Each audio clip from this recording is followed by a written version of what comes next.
15 Minutes of Murder, a raw, unfiltered dive into the most haunting unsolved crimes with your creator and hosts, Tanisha Slater and Craig Chapman.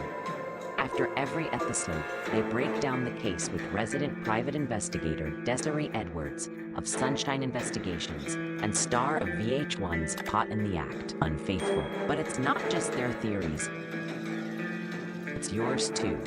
Hello, everybody, and welcome to the first sneak peek of 15 Minutes of Murder, where we're just going to give you a little slice of what our show is about. I am one of your hosts, Tanisha Slater. And I am Desiree Edwards, your resident crime expert. And my name is Craig. We just wanted to give you a rundown of how this series is going to work. Every episode and every story and every case that we go through will start off with a sort of like preview television series that gives a rundown of the case that we're going to be featuring that week. In the first week, we will show this video, and then after that airs, people will be able to submit questions to us. You can also go to our website, 15minutesofmurder.com, and join our Substack. So we'll have a case file there for you to look at, and you can submit questions there. You can submit questions on our YouTube channel and any other social media outlet. And then the following week, we'll deep dive into the case through a podcast where we'll all join in, and you at home will have your questions answered, and possibly one or two of you will join us on the series. Craig, that's a big deal. The viewers get to join us and try and break down what actually happened. We can go from who done it to what's missing to what they missed. And with the resident crime expert, we'll be able to pick apart cases a little bit deeper. And our viewers get to kind of like keep us in line and let us know, Desiree, you think you know everything, but you don't. Here's what I think. See, I'm ready for that part. This will also give not only us, but everybody at home an opportunity to explore things that maybe weren't explored at the time that the cases happened. So alternative theories, things maybe we see that were missed, or any sort of like ideas that we might have or you might have at home. Yeah, I think the best part about this too is that we're going to be featuring all unsolved cases. So it also brings light to the 15 Minutes of Murder, which is also our title, obviously. But 15 Minutes of Murder doesn't mean like 15 minutes of murder, we're going to show you a 15-minute clip. It means every murder somehow gets its 15 minutes of, so to speak, fame. So hopefully with this, with cold cases and unsolved cases, we're bringing to light some things that maybe got overlooked. So you never know what we can crack. I'm hopeful that maybe some of these cases can become solved just from renewed interest, right? And new advancements and crime investigations and all that kind of stuff. So I'm excited. I think this show is going to be hugely beneficial, and I think our viewers are going to enjoy it. And we're going to be covering cases specifically from like the 80s, early 80s, where technology and crime solving was a lot different. It was more boots on the ground. That whole perspective of these investigating agencies just have experience overall that they may not have had 30 years ago. And they can employ those things and get some of these families and communities some closure. Maybe we should also take this time to sort of introduce ourselves in case people are wondering like where we come from and sort of what we're all about. I was a television producer for 20 years in New York, working on some good and some really terrible reality shows at MTV and VH1. And I started at Nickelodeon. And that's kind of how I met Tanisha. Yes, and my name is Tanisha Slater, and I have been in the television industry for over 20 years. I have worked on live shows, morning shows, competition shows, reality shows, talk shows, you name it. I've worked on it from MTV, CBS, ABC, Hulu, lots of good stuff. Like Craig said, lots good, but also some, you don't really want to mention. But I am a big true crime fan. Me and my gals, we get together on Fridays and we watch crime documentaries and throw our 2 cents in there. And that's why this show is going to be really exciting for me. I will be editing your shows, bringing you all the details from what happened to what didn't happen. And I'm really enjoying that a lot as well. I am Desiree Edwards. I am a criminal defense investigator in the proud city of Detroit, Michigan. A woman approached me, said, "Hey, Des, I like your vibe. I like the way you talk, the way you move. I own a private investigation agency. Do you want to come work for me?" I didn't know private investigation is a real thing. And that's what I've been doing. I went to work for her. It's been more than 10 years, and this is what I do. My work is kind of different from other investigators because I specialize in criminal defense. So 15 minutes of murder isn't just an interest for me, it is my career. This is what I do in real life every day, which is solving crimes and figuring out who did it and who didn't. Okay, let me just interrupt you really quickly because Hey, girl. don't let Des fool you. Des is at the top of her game. Des now owns this private investigation firm, which is her own. Okay, and she is the top sought after private investigator. That is To true. fool you. That all of those things are true. I, She just where wants do, status. yeah, where do we put these things? We put it out there for the people. Let them We know. put it out there for everybody to know. That's right. Not only do I do these criminal defense cases here in Michigan at the state level and the Fed level, I do them across this country. I've worked in more states in this country than I have not. I get international phone calls inquiring about my investigation services. And what Tanisha, while she's checking me, what she ain't tell y'all is that she casted me for the second season of MTV's Caught in the Act Unfaithful, where I was a featured investigator for season 2. So when Tanisha say that I do it all, she's not lying. Nope, not one tell. And we're going to bring you some good programming and we're going to have lots of amazing, great conversation and hopefully, bring some things to light and hopefully you will enjoy our show. Yeah, lots of really good cases coming up. And again, just another quick rundown. Each week we'll feature a short sort of television style series that gives a background on the case that we're featuring. You can then go to our website, 15 Minutes of Murder, check out what we have going on there, and to also link to our Substack where you can download a case file just to get more information. You can submit questions there, and you can submit questions through our YouTube channel as well. You can just comment below our videos. The following week, we'll dive a little deeper here on the podcast for the series. We'll answer your questions and give our own opinions, and also, at some point, maybe bring a guest or two on the series to join us as well. Thanks for tuning into the preview. Let us know what you think, if you have any thoughts or ideas, and we will see you in a couple weeks.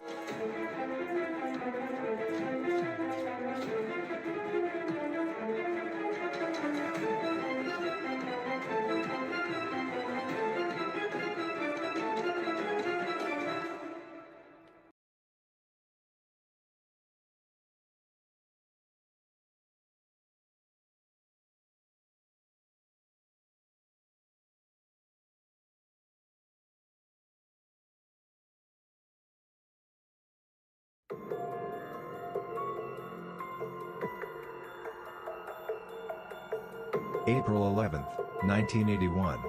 A quiet mountain town in Plumas County, California.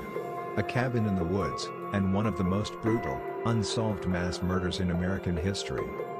This is 15 Minutes of Murder.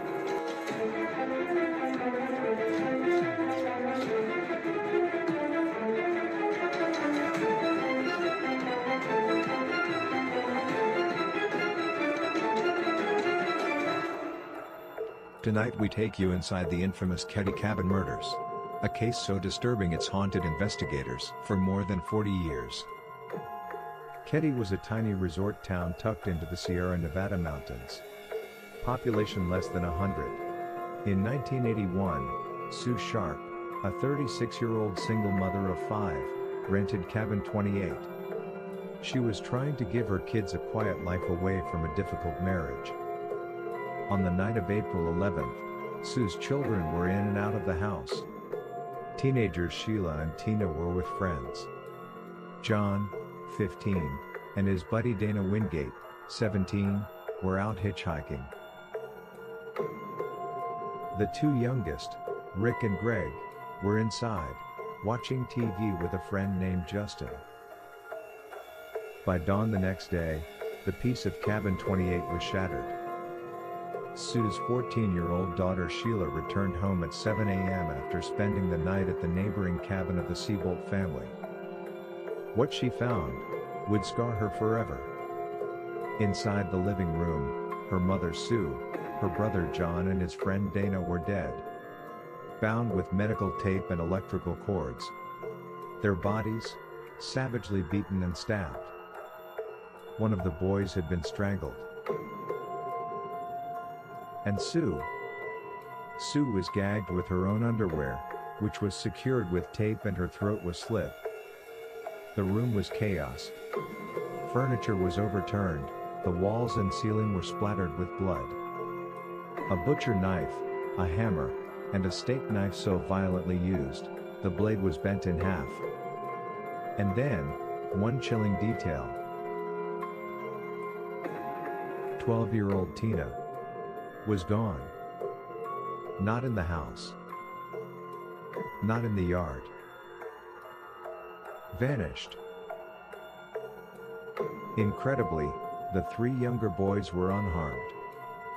As the murders raged in the living room, they slept through the night untouched, just feet away. Or did they? One of them, 12-year-old Justin, later told investigators he had dreamed, or maybe seen the murders happening. He described men with knives, even details of their clothes.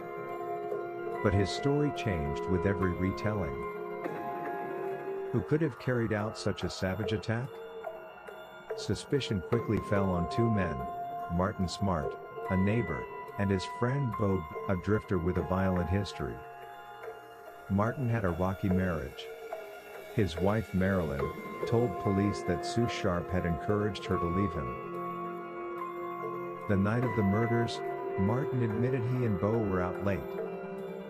He later confessed in a letter, never shown to a jury, "I paid the price of my wife and I killed the problem." But no one was ever charged. Decades later, in 2016, investigators uncovered a hammer in a nearby pond believed to be one of the missing murder weapons. Still, DNA evidence has not yet solved the case. In 1984, a skull was found in the woods of Feather Falls nearly 100 miles away. Dental records confirmed it was Tina Sharp. How had she been taken? Why was she separated from the others? And why, after 4 decades, does this case still remain unsolved? The Ketty Cabin murders are among the most haunting mysteries in American crime history. A family slaughtered. A child abducted. Multiple suspects. And a trail of evidence that always seemed to go cold.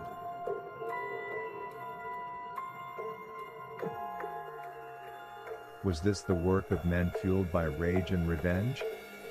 A botched home invasion? Or a conspiracy covered up by corruption in a small town?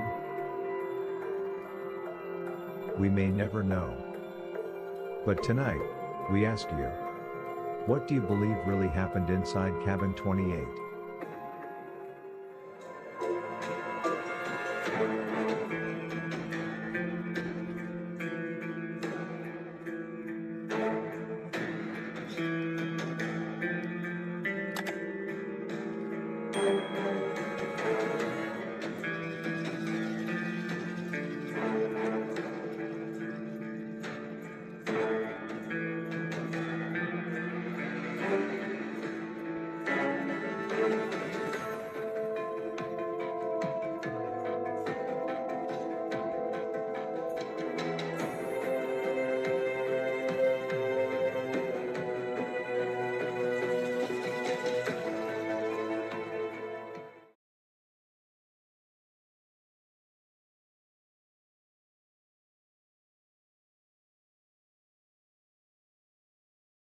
When officers stepped into Cabin 28, they walked straight into a nightmare. Blood smeared across the walls, bodies brutally attacked, 3 victims murdered, a child missing, and a crime scene so chaotic even seasoned investigators froze in place. And the horror that unfolded inside that cabin still leaves more questions than answers. Welcome to 15 Minutes of Murder, Case File, The Ketty Cabin Murders.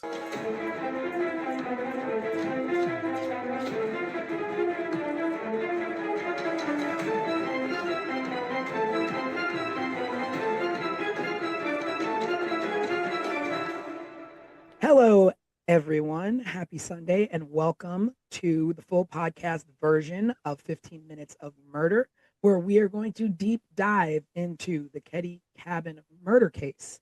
We're going to be running down everything from top to bottom that you saw in the mini case file, and we're going to talk about some questions that our viewers have had and submitted on our YouTube. I am your host, Tanisha Slater, with co-host Craig and our resident crime expert, Desiree. Present.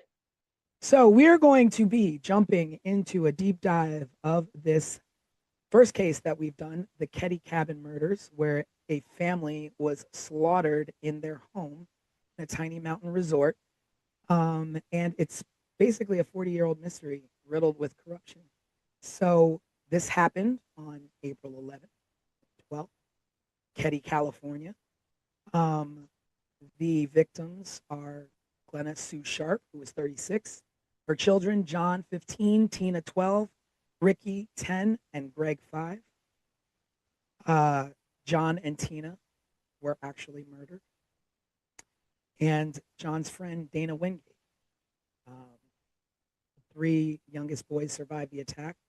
One of them was a friend of the young boys, and they were asleep in the back room. So we're going to get into the background of the Sharp family and a little bit of the background on Ketty. So the Sharp family, they were a military family, and Sue was in a bad marriage. They lived over on the East Coast, and she went out west with her kids to make a better life for them. Wound up in a small town in Ketty, what she did for work. And she was receiving money actually from the U.S. Navy through her husband, through her ex-husband. And it was only about $250 a month. Right. She worked a part-time job. Again, not making much. I'm sure she got by with what she could. And she was also on public assistance. She was on government assistance. And I So, think she also received some kind of stipend for school or something like that. oh yeah, So she was in yeah. college, I remember. like I college, remember right? reading. Yeah, at least enrolled. And then there was some kind of questions about if she actually attended the classes or not. But yeah, she was receiving a stipend for school. Yeah. So she obviously, you can give her props as being a mom trying to get her kids out of a nasty situation with an abusive husband or allegedly abusive husband, and relocated to Ketty for affordable living. She Um, had she had a brother or somebody that lived near Ketty, California, right? Yeah, that's when they lived in the, at least according to everything that I have come across, a really raggedy trailer park or something Hmm. that was so bad that it made this cabin 28 in Ketty look luxurious. mm, So that was their stop before cabin 28. yeah, and we keep saying cabin, and like you think of like a little small cabin in the woods, but this was a sizably large home that they lived in. It was once a vibrant railroad resort Hmm. town. It was thriving. But by the 1980s, it was run down. It was isolated. There was crime.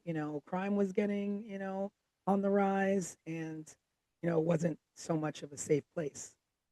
You escape one, nightmare, and Hmm. walk into another. It happens. But a small population.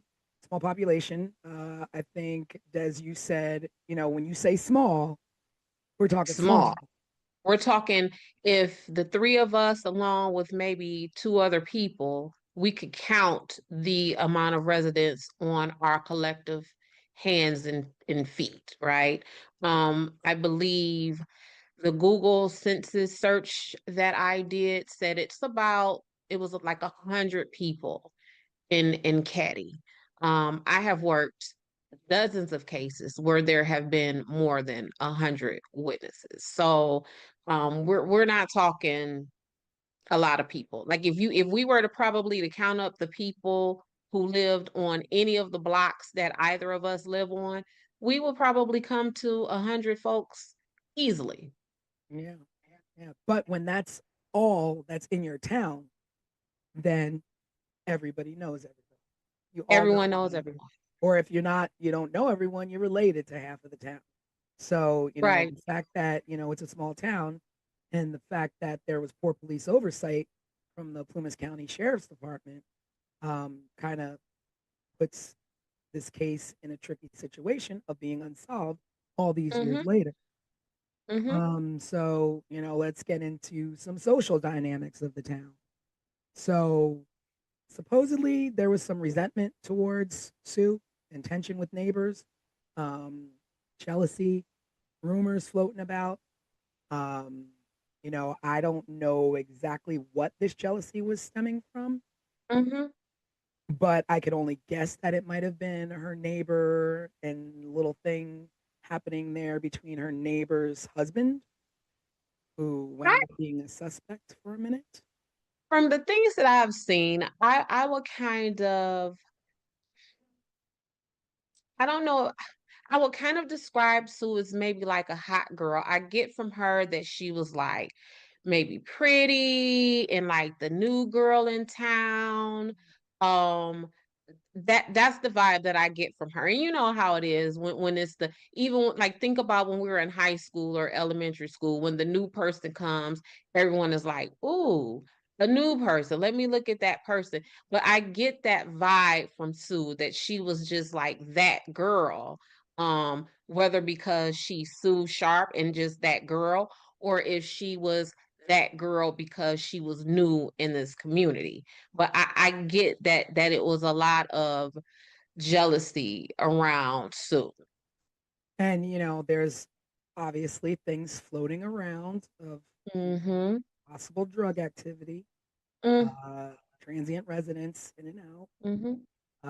And, you mix a lot of that. You don't know how much she got mixed into. And I also wonder if she knew that's what she was coming into, being that, she had family in Ketty. Did she know that's the kind of town she was walking into with her kids? Yeah, I don't know if because see, what I don't know is how long her family was in that area, right? So if her family was there long enough to know that this was kind of like a shady population, and they were just like, "Hey, sis, bring the kids to come out here." But it definitely was a shady population. And I think somewhere I read it was because the the sheriff lived there in cabin 28 previously, and it was some kind of scuttlebutt about the sheriff living in cabin 28 and therefore being surrounded around a lot of lawlessness amongst the community with him living in 28. So it was, it was a shady environment. No, so I was gonna say, like, one of the things as you're setting up and going into the intro of the stuff that we're talking about, something that has always stuck in my head is the husband's name is John. I'm Mhm. sorry, James. James Sharp is Sue's ex-husband and this military person. What do we know about his discharge or whatever from the military? You know, Like, I don't know much about what yeah. went on. Like I'm wondering what was because it was the allegations that he was abusive to Mhm. Sue and the children. And the military, they have a whole nother set of rules. Like you can't be Oh, over yeah. here with this mess, right? So Not I'm at all. wondering if like he was discharged from the military and what that looked like Yeah, in his that is definitely interesting. And you also wonder, like, what uh did he have any role in or a say with her taking the kids, or was it, she Yeah. just got up and left? Because even like how much contact would he have had with those kids? Because what we know about children, they gonna run their mouth Yeah. and they gonna tell everything. And if he was on the phone with any of those kids at any time and Sue had some mess going on in and out that house, Dad, mommy was hanging out with so and so and so and Mhm. so, and mommy was, you know what I'm Well, saying? but we have to remember too, it's 1981 or It in the early is. 80s, and we didn't Yep. have like quick, call up dad on FaceTime and tell him all Yeah, about what but mom did but on the even if weekend. even if it was a pay phone call once or twice a month, kids are always kids. Kids are always going to tell. So even if it was that monthly call, it would have been mommy, daddy, mommy has been hanging out with these people. And as Yeah. far as the investigation goes, um, was James ever part of that? And did he ever report back to the investigators any information that the kids will have given him about the company Sue was keeping?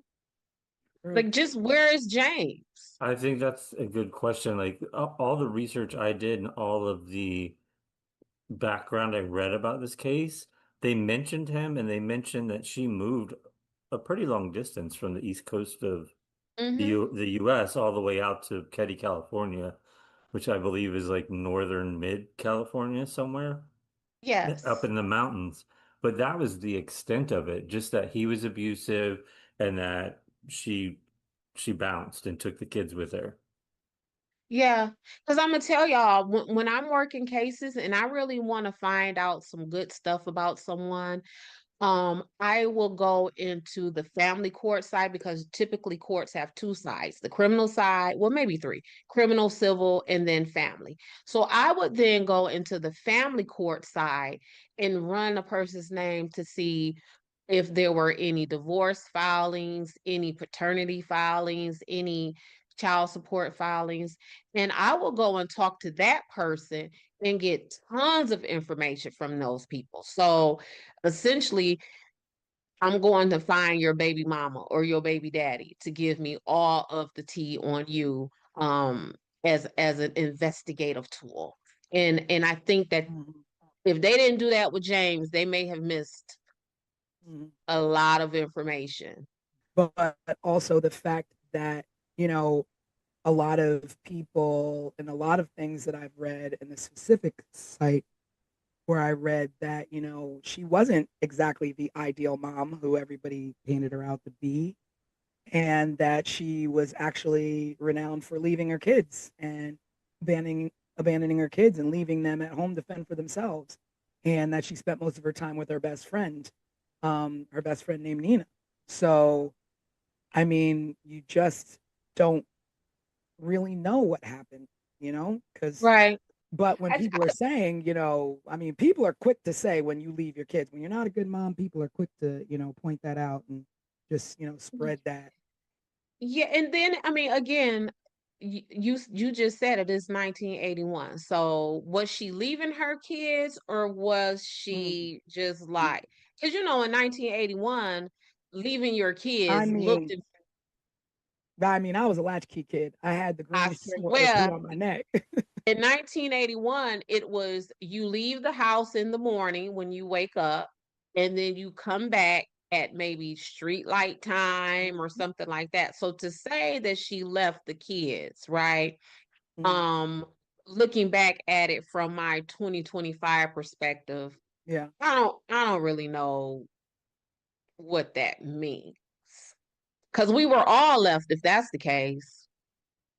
Yeah, certainly. I had an older brother, and the second my parents were gone, and he was supposed to be watching me, he was gone and down the street with his friends. So I was home alone all the time until like the neighbor teenage girl would come over and sort of like babysit me until my parents would come home. Right. Yeah. So So I kind of want to give Sue some credit on that. I don't want to necessarily say, oh, she was a neglectful mama and she was ripping and running the streets. Yeah. I Yeah. don't want to go there with Sue just yet. Yeah. I I mean, was that's looking very for true. a little more information on the husband, and Yeah, no, the only thing I could find is what we already talked about. yeah, Mm-hmm. it's very slim. There's really not a lot out there about him, just that basically she left him and was trying to look for something better. I read that she even stayed with his parents for a little bit. Oh, really? Um, yeah, She was a stay-at-home mom while he was in the military. Mm-hmm. but So yeah, there's just a lot about like her mothering, and sad to say, like when you have a lot it makes me wonder if people were talking bad about her being a mom, be, are they recalling her being a bad mom because of what happened, or if they really thought that. Right. And so, like, basically, like an implied truth, kind of like, Mm, oh, well, now that this has happened, yeah, hindsight, I guess she was a bad mom because how else could this have happened if she wasn't a bad mom? And mm, I feel that's a sad and unfair assessment, right? right. Um, I mean, because when you think about it, you could say somebody's a bad mom all they want, but with that amount of kids, and you are concerned with she could have left and went to Ketty all on her own and left those kids wherever if she didn't care. she could And have she left was him a with bad James. mom. She could have left them with James. She could have left them with their parents. Mm-hmm. Mm-hmm. So like you, I won't Mm-hmm. go down that road and and speak ill Right. in that way. Uh, Yeah, because that parenting thing, I like to kind of shy away from that because mm, I got 4 kids and a husband and it's hard, mm, right? So I yeah, can only imagine what it would be like as a single mother with 4 or 5 children and very little income. So I definitely want to give Sue grace and the benefit of the doubt on that. yeah. So the children she had from teens down to little ones, and we'll just like recap the activities of that evening. So what we do know is that on that evening, John and Dana went to hitchhike to hang out in Quincy, where I think that's where her brother had lived. They had Mm-hmm. a small place out there. And they went to go hang out with some friends. And there were friends that claimed that there was possible encounters with drug involved teens. I don't know a lot about that, and that the friend Dana was seen with some sketchy individuals, some street locals. So Yeah, in this side of town where this activity where the kids were hitchhiking to and going to party to, that's the side of the town that everyone alleges that Sue would, when she was abandoning the kids, that's where she would go, mm, on this side of town. mm, Um, and it was some like conflicting evidence, I mean, conflicting information about how the boys got back home and who took them back home and mm. was that those sketchy people they were with in Yeah, this were they sketchy part of followed? town. I mean, that's true too. If the kids Yeah, were like involved in something that mom didn't know about, did the kids owe money? Did the kids, yeah, get too cocky out there? Like we don't know. And yeah, and and who exactly was Dana Wingate? Like, like they couldn't have been, lifelong friends. These are new. This has to be a new friend. You don't know who he was or what he was into or what he got John into. Because I mean, you could go off on any angle and be like, oh, it was the kids hanging out with the wrong people, or it was right. Sheila hanging out with the wrong people. It was the neighbors who were jealous. There's just Yeah, so and that's what has frustrated me from the top to the bottom about this case because it has just been left with so many possibilities, right? So at some point, if we start off with 10 theories or 10 possibilities, at some point a thorough investigation will narrow that down. So now we went from 10 to now we're at 6. But with this case, all of these possibilities and all of these theories have been just left to fester and survive 40 years later. So we've got John and Dana who went off and they were out hitchhiking, doing whatever, young fellas do in the 80s. And Mm-hmm. then, you got Sue and the younger kids at home watching TV. Now, with Sue, her two younger boys, and their friend Justin. And, I guess they're all watching, TV, just sitting at home. Um, and I guess Sheila uh, was over at a friend's house. Now, the thing with Sheila being at the friend's house is that I had read that Tina, Tina, the young daughter, the youngest daughter, usually Mm-hmm. slept over at the neighbor's house, and Sheila never had anything to do with them. And that's because Sheila was new into Caddy. Mm-hmm. So Sheila was away, depending on if this is a theory that you believe, Sheila was away in another state having her baby. And she visited Oh, the Caddy wait a cabin minute. one time. So Sheila has a baby? Mm-hmm. So here, girl, here go the tea.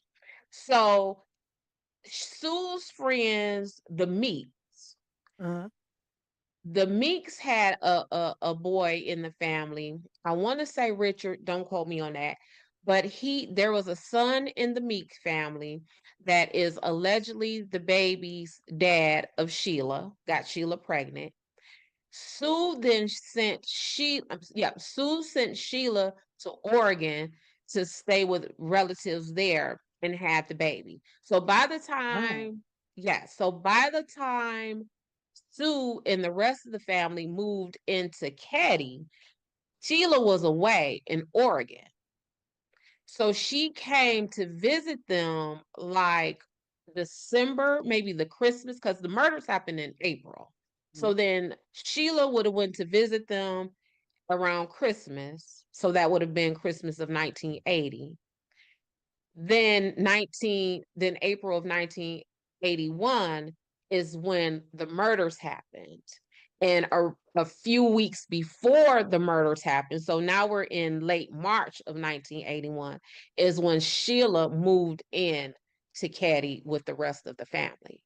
So then that makes it even Mm. stranger that she Even would be at the stranger. neighbors and no baby. And no baby. So that's a whole nother theory, right?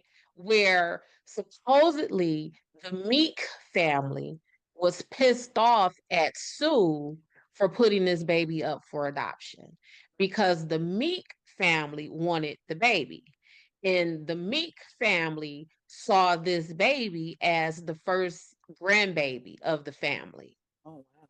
And So where did the Meek family live? they lived on the best way for me to describe it is that they would have lived on that sketchier side of town. Not to Yeah. say that the Caddy cabin ain't the sketchy, because obviously it is, Yeah. but they live on that other side of the town. Yeah, Okay. because that now that you say that, it makes it even stranger to me because my mind started going to like what Sheila into. And so I was reading that, it was typically Tina because the neighbors had younger kids that Tina would go over and Mm-hmm. always spend the night there and, hang out there. But that night, while Tina was there, Sheila went over and sent Tina home and Sheila stayed there. Mm-hmm. So Tina would have been spared had she stayed like she typically would at the neighbor's house. Right. But Sheila sent her home, Correct. which is odd. Which is odd. Sheila sent Tina home from the cabin that was right next Directly door next door. to them. And no one in that home allegedly heard any noise, any bumping up against the wall, anything coming out of that house. And what was also something to me about the Seabolts is that because that's the family who Yeah, lived the in that neighbors. cabin next door. They said, I got it in my notes because it stuck out to me crazy. Y'all, give me 1 second. According to the timeline that I have, Sheila went to the Seabolt's house at around 8 p.m. Mhm. Um, then the Seabolts reported seeing a weird green van outside of cabin 28 at around 9 p.m. Then Tina is sent home at 9:30. Which is late for a 12-year-old, right?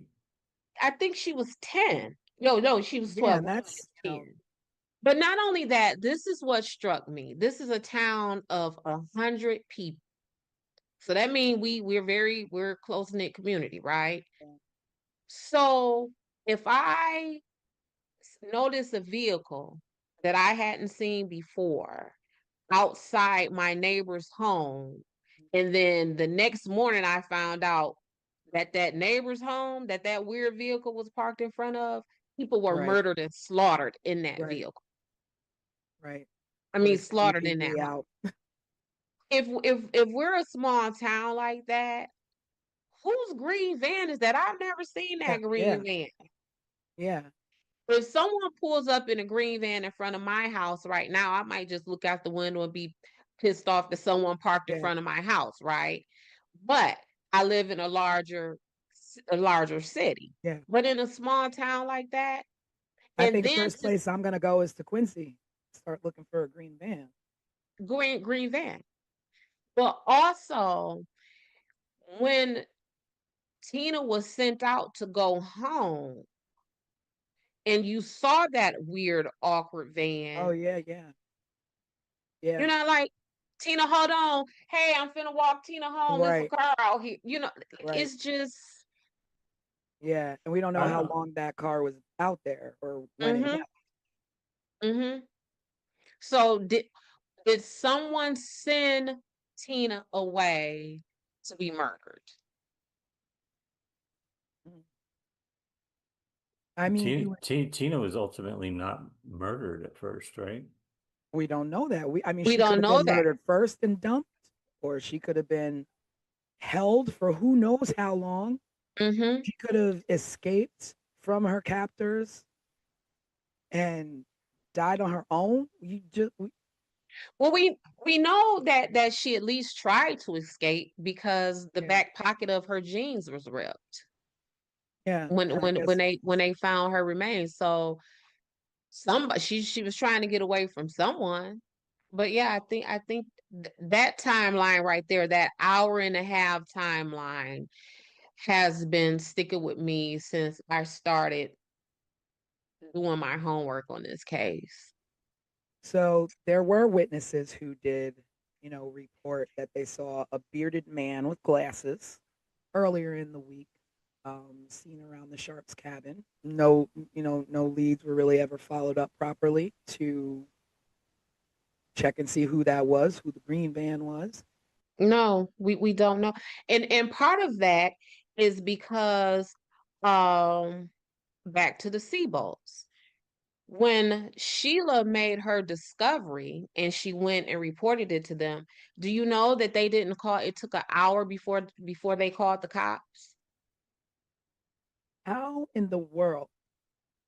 What are you doing for an hour? What are you doing? And they are the people who went back. So Sheila reported what she saw to them, and that the boys were in the bedroom.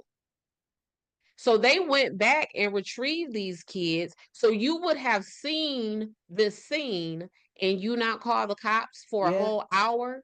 How do you pull the Maybe, kids out without? maybe, I mean, they walk through the living room and see everything that's happened. But let's Well, let's just let's just talk about the. I'm sorry. Go ahead, Craig. no, I was going to say maybe we should just for people listening at home describe sort of Yeah, I'm going to talk about what the crime happened. scene. Yeah. So the oh, crime scene, they were found. The family was found on April 12th by Sheila. She was at the neighbors. She got up in the morning. She walked home, opened the door, and found her mom, John, and Dana mhm. slaughtered in the living room and bound with medical tape. bludgeoned, stab wounds, blunt force trauma, blood splatter everywhere, Everywhere. everywhere. That it literally looked like there was just complete struggle and hours of torture. Mm-hmm. There was a knife that was bent in half. Like, do you know how much force it takes to bend a knife in half when you're stabbing somebody? That's violent. That is brutal. That is hatred. That is zero Mm-hmm. regard for human life Mm-hmm. and zero regard for a mother and children. Um, a hammer was used. Mm-hmm. To murder with a hammer, that is that's monstrous. Yeah, and in my work, um, knives, stabbings are some of the most personal um crimes, right? We know if I'm working a case and the victim in my case has been stabbed, I immediately think of the closest people to that victim. Who has the most access to him? Who, whether that is physical or just like in the family, in the friend unit, because a stabbing Yeah. is a very intimate crime. Um, One of Sue's wounds was so deep that it touched her spine. Like that is the force. And just think about your torso, your body right now, like where your spine is. You know what I'm saying? Like someone would have to force that knife through your torso, through your chest cavity or wherever and reach yeah, your spine. And your spine is deep in there for a reason. yeah. And And It's so, protected. that knife, in the pictures, it almost looks like they would have had to like push down on them, like Mm-hmm. almost cave them in a little bit to reach down in that deep. Yeah, I don't even know how you would the direction and motion you would need to stab someone to get to a spine. Like I don't even medically, I don't even know how that's possible. If nothing else, like I said, we were created for our spines to be hidden and protected because they are literally the backbone, right, of our existence. And for you to reach that, and so I I want to mean, say, just for our viewers who are like love timelines and accuracy and things like that, Sheila allegedly returned home that morning to make this discovery at 10 a.m. so the kids. So you're Wow, thinking kids. Now that I'm thinking, like kids are early birds, especially that age that of young, the yeah. children that were. Mm-hmm. There's no way they didn't get up and walk around that house before Sheila got there and possibly Mm-hmm. seen what was happening. The neighbor, was it the Siebel father was the one that went to the back door to get the boys out. The boys that survived came out the back door. They didn't want to take them through Mm. the house to see the murder scene, essentially, is what I read. Yeah. And so I get that, but what also I don't get about that is if you walk into the home and you see all of that carnage and you see in this other room over there that there are alive people, you just leave them there. You don't say, "Come on, y'all, let's go, let's get out of here." You But what do you she left and she went back next door, right? right? She went back next door, but if she would have saw them, why wouldn't it have been, "Come on, y'all, let's get out of here"? Or if they saw her seeing them, then why didn't they say, "Don't leave, Sheila, don't leave, take us with," you know what I'm like it. I don't know. It's just so hard because it's just like, you want to put yourself in that situation, like just visually to try and think of what you would do or what happened. Mm-hmm. But if I walk in the door and I've just gone through having my own child, let alone these are my baby brothers, like I'm storming through there, I'm going out the back door with them. Is someone still in the house? Are they still there? Right, right. Like, how do you? Where's the sister? Where's my little sister? Yeah, where's my little sister? Like what? Yeah, what are they? Ricky, Greg, Justin, where is Tina? Yeah, Hmm. Yeah. I mean, Where's Tina? So it's again, it's we could do this. This caddy stuff is enough to but carry. it's like the theory or whatever is that either one, the killers weren't threatened by young kids or even worried about these kids being able to identify them, or be able to pick them out of a lineup, or they knew them and were like, let the kids, that's not what we came to do. But what did you Hmm. come to do? Like, what is the Right. point? Like, why? And there goes the motive again. Why? Why? Like, Yeah. why do you slaughter a mom and her two sons? Were you there to murder Sue and the younger boys intervened and you had no choice there? Hmm. Or were they all sleeping? Like when the boys came home, like what were they doing when they were approached or when someone broke in? Did they break in? Did they sneak in? There was no signs of breaking in. So they Right. obviously just came in. Right. Yeah. Well, no one needed to break in, because the way the house was laid out, like you see how the in the pictures, the front of the cabin looks very cabinish. Mhm. And the back of the house looks very houseish, Yeah. right? And that's because it's a addition back there. And the older son, I want to say is John, he lived back there. And there was only one bathroom. And so they kept the house open so that John could come in and out to access the bathroom and, the kitchen and, sit around with the family. So the door would have always been open. No one would have needed to break in. No, there wouldn't have needed to be a sign of forced entry. So like thinking and knowing and knowing about the case, three basically grown-ups, because when you're a teenager you're big enough. Hmm. I mean, you see the boys, they're not little, you know They were so 17 at the time, right? yeah, so I mean Hmm. they're nearly on their way to being young men. So there were multiple weapons. I mean, I don't know from experience, but I do know that murdering someone is a physical exerted activity, Hmm. um, because you're fighting someone to overtake them. And Yes. so, can one person overtake two boys and a young mom trying to protect her kids? So, is there more than one? Yeah.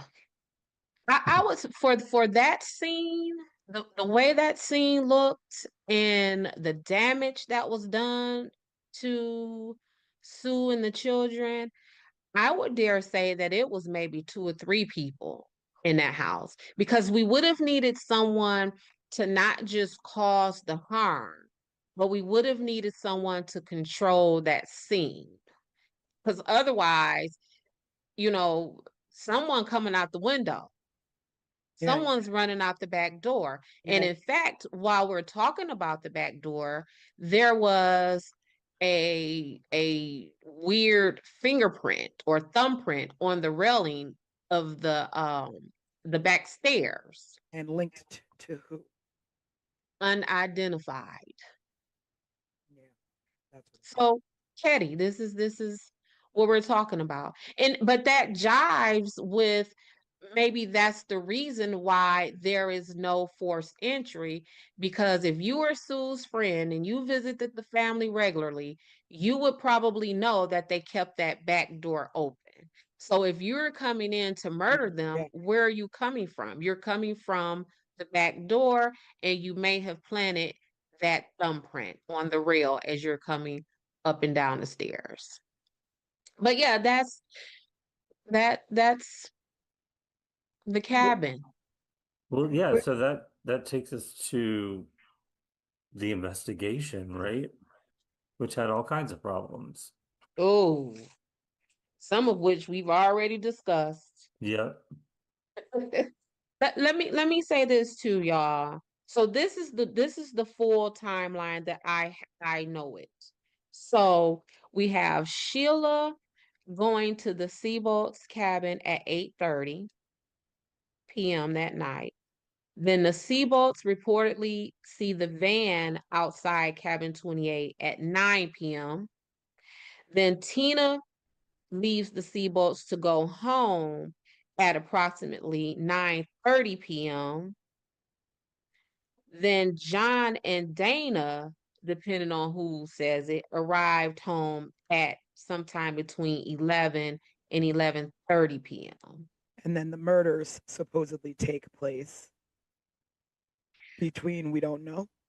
Between we don't know. So around 1:15 that morning, the folks in cabin 16 woke up because they heard noise. Marty and Bo left the bar that they were hanging out at. Who is Marty and Bo? So Marty is I know who known. they are, but I know. we should explain who Go they ahead, crime are. expert. We're Yeah. about to. We're about to. Okay. So Marty Smart is Jason, the one of the little boys who are in the bedroom. That is his stepdad. It's Justin or Jason? Justin, Jason, what did I say? It was Justin, right? Okay. Justin. So listen, I'm a mom. I don't even know my Whatever your kids' name names is. sometimes. Yeah, whoever you are, that person. So that's his stepdad, and Marty is married to Marilyn. Bo is Marty's homeboy. So they were at this bar acting a mess and drinking and fussing and causing a commotion, and they left the bar at 1 a.m. Now, And the two of them depending, were actual suspects. they were suspects. That's where this is going. So they were the suspects. They leave the bar at 1 a.m. And not only are they actual suspects, but the legend is that Marty was having an affair with Sue. Mhm. And Sue may have told Marilyn, who was Marty's wife, that of this affair. And so, Or I heard or read what you that hear she was trying to convince Marilyn to leave her husband. to leave. So Marty and Bo at the bar, hanging out, whatever, they lit. Then they come. So then we got the people in cabin number 16 hear some noise and commotion at 1:15. Now, Marty and Bo allegedly returns back to that bar at 1:30. So what's the So time frame between they leave the bar and come back to the bar? 30 minutes. 30 minutes. Exactly. Mhm. That's a whole lot of stuff to have done to a whole lot of You're people. talking about travel time. You're talking about, and you can't, there's no cleanup. You're going to have blood all They over gotta you. clean themselves, yeah. You can have blood all Mm-hmm. over you, and to murder Mm-hmm. 3 people in 30 minutes or less than 30 minutes, maybe 10 minutes, you're And leaving and fingerprints. and you're gonna want to sit down because Yeah. if you're stabbing someone so hard with that much force where you're reaching their spine, you're tired, you're out of breath. It makes me wonder, like, why they're even suspected. Like, was it solely on the supposed affair, or because they were at a bar and left the bar, they were Well, hell-bent? one of the young boys that survived out of the three described them. Mm. But Remember, he he was was, describing, but then Justin's just allegedly describing his dad. yeah. Correct. And then So that there maybe is they did go to the cabin. Maybe he just went there to check on his kid. I mean, that's a yeah, possibility. that's a whole nother set of like a whole nother level of twisted though. Like I am going to go into this home where my stepchild, if you want to be specific about it, where my child is asleep and there to have a good time with their friends. And I am going to go in this house, me and my drunk homeboy, and we are going to slaughter everyone in this house while my son is in the back room. Yeah, but I mean, maybe they did leave the bar in that 30 minutes, go visit, Okay. but nothing had happened at that point. They just Nothing go happened. check in and then, go Went back to the bar. go back to the bar. Yeah. Right. But So I don't, you don't think what'd that you happened? say? You don't think that happened? I don't think what happened. That they just kind of popped in, checked in, and then went back to the bar? Um, Because that places I them at just, the scene of the crime, but doesn't mean they did it, because at the time that they arrived, maybe, the murders hadn't even happened well, yet. more than that, I just question the timeline. Not necessarily that they didn't like really do it, because maybe they did, right? But I know for sure they didn't do it in 30 minutes. I know that for sure. Well, to talk about the main suspects, Martin Smart, of course, Martin married to Smart. Marilyn, supposedly having an affair with Sue, was their neighbor. Mm-hmm. He was also Mm-hmm. an abusive man to Marilyn. And it's reported that Sue was trying to help Marilyn. I guess, she'd been through it before with her husband James, or her ex-husband James. So I mean, Mm-hmm. she could have been just helping him out. I don't know how true this affair, business is. But Right. the smoking gun here is that the hammer used in the murder was owned by Marty. So the hammer belonged to him. And the fact that he told his therapist that he killed Sue. Why he Well, would so there are supposedly two hammers. mm, Yep. And the hammer that was found, weirdly found 35 years later, I believe, is the hammer that Martin says matches the description of his hammer. I don't think that the hammer that was left neatly and nicely on the table in Sue's home was that knife. I well, mean yeah, that let's hammer. talk about the weapons, like where they were. The hammer was left on a table. Like, I mean, and then also Yes, you leave the murder weapons. Like, who correct. leaves behind murder weapons? And you leave them not just scattered about, like where, like, okay, so if I beat you with a claw hammer, that claw hammer may be left next to your body because, whoo, I'm done. I done beat you, I'm tagged.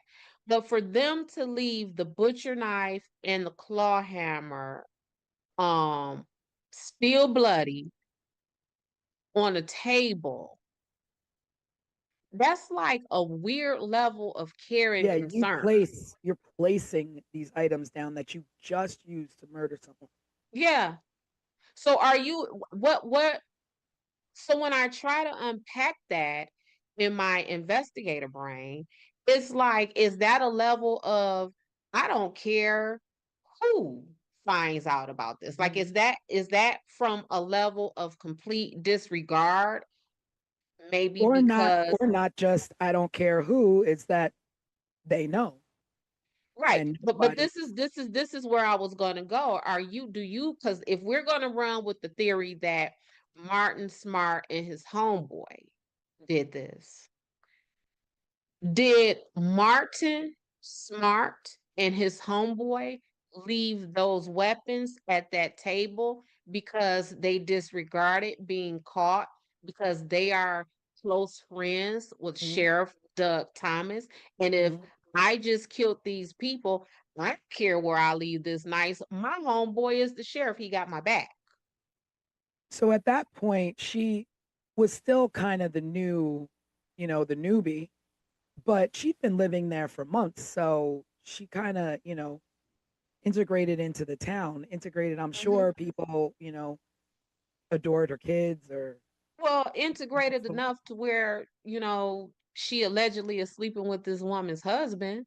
yeah. integrated enough to where her children were staying the night at other people's True. cabins and other people's children were staying the True. night at her Well, cabin. because my thinking was like nobody's gonna care because this is the new woman in town. She's not from here. Nobody's gonna care what happens to this woman or her family. Yeah. There is So some we don't kind of have to a, cover our tracks. yeah. And there was one more thing that I did read, which was strange. So I read that Ketty, the electricity in Ketty, the light supply or whatever, was the lights were controlled by cabin 28. So in order to turn Yeah. off the lights in the town, you would have to turn off the lights on cabin 28. Mm-hmm. And before Sheila went over to the neighbors, she turned the light bulb out on the front of the cabin as though like why why would you do that? Like what is the significance of that? So that I saw that too. And the way it was described, I couldn't figure out if she physically like untwisted like I think it was the like a light bulb. physical untwisting because if you would have turned the light out, if you would have manually turned the light out, then it would turn off the electricity for the town. But if you unscrew just the bulb on the porch, you would only leave the porch dark and not the Okay. town. Okay. So I thought that So was strange. so that was the one thing that was strange. The other thing for that was strange about that to me is how would she know that? And what I mean by that is that my children don't live with me. So whenever they come to my home, they are sometimes just as confused in my house as they would be in yours because they Mm, don't live here, right? mm, So how would she have known that much? And she had just been there a couple of weeks. Like, did she yeah. know it? Oh So it yeah, makes by the me way, think, Sheila, yeah. So it makes me think like it's like you'll know the house because it'll be the only one without the porch light. it'll be the only one without the porch, without the porch light. And if that was not intentional and just a coincidence, like Mm, yeah. that's horrible luck. But Yeah. also, um, how often during the night would Sheila see Sue doing that? Would Sue Yeah. Yeah. regularly Was it go out? something that she would regularly do to Right, save? like because otherwise, how would Sheila had no? Because that's like a quirky thing to Yeah. know. Yeah. It's like if you're overthinking it, that theory, and I'll,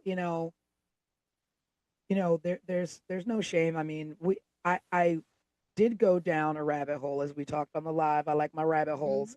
And I That's what went down, investigators do. yeah, and I went down a rabbit hole on a site called Ketty 28. And when I say the theories from this site are really like, so if you're doing your own research, visit there on this case if you want to go a little further and deeper. But I try to stay away from it because I don't want to make any accusations more than there already have been, like Sheila and this light bulb situation. But that is definitely a strange thing uh, to think about happening on the night of murders. I mean, I don't know if she did that every night. We don't Right. know.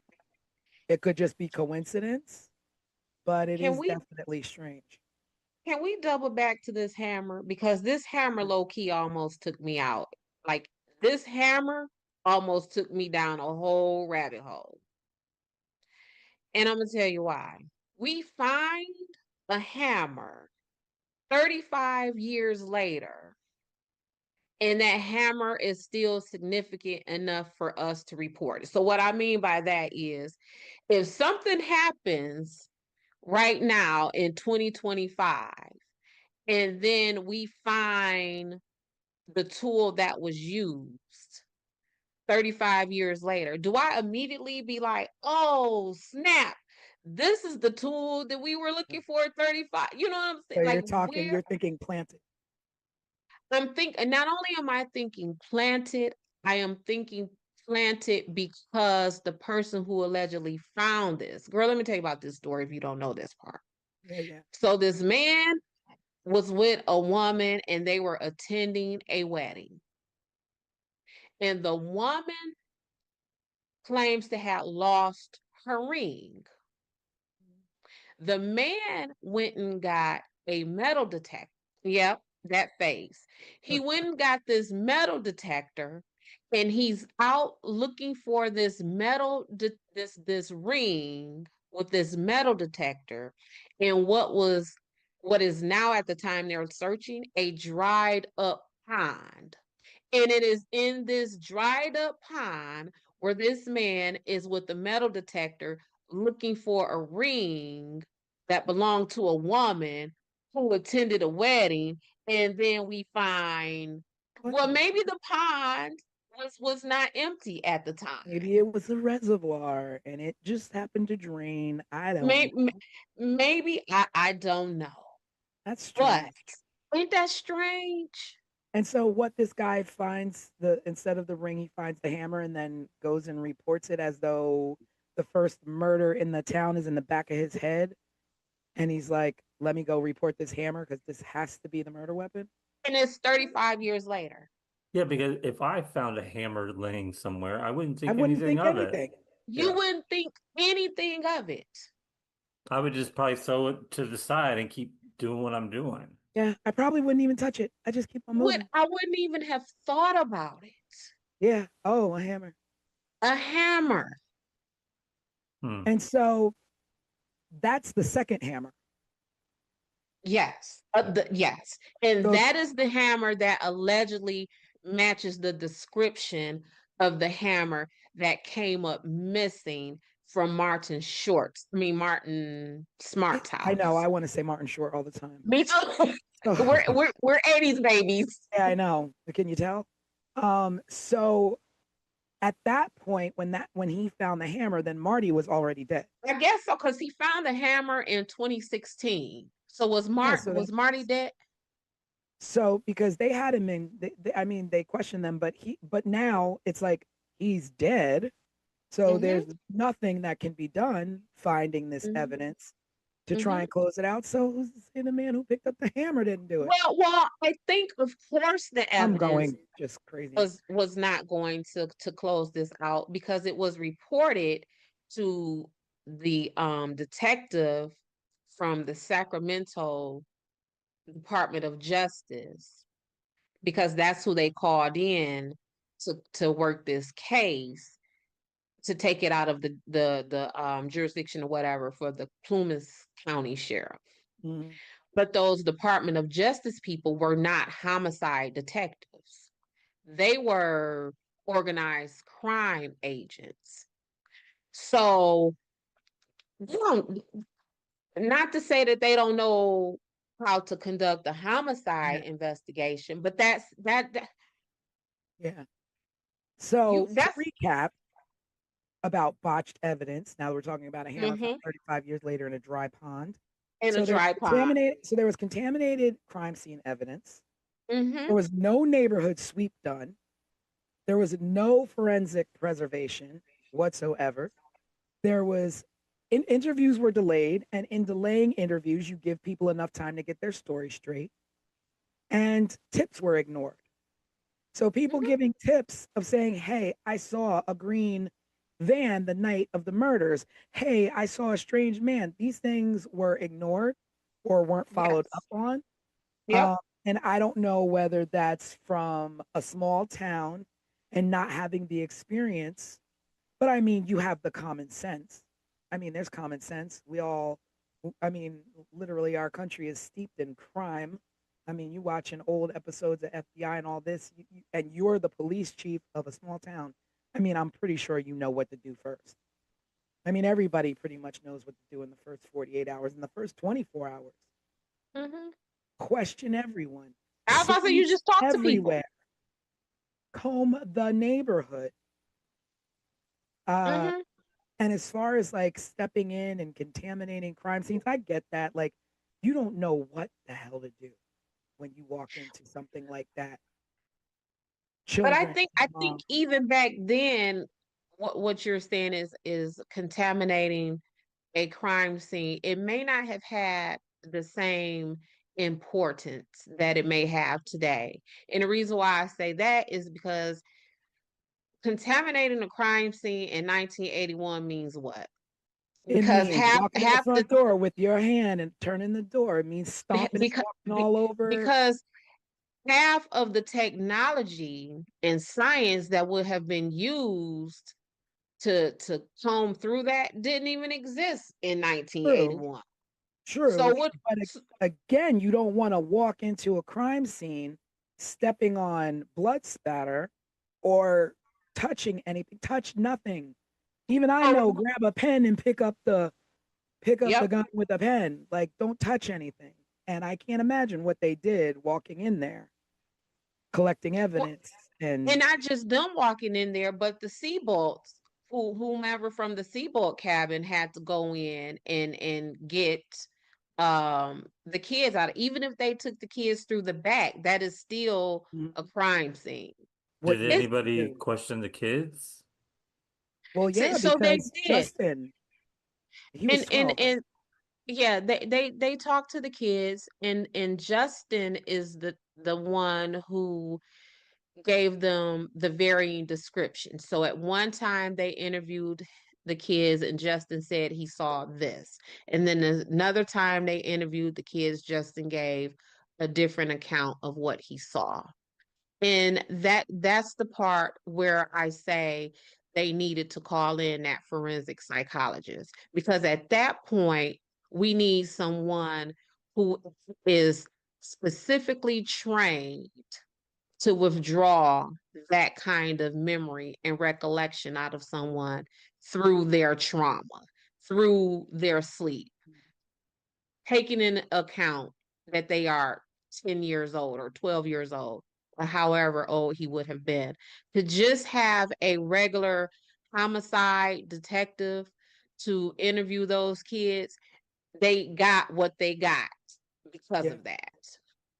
But also, like when he's saying if a kid, if they're claiming the kid slept through the night and saw nothing, how do you have Justin who is telling you what he saw?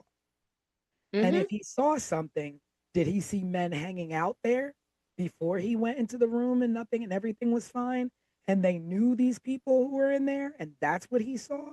Or did he see the murders happening and ran back to the room? Like the questioning of the children, the ball was dropped there. Or how about, did you see your daddy? Yeah. I mean, we don't know what's in those case files of what was said or what questions were asked to them. Yeah, did you see your daddy doing this? And is that also why Justin gave varying descriptions? Because did he see his daddy? And oh snap, I did see my daddy. So let me hurry up and change this. Oh wait, I don't remember what I saw. It was blurry. Now I don't remember. Yeah. Well, that would make sense if he did see them before, just hanging out, but then they have the alibi of being at the bar. But then is everyone at the bar telling the truth? I mean, we don't have, surveillance cameras to prove when they walked in the bar, when they walked out of the bar. They might have never even been at the bar. They could have been at the house the whole time. And the truth of the matter is, even if all of these things were reported, so if the Seabolts would have said, hey, we saw John Smith in that green van, or if someone would have been able to identify this strange person in these glasses, or if someone was able to provide the name of this person who just so happened to find his hammer 35 years later. If someone would have provided all of that information, if the county sheriff is crooked and steeped in the middle of these people, what he gonna do? He gonna give a full investigation? That's true. But then also to go back to, like, were they at the bar or weren't they at the bar, talking about who Bo was, Marty's friend. He was an ex-mob enforcer. He lived in Martin's basement. He had a criminal record and he had ties to the FBI. So if they wanted to cover up anything, no problem. They were at the bar. No problem. We're at the bar. Better yet, no problem. We just gonna go ahead and sit these knives on the table because Yeah, we ain't worried about that. We ain't worried about nobody no figuring out what. problem. We'll leave you something to investigate. That'll Mm-hmm. lead to nowhere. We got to leave. Mm-hmm. Mm-hmm. I mean, that's crazy. And like, what exactly is an ex-mob enforcer? Like, w- you're it, you get out and they ain't not pulling you back And they not pulling you back in. Well, we know just in a from small neighborhood town. gangs, Yeah, just from neighborhood yeah, yeah, gangs, they yeah. think we can't let you go. Where do you think you going? An ex-mob enforcer. Like The I don't ex-mob feel like force that from exists Chicago. So in a small town. Yeah. Somebody from Chicago finna move to Caddy, California, and live in a cabin. No, Yeah. live in someone's basement in the cabin, Yeah. and you from Chi-Town. Nah. That's not happening. Mm-mm. Well, What you about to say, Craig? I'm thinking forward a little bit now because I'm starting now to think about three different things. Um, Okay. the letter that Marty wrote to his wife, where he Yeah, that's going back essentially to him telling admitted his therapist. admitted that he did it. The phone call that came in about Tina and her skull, I feel like it came from a payphone or something.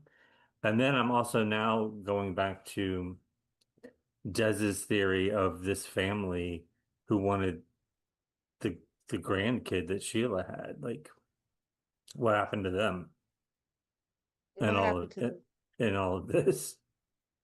And Well, I don't. do y'all know that that call to report Tina came in almost 3 years to the day that the And do we Katie know murders who the happened? call came in from, or it was anonymous? It was allegedly anonymous. Because I feel like Yeah, that's a whole nother element to Mm-hmm. this. Is where did Mm-hmm. Tina go? Where's she been for 3 years? The skull was found 100 miles away from Ketty somewhere. Yeah. So And Tina was how old when the murders happened? Who, Tina? 12, Yeah, She was and 12. so at the time they found her skull, she would have been how old? Like 15, 15. going on 15. But she could have been dead the whole time, you know? She could have been dead for three So, years. so Craig, you're thinking like she I was. see your wheels turning, Tanisha. So you're thinking that the people possibly who no, that's not. What are you about to say? I'm not thinking anything really. I'm just making sure we don't leave her out of the story because, Tina? Oh yeah, no. Well, yeah. yeah, no, we're just going down that rabbit hole of that whole who was involved and how criminal it was.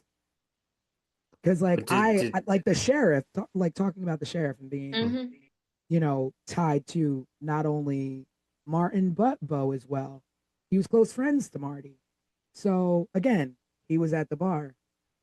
You know, he he like had conflicts of interest with everybody involved. He lived Right. in cabin 28. He knew the layout. And like you Mm-hmm. said, if you lived in cabin 16, you know the layout of cabin 28. Mm-hmm. Mm-hmm. And whoever it was knew that they can walk into cabin 28. They Right. knew they weren't going to have any kind of locked door problem or have to break into a window. Yeah, There's like just corruption all over. yeah. I like Craig's thinking of not allowing Tina to get lost in the fray of all of this. Um, Back to that word of motive. I think Tina could be herself a motive for some of this, just from the fact that Tina, there are reports that she was molested in the town, um, and no one followed up on that.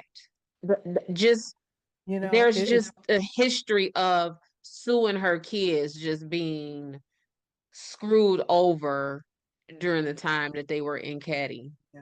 So then you're talking about Sue, who has a teen daughter who's pregnant, a Mm-hmm. young daughter who's molested, a young Mm-hmm. son who's hanging out with the wrong crowd, Mm-hmm. um, and it could have, I mean, the angles could be anywhere. And Mhm. when I think about it, it's just like you always say, what's the one odd piece in everything? Like what's the odd placement in these murders? And it's that a young child was taken. So then you start going into, you know, Mhm. human Mhm. trafficking of children. Like, was Mhm. she taken for a Yeah. reason? Yeah. Like, What they did want with her? the You person spared the who? boys, but you didn't spare the child, the little baby girl. Yeah. The So boys were so taken. is it um whomever harmed, sexually assaulted Tina? Was their fixation on Tina continued to the point of, let me get Tina, and to get Tina, I am willing to murder everyone around her to get to her, and she's coming with me? Is it that? Is it, again, what Craig said with the Meeks? You took my baby from me. I'm finna kill you and your whole family except for your baby. That's And what I your was baby thinking. is coming with me. So Tina can't be lost in this. No, and I mean, it's so hard to even think. Like, they suffered a horrible death. The mom, Mm-hmm. Dana, Mm-hmm. John, they suffered a horrible death. But we Mm-hmm. don't know what Tina suffered. No, We'll never no. know what Was that child suffered. she kept alive for those 3 years, or was she killed the next day too? I don't know. Yeah. I don't know. And I think that's all part of the terror. Yeah. And I mean, and then we talk about the survivors. So you have Sheila, the oldest. Like, she's Mm-hmm. got to be, you know, she's got to Probably be, our age. yeah, yeah, she's our age. And just how do you reconcile life after seeing something like that? Knowing your baby sister, you sent your baby sister home and she was murdered, Mm-hmm. left and dumped like she was nothing.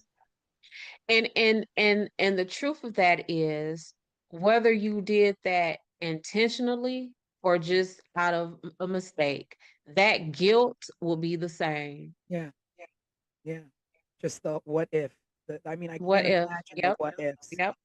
And even the young boys who were in the other room, and though they were just young, you have to, I mean, at 12 and, even 7, I look back at things and go, what if I would have done this? What if I would have done, Right. let alone, my big brother, my mom, you know, done the way they were done. And it's just so sad to me that, people are quick to, oh, I found this hammer. Oh, we found the skull of Tina. But yet there's still no further push and investigation.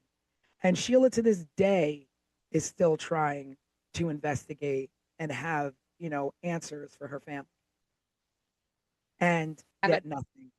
You get know. two random tips from left field, but you have no investigation into those things that lead to just dead ends. Yeah. And Sheila Yeah. Sheila did do an interview, I think, with People in 2016, Mm-hmm. talking about her experiences. You can also find a lot of videos on YouTube of with her and her brother revisiting Ketty, actually, and it's very hard to watch them revisiting and recalling memories from that time. And it's just, I really hope that she can find the answers to what happened to her family. She deserves that. She absolutely deserves that. And I think um we all do. Mhm. Yeah. Um just because I think that the Ketty murders are so gripping because we all feel that human dynamic of this. And granted that for a lot of people who are listening to us, a lot of people who have researched this case on their own, these are people who, like, they may not have even been alive yet, when these murders had taken place. But it's something about this case that just pulls at all of your human being fibers. Yeah, and I think too for me the draw was that this was our time. You know, these are the Hmm. kids. This is when we grew up. Right. And you know, in the 80s, things were like that. It was, you know, you were free to ride your bikes until the street lights Correct. came on, then get home. You know, you were over your friend's house for dinner, your friends were over your house for dinner. And it Hmm. was that it was a little bit of a more of a carefree. You didn't really worry too much about your neighbors. You could Right. leave your doors unlocked in some places. Right. And to just think like you put yourself in that like, you know, I think of the friends that I grew up with and I'm like, I just can't even imagine. Right. And that's what makes me offer so much grace and Yeah. consideration to Sue, because that was all of us, whether our parents were somewhere, CEOs of General Motors, or I don't know, cashiers at White Castle. Mhm. Our story was the same as children, that we were out and about, Mhm. not just so much left alone as we were just out and about. Like you watch, I don't know, you watch It, right? You watch Yeah. Dare, you watch Yeah. any of these times, right? Stranger Any Things. Yeah, Yeah. any Spike Lee movie where he, That was the 80s. yeah, that is what that element was when it comes to children. So that's, again, I don't want to, you know, dog Sue out about that, because that of this whole case, that right there is the one thing that was closest to the normal Yeah. than anything else. And also, you know, you in saying that you don't want to, you know, you don't want to dog Sue out for the way she raised her kids. And I mean, I give her credit for breaking away from an abusive man and Mm-hmm. wanting better for her children, whether she let them run about or not. And kids are going to, I mean, you could try and raise your kids as great as you want, but there's all kinds of influences out there. And Right. just like you don't, you know, want to dog out Sue, I don't want to, you know, put this like Sheila did it. You know, she's the only one who survived and the boys were too young. Like this is just, you know, your brain tries to think of anything to grab onto to explain away what happened to these people. Because guess what else Sheila has to deal with? It's not just the guilt of, dang, did I send my sister over there inadvertently to be killed? Or, dang, I don't know who killed my family. She also has the burden of being the sole survivor, and everybody like, "Oh, you did it." Yeah. And not only that, she also has to live with the fear of Right. being no one's caught, someone's still out there. What did Mm-hmm. they want? Did they want my mom? Was it me? Was it my Right. who was it? Like you still live with that fear and that like, you know, that just you cannot trust anyone in your life. It, it's also her two younger brothers. They were ones that I could never find any information on during this Yeah, whole research yeah. process. And I But they're mean they're that's still alive and they're still out there. yeah. But I mean, you know, at that point I'm like, you know, they have to be protected. Um, you know what the psychological trauma that they've probably grown up with, grown had to deal with, and whether they got, you know, professional help or not, that's another Mm-hmm. thing too. Like, were they just left on their own to figure out how to Mm-hmm. navigate life with a tragedy like that? Did they grow up with anger? Did they grow up with hatred? Did, you know, they grow up to be kind young men? Did they grow up to be family men? I mean, I don't know. Mm-hmm. Yeah. I don't know. Yeah, I no matter who actually committed these atrocities to this family, right? Um, I blame law enforcement. That is where I hang my hat for the blame of this, not for these people's murders, but for this to be so unresolved. Like I blame them for every ounce of pain that Sheila had to go through, that she still goes through, that her brothers and other family members are going through. I blame them for that because it just feels like there was not just a botched investigation. I feel like there was literally no investigation. And Yeah. that's worse. Yeah. Because at least with a botched investigation, there is some effort, whether that you did that botchness on purpose or you did that botchness by, natural ineptness. At least there was effort. I don't feel that there was effort here.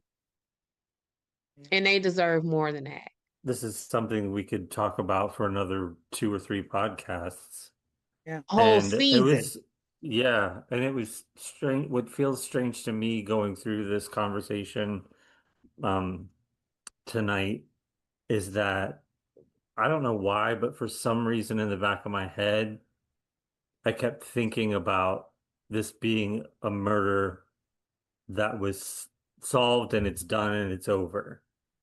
And it was sort of like a realization hit me that like we could talk about this forever because nothing was ever solved.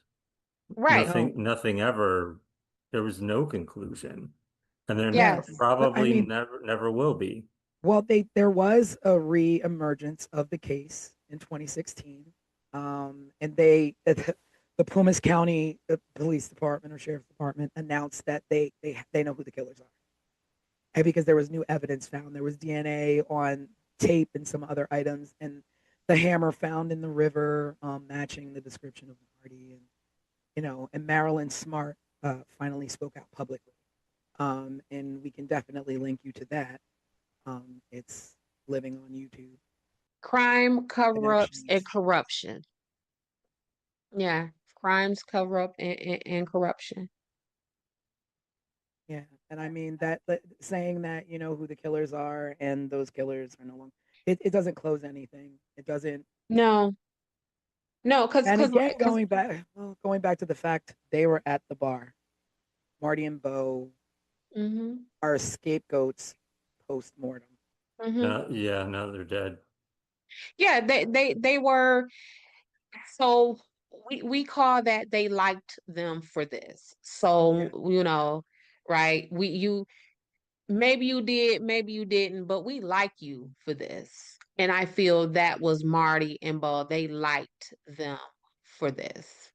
and I gotta say that I think that the reemergence of this case reopening in 2016 has to do with the fact that people will not let this go.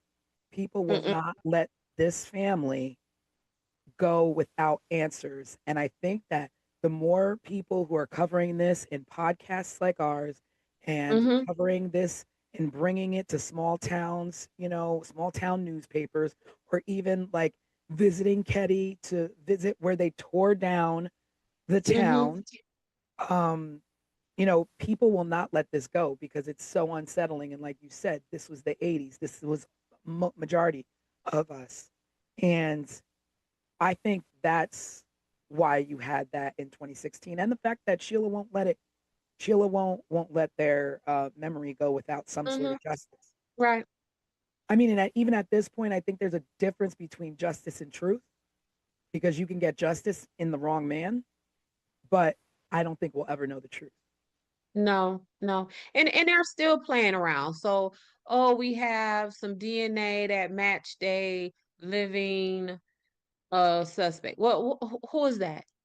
Mhm. Or, oh yeah, the new detectives from the Sacramento Department of Justice. Oh, and I think I saw this in an article from like 5 years ago. Oh, we're close to closing the case, or we're close to arrest. That was 5 years ago. Mhm. What's Still happening? nothing. Yeah, still nothing. So, Craig, I think you said there were some questions that were there questions that we could just circle back. I think that we kind of hit them all through tonight. I also through this conversation, I'm like, well, where do we wrap up with this? It's like there is no correct place to wrap up this No. story tonight. There's not. I'll I look mean, at I think technically we can wrap up in our own take and theory. I don't want to accuse anyone, but I honestly cannot think of one thing that says to me, this one did it or that one did it, because there's so many different ways to go, and you don't want to accuse someone who had nothing to do with it. And Had nothing to do with that. And prisons are full of that. I know. yeah, I get the phone calls, right? But again, that's what I mean by the brunt of the blame, at least for me, lies with law enforcement. Because again, if there were 10 running theories at the time, if y'all would have done even a piece of investigation, maybe now we're only down to 6 theories. yeah, yeah. They do a little bit more, maybe we're down to 4. Like you chip away at it, right? And there was no chipping. No one had a wood chipper in Ketty regarding Sue Sharp and her family. Yeah. I So think I think if we wanted to take a question that we got from one of the viewers at home this past week when we released the overview of this case, and of course everyone listening or watching this should check that episode out. We also have a case file that gives a little bit more of an outline of who was involved and how things sort of went down as well. But Kirsten chimed in, and we're encouraging everyone at home to be involved. So please send in your questions for any future cases that we're gonna be covering. Um, Kirsten said, when the case was reopened and DNA was found to belong to a living suspect, why did the case stall? And I think we kind of just covered that question. Mhm. Yeah, I again, always, because that is their role. That the police, this is their role to investigate and get to the bottom of this. Um, why did it stall? Well, we kind of just like Craig said, we kind of went through some of those theories. Um, yeah, of I what mean, it might short have. of short of doing what Desiree does in the real world is hopping a plane to Ketty and knocking on some doors. Knocking on Um, doors. Otherwise, a phone call is not going to do it in these Right. days. Because it doesn't matter how much DNA you have, how many fingerprints you have, how much surveillance footage you have. If people aren't giving you stories, then you almost have nothing. Like I don't walk around with a DNA testing kit in my pocketbook, right? You know, just talk to me and tell me what I need to know, and then I could branch off from there. Just it is only 100 people. Yeah, but again, it was 1981, and we're now in 2025, and the likeliness that you will get a recollection that is accurate to what actually happened, if there are any people Mm-hmm. who are surviving and willing to talk. Um, Mm-hmm. I don't know. But at the end of this, our first case, the Ketty Cabin murders, it all comes down to botched police investigation. Botch police. And Yeah.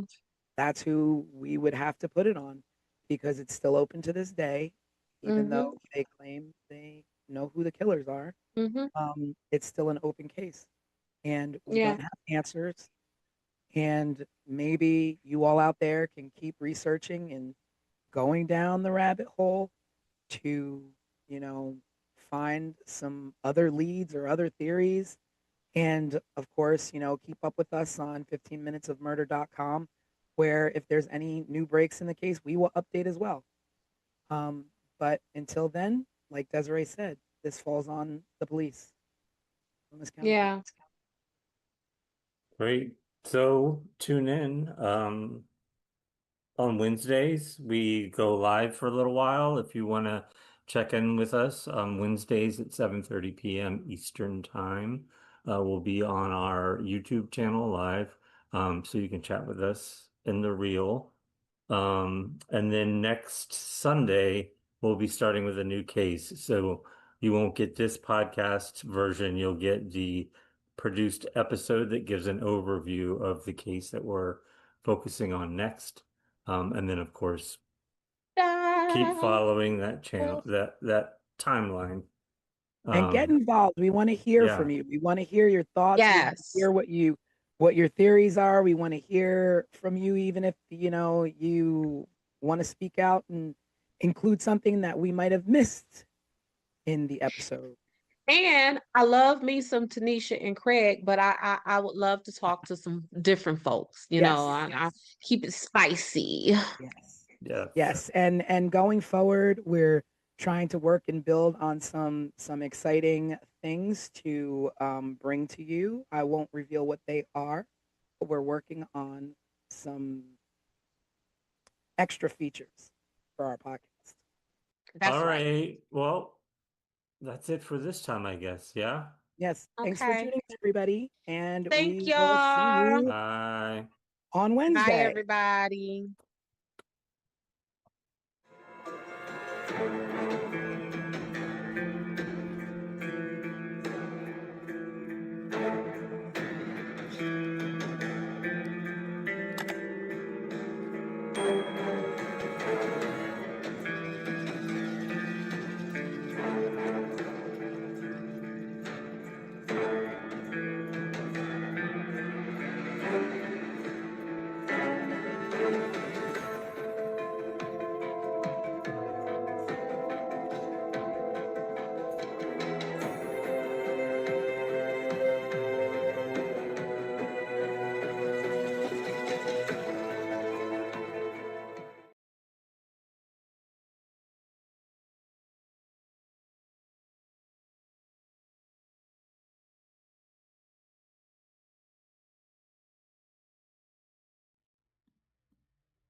The Colonial Parkway in Virginia was built for quiet drives, late-night peace, and scenic romance. Between Jamestown, Yorktown, and Williamsburg, it's the kind of place that feels like America telling you to slow down and breathe. But in the late 1980s, this peaceful stretch of road became the hunting grounds for one of the most disturbing killing patterns this country has ever seen. 4 couples, 4 gruesome crime scenes, and not a single arrest. And what's worse, none of it ever made sense the way a textbook serial case should. This is 15 Minutes of Murder.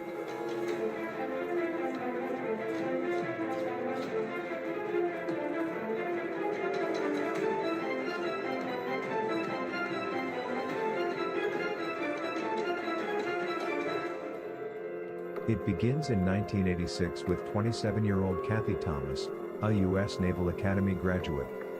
She was smart, driven, and extremely respected. Her girlfriend, Rebecca Dowski, a 21-year-old college student at William and Mary. Rebecca was kind, academic, the type of girl obsessed with making her future matter. Kathy and Rebecca were in love. They drove the parkway that night, simply to be together and to talk privately, away from the world judging them. They were last seen by witnesses on October 9th leaving a computer lab on the William and Mary campus. What was supposed to be a serene night wound up being the most brutal scene in the string of murders on the Colonial Parkway. On October 12th, their bodies were found inside Kathy's Honda Civic near the riverbank. They were bound with rope and medical tape. Their throats were violently cut so deep, they were nearly decapitated. There were also signs of strangulation. Kathy was stuffed in the hatchback while Rebecca was found in the back seat of the car. She had a clump of hair between her fingers, which suggested she tried to fight for her life. The killer covered their bodies and the car with fuel, but didn't commit to setting it on fire. The car itself was pushed slightly over the embankment. Like the killer wanted to hide them, but not too well. This didn't feel random. This feel was more like a rage that knew exactly what it wanted. An extremely violent overkill compared to the later victims found.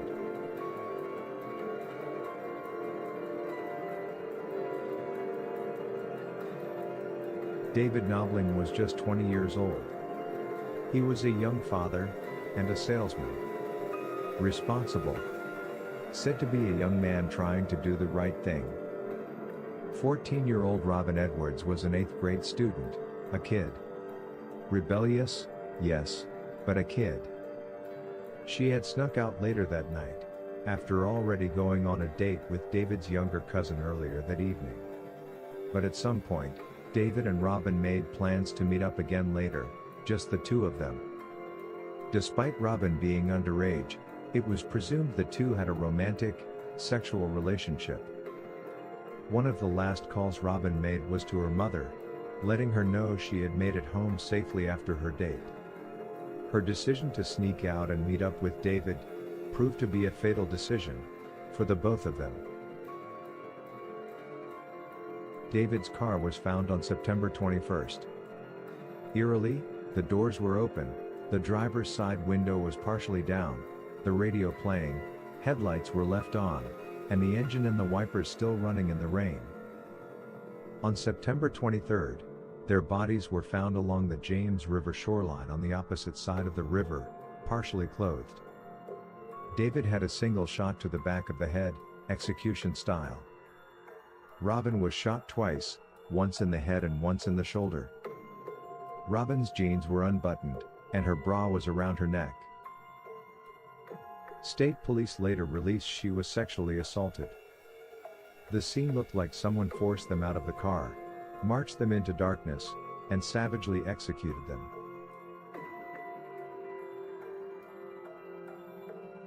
Richard Keith Call was 20, from Newport News, Virginia. He was close with his family, worked locally, and was known as responsible and protective.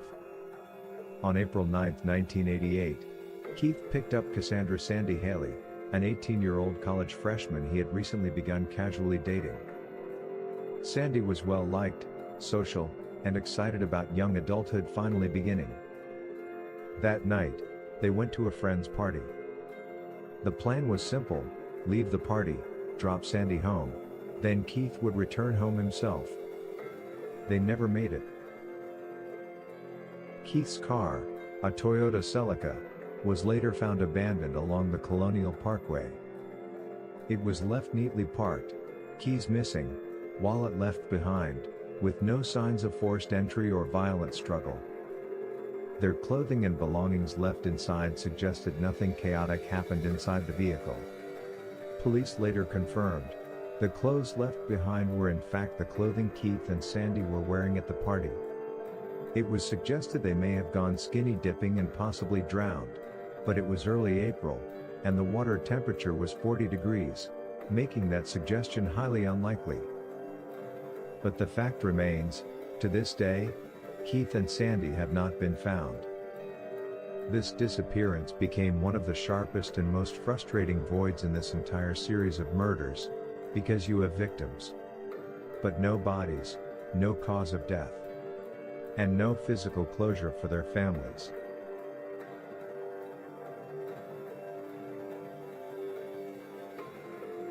Daniel Lauer was 21, from Virginia, a dependable young man known for his easygoing nature and strong work ethic.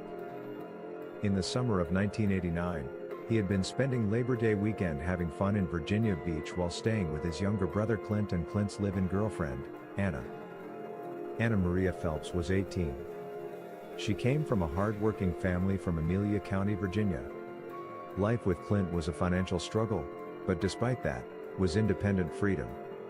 Over that weekend, Daniel decided to move in with the two, to help financially.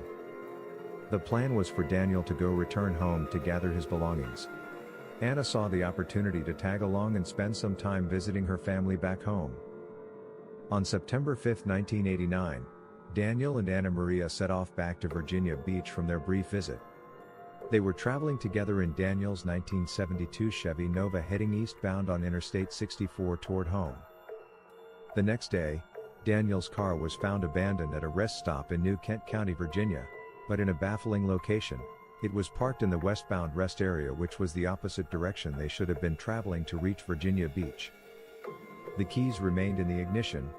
Anna Maria's purse and other personal items were left inside, and there were no obvious signs of robbery, making a random theft motive unlikely. For nearly 6 weeks, authorities and families searched with little to go on.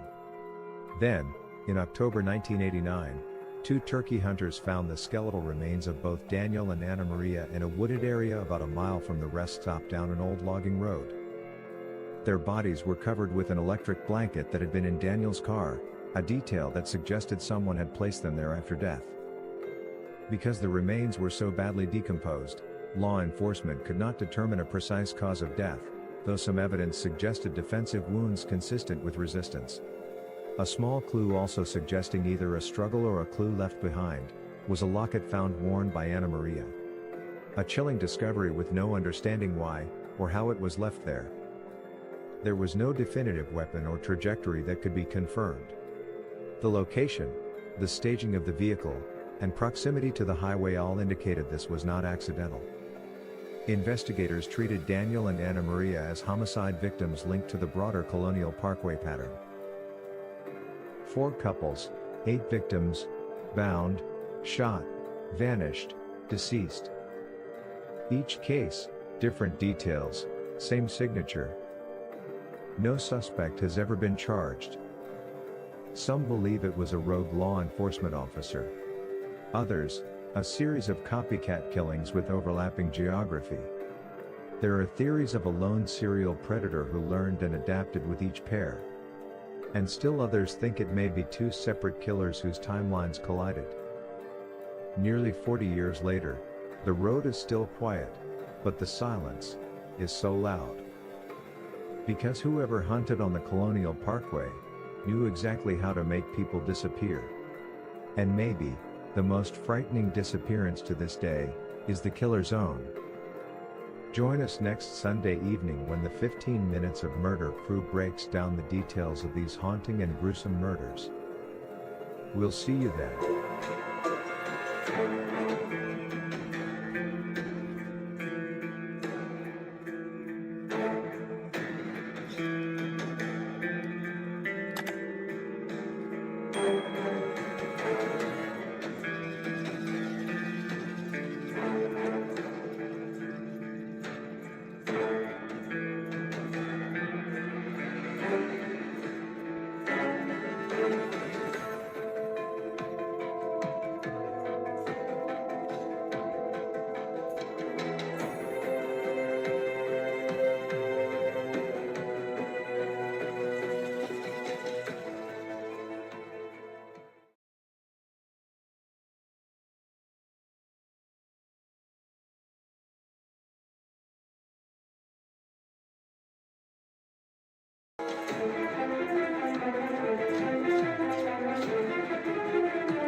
Welcome again, everybody, to another Sunday with 15 Minutes of Murder, where we're giving you a full podcast on the last case, the Colonial Parkway murders. So we're going to run down, we're going to give you a quick overview again of what that case was about, and then we're just going to get into it. We're going to start talking about it. We're going to talk about the victims. We're going to talk about the crime scenes. We're going to talk about the investigators, our theories, all of that good stuff. So join us and sit back, listen, and enjoy 15 Minutes of Murder, Colonial Parkway murders. All right, so let's break it down. The Colonial Parkway murders. It was 4 couples traveling along the Colonial Parkway. It is a 22-mile stretch of road. It's a federal park, is that correct? Yeah. That is in the historic triangle, I think is what they call it, in Virginia. I forgot the 3 points. What are the It's, 3 cities? It's Williamsburg, James. Jamestown, and Yorktown. Jamestown, I don't have that in the correct Yorktown. order, though. Mhm. Okay. And it's part of the National Park Service also. Right. Right. Yeah, let me just tell you, this Colonial Parkway is stunning. Like Mm, when you say, when in the beginning of the episode when it's talking about scenic views, it's mhm, beautiful. It is peaceful. Just you go over bridges, beautiful gaps of water, and just beautiful tree-lined road. Like, and I can't imagine at night. It's dimly lit. First of all, it's not very brightly lit. I read that it's also, or at that time, it was not highly patrolled by officers or any kind of police regulation or, looking mhm. out. So it was a little bit of a free for all for, this kind of thing to happen. Yeah, that was the purpose of it. It is a scenic route. So that was the purpose of it. And that's why there are so many bridges, because it's just a road. So there are very few intersections. It's just a stretch of scenic road that is part of our National Park Service. Yeah, a lot of historic, Hmm. pit stops that you can make along the way. And so it's just unfortunate that these murders happen. And it's not just these four murders. There were other murders that have taken place in and around there, but it was just Right. these four specific ones that became Hmm. a little bit known as the Colonial Parkway murder. Hmm. Hmm. And I um think and I think we definitely can't get lost on this scene because it's very much part of the story, right? And so some of this area, what I was reading about it is many people even consider it as an open air museum. Like that's how historic and pristine and gorgeous this area is, to that triangle of of towns. and I mean, people, and it just goes to show, like, you don't that's why Mm. people took to it. Like these four couples felt safe enough to be like, we're just gonna go, we're gonna travel, we're gonna go about our business. Yeah, I would imagine as a couple, you would go there maybe at night, to have some privacy or to see some beautiful scenery, something a little bit romantic, whatever the case may be. I imagine that's what attracted all these four couples to go out there, Yeah. at night. Yeah, and for sky nerds like me, just a place maybe to look at the sky and the stars. And Hmm. we used to take our kids out for those kind of outings in very similar places all the time. It's many just innocent reasons why someone would want to be there. And that's probably to me one of the really frightening things about this story is because this is an area that any of us could have been. And it keeps being labeled as a lover's lane Yeah. type deal. But just what we're talking about, like this is just like essentially a park where people and families would just go for whatever reason. We had the first case, which is the couple of Kathy Thomas and Rebecca Dowski. And this was the first of the chain of murders, and this happened in 1986. And they were young. They were a couple.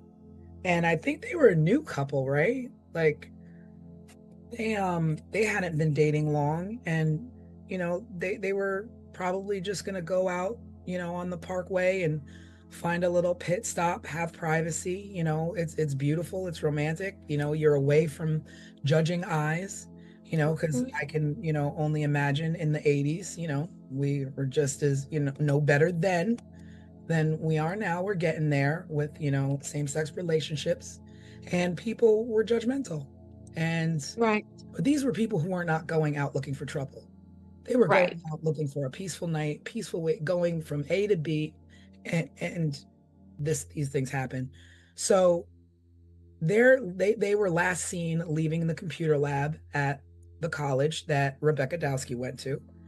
Hmm. And I thought I read that someone saw them after that, maybe at a Mm. bar. I'm not At a sure. where? At a bar. Oh, well, it's possible. Yeah. Hmm. Possible, but I That thought I seems read like that. a natural place to go. But Like yeah, you, I mean, you stop off, you have a, you have a drink, or you go have coffee, whatever. I don't know what kind of bar it was. Um, but that was the last time that they were seen, was pretty much leaving that computer lab. And the car was found. Kathy was driving a Honda Civic, and it was found near the York River. Both of the women were bound with rope and medical tape. Their throats were cut. And there was evidence that strangulation was involved. The vehicle was hidden. The murderer pushed the vehicle like close to the embankment. So it was like said that it was pushed just enough to be hidden, but visually enough to be like, oh, what's that? Something's going on over there. So it's not like he was hiding the car so that they'd never be found. So the way he placed this vehicle was intentional.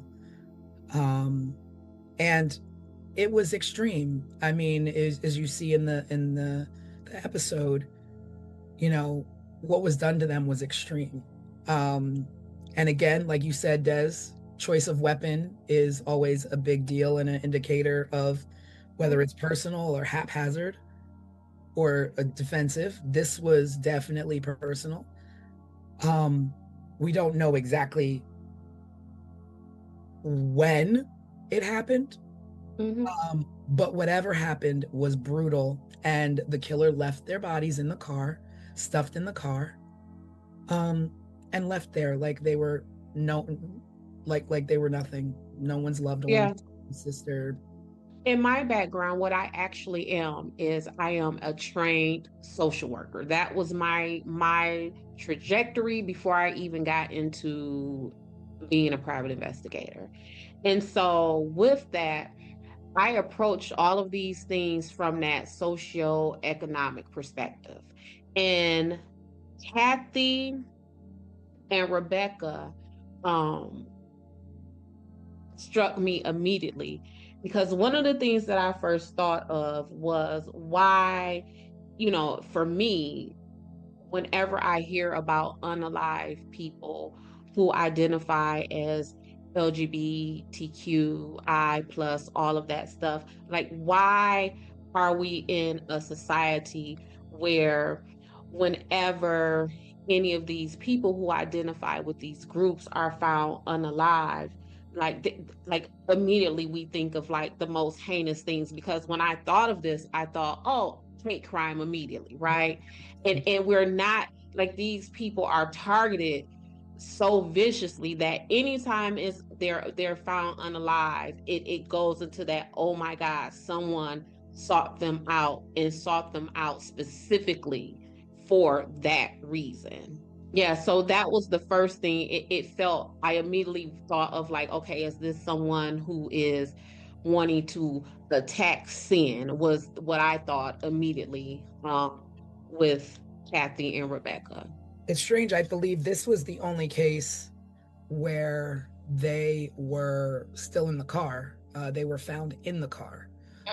Other murders, they were outside of the vehicles and a ways off. But or not found at all. Yeah, or not. Yeah. But I think from what I saw, theirs was the most vicious. Attack. Yeah, like one of them was nearly decapitated or something like that. Yeah. And it's like, and you know, investigators have been debating like whether it was a targeted attack, whether it was a sexually motivated crime, or hate motivated, like, you know, like you're right. And you know, and just to be official, the law enforcement, the officials, they never ruled this as a hate crime. Now the thing is that had they labeled it as a hate crime, it may have attached to some other murders. But because it's not labeled a hate crime, it's more like a one-off. It's coupled with these other murders because it happens to be on the same roadway. Like Des is like is your expertise. Like, do you think that mislabeling a crime can like offset who the murderers are or group it? Because it what it does is it now puts you in a position to where now you're chasing false leads. Now you're looking up this road when when you really should be up this road. Now you're looking for this type of person, because what law enforcement does in their investigations, they create a suspect profile. So kind of like what I was just saying about this possibly being a hate crime, right? So why aren't we looking for someone who is anti-gay or maybe even racist? Because what we know is hate is hate. So if you hate these people, you're going to hate these people too, right? So when you don't include all of these things, then yeah, because it's even like if you go to the grocery store, right? If you're trying to shop for spaghetti and you're over here buying pork steak and all that kind of stuff. Now, once you get home, that spaghetti is not going to be a properly cooked spaghetti. So it's that kind of thing. Because that's the one thing that makes me think of, that's what I think of. I'm like, well, did this murder go unsolved because you didn't label it as such, and you could have, Mm-hmm. taken other leads versus, oh, this, especially since this was the very first murder in this chain, and the next one didn't happen until a year later, or under a year later. So all this time, what were you considering this And as? it's still suspicious how Kathy and Rebecca was even tied to the final suspect, because I don't believe that his DNA was found on them. So, like how you said, there is rope and tape. How do you rope and tape and gag and bound someone and there is no DNA, there is no evidence, right? But for somehow, um, they still decided to go ahead and attach Kathy and Rebecca to this gentleman. His name is Alan Wilmer Sr. That's his There you name. go. There you go. Alan Will, yep. I kept wanting to call him Adam, but I didn't want to put the wrong name out there. I had to go to them notes to make sure. But yeah, those ladies, his DNA wasn't even connected to them. Yeah. And it's just like, So you start wondering, like, well, was this, a hitchhiker? Was this someone they picked up? Because at the same time, you're like, these are two women, one in the Naval Academy, so she's no punk. correct. She can hold her own, I'm sure. Right. Um, And one who was in the Naval Academy, and back to what we're saying about the hate crime, she left the academy because of her identity. She figured that she would not be safe there, right? So that is what this time period was. So to not, I was just very disappointed that was not labeled as a hate crime. yeah, same, because I just feel like, for me, this one feels different than the others Yeah. because of the brutality that was done to Mhm. them, and the carelessness in which they were left. Right. Because they're, And as thick as it is, you do have people who stage people and think they're staging them with care because they killed them for whatever personal reason, and they want to, take care of them and place their bodies where these Mhm. women were just discarded. yeah, and doused in diesel fuel. It Yeah. was just like just some other stuff Now, going you on don't with pour them. diesel fuel on a car to not set it on fire. So what was the intention there? Like, was this person Right. interrupted while they were doing so? I think I read that diesel fuel doesn't ignite in the same way as regular gasoline does. So maybe the intention was to catch the car on fire, but they just couldn't get it to start. Hmm. Or maybe it was poured on them to try to compromise any DNA or other evidence that may have been left.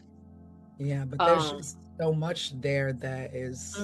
So yeah, so my continued suspicions behind Rebecca and Kathy is that her brother, Bill Thomas, says that they were told by investigators that they suspected that a police officer was involved in Kathy and Rebecca's murders. And so kind of like what we talked about in on this week's live is like you got to have a whole lot of evidence and suspicion and circumstances for investigating law enforcement agents to believe that another enforcement person committed stuff like this.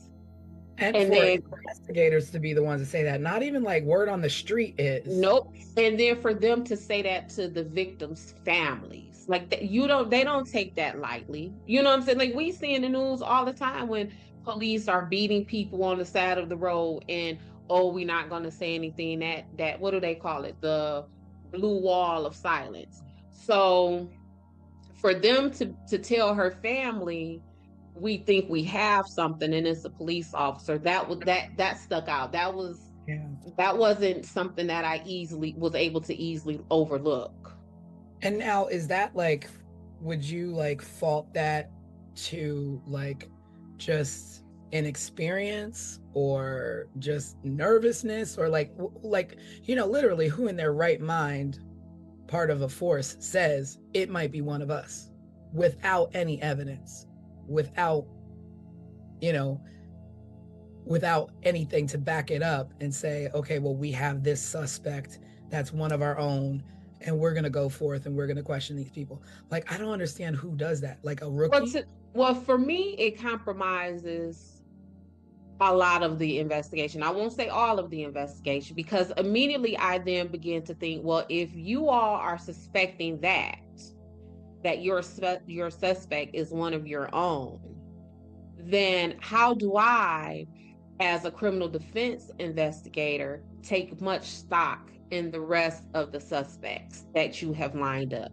Because now I am immediately thinking, are you trying to cover up what your officer or a officer would have done?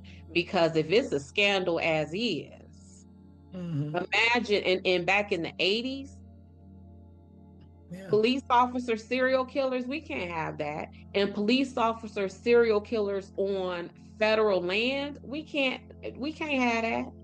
So we have to figure out who else we like. Remember, that's what they say. Who did you like for this? So we have to figure out who else we like for this. And then comes the string of suspects that we have. So we got to divert that attention. It got to go somewhere else. It can't stay here. And which one of you idiots told this family that? Because now we got to fix this. Yeah. Well, I think it comes up in some of the later cases too that they suspect either somebody impersonating law enforcement or a law enforcement person because wallets were left out. Glove compartments were left open, windows were rolled down part way. Everything you would do when you get pulled over by a cop, you're going to reach for your glove box. You're going to reach for your glove box first to pull out your insurance paperwork, your registration. You're going to reach for your wallet next because you got to show them your ID, and you're going to crack the window to be able to talk to the cop. Right. And so that's that walking down. So Rebecca and Kathy were first on the timeline. So they were told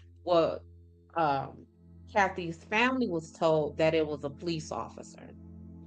The next couple, they were told that we feel it is someone impersonating police officer. So it appears like that is them trying to walk back that initial statement to the Thomas family and well, maybe not a cop, maybe it's impersonating a cop. And then now that it's just impersonation. What you say? It's funny you would bring that up, like, oh, now it was one of us. Now it's impersonating us. Because this is a year later. So the second case a year later in 87 was David Knobling. I don't know if it's Knobling or Nobling, and Robin Edwards. And both of them were found along the James River shoreline. they were both shot, so very different than the first victims. Partially clothed, and the truck that they were in was found elsewhere. And like Craig said, the door was open, the headlights were on, the windshield wipers were running. There was no robbery motive because the everything that you would take as a robbery was left behind. Nothing was taken in way of, oh, let me gain access to these people's identity, their wallets, their purses, their what have you. None of that. But being shot is completely different than being stabbed. Like, to me, those two things, to me, serial wise, don't go together. Don't go together. Don't go together. Don't go together. But their case, kind of similar to Rebecca and Kathy, ignited not just my investigator insight, but that social worker insight. So again, this was a man who was 20 years old and a father. And Robin was a 14-year-old child. Yeah. Now that I don't know where to go with that. So right. So for me, it was like I said with Kathy and Rebecca, is this, like this person's attack on sin type deal. And so back then, the 20-year-old guy with the 14-year-old girl, it wasn't as gross and creepy as it is today. Yeah. But it was still gross and creepy. Yeah. What you say, Craig? I said, yeah, it still was. Yeah. It still was. And so again, that was my. But I want to interrupt you with that, because you're saying it's gross and creepy, but the only way that if there's a murderer who is murdering people based on sins, you have to know the established relationship between the two, because they could be brother and sister. So what is it that you saw of these two that would make you think otherwise? Because it's not exactly confirmed or denied, more like implied from the things that I've read about the dynamic of their relationship. So what I found out of the dynamic of their relationship is that Robin was originally dating David's younger brother or cousin. And so after hanging out with his brother or cousin, whoever that may be, then the two of them kind of secretly linked up. And that's how they ended up on the parkway. And so if the running theory is that whoever this suspect is targeting these people because they are on Lover's Lane, what would this 20-year-old and this 14-year-old girl had been doing? And I believe there was something about her underwear and her pants being down, like things like that. And so sometimes we can look at, again, when I have all of these CSC cases, which are criminal sexual conduct cases, and men are like, or women, because sometimes women are the perpetrators of those things also, it is I didn't know how old she was. She didn't tell me how old she was. Well, you can look at, let's be for real. Yeah. Like let's really be for real. You have a child of your own, good and well. Yeah, and I don't care how big and how developed your body is. I can look at you, baby, and tell you were 14, and that's because I'm not looking at you in that kind of sexual way, right? So it's all of those things that make me believe, like, tied my thoughts of the attack on sin, or what I'm saying, with David and Robin that I had with Rebecca and Kathy. Then my ideas began to change as the couples started to roll in. Yeah. They're all very different. Yeah, it became real weird. So much so, like, because you mentioned it a little bit, Tanisha, I'm still not sure how this can be labeled as serial killings. Yeah. I mean, I don't. I'm not even sure at what point it was labeled serial, as Mhm.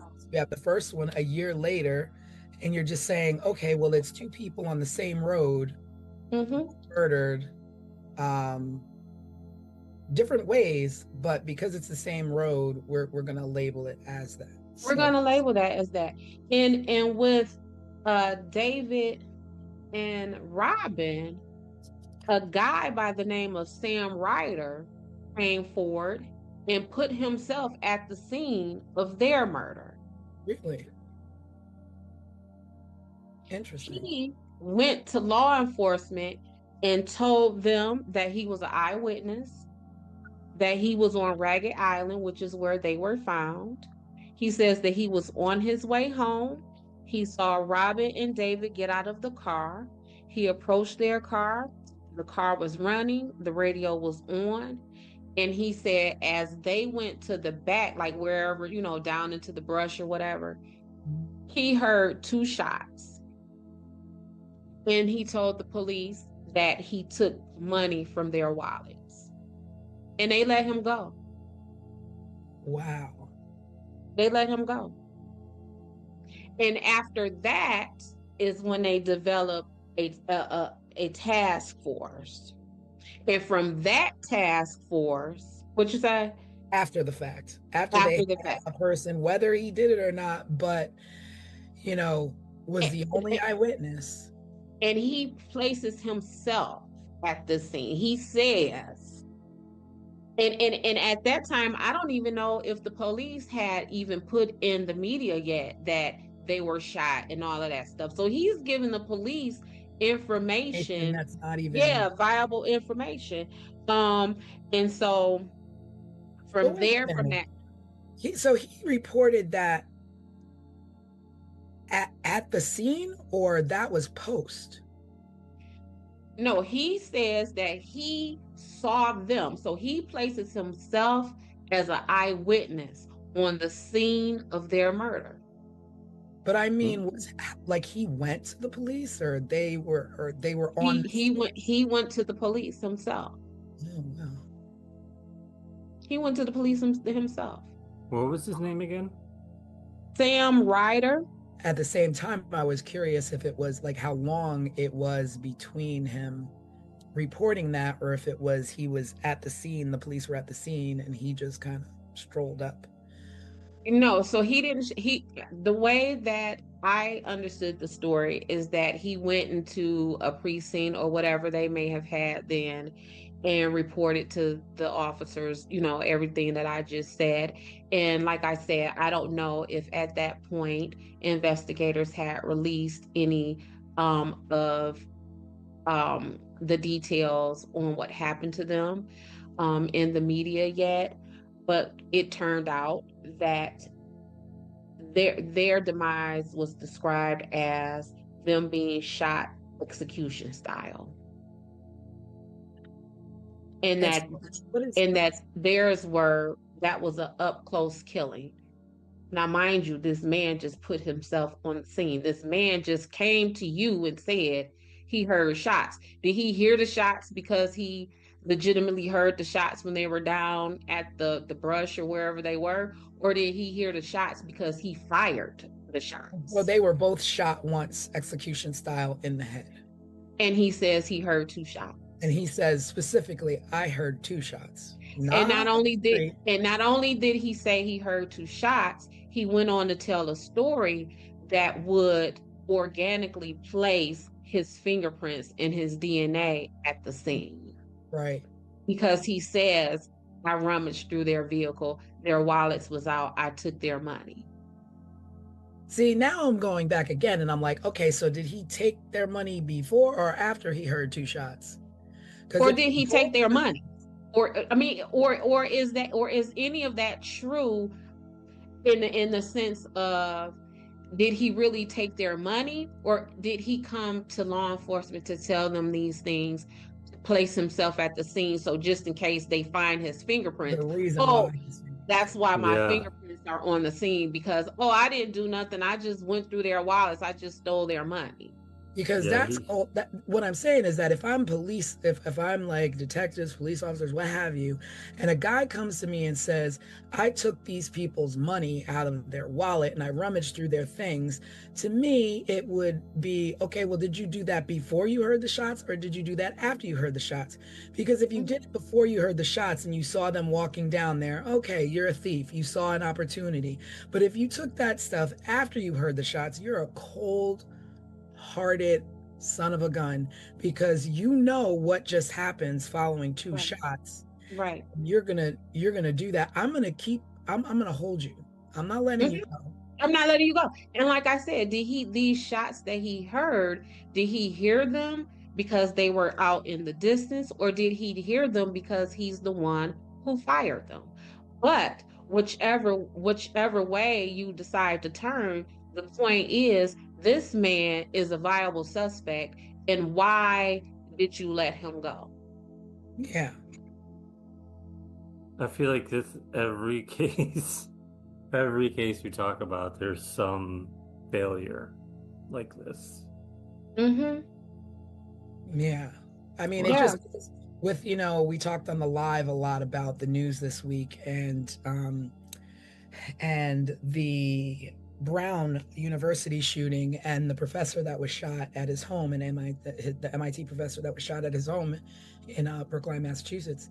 And it's like when you talk about just a perfect 1-2 of police work and media working together. Mm-hmm.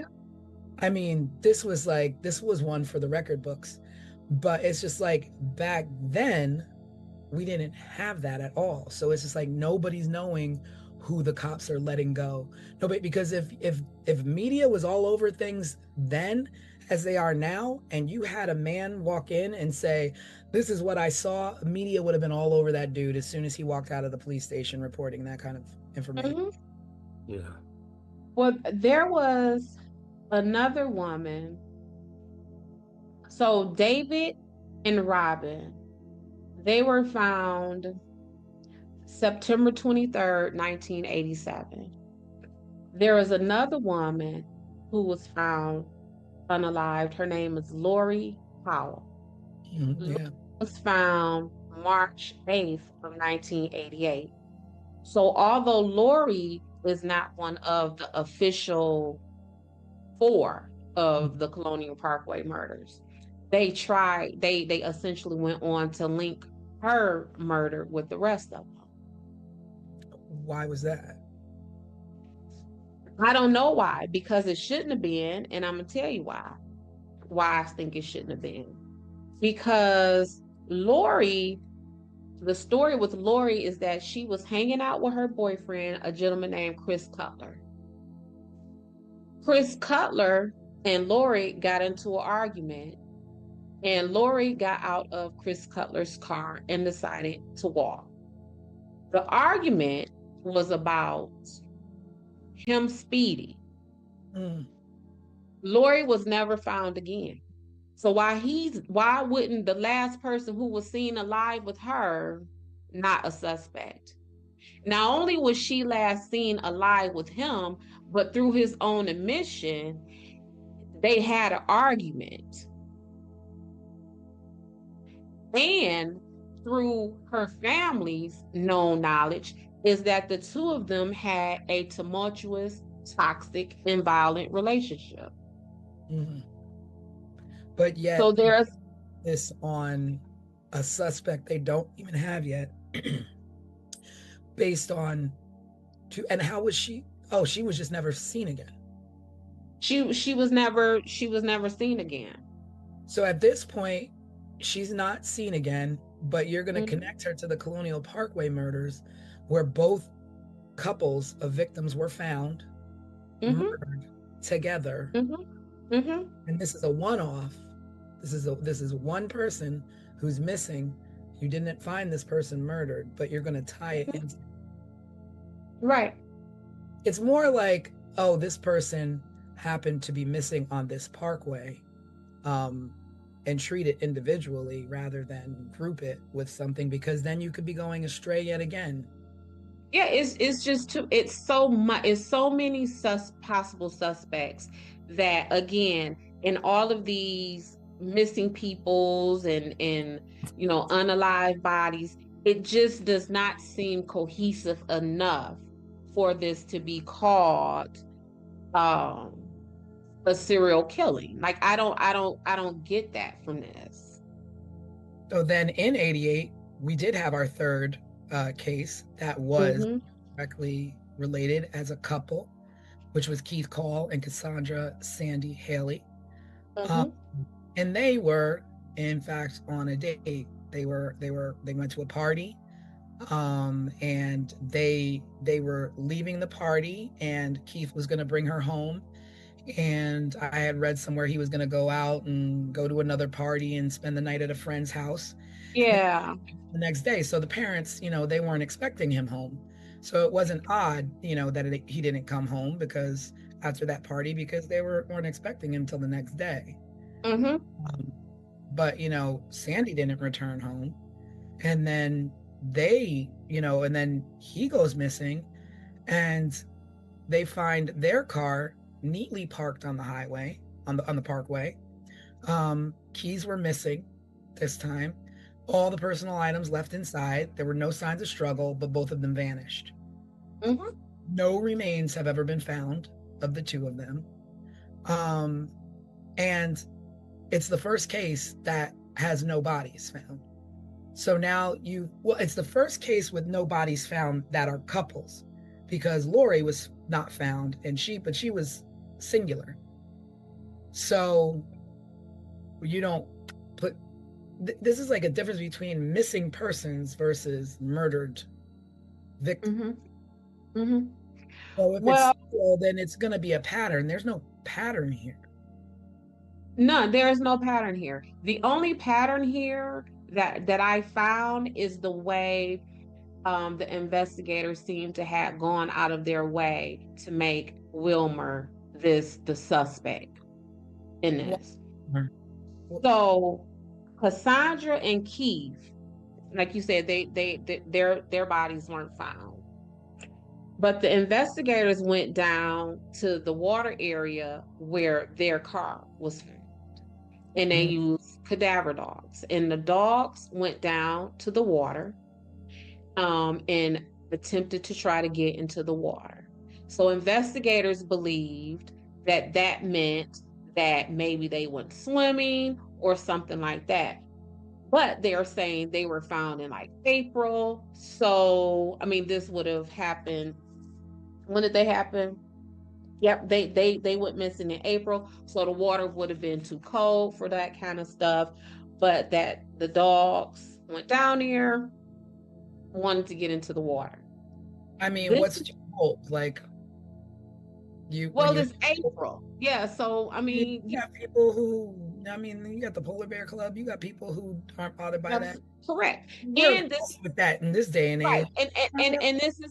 And this is an outdoorsy type environment, right? So what's cold to me, a regular person who not outdoorsy might not be for these folks. Right. So this is where Wilmer comes in. He was then questioned by the FBI as a suspect for them. Why? Where did they find him? So they received a tip of someone who saw a truck with a license plate in the area, and the truck had a vanity plate. I don't know how it is in any other state, but a vanity plate is a unique plate. Once you get a vanity, there are no other plates of that. So his vanity plate was E.M. Raw. So Edom Raw. He was what they referred to as a waterman, and we can go into that in a minute. Yeah. So he was a fisherman essentially. So he fished for fish and clams and oysters or whatever else is there. So they saw his vehicle there, and they went to question him. But this is what ties. There was in between, right after Richard and Cassandra, there was Teresa Howell, who came up missing. So what the cops did was they tied Wilmer to Teresa. And so what they did was they matched the DNA that was found on Teresa with the DNA that was allegedly found from David and Robin. So now you see them trying to build up this suspect after we have walked it down from this was a police officer. Because my first question of that would be, and this is why I wanted to be very clear about this vanity plate, because I don't know an idiot, a drug addict, or anybody who will drive their vehicle that is registered to them with the vanity plate to a murder scene. Where they have murdered if all of this is correct, they have murdered maybe 6, 7, 8 people at this point. Yeah, up until this point. And then they're going to take their vanity plate. And you're going to take your vehicle? Yeah. So, I think it's more like they liked him. They liked him. They liked him for this. Yeah. And so then as they questioned him, the FBI, not Craig, not a regular person like you or I, Tanisha, but the FBI administered a polygraph test. And he passed it. So they let him go. But this is also why when we have had discussions before, Tanisha, where I have always said I'm not particularly impressed when investigators talk about they got DNA, because all DNA proves is that you existed. Yeah. That's all it proves.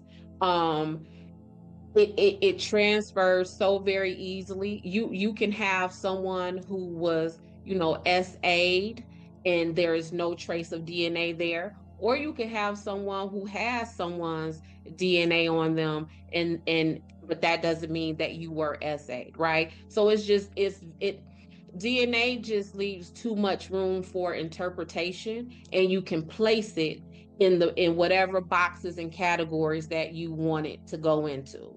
Because again, we want to talk about how inadmissible polygraph tests are. Well, if that's the case, FBI people, why did you give him one in the first place? And then now that he passed the polygraph test, now what? You want to keep at it? Yeah. And that is exactly what they did. So like when we're like thinking of this, and like now all of a sudden they're like, oh, it was law enforcement, and then it was not law enforcement, it was somebody possibly impersonating law enforcement, down to this actual suspect that they want to place, but then he passes a lie detector test. It's like, so this isn't, if these are all done by the same person, and this person is extremely smart and calculated on how to get away with murder. So after he passed his polygraph test and they continued to investigate him, they went to his home, and this is what the investigator said really drew their suspicion to him. They went to his home and they found him there doing what? Bleaching out the interior of his truck. Well, y'all just said he's a fisherman. Why would that?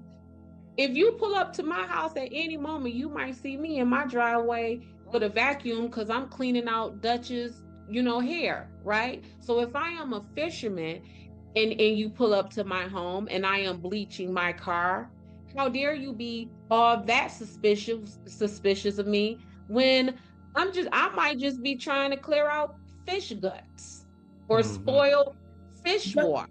But when you think about it, like, I'm a water baby. I live at the beach. My car is full of sand year round. But when you're a fisherman, I get it. But when you're a fisherman, it's expected. So do you really wash your truck out with bleach or do you just hose it down? Who knows? I don't know because I'm not a fisherman. Because This right, and that is the profile that they created of him. So when they went down to the edge of the water where Cassandra and Keith with these dogs, it is at that point where investigators flipped their investigation to possibly this person may have been someone who uses boats and is off the water. Mm. So if in your own profile is that this man is a fisherman, then how is it suspicious to you that when you get to his home, he's cleaning out his vehicle from what would be the smells or the contents of him doing the very things that you have profiled him to be?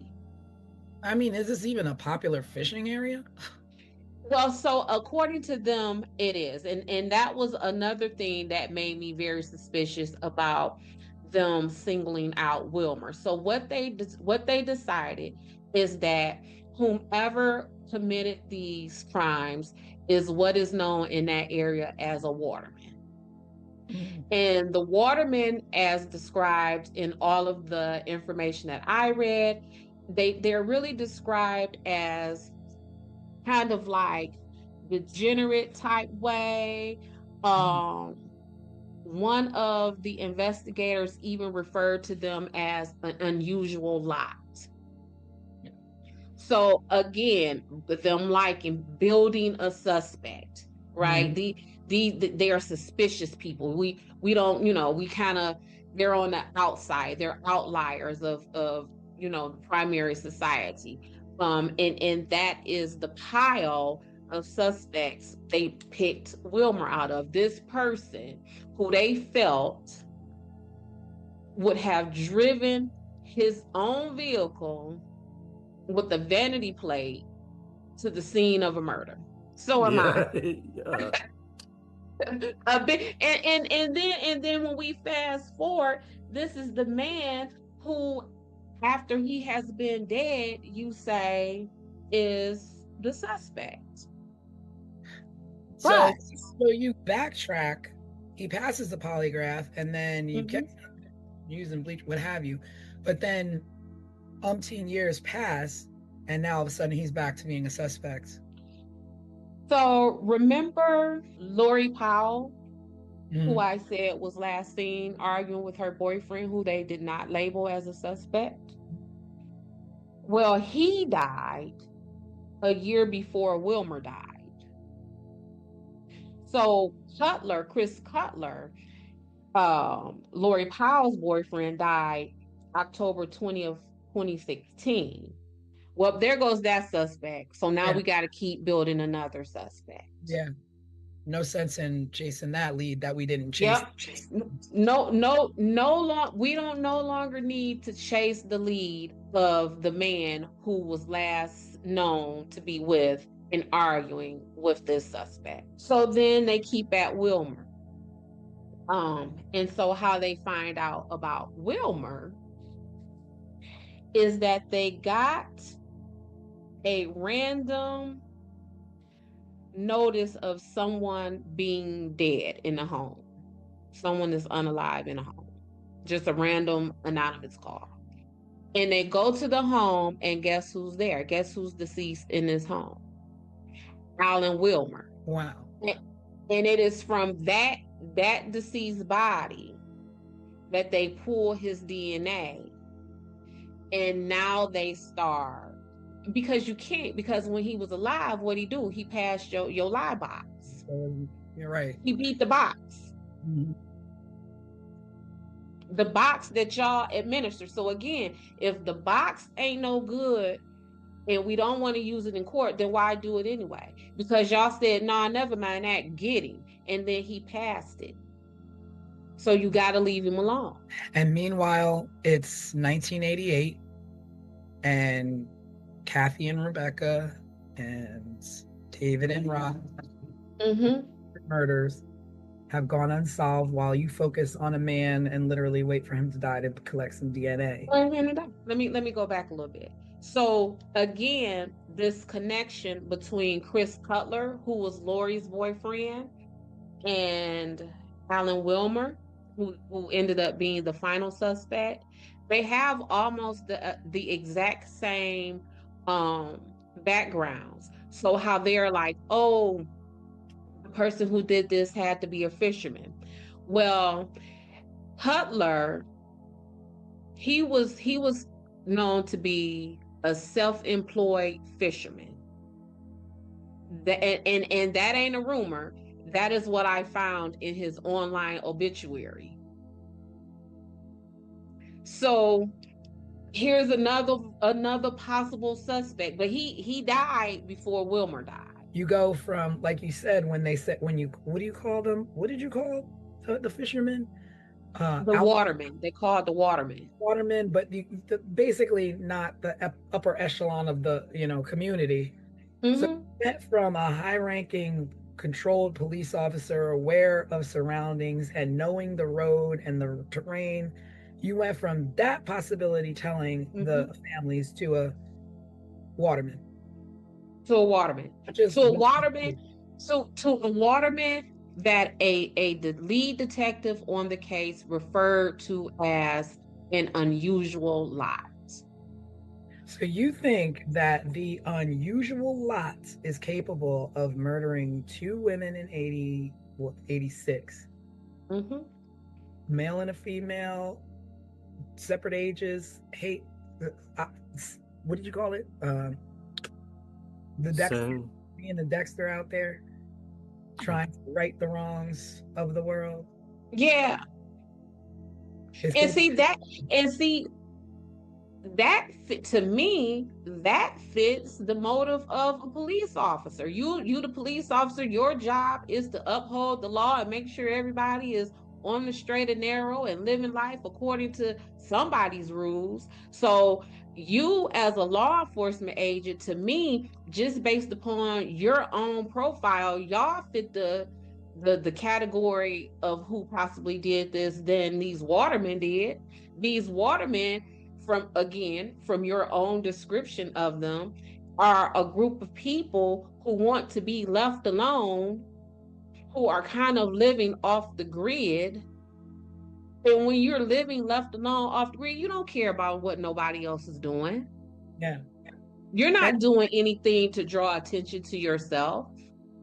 Yeah, and the other thing is that this began, I mean, I don't know what was before 86, but this Colonial Parkway murders started in 86. So in 86, 87, 88, by 88, you have 8 murders along this stretch. And so what are you all doing to protect the people? What are you all doing? I was going to say, and then there's one more murder we still have to talk about. Yeah. And we still have to talk about. But before we get into that, let me just say this. How does someone's body, deceased body in a house, goes anonymously reported to the police? Yeah. Like, what would make someone do that? And why is it always with these cases an anonymous source? Why? Sources. Well, I mean, I guess one is anonymous because you don't want to be tangled up in whatever mess. Oh, that's cute. In a sense. That's nice. That's a really cute explanation. I like that explanation, and I'm gonna tell you why I like that explanation.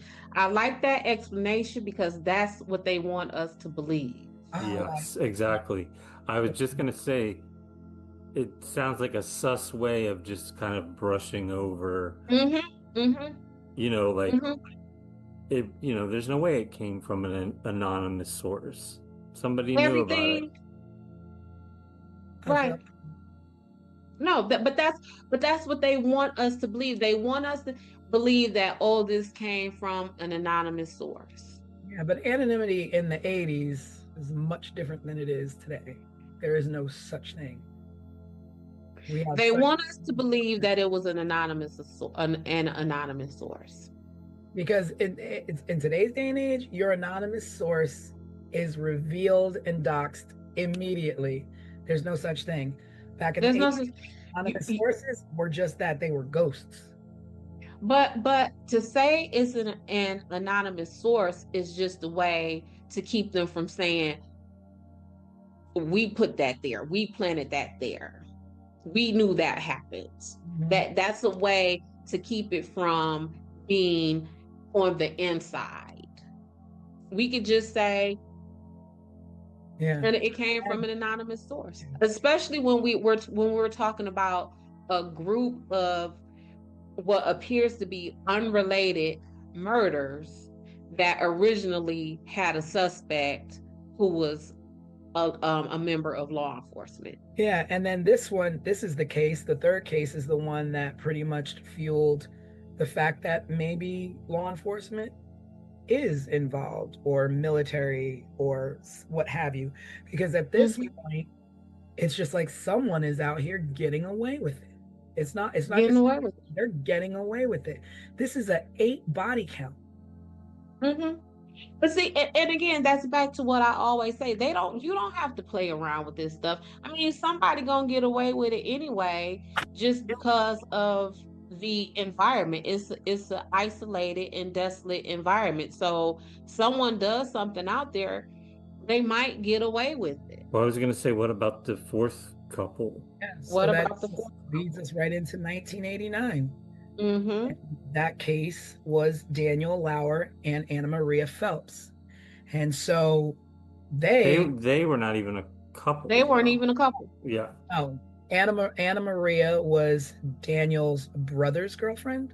And they lived together in Virginia Beach. And so Daniel was visiting his brother and Anna Maria, and, kind of saw, they were having a little bit of financial difficulties and struggling. And Daniel was like, you know what, I'm going to move in with you guys. And, probably was a relief to help financially. And so he's like, okay, after this, let me go down and go home and get my belongings. And Anna Maria was like, oh, I'll tag along with you. I can go visit my family while you're, packing your things. And then we'll all come back and, we'll start this new chapter together where, you come and live with us. And I'm sure they were all very excited and, to all be together. And that didn't happen. Because on the way, they went home, they packed their belongings. And actually there was a married couple that went back with them as well. They hitched a ride with Daniel and Anna Maria. So, they dropped them off, and then Daniel dropped off Anna Maria. He went to his home, packing some things, went back, picked her up, and then they were off to go back to Virginia Beach. And when they were found, their car was found. Their car was found going in the wrong direction of the way they were supposed to be going. Their car was found on the westbound side of the parkway when they should have been going east. They are dated, missing, or found on September 5th, 1989. In 2010, that's how many years later? Allegedly, there was a letter found in Anna Marie's belongings where she was supposed to have met someone in a blue van at a rest stop. The note did not state that person's name. Now, so she's supposed to meet someone at a rest. Wait, this was found on her person? It was found in 2010. This letter was found in her belongings. So pull out your calculator and tell me how many years from 1989 to 2010. So none of you searched these belongings to look for any evidence or clues whatsoever. And she's supposed to be meeting somebody at a rest stop. Conveniently, you tell that all these years later to justify why they were on the west side? Pay attention to this part. The person's van that she was supposed to meet at the rest stop was a blue van. Wilmer's vehicle with that vanity plate, it was a blue pickup. And if you look at, depending on if the angle that you looked at his van, it may have looked at his truck, it may have looked like a van because it was a Dodge Fargo pickup truck. And for those of us who know nothing about vehicles but watch television, think about Fred Sanford's pickup truck. It looked like that. Where is that the big fat bold front? So if you saw it from the front or the side, it may look like a van. But how is it that all those years later, we find a letter in her belongings? Well, I don't know where her belongings were. It did not say that. But here's where my thinking was. If you feel, and I'm talking to law enforcement, if you feel that that letter is a tip or a lead, then what you are now saying is that Daniel would have taken his brother's girlfriend and delivered her to her murderer. Yeah. Or at least another man. So, you know what I'm saying? Like, which that just doesn't even sound right. Not at all. No letter explaining, like, I mean, it's not like today where it's like, oh, I bought something on Facebook Marketplace. Let me go meet the person in the blue van to pick up my new tables that I'm going to use when we move in. It's like, you know why you're going to meet somebody in a blue van. And why would she need to go meet anyone, anywhere when she was safe with her boyfriend's brother? Right. It would have been no reason for him to, oh, hey, bro, I'm on my way to Walmart. Just so you know, I dropped your girl off at the rest stop to somebody in a blue van. I'll holler at you later. That's not even what the plan was. And I get plans change and pit stops happen. But I don't know every man in the world, but the men that I know in this world, ain't none of them finna drop their boyfriend's brother off at no weird rest stop with no weird vehicle, and truth be told, probably with a dude. Like, that's your brother's girlfriend. But then you wind up dead right alongside her. So you're pulling up and you've got enough mind to say, this doesn't look right. We're not doing this. Let's around. And this is 21 years later they're finding this note, right? Right. So if we look at the timeline, in 2010 is when they found the note. Wilmer is found anonymously dead in some house in 2017. And then what is that, 2024, they decide to announce that Wilmer is the final suspect. Because they had enough time in 2010 finding a note that said she was meeting somebody in a blue car. And he's dead by 2017, so all gas, no brakes at this point is him. That is not a case closed. It's not a case closed. I'm telling you, and the whole time I was investigating this, I was just thinking, like, these poor families, like, if these were any of my loved ones who was harmed or missing or anything in this case, I would have had an attorney to go and get these investigator files, because this don't make no sense. But again, it was a different time. And it was there was a lot more ways to cover up things, and I guess to easier to not get answers. Like, now we have all kinds of methods and access to information that just was not there.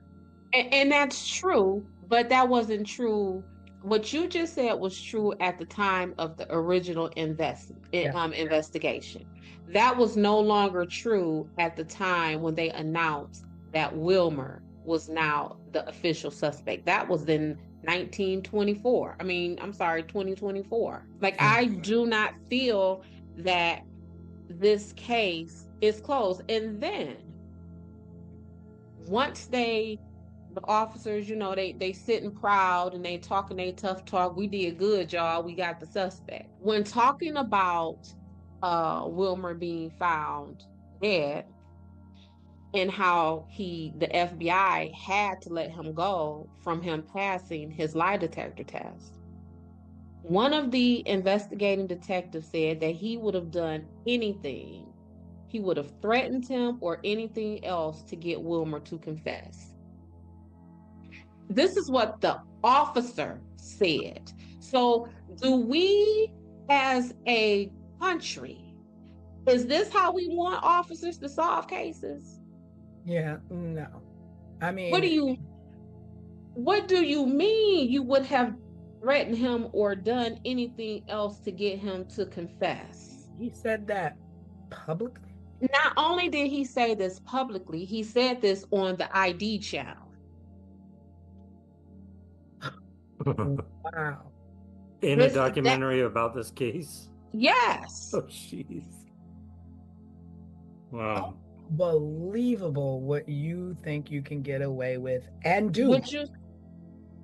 Right, and this is the kind of stuff that we see. So when I tell people I am a criminal defense investigator, they immediately think that my goal is to get people off. It is not.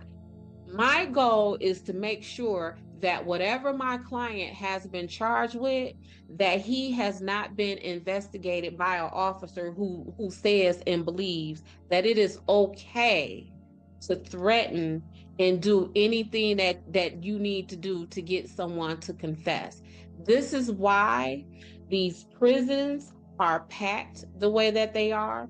This is why when everyday citizens are at home watching the news and they are taken aback and angered when they see that someone has been released from prison or when somebody's conviction has been overturned, this is that right here. What do you mean you would have threatened him or done anything else to get him to confess? But now that he is gone, now that he is off of you all from your original statements from Kathy and Rebecca, that a member of law enforcement did this. We have gone from that all the way down to this degenerate waterman who passed a polygraph test. And then they said, oh, he passed it because he's a psychopath and he's so smart and he's so this. Well, if he was so smart, why would he drive his own vehicle with a vanity plate to the crime scene? So we can't have it all these ways. You can't have your cake and eat it too. And so putting it back to him being this degenerate and all these labels that you want to put on Waterman, which are so stereotypical. Correct. But also talking about the way how all these cases tie into each other, the way that this investigation was actually botched. They searched a fairly wide area to find the bodies of Daniel and Anna Maria and were unsuccessful. And it wasn't until 6 weeks later that they found their skeletal remains down a like a path or a road going towards the water or whatever. And it was like a hunting trail or something. Yeah, like a hunting, two turkey hunters found their remains down a trail. And these bodies were almost done with, I don't know if it's care or being hidden, but they were covered with a blanket, with an electric blanket from the car. Again, the same MO, nothing's taken, wallets left behind, belongings left behind. And Anna Maria's locket was left behind. Now, was it left behind because she left it behind as I was here, you could find me? Or was it in a struggle? Was it purposely left by the killer? Again, Was it left in the car, or did they find it in the woods? it was in the No, woods.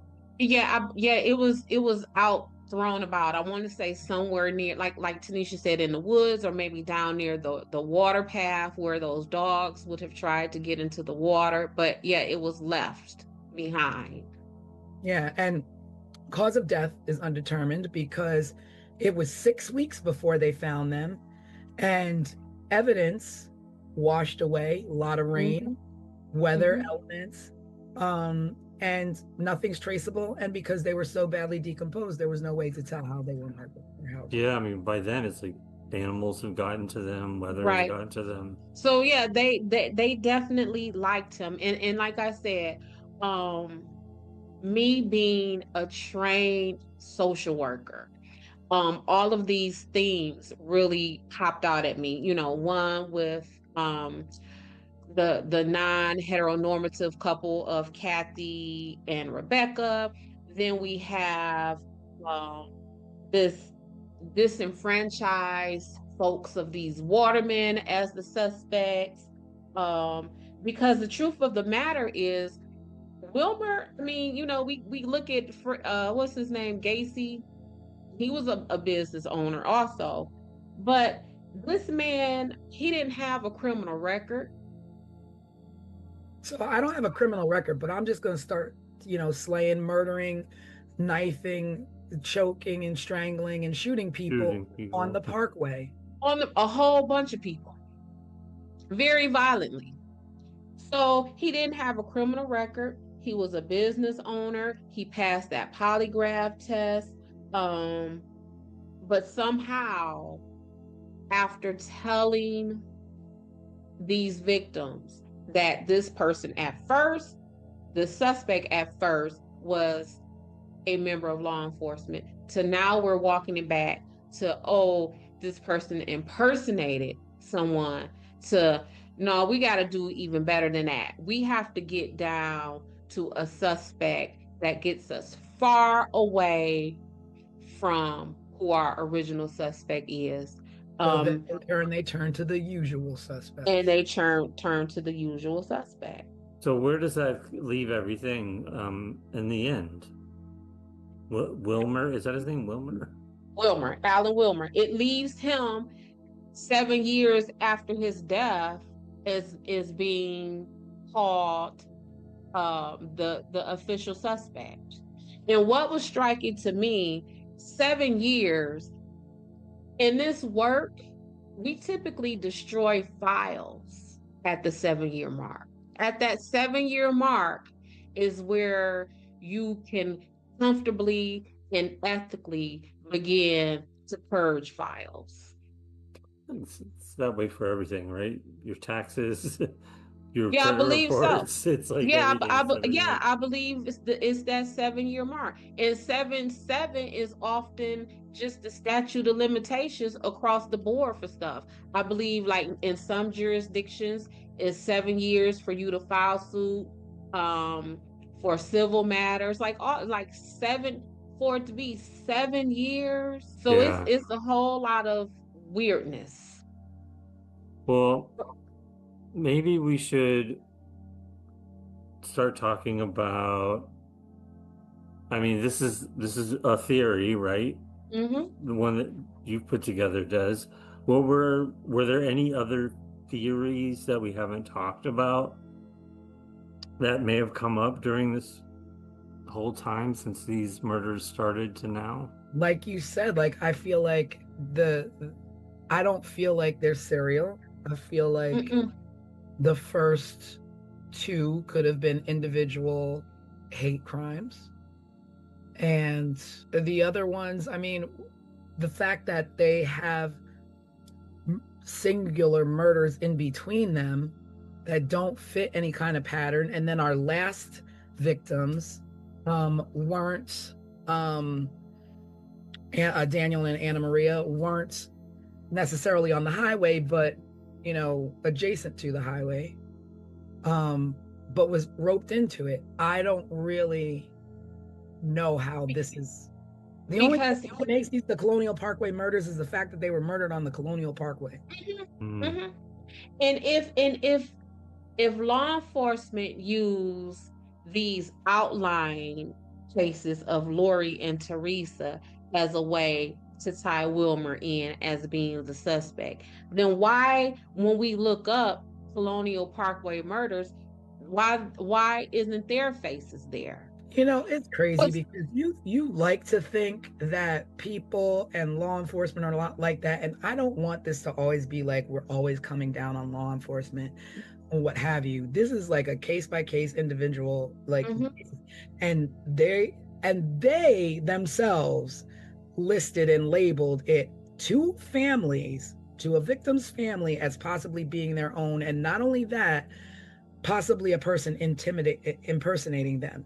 But when you think of what people are capable of, the kind of clubs that are out here in this world, when we're talking about nowadays, we're talking about sex trafficking children, you're talking about Epstein, and you're talking about Diddy.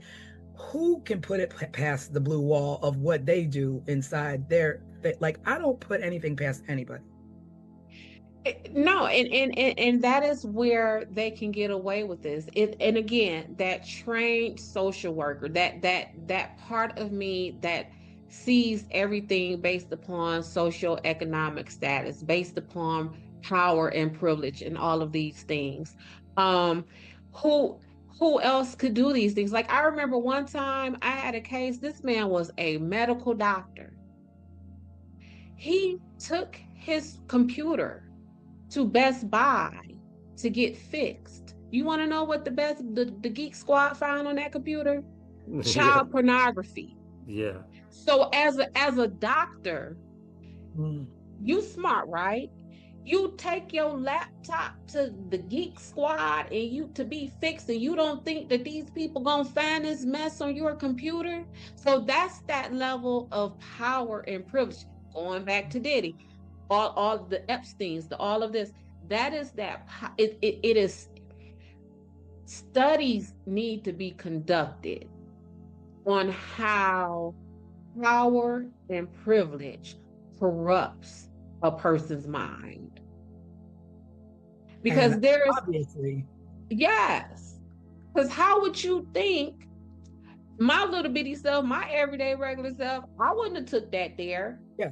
But if you have that level of power and privilege, I'm gonna take it there because you know it's there, because you put it there, or someone put it. You know what I'm saying? Like, You know, and we glanced over this other guy that I was talking about earlier, Edward Lee Bell, who's mhm, also deceased.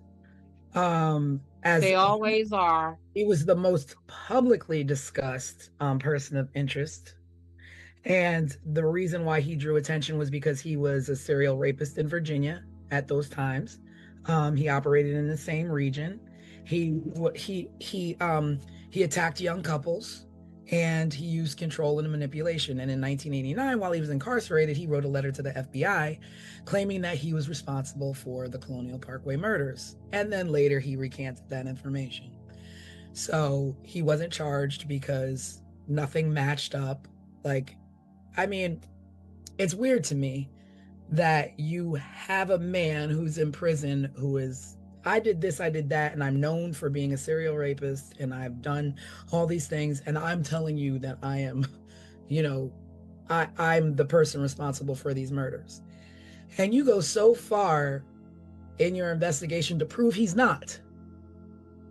But then you go so far in your investigation to prove somebody else did, that has a clean record and never did anything. So things seem so backwards to me. Well, one of the things is that I get from my clients all the time. There's, I know the law. I've been here before. They can't do nothing with me. I know you know what I'm saying? So if this isn't your first rodeo and you have been down this road before and you have a record and you have dealt with investigations and you have been on trial before, they can't put that on you. It's much more difficult for them to put it on you because you are experienced than someone who is not. You know, as I'm listening to you, like, this other thing always made me, I never understand this, and you always see this like in, crime shows and stuff, but the FBI and the Virginia State Police were working together. And of course, they're butting heads and there's conflicts. And so they investigated this jointly. And yeah, that's that task force. so different, depending on where, it was in near York's town or Williamsburg or Jamestown, like it's different jurisdictions handling these murders. But then you have the FBI involved. But then it's like, I'm reading that information sharing was limited. Why in the world would you limit information sharing when both of your goal is the same? Get who did this. So why would you, hold information unless it's something you're hiding? Like, otherwise, here, my doors are wide open. Check and look wherever you want, wherever you can find a connection. My files are your files are mine. Like, let's do this. So the goal may be the same, but the intentions may not be. So for example, when they're saying cop did it, a cop from who? Would that cop have been a Virginia State Police officer? And if we are the FBI and we believe that to be true, or we're hearing about that, then we might be a little bit kind of hush hush or apprehensive about sharing information with the Virginia State Police. What else was going on at that time? Did the FBI need did they just take a hit that messed with their reputation, and now do they need the glory from solving this to help bolster the knock that they just got to their reputation? So although our goals are the same, we will have individual intentions. Well, yeah, because then it was saying like the FBI was not in agreement with the Virginia State Police in the fact that they didn't think it was serial. There were multiple offenders. Right. There wasn't just one. And then like the victims claiming that, that evidence was withheld, or that, there's conflicting information. So one police officer says it's a police officer, the other one says it's an impersonator. And like just and I'm sure all of the families are like, these people that you're questioning or come forward, you're releasing them too quickly. Like, oh, I heard 2 shots and I stole their money and I was rifling through their car. Well, what else did you take? You could have taken some evidence that could have placed who was there. You could have taken a shoe that belonged to to a murderer. Like, you don't know what else this man took that compromised the investigation. Because at this point, you're robbing a crime scene. Because even like the whole Wilmer thing, like when I said that officer who was like, oh, I would have done whatever I had to do to get him to confess, that in that same documentary that I watched, he went on to blame the FBI for even releasing him in the first place. So again, they can have the same goal, but their intentions may be different. And that's where the problem comes. Because to say, that saying there's too many chefs in the kitchen, or we got too many chiefs, and that kind of thing, that's really a place when you have when you're talking about investigations and jurisdictions and who's going to take control. Maybe FBI didn't want to get showed up by the itty bitty Virginia State Police. Maybe the Virginia State Police didn't want to seem inept, that they could only solve a murder that happened in their jurisdiction with the help of the FBI. So it's a lot of mess that goes on in the background, whereas the rest of us, just like you said, aren't we fighting for the same goal? And the answer is yes. However, I don't want him to win. I want to win. Yeah. So our intentions are different. And then, but the worst part and the saddest thing about all of that is that when departments can't come together, the FBI can't come together with the Virginia State Police, or Virginia State Police is dropping the ball, at the end of the day, victims' families continue to suffer with no answers. And that is why I said, knowing what I know, right? as a criminal defense investigator, I would have definitely hired an attorney as the families of these victims and requested a thorough overview of this investigation, because that it does not feel complete. I mean, like, say at this point, like, I'm a family member of one of the victims, and I'm like, I'm not taking no for an answer. Can I go to the courthouse there and demand, like, I want to see my loved one's case file? I want to see all of this stuff because you're obviously not doing anything. I want to see what I can do so I can hire someone like you to help me with my case. Like, can people do that? Yeah, I get those phone calls all the time. Is it met with resistance, like trying to go because a case isn't closed or because maybe it's still open? Are there It is oftentimes met with resistance, and when I explain all of these possibilities to the families, they then decide that they want to back away, because it's extremely costly. It's almost, they're not going to release any files of a case that it remains costs you to open. find out what happened to your family because y'all can't tell me what happened to my Yes. family? So they're not going to release the files of a opened case. Okay. But let's say this case is now closed. And this is my family. Say this is my aunt Rebecca. My auntie Rebecca was unalive 10 years before I was born, but I see the toll it has continued to take on my family. They don't really know. I want to get down to it. And so I go to request that file because this is a 10, 15-year investigation. That file alone may cost us hundreds of thousands of dollars.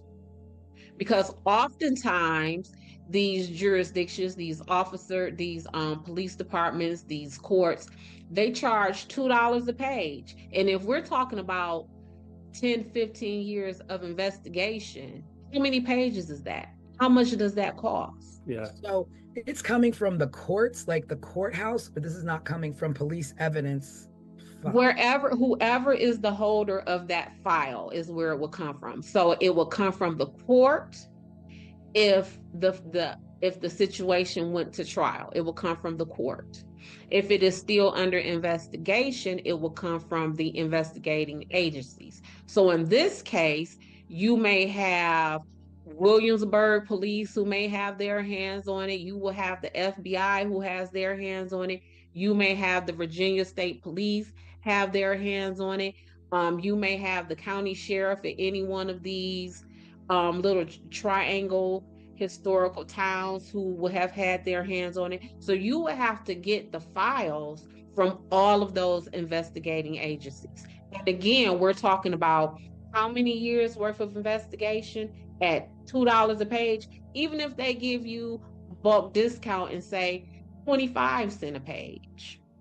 I mean, a penny a page is still going to cost you a pretty penny. A penny, correct. And that's before you have filed, you've even hired an attorney.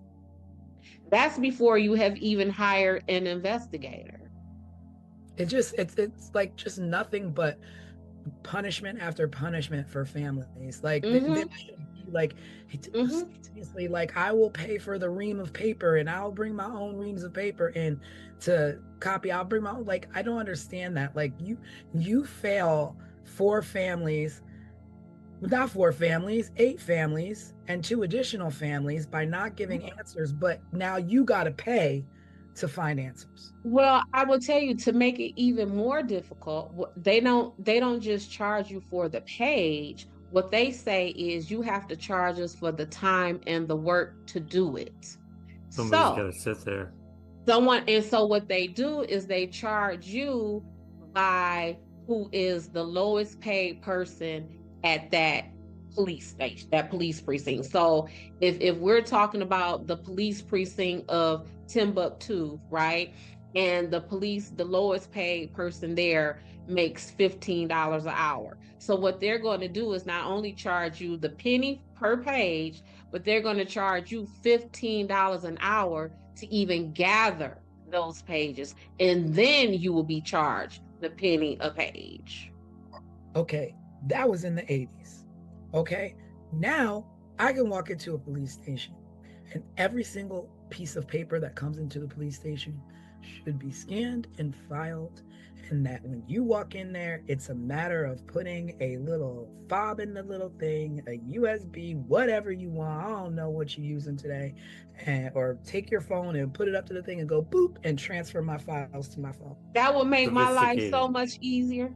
I don't think they're that sophisticated yet. Is my mama would say that's too You're much not like that rock. sophisticated yet, but It's yeah, not that you sophisticated. are. No, we're still on paper. Okay. Well, it's We're time. still on paper. It's time. And why are we still on paper? Is it because because Somebody wants that, to make money. Yeah. you want to make money on a penny a page, $2 a page? Like that is like robbery. There should be laws about free information, about cases that should be available to family members who have lost loved ones due to the non-protection of districts that they live in. But if you can get that for free,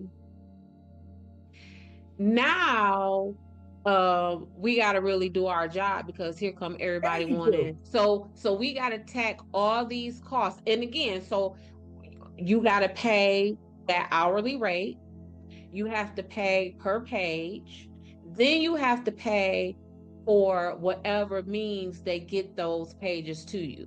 So if you say it's 15 years worth of investigation, that's going to take 2 external drives at like 3 teragigs, an external drive.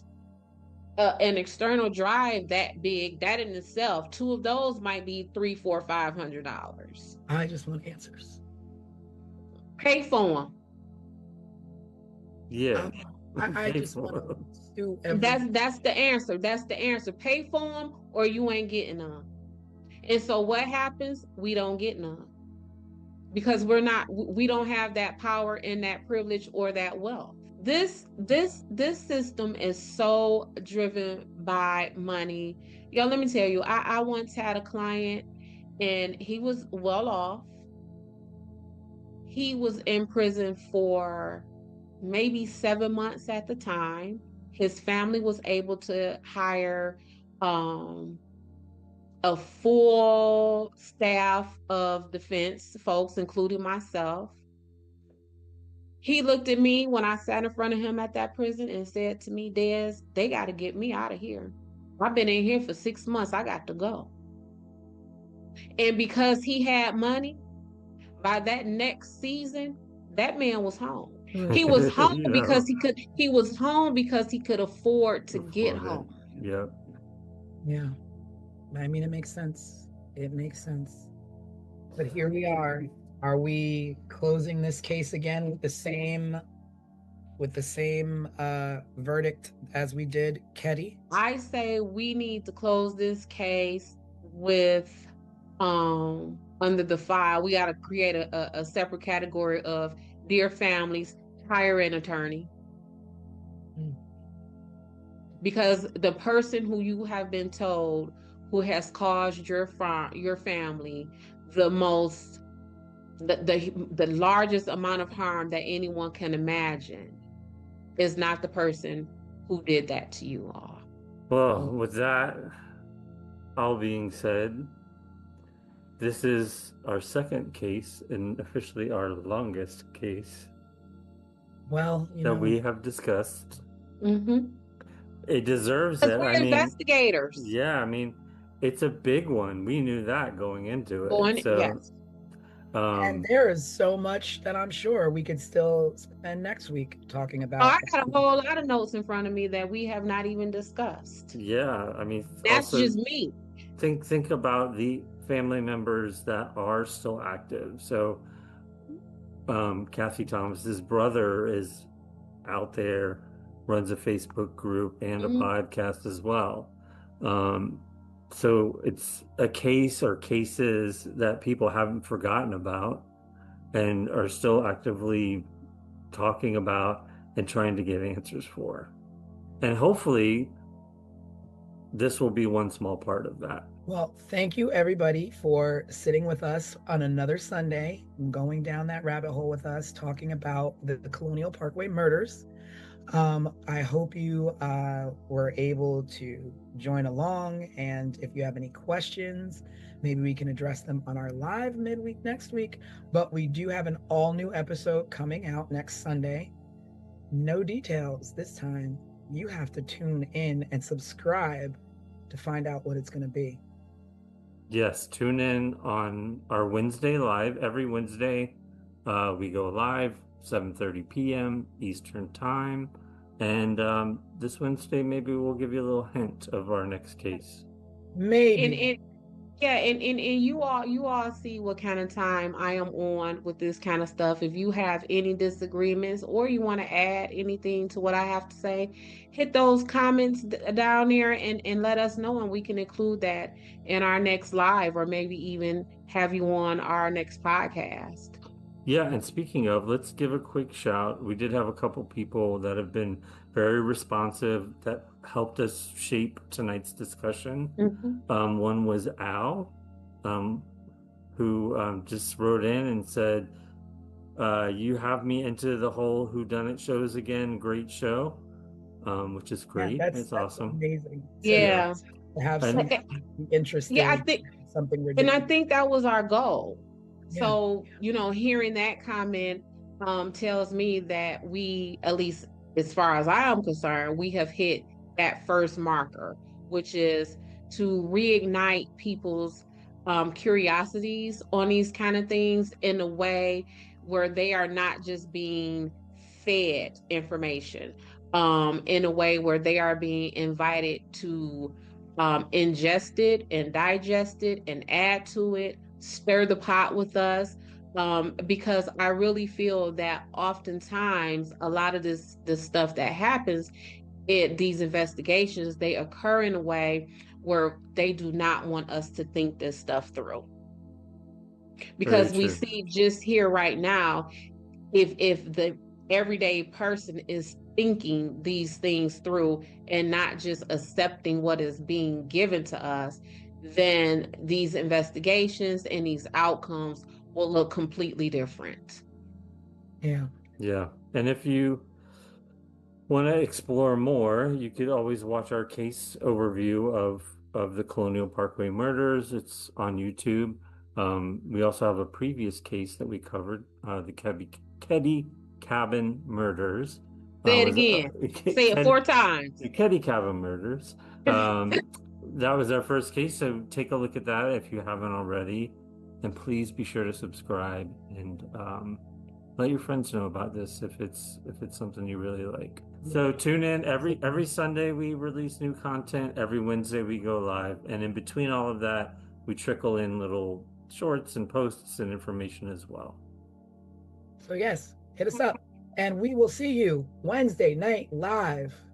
Yes. So that's Christmas Eve. So. Oh. So then we get to have an audience. So it's you and your family, and y'all can sit around and watch us. Exactly. All right. We'll see you then. Bye. Bye, everyone.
On the morning of September 20, 1988, A 19-year-old woman left her home in New Mexico for a bike ride she'd taken countless times before.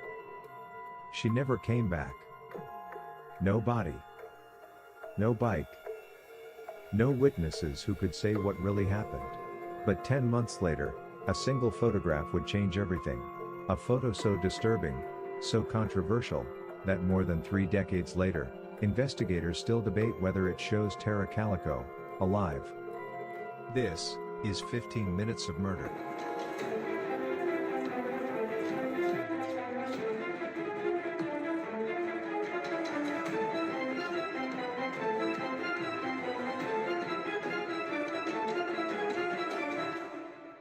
Tara Lee Calico was 19 years old. She lived in Bella, New Mexico, a small town where people noticed when something was off. Tara was athletic, outgoing, and driven. She was attending the University of New Mexico, studying business. She had a job. She had plans. This was not a case of a girl running away. On the morning of September 20th, Tara told her mother she was going for a long bike ride, a routine she followed often. She planned to be home by noon because she had a tennis date later that day. She never made it. By early afternoon, Tara's mother Patty Dole knew something was wrong.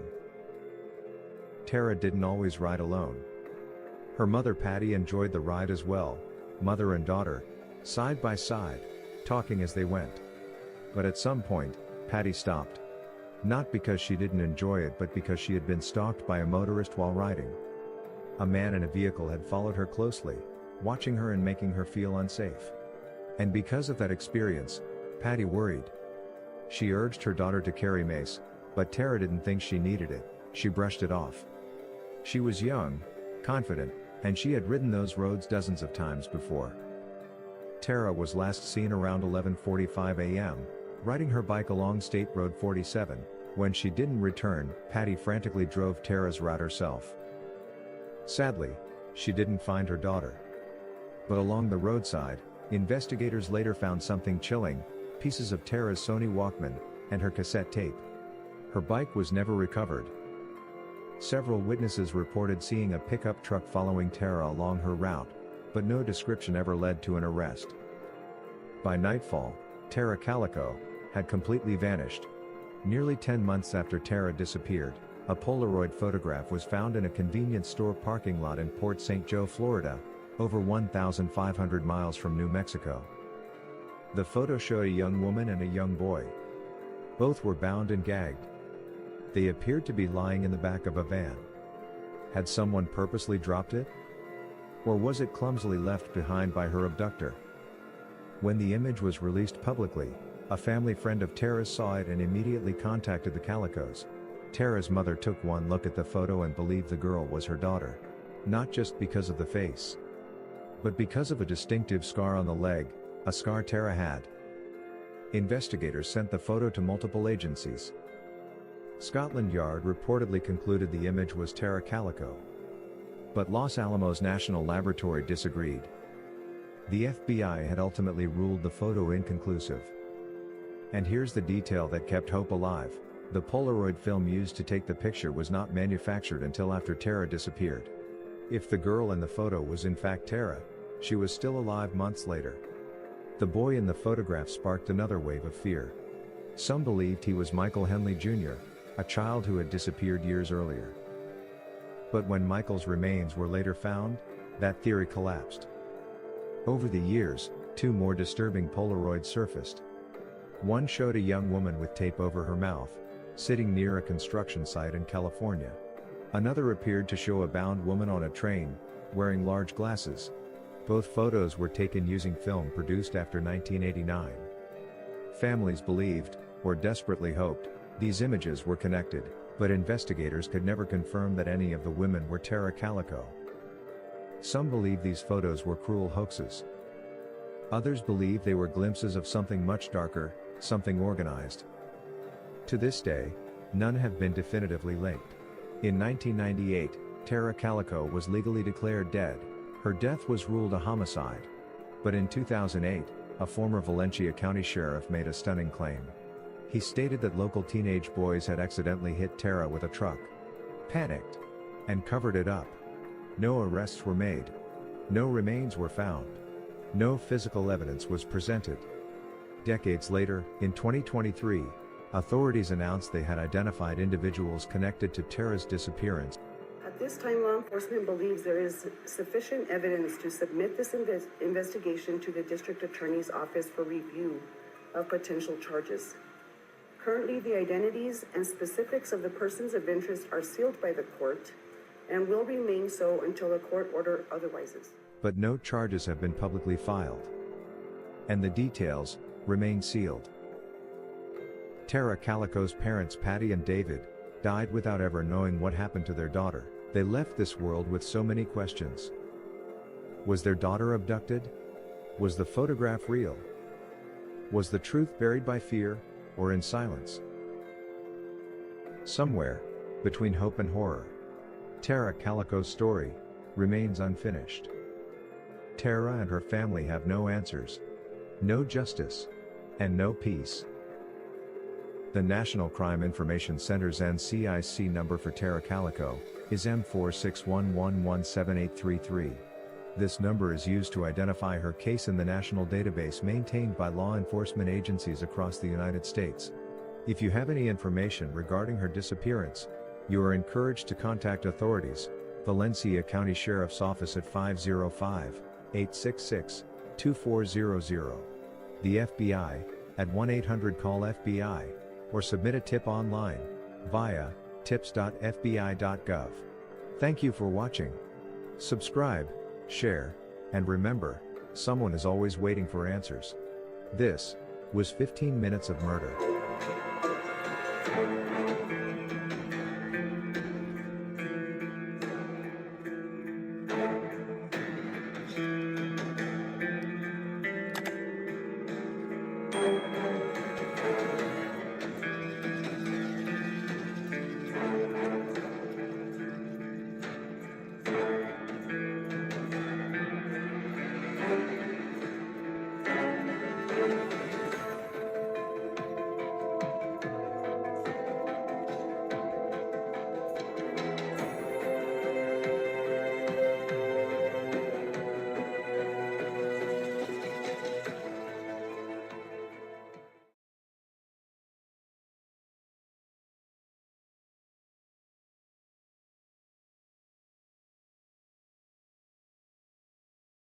Hello and welcome everybody to 15 Minutes of Murder. Happy Sunday. We are going to be doing the podcast long length version of breaking down this case.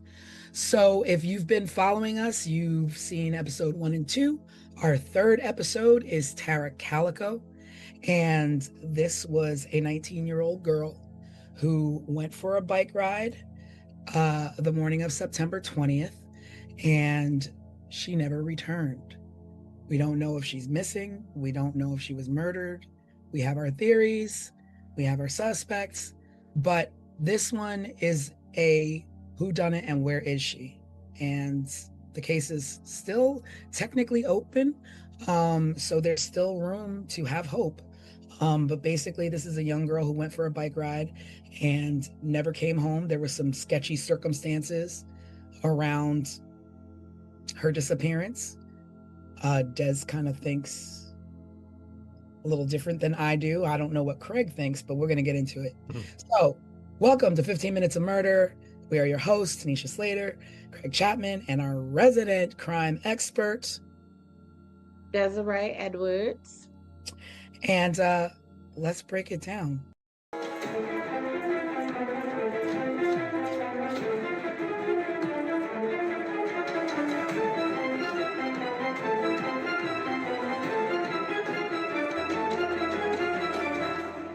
So, Tara Calico, she was 19 years old. 19, a baby. A baby. Yeah, Innocently, innocent, doing innocent things, going for a bike ride. Now, she used to go on this bike ride with her mom, or her mom would come with her sometimes on the bike ride, but mom got scared off. Now, I don't know what mom gets scared off the way she got scared off and continues to allow her daughter to ride this bike alone, 19 or not. Absolutely. And to say I'm scared off, use mace, but take my bike that I was stalked on. Yeah. I don't know what that is. So basically, mom was riding her bike with her daughter and noticed that someone had been trailing them and stalking her and watching her on this bike ride. Or like what? And like, do you know the person? Is it a local person? I mean, it's another small town. Mm-hmm. So I am just stuck on the advice yeah, is simply go ahead and go and take this mace instead of girl, we gonna sit this out, or at least do we find a different route? They yeah, were out in the middle of nowhere in a small town. There could have been they a were. hundred different routes they could have chosen. Okay, yeah, I mean it's definitely a situation where she could have chosen a different route easily. They lived in the middle of the desert. I mean, they were in New Mexico. I've traveled through New Mexico a lot, and these small towns, they could have gone any route they wanted to. Mhm. Yeah, because her route was like 36 miles. So you can go 36 miles this way, 36 miles that way, 36 miles that way, 36 miles that way. Like it was options. We did not have to continue to take the route that we felt was dangerous. Yeah, Yeah, definitely. I think it's also maybe worth just getting to know Tara a little bit more. She was really athletic, really Mhm. outgoing. So this bike ride was a normal thing for her. A I normal think thing. she had plans to go play tennis right afterwards. It sounds like me when I was her age. I was running, I was playing tennis, I was surfing at the beach, like she was an outdoorsy type of girl. and well liked, had friends. She had her boyfriend. It Mm. wasn't like I was reading that. Oh, uh-oh. Okay. Well, she from what I thought, she was liked. She Studious. did have a boyfriend, and that's who she was supposed to have been meeting. Right. That's Oh, right. to She came to play meet tennis him with. and play tennis with him in the afternoon. So she was gonna get through her bike ride, and go do that. I don't know. I think she's done this bike ride so many times before. And I think a lot of people know this. Once it's my mother's always like, once people know your pattern, like always like try and break your pattern so that people don't exactly figure you out, especially when you're like kids walking home from school or like Mhm. going out with your friends or whatever. Just be situational awareness. Seems like maybe she didn't have that, being that she didn't even listen to her mom telling her like, some stuff is up, like maybe you should chill a little bit or carry mace. um but my mom's advice is not carry mace. It's go the other way. We're not bike Go riding. the other way. Go the other way. And it would not be, yeah. But I'm gonna tell y'all. So Tara says to her mom, I have a date with my boyfriend. I want to say Jack Cole or some very nondescript name like this is the boyfriend's name. She says, I have a 12:30 date with my boyfriend. If I am not back home by noon, come and get me. That's right. Mm-hmm. I do remember that is thinking about that now, that is weird. Weird. And then, so 12 o'clock was the cutoff time for Tara. She's saying, come and get me. Well, the reports are stating that the last person who saw her alive was at 11:45 a.m. That's Mm, 15 minutes before this cutoff time to come and get me. yeah. Who would have known that? Like that just seems, and then that whole come and get me at 12 and we have a 12:30 date. We don't know where she would have been along her route.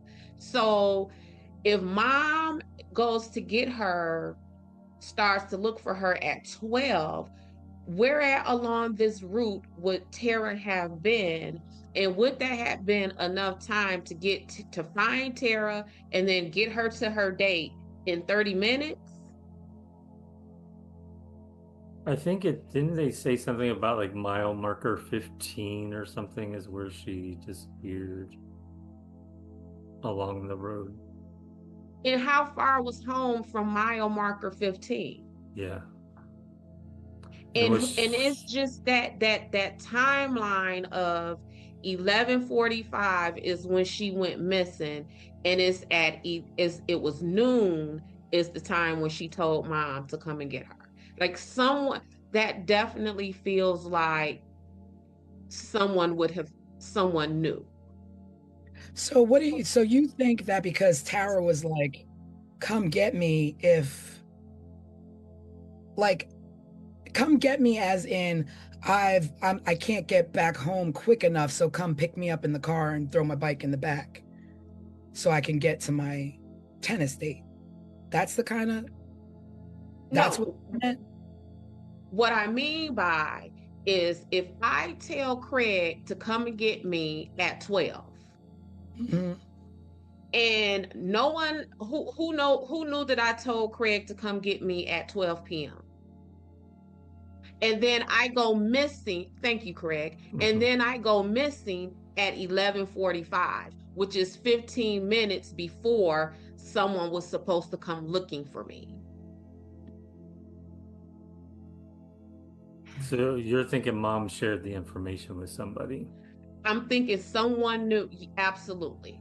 No, Absolutely. no way. Absolutely. That is what I think, because that's just too much of a coincidence. In the way in my head, it feels like, oh snap, what's her mom's name? Patty is going to go look for Tara in 15 minutes, or we got 15 more minutes, y'all hurry up and go get Tara before Patty goes out there looking for her. I don't know. I'm not there yet. Mm-hmm.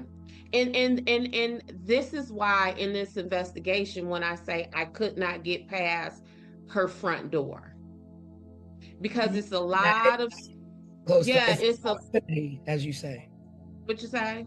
It's proximity, as you say. Yeah, and it is too much. Like that's just a lot. That's a lot of somebody would have known. It's like a timeline almost, and who would have known that timeline? So if my son, just like last night, I went and picked my son up, told him I'd be there in an hour. Who would have known that? That was a text message between us. So who would have known that his mom was on her way to get him within that hour? Would it be someone he texted and was like, "Oh, my mom on her way"? Like someone would have known that. Well, the boyfriend, because I'm sure Tara Exactly. was like, oh, okay. Because I'm sure Tara was like, well, I'm gonna be on time, but just in case I'm not, I told my mom to come get me. And then Like, let's talk about the boyfriend. So now you are supposed to be the last person who was with her. So, but she never made it to him. but she never made it. And this is what I'm saying when I say I could not get past her front door, because there is so much in there just as we begin this discussion that leads me to believe that for right now where we are, that somebody knew her people at some branch of her network. They knew where this girl was. They knew her schedule. I do not think. So now so she goes missing, but nothing is found. No bike, no body, no evidence whatsoever. Tire marks are found, but they could be any bike. It's not like she was the only person, traveling that road. They did find a black Sony Walkman that was busted up, I guess, on the ground, but like whether it was hers or not officially, I don't know. Right. I thought it was yellow, and that's how they knew it was hers. Really? I thought it was black. I read it was black. I thought I saw black too. Maybe Yeah, I thought it was black. I read that it was black because I was shocked. I was surprised too, but then I was like, oh, I remember those from back in the day. Yeah, But but yeah, I also yellow. remember Yeah, and I also remember us doing things to our Walkman that would make them personal. So like we might put stickers on Mhm. them or, get one of those glue sparkle pens and write our names on them and stuff like that. So I wasn't too like I didn't be like, oh, well, how did they know that was her Walkman? I just immediately, Yeah, well, you assume because that's what you're told. She went on this bike ride. This is the length of where she went and Mhm. rode. She would have covered this amount of ground, so this right here would probably be hers. Well, probably. I guess of course the mom probably identified it as such, but Mhm. but there was no. That was the only thing that was found. There was no like struggle. There was no like signs of struggle or signs that that there was a scuffle. No like tire marks or anything where somebody made a accidentally run her off the road. So like I'm just I'm reading. It says Tara Calico's Walkman was bright yellow and distinctive. Investigators found a broken piece of it along with her cassette tape near tire tracks, suggesting she may have left them as clues after being abducted. yeah, that's strange because Mm, reading other reports, it was, and I think it was what do you call those things? Like a police report. yeah. But I mean, it Well, happened. yeah, but that's a big item to leave behind to leave a clue. And what I mean by that is um when you leave your clues, they're usually smaller things that the Mm, person who is abducting you don't notice. So if this person would have thought to let me grab Tara and her bike because I don't want anything left behind, I would think that they would see her Walkman that would have been left there, even if they caught it out the peripheral view. Like these I are don't. people who didn't care. Like you dropped something, who cares? That we're not here for that. We're here for you. Yeah, but her Walkman, if what Craig just read is correct and how they're saying is distinguishable, they wouldn't want to leave that Right. because it would have been able to lead them back to Tara. Hmm. So that would have been leaving a distinguishable Walkman behind would have been the same thing as them leaving her bicycle behind because it could have been traced back to Tara. I don't know. So I, what are you thinking then, Des, in this 15-minute window? Well, What what do I you, really think, what I really think, and it may be a very unpopular opinion, but for right now, what I think is I think that Tara's stepdad had a thing for Tara, and that yes, and that Tara, yep, and that Tara rebuked him, and that he harmed Tara, and yep, and that is why because there was I read something about that the mom just latched on to this picture, right? yes. So the picture. Right? So Tara Yep. went missing. She'd been missing, and nobody seen. I mean, they were looking for her and all, Mm-hmm. and And a picture surfaced in Florida, in St. Joe, mm-hmm. Florida, which is Mm-hmm. 1,500 miles, right? It's far. So it's other side of the 1,500 country? It's 1,500 miles from Belen, New Mexico. And there's a picture found in a rest stop or a convenience store area on the ground of a female that looks to be about around Tara's age and a young boy with tape over their mouths and tied up in the back of what they're saying is a van. And there's something about this photo that made me be like, that is very weird that the mom kept insisting. Right. And so first of all, let's quit playing. That is not Tara in that picture. You don't think so? I look I at it over and over, and there's parts of me that think that it resembles Tara's 16-year-old picture photo, but not Tara at her 19 years no, age. no, I don't think that's Tara. And here is where I go with this. I don't think it's Tara, and the authorities don't believe it was Tara either, because it was the analysis of the photos remained inconclusive. This Oh, agency yeah, said because it's her, Scotland Yard, and this Scotland agency Yard said it is not her. said yes, FBI said no, and Yep. then the national, what is that? My gosh, I can't think of the name of it, but it was a third agency that wound up being inconclusive. So it's like yes, no, maybe. Yep. And I feel that dad, although he was stepdad, I think him allowing Tara's mom to clutch to this picture is him allowing Tara's mom to not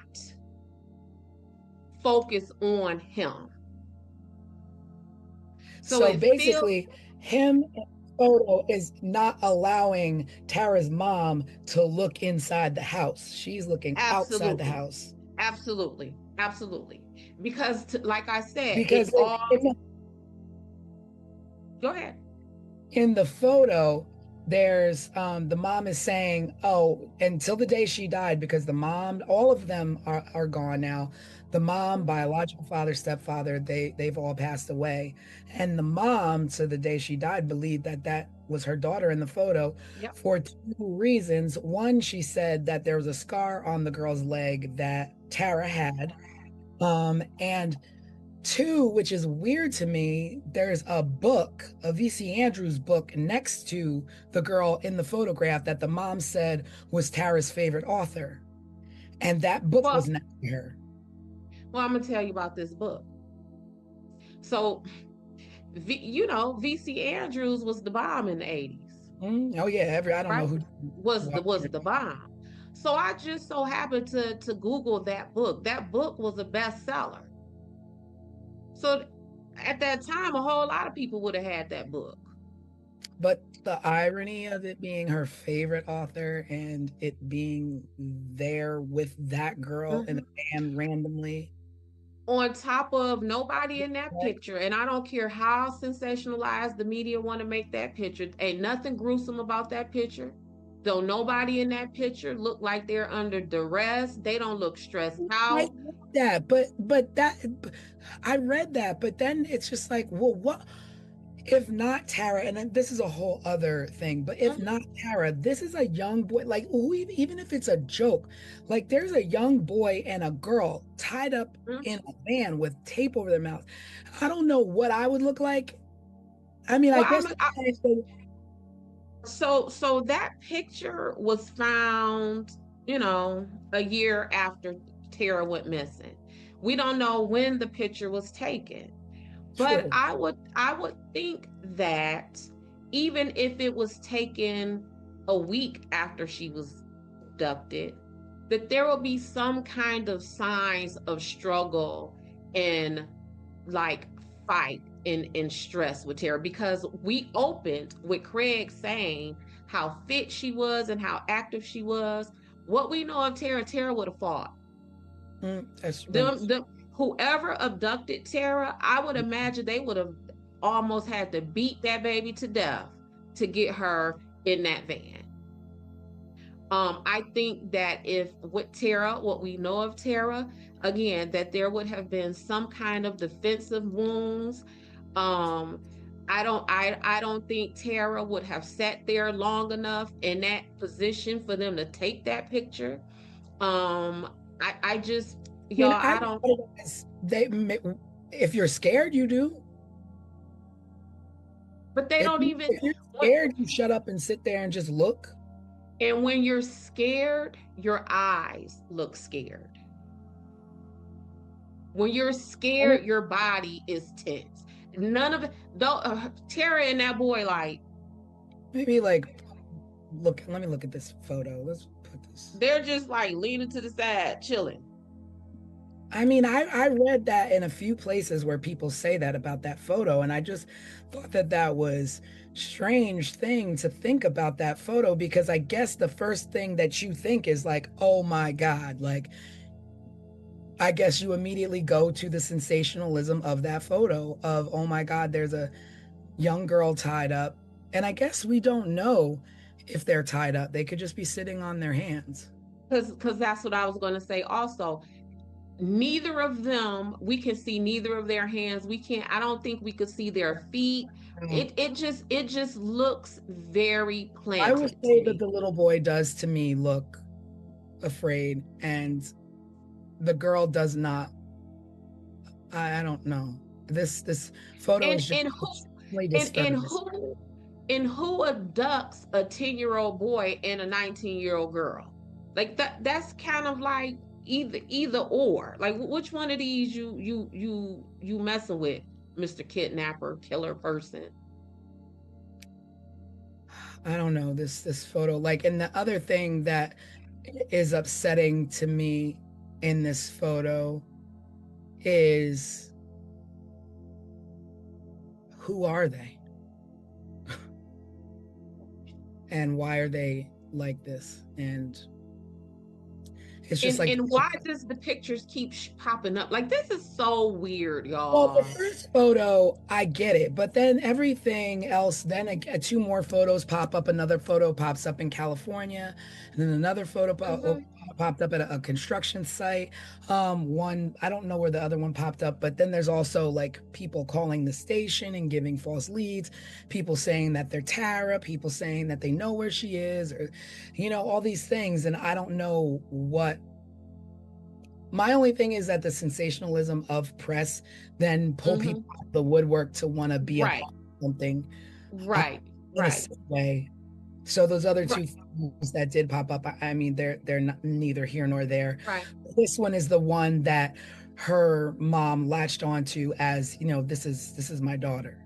I know this one. This is my daughter.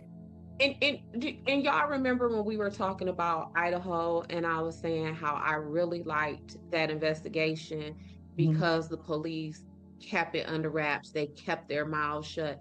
This right here is the complete opposite of that. Like it was so much like down the line when you move down the timeline is police constantly saying, oh, we got new leads and we got this and we're on our way to make an arrest, and it's nothing. So much so that the dad, who I have suspicions about, began to ridicule the police by saying, why are y'all saying this? Like if y'all not going to move on this information that y'all have, then why are you saying it? So you're talking about her biological dad. No, I'm talking about the stepdad. Stepdad.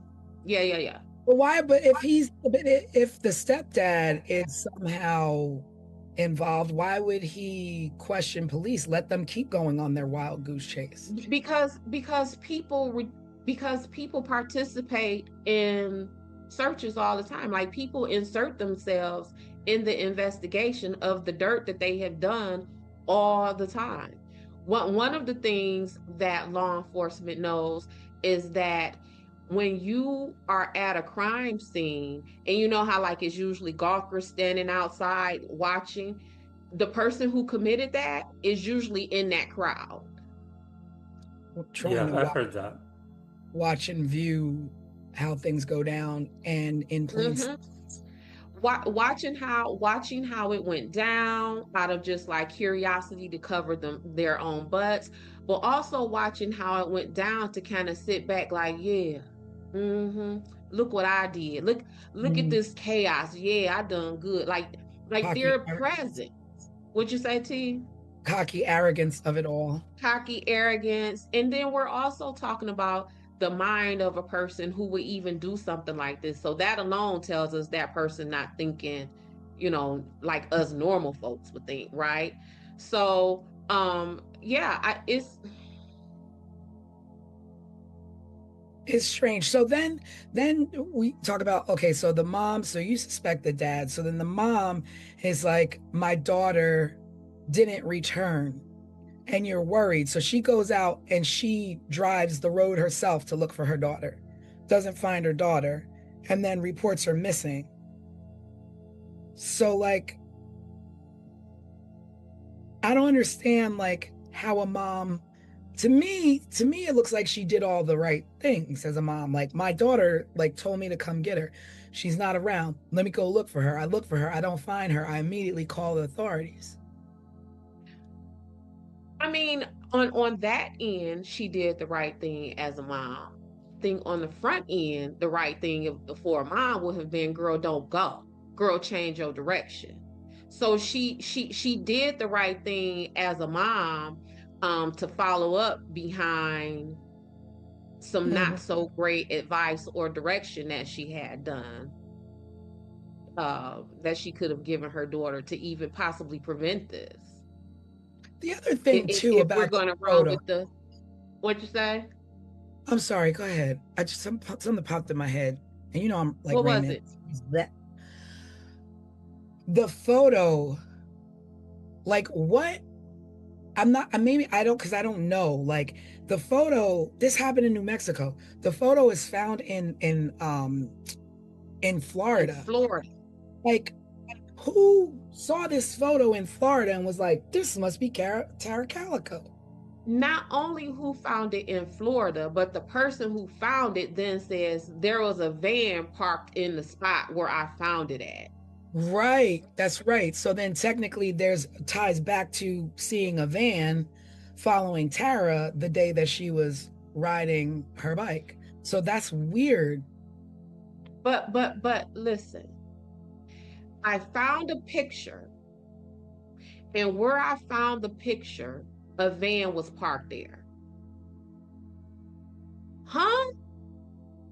Yeah. So like you remember that? So if you pick up a potato chip bag off the ground, you're going to be like, oh snap, there was a van parked here. Like, how does that information? Because if you're like unsolved mysteries in the 80s, well, this was 1980, so this was super early 80s, so that wasn't a thing, right? But if I pick up a picture on the ground and it's disturbing as a girl and a boy with their mouths taped up around, I'm like, where do you think this came from? Oh, snap. And we all know, like, stranger danger, Scooby-Doo vans, like, don't like, mess with them. But you would have led with the van. You wouldn't have led with the picture. You would have led with, oh snap, that van was right there, and then I found that picture. I don't know, like it's just weird to me. That's like somebody gets murdered in Florida and you're up in Vermont and you're like, oh, I just found this photo and this looks like like, how do you know? Like, it's not like it was that national. And this right here is why I say I couldn't get past the front door, because all of this other stuff that we're talking about, none of this kind of makes sense, and none of it really has a place. So every time we talk about something, it's like, just back to this picture. Like, but how do they get there? And this from here, and this from there. So one of the things in my investigations, I always say, no matter what was done, no matter how it was done, no matter who it was done to, that chain of action, that chain of events has to make sense in my head. So what I mean by that, like, oh, okay, I can see why they would do that, or oh, okay, I can see why they would do that. I don't have any of that here. And in this investigation with Tara, where my brain stops with clarity is who knew where she was at during this day, during her track. That, because nothing else makes sense. So you're definitely not on the wavelength of this was a random, or this was a serial killer, or this was no, like a stranger abduction. This is one of the situations where when people call my phone and say, Des, I've heard about Sunshine Investigations. My family member is missing or has been killed. And then when I listen to them, I say to them, you don't need an investigator. Y'all already know who did this. Y'all already know who did this. because nothing past the Walkman makes sense. Not that picture, not the picture being across the country. None of that makes sense. Oh, well, let me correct myself. So it was Scotland Yard who looked at the picture and believed Yeah. it to be Tara. And I'm like, Scotland Yard? Like they went that far to analyze this photo? And then, so the Los Alamos lab is the one who said, no, this is not Tara. And the FBI's findings were inconclusive. So it's still the yes, no, maybe. But at what point did you put so much weight in a photo that's found in Florida for an abduction that happens in New Mexico and take this photo as far as Scotland Yard to have it analyzed because a mom said, I think that is my child in the photo? So now it's what you say. So now you're going on this crazy lead of a photo when you have all these like questions of the town that you could be answering, but asking and knocking on doors, but you're attached this girl to a photo that's most likely not her. That's most likely not her. So again, when I'm working my investigation, no matter what the crime is and all that kind of stuff, I need it to make sense. I need to be able to look at the police reports, the news articles, whatever it may be, and say, okay, I can see that. Okay, that makes sense. But see how right now when we're talking about this picture, you can't do that. You right here, you can't say to any of us, that makes sense. Yeah. Nothing in this makes sense. And so like then I just can't stop thinking about the photo, and then it's like that's how it happens. Like then you get the smoke screen of it all. It's like you're no longer like on this road going who else was on this road. Like you're like going down this rabbit hole of a photo. And that's why I think the dad let the mom latch on to that photo, because it's distracting. But then it makes me think even further, was it intentionally distracting?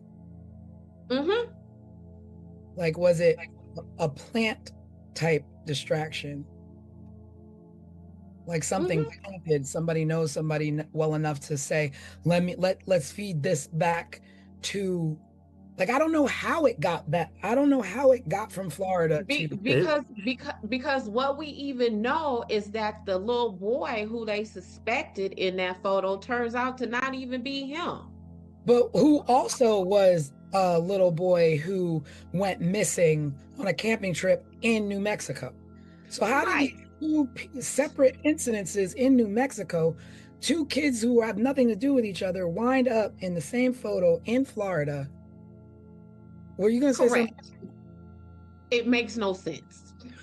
I was only going to say the way it got to Tara's mother, as far as what I'm researching, is that it was broadcast on a national television program, and then her family and friends saw it and said, hey, Tara's mom, this sort of looks like Tara, maybe you should take a look at it.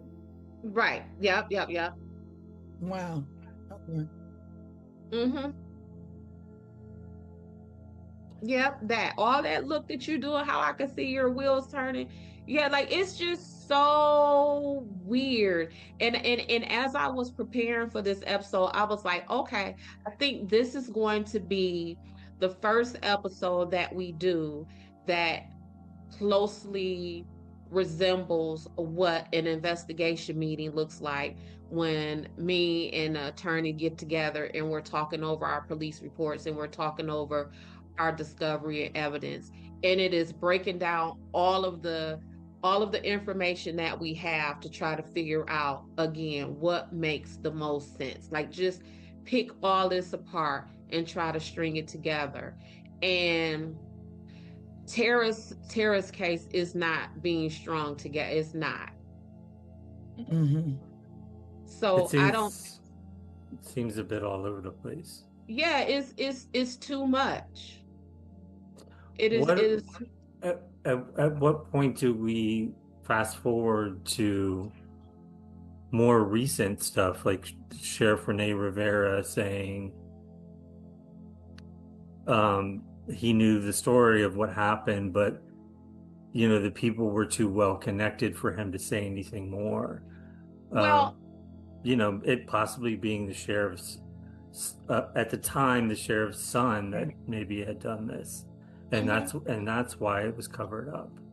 yes, and then, but here's the thing. So that story is at the time of the initial investigation, 88, 89-ish, when Tara went missing. The story was that some people had saw the kids, and it was reported to the sheriff that the kids had maybe hit her with their bike or something. I mean, hit her bike with their vehicle, killed her, covered it up. Then they got to talking amongst themselves and their friends, and then there was just one gentleman named Henry Brown who on his deathbed made some kind of confession like, oh yeah, the sheriff's kid and his friends told me that they hit Tara, killed her, and then hit her body. Now, what's weird about that is that same story, the sheriff had recounted that at the beginning of the investigation. So then the question would have been, if these people have told you that they hit Tara and caused Tara some harm, why wouldn't you had moved on that then? Why weren't they arrested then? And at the time, it was labeled as circumstantial evidence. But that is not circumstantial evidence. That is, in fact, a confession. Somebody confessed that, right? So there is that component of it. But that son, he committed suicide, I want to say, like in the very early 90s. So Shortly after, kind of. Shortly after, yeah. Lawrence Romero Jr., is that his name? And the deathbed confession came from a guy named Frank Mathola. Well, I have, and that's also another thing with Tara, is that the names, just like how Tanisha and I said, we remember reading that it was a black Walkman. You just read it was a yellow Walkman.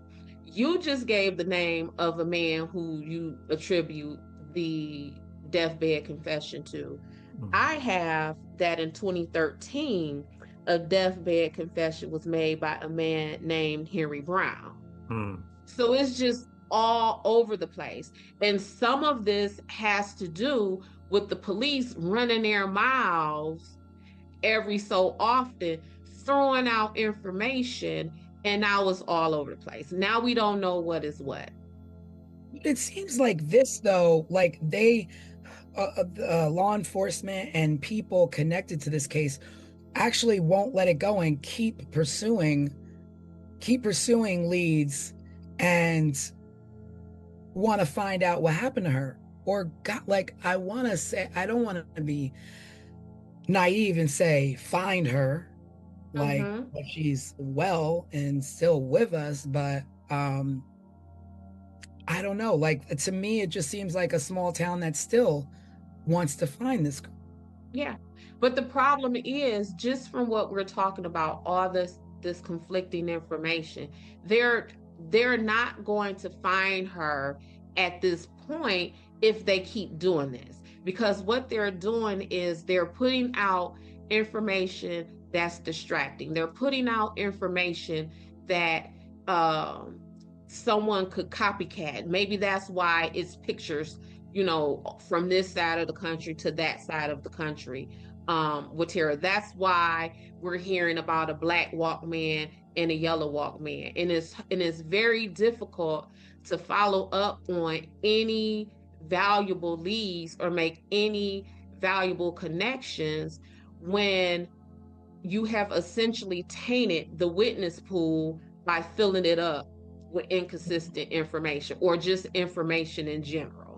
Because when people hear things, if, you know, Tanisha say a black Walkman, by the time the news get to me, it's a yellow Walkman. Yeah. So it's been too much talk. It's been the Oprahs, the Datelines, and the all of that. It's just been too much. And again, that's why I love those Idaho police, because they was like, no, we not talking about nothing. We're not Yeah. talking about nothing. And Yeah. that situation was solved soon. Granted, we're talking about maybe a decade and a half later where they would have had, maybe different technology and stuff, but this was definitely botched. So I was reading, because that's why the reason why I say that is because I was reading, I don't know if either of you saw this, but in 2023 there was a break in the case, and it led to an entire case file being sent to prosecution to be reevaluated, and they're not ready to disclose this information. They said that they're still reviewing it, but it was enough to conduct a search of a home and suspects on a lead that went dead when it should have been investigated at the time. So we're talking about 1980, all these leads and loose leads that weren't followed up because they were busy chasing a photo or busy chasing a son or what have you, that in 2023 is like, oh, we looked at some other evidence that was left loosely, and it was enough to get a warrant to search a residence. And what came of that search? Do we know? We don't know. This stuff is under wraps. They're not ready to disclose any of the information. They're still reviewing it. But it's just, to me, like that whole thing where you say, if you have 10 leads, you should at least be at 6. Like, there were so many loose ends that were left in 1980 that are picked up in 2023. Right. That and finding this girl, had they been done in 1980 when she went missing, the week she went missing, the month she went missing. And if somebody, I don't know whether it's someone in law enforcement, someone within Tara's family, but if someone would have backed off of that picture and allowed this investigation to blossom, where will we be now in 2025? Where will we be now? We would know where Tara was. Probably so. I believe we would. I believe that picture was distracting and was a roadblock. Was it a deliberate distraction? Was it a deliberate roadblock? Did someone who maybe was involved with Tara's disappearance luck up, and it just so happened that this roadblock was thrown out there, and they was just like, oh shoot, I'm a rab with that. I'm a rab. You know what I'm saying? Like, that picture did a whole lot of harm. And how the picture got out, I don't know if the family, whoever, so the people who found the picture, where did they take that picture? Did you take that picture to the media? Did you take that picture to the police? I'm gonna look it up. I don't know. Right. So if you took that picture to the media, would you have taken that picture to the media to do exactly what that picture did? Distracting at the point that there was, while Tara was riding her bike, there was a group of kids up ahead just chilling, I guess in their cars or whatever, that they're saying, well, this person who is bringing this new evidence to light said that they were basically laying in wait for her, and most likely is certain that these kids that were laying in wait for her up ahead in that road had something to do with her disappearance. And if you found that picture, and you say you found this picture where there was a van parked, would you have cared enough to send that picture to the police? Or do you think that was a matter of sending that picture to the media? It's what I'm finding is that she took it to the police, who then alerted the media, leading to national news coverage. But they're also saying that the lady who turned in the photo is anonymous, so nobody knows who she is, where she was from. Like, they don't know anything about her. The tea is piping hot, baby. Well, and now makes me think about the Colonial Parkway murders, where you're like, oh yeah, let me guess, anonymous. Let me guess, anonymous. And very much so, like the Colonial Parkway murders, we got some anonymous tips in a case where we're trying to say has a connection with the police. So this is, and then going back to looking in your own backyard, is that this new information that was dug up in 2021, I guess dragged into 2023 as being sealed, and we're not going to talk about it. The evidence that they found at this residence was with I don't know what it is that they found, but whatever it is that they found and whatever documents that they found were related to new suspects in the case, in her missing, was sealed by a district court, by a district judge, and the person that they interviewed was a person who originally said they knew nothing about the Tara Calico's whereabouts and missing, but now in 2021 they have information about this that they're sharing.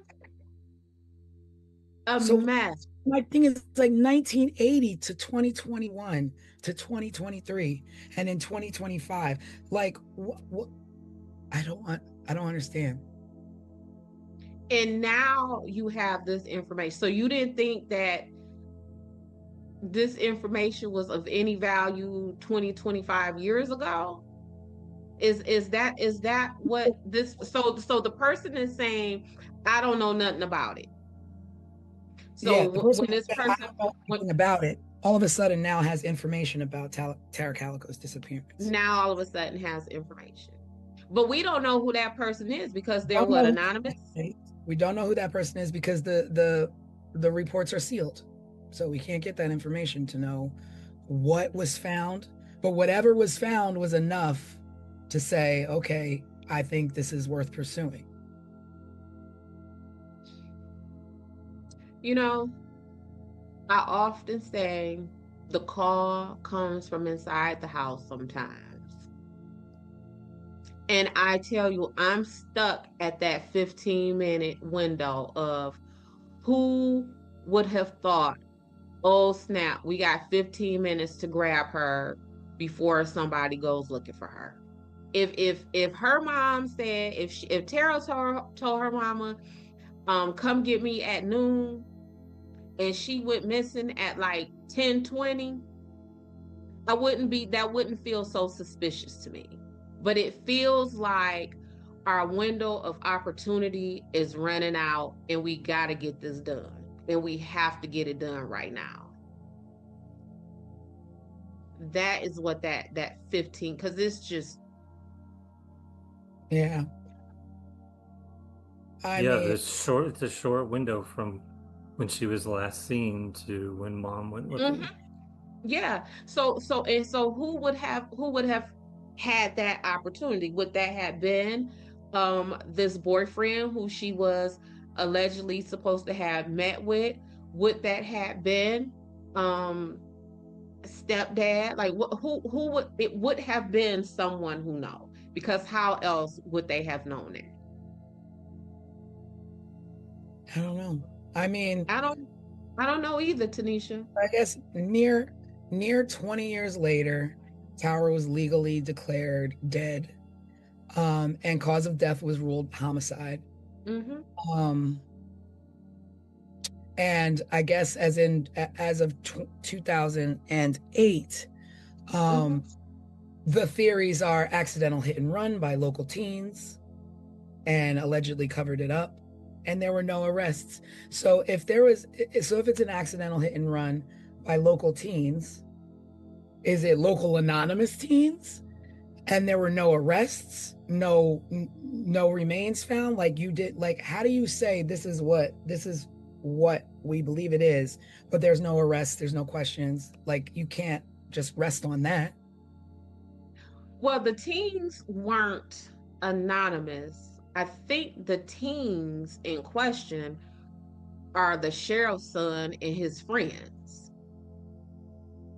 My God, the 80s is just full of my sheriff's kids. The sheriff's son. Like, what? Twisted sheriffs, right? And family. Yeah. Don't grow up and be a sheriff. Yeah. You're gonna be suspicious. Yeah, the word. Yeah. Think about it. Like, I mean, we grew up in the 80s, like, in small towns, it's the sheriff. But like the word sheriff has such a dark cloud over it that whenever you say sheriff, you're like, something sneaky. I don't know about that sheriff. Mm-hmm. Never really say, I don't know about that detective, or I don't know about that private investigator. I don't know about that police officer. But you do say I don't know about that private investigator. Yeah, private. Like, I have to always make very clear with people when I tell them I'm a private investigator. No, not that kind of private. Not the sleazy private investigator you see on TV and in the movies. No, I'm not that kind of private investigator. See, I'm all about, when I think private investigator, I'm on my Magnum PI. I'm on my equalizer business. I don't You want your Desiree Sunshine investigation. Sunshine, like, that's what I'm talking about. I don't have no doubts. I don't have no doubts about this type of private investigation, getting to the bottom and looking for truth. Like, that's the only kind of private investigating I know about. Thank you. But it's just, and so the sheriff also says that they believe that Tara was taken by someone she knew. In a small town. Small town. And that just, even in that, okay, someone she knew. Well, she would have knew your son and his friends, Mr. Sheriff. She would have known her boyfriend, Mr. Sheriff. She would have known her stepdad, Mr. Sheriff. Like, because this is a small town, when you say Tara was taken by someone she knew, Sheriff, you would have known those people too. Yep. I mean, there's a lot of paperwork out there. There's a lot of police reports that you can go read. Like, so much. There's so much out there with some things, and I found some stuff today, but we'll talk about that on the live. So join us on our Wednesday night live.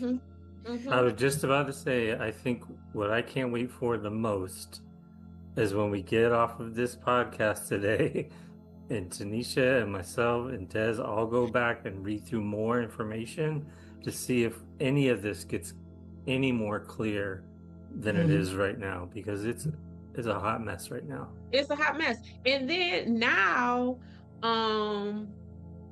they have been allegedly putting out like bug traps in some mines in the area that would pick up eat at like a decomposing body at different stages of the decomposition.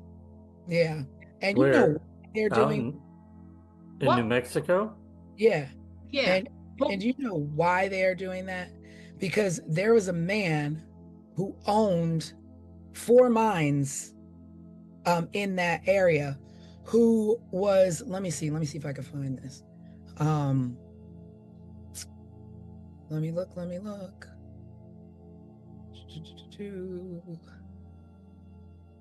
You're talking about mines like in the side of a mountain. Like going down into a mine shaft. Mines, yes, mines. Mine shafts, yes, real mines. Yes, real stuff. They need to put them in the So there was this guy, his name was David Parker Ray, and he owned 4 mines that he leased in the 1950s. And they were about 25 miles away, or 25 miles south from where Tara Calico was last seen. He died in a state prison in 2002 while serving a sentence for more than 223 years in connection with kidnapping and other charges involving 2 women who he sexually tortured at his residence. Okay. So he claimed to have abducted like 40 victims from several different states, according to the FBI, but nobody's were ever found. But the reason why they didn't really go off on him is because at the time of at the time that Tara was abducted, he wasn't living in New Mexico. So they were like, oh, he wasn't living there, so he couldn't have, like, you can't visit other places. But this man has already claims he's abducted all these women, has been charged with sexually assaulting other women, but you don't go down his lead for these mines that were in the area. I mean, 25 miles really isn't that far from anywhere when you're talking about wanting to get rid of a body or wanting to have some little murder spot, right? So there are these mines, and so one of the 4 mines, maybe like 60 feet down, I don't know, 30, 60 feet down, something like that, looked like it was interrupted or has rubble or looked like somebody tried to fill it in. So they want, so this sheriff or this lieutenant went and bought these little fly traps, these certain fly traps that will attract mosquitoes or flies or what have you from the remains of decomposed bodies to see what's possibly down there. And then if there is something, then they've got to go through the right channels to be able to excavate. And of course, the bottom line, money, to be able to have the money to do these certain things. But there's also these other things that have come to light that other people are like, oh, we know the suspects. So it's just like an open, like, I want to go back to this man in these mines. I'm not a miner, so I don't really know about mines and all that kind of stuff. However, his family leased these mines about 25 to 30 years before Tara was missing. So would he and his family still had access to those mines? Like, and again, I'm no miner. So when your lease is up for the mine, is the mine now leased to the next group of people or the next company? Like, would he still have access? Whether he had access or not, he probably had mental access. Like, I own this for all this time. I know the ins and outs of it. I can go around and do whatever I want and get in and out of property without being noticed if I want it. Are mines blocked off? Like, is the entrance to a mine secure? I would think that, and I don't know because I'm not a miner. Absolutely. But I would think you gate off with a fence, trespassing, what have you. Or if it's just in the middle of nowhere, maybe nobody does anything and it's just left abandoned with a couple of boards across. I don't know. Okay. And so if it's a couple of boards across it, if it has been fenced off, he would have had to breach that to get to the mine. So while they're saying this man had access to the mines, was whatever that blocking off of that mine, was that breached? Or if it was, would y'all have told us that? You know what I'm saying? Like, to just say that this man whose family leased the mine 30 years ago.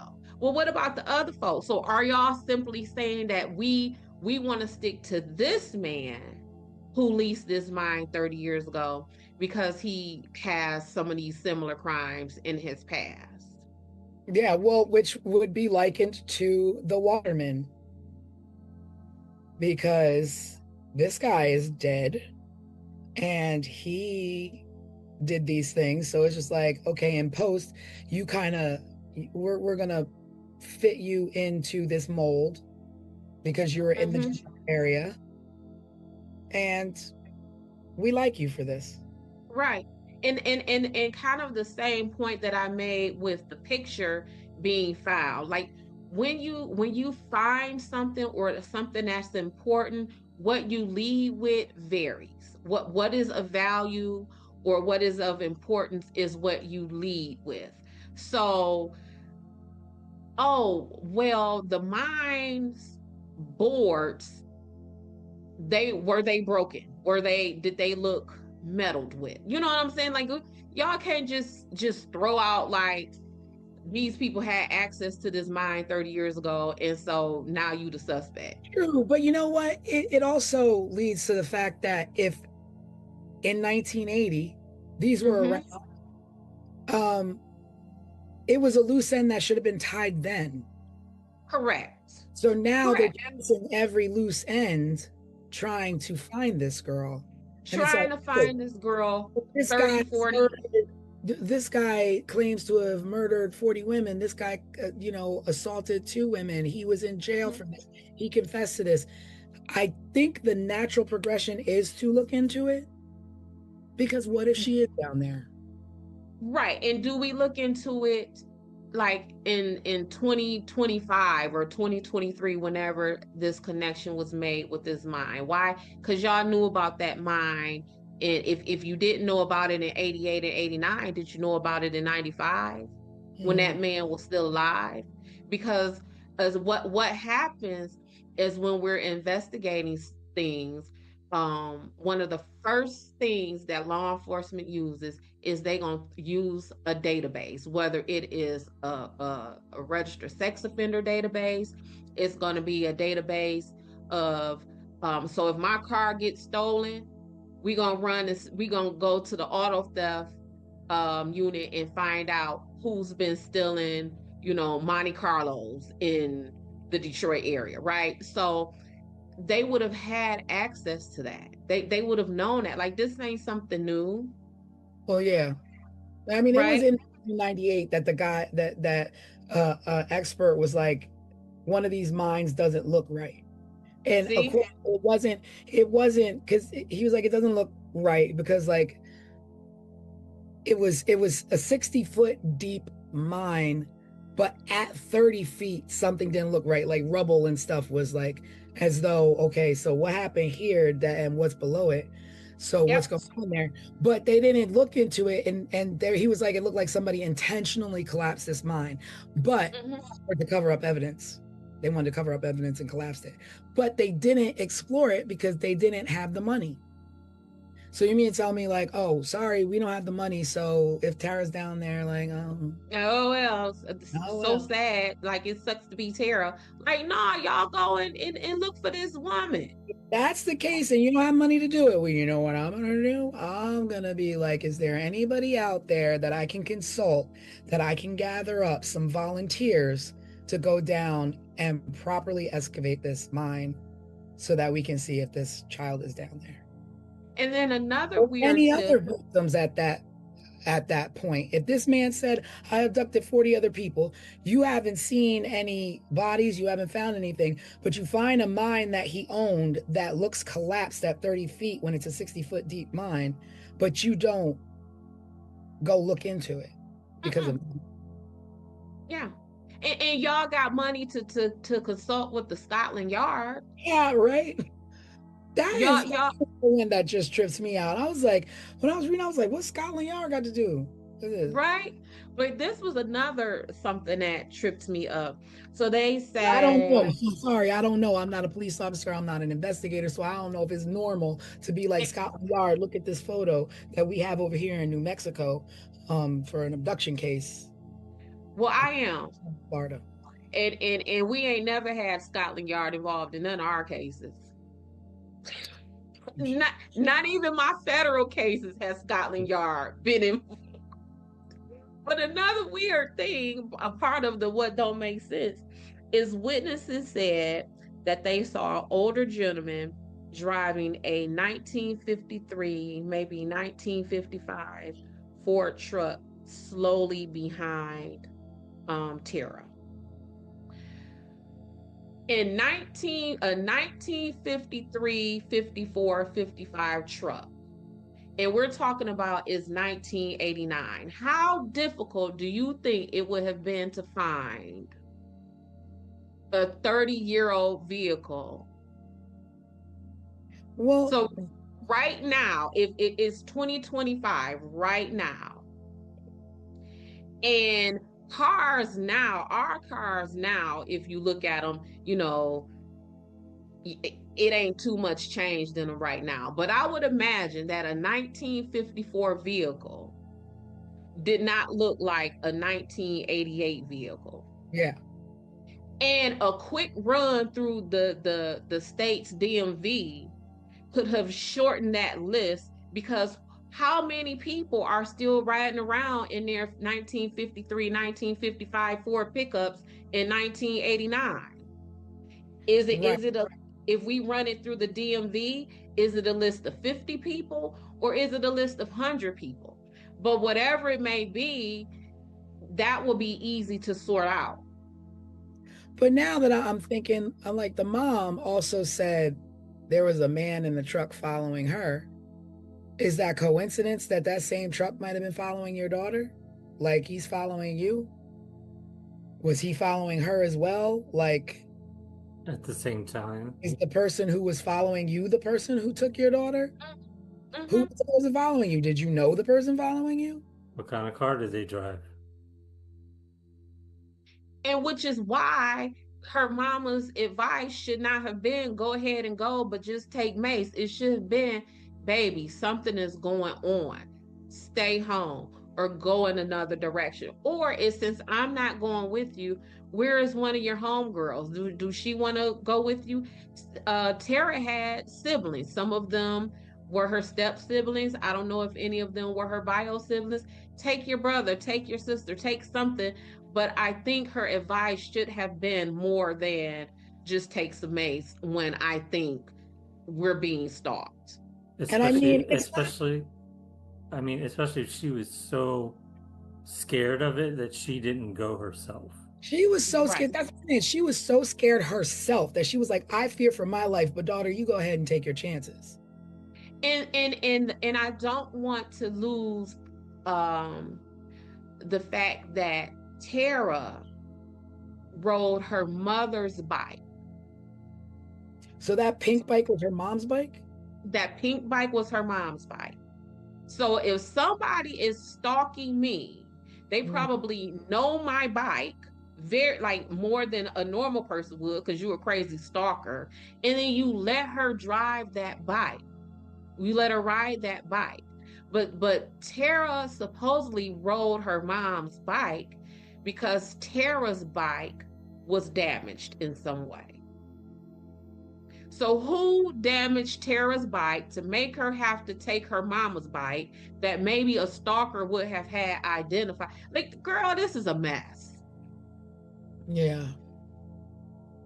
Like, I it's just so unfortunate, because still putting this kind of effort in 10 years, 15 years, 20 years, now we're at up to 35, 37 years of still trying to find this girl, trying to find a pink bike, in nothing but open, like the road is completely open. I don't understand.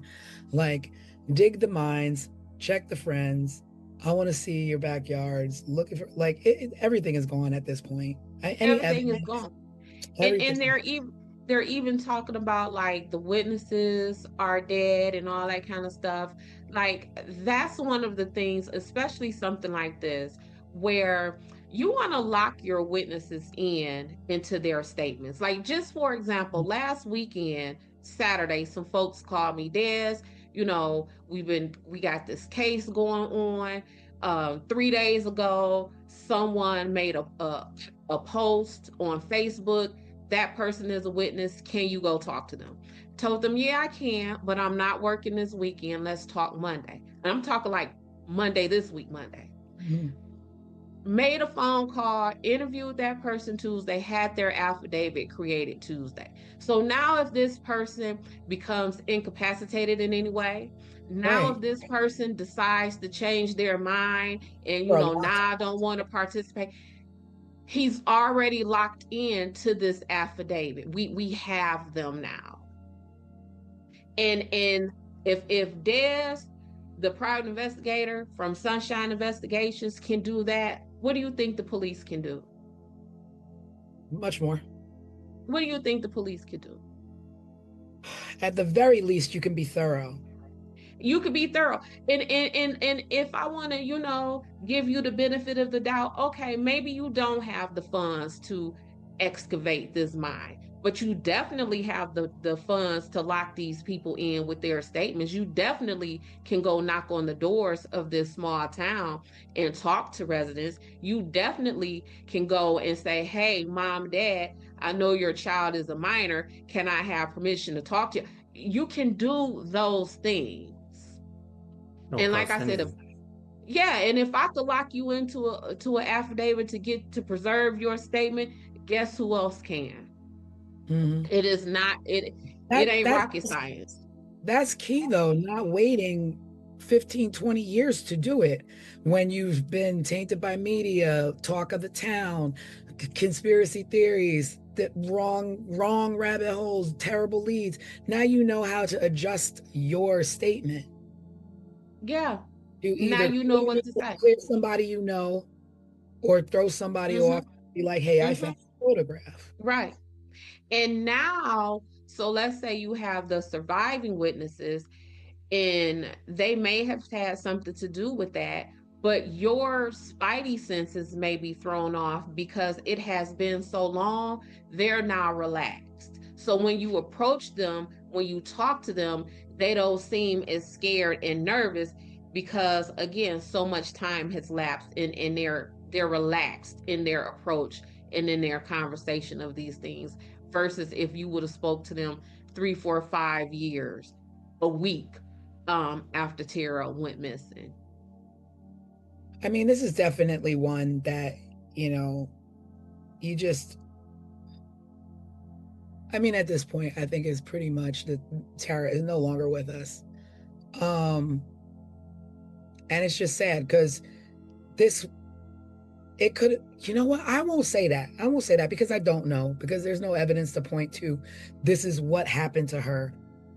But she could have been abducted. I don't know. We don't know. And that's what makes me so angry for Tara. And that's why I keep saying this poor baby, because we don't know. And how will we ever know? And I think of all the cases that we've handled so far, this is the most we just don't know. Yeah. I mean, this is the one where it's not ended. Her story has not ended. She does not have the truth out there. There's no justice. There's just a million different directions and too many loose ends. Too much time has gone by. People are still looking. But thankfully people are still looking. And there's a website out there, and we'll talk about that on Wednesday. Because like I said, there's always just too much to talk about in 1 hour or an hour and a half or whatever. But we'll pick it back up on our Wednesday live. So that means join us. You gotta watch. You gotta come back. You can't get rid of us just yet. Not yet. Keep pulling you back in. Mm-hmm. But yeah, there are people out there that do care tremendously about Tara and do want to see her found and her given a proper end to an unfortunate way that she had to leave this world. Yeah, because this young lady was literally minding her business. Like that was the most innocent activity that she could have partaken in. Like she's riding her bike.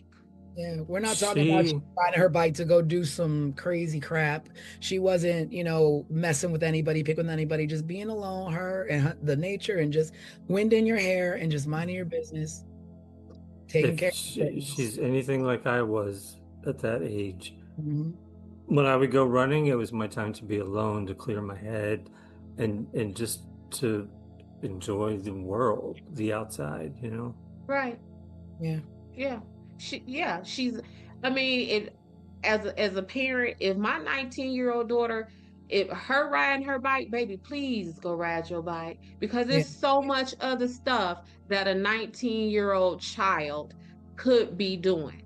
And Tara wasn't doing none of that, at least by all the accounts that I have read. She was just minding her business, riding what was her mom's bike, which is Yeah. what she rode her bikes every day. It's like, And y'all out here, doing dirty. It's always yeah, like, y'all out here messing with that girl, and she ain't did nothing to nobody.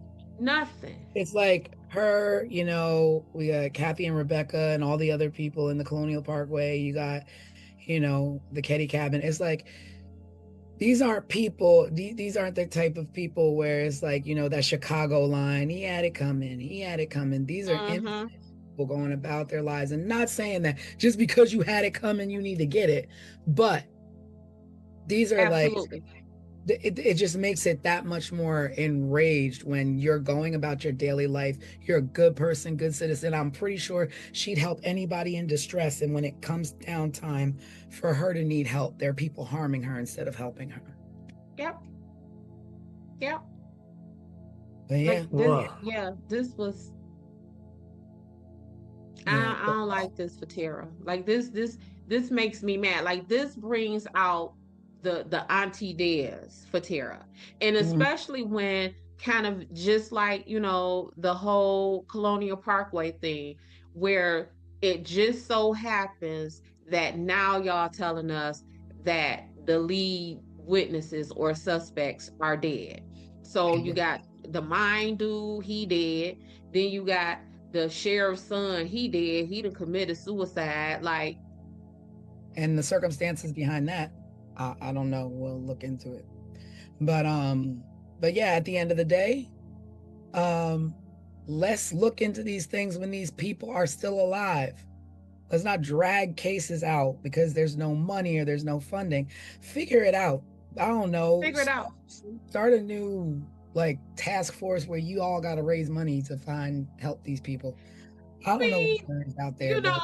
We got some money to fund some wars and some all that kind of stuff. And you mean to Blow up tell me that rockets every other weekend in the sky trying to get to the moon that we ain't never been to? But that I didn't say that. But when our children and our moms and our dads come up missing, now you want to tell us is there's no money to move some rocks and excavate a mine to go find them. But we just gonna put some fly traps down there.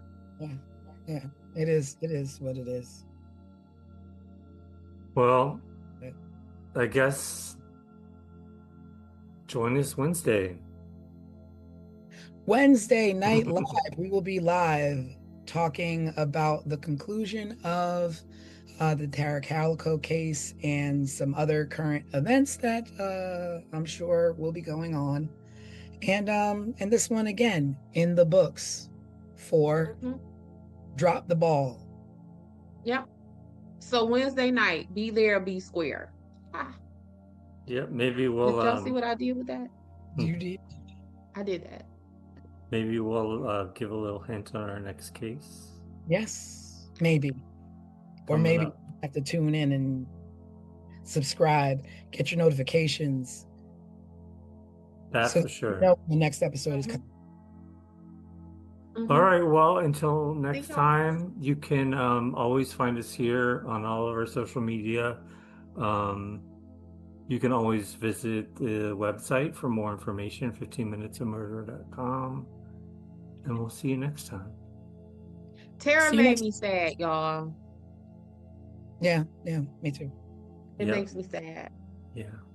Bye, everybody. Bye, everybody. We'll see you next time. Subscribe, share, and remember, someone is always waiting for answers. This was 15 Minutes of Murder.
In May of 1980, a woman walked out of a hospital into a parking lot in Orange County, California. She never came back. There were no witnesses to her abduction. No struggle. No suspects. But for the next 4 years, someone kept calling her parents. And whoever it was, spoke, as if she were still alive. This is 15 Minutes of Murder.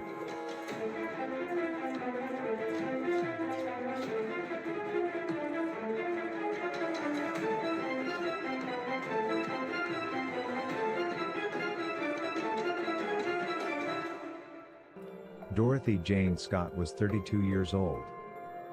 She was a single mother to a 4-year-old son.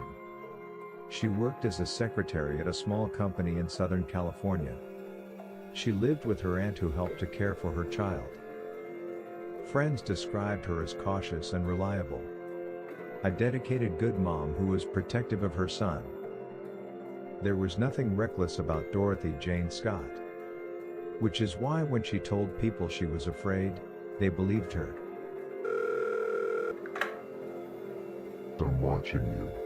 I'm going to get you.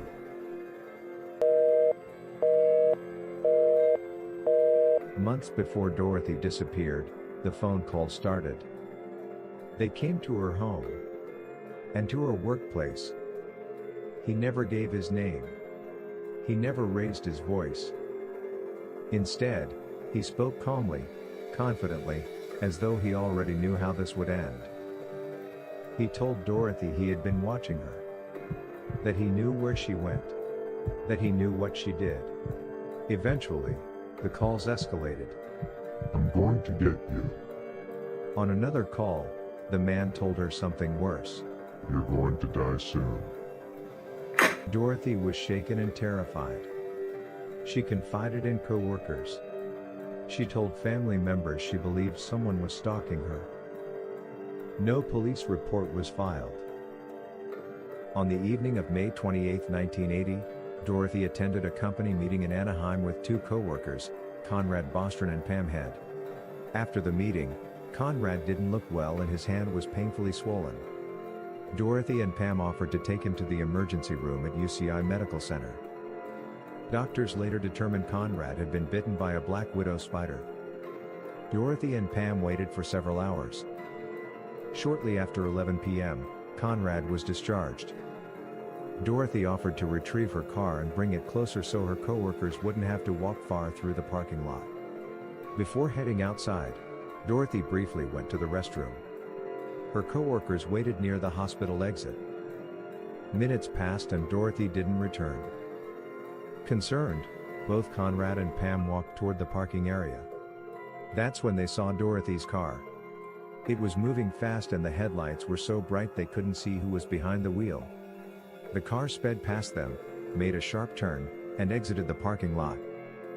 Dorothy was nowhere in sight, and she was never seen again.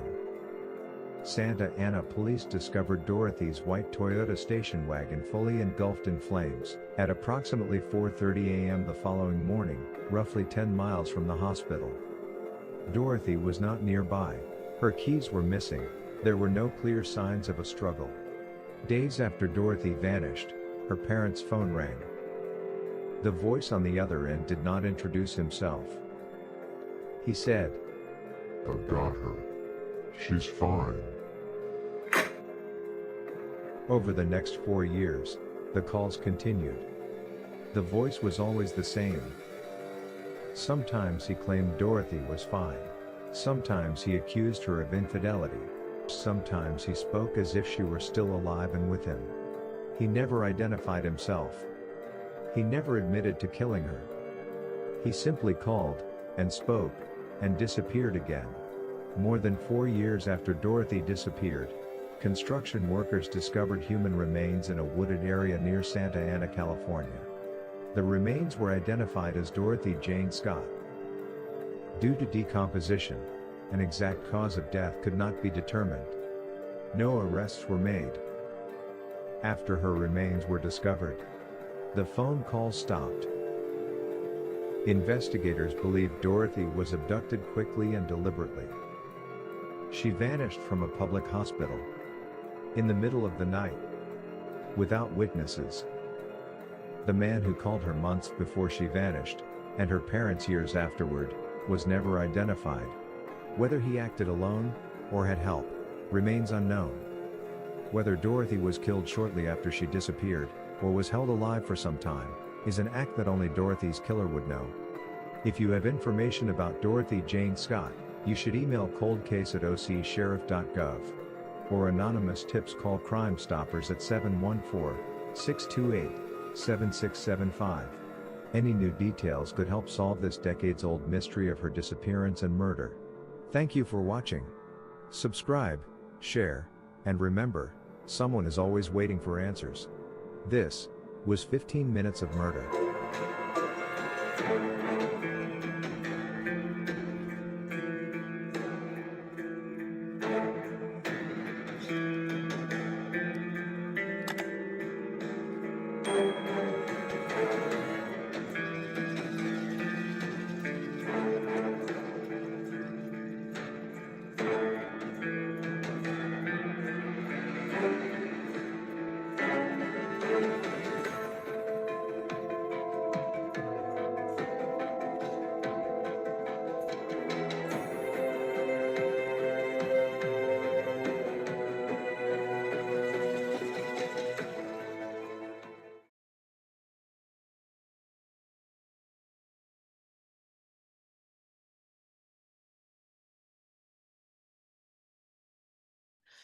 Dorothy Jane Scott was a working mom. She loved her son. She showed up for her friends. She did everything right.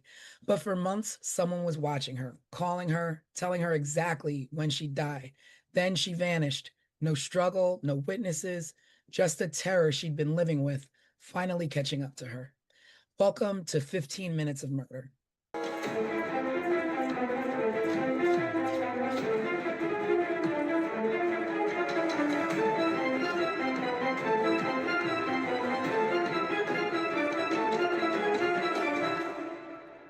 Hello, everybody, and welcome to another edition of 15 Minutes of Murder, full podcast edition, where we break down last week's case file, which was the Dorothy Scott murder. It was all about a caller calling her, as you heard in the recap before we started.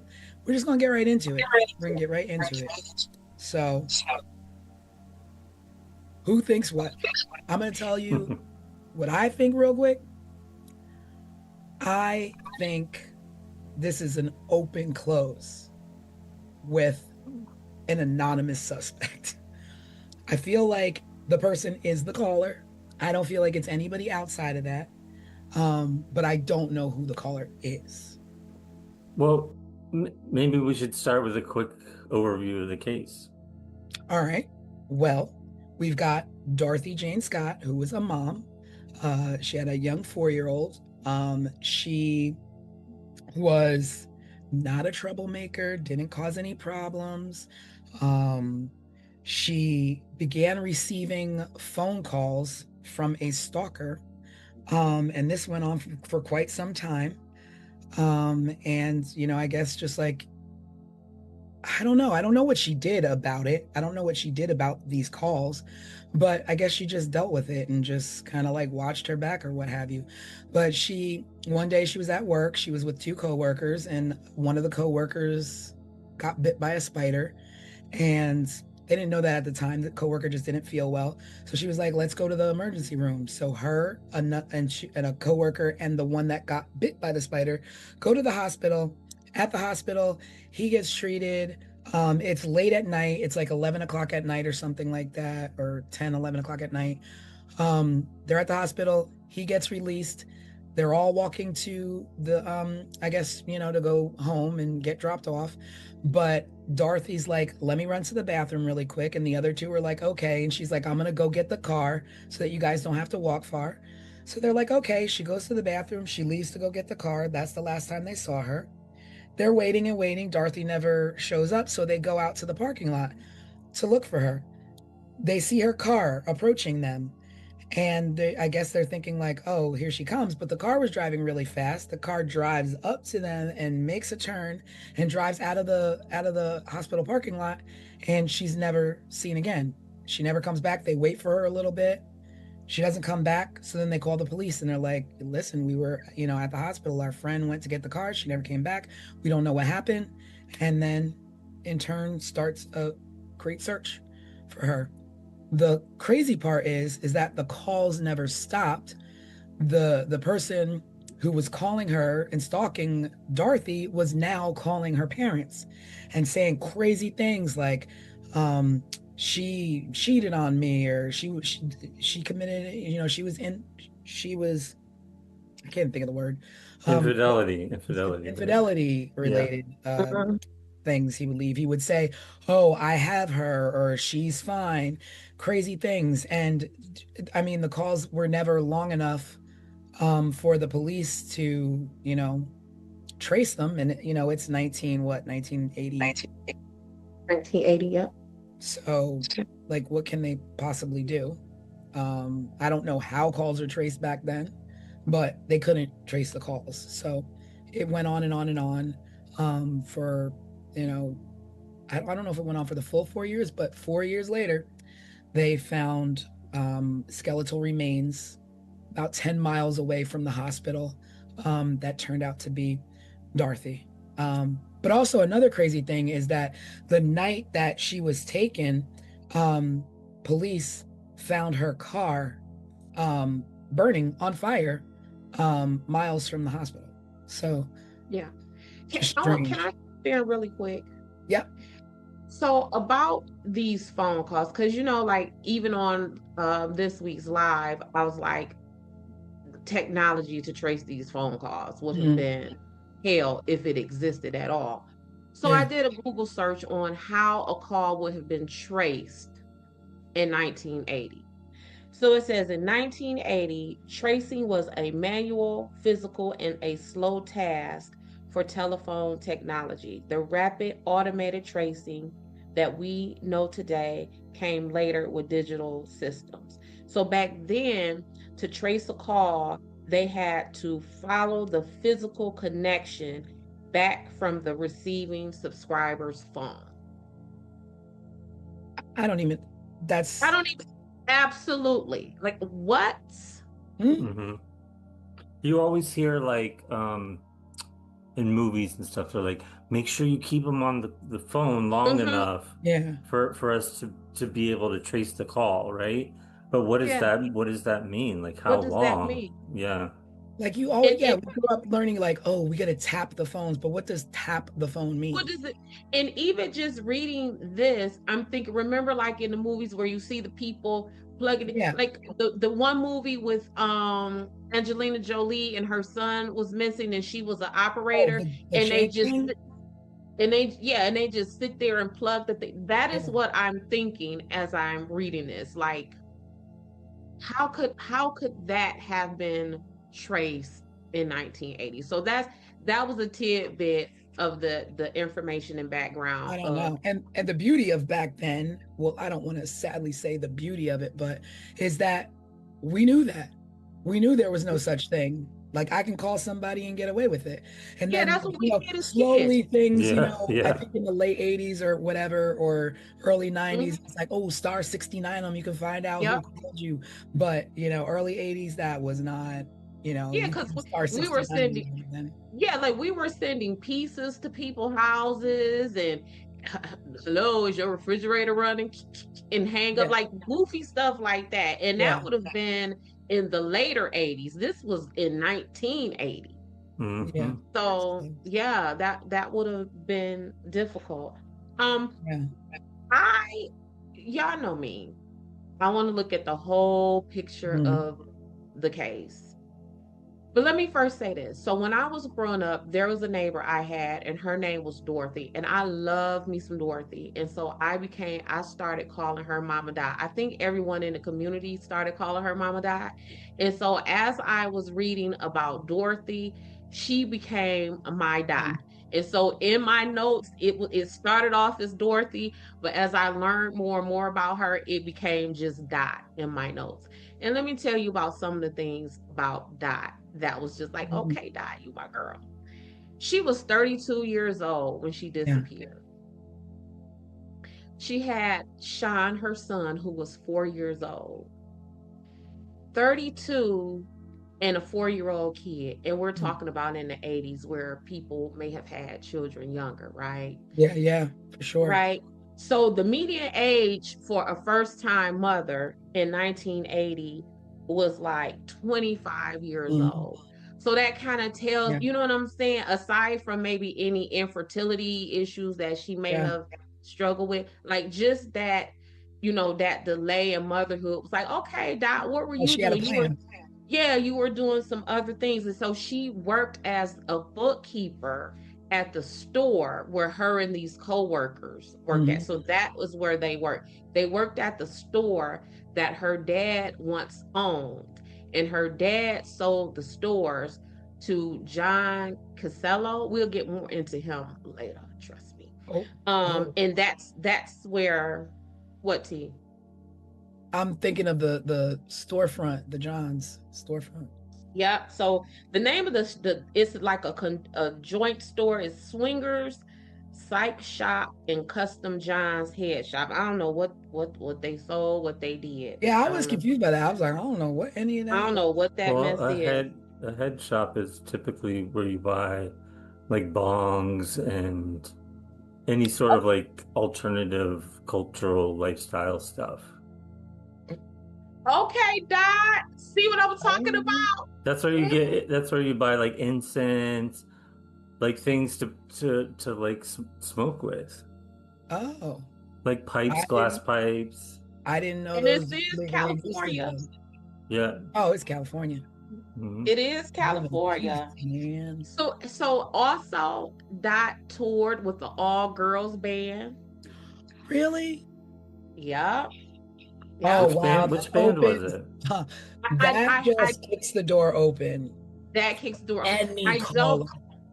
yep, I don't know the name of the band. I don't even know if she was like a band member, like where she played instruments or whatever. I couldn't find that, but I found that she toured with the band, an all girls band. Oh Um, man. yep, yep. And then That's cool. also, yep, and that's going to tie in when we get to talking about these suspects too. So remember that she toured with the all girls band. Remember that. Another thing that I think may have played into this is by some accounts, Dorothy was possibly bisexual. And we know that oftentimes men react harshly to rejection from women. And in 1980, if you are a man and not only are you being rejected by a woman who may be interested in another man, are you now being rejected by a woman who have interests in other women? So this her touring with this girl band and her possible identity is bisexual. Hang on to all of that. Yep, T. Hang on to it. Hang on to it. So let's go. Well, I have a couple of like minor dum-dum questions. Was she receiving calls at home or was she also receiving these calls at work? Both. Oh, They Home were and work. both. Okay, okay. yeah. So Now, this person, that already tells me that that is not a random rando, because it's not like you can just Google somebody. We had yellow pages, and in those yellow pages was 4,000 Tammy Smiths. So your shot of getting the right Tammy Smith, you knew this person personally. no, for me, that's one of the reasons to this day why The Terminator is one of the most frightening movies I have ever seen. That man started going through those white pages. That's how he found Sarah Connor. Like he went through the phone. Y'all don't remember that? I haven't seen him in a long time. Oh, when I tell you trauma, like that is the most terrifying movie ever. The fact that he sat with that white pages and looked at the long list of Sarah Connors, and that is how he found Sarah Connor. Yeah, I mean, that was our method, though. That was our method. That was our only way to finding phone numbers, not even addresses. Mm-hmm. And all it was just right there. So yeah, that she was getting, and Craig, again, y'all know me. If this woman is getting these calls at home and at work, what am I always talking about? Proximity. Don't no stranger know that. Don't no stranger know where you are at home or at Yeah, work. yeah. Well, And one of and the then eventually the parent knew how to call the parents too. Yeah. And one of the callers called her while she was at home and was like, I got a present for you. Go outside to your car. And when she went outside to her car, there was a dead rose on the trunk of her Oh, car. right, right. Yeah, I remember that, Rose. I remember that I was trying to go down that road because it was like conflicting about Hmm. people's recollection of that rose, but And the cause, so she went missing in late May of 1980. I want to say like May 28th or 29th. And the cause started in October 1979. And wow. so they were coming to her house and to her work. And she reportedly told her mother that the caller's voice sounded familiar to her. Mm, Mhm. But I would imagine it would, because only someone familiar with right, her would know right. where she was. And even when she disappeared, they would have known what clothing item she had on. So it definitely was someone who she Yeah. would have known. And Now, he like at that point, like w- did I couldn't find like what she did about it. Like, did she do anything about the I don't know. calls? Like But see, report them or I what mean, would she what have do done? you do? I think you just kind of live with it. You would kind of live with it, because we just talked about how these calls were untraceable when we were growing up and we could do prank calls, right? So in 1980, you get a prank call or a call like this. What do you do with it? Do you report it to the police? They don't seem to have been able to trace that or trace it in time. So do you just Mhm. live with that? Yeah.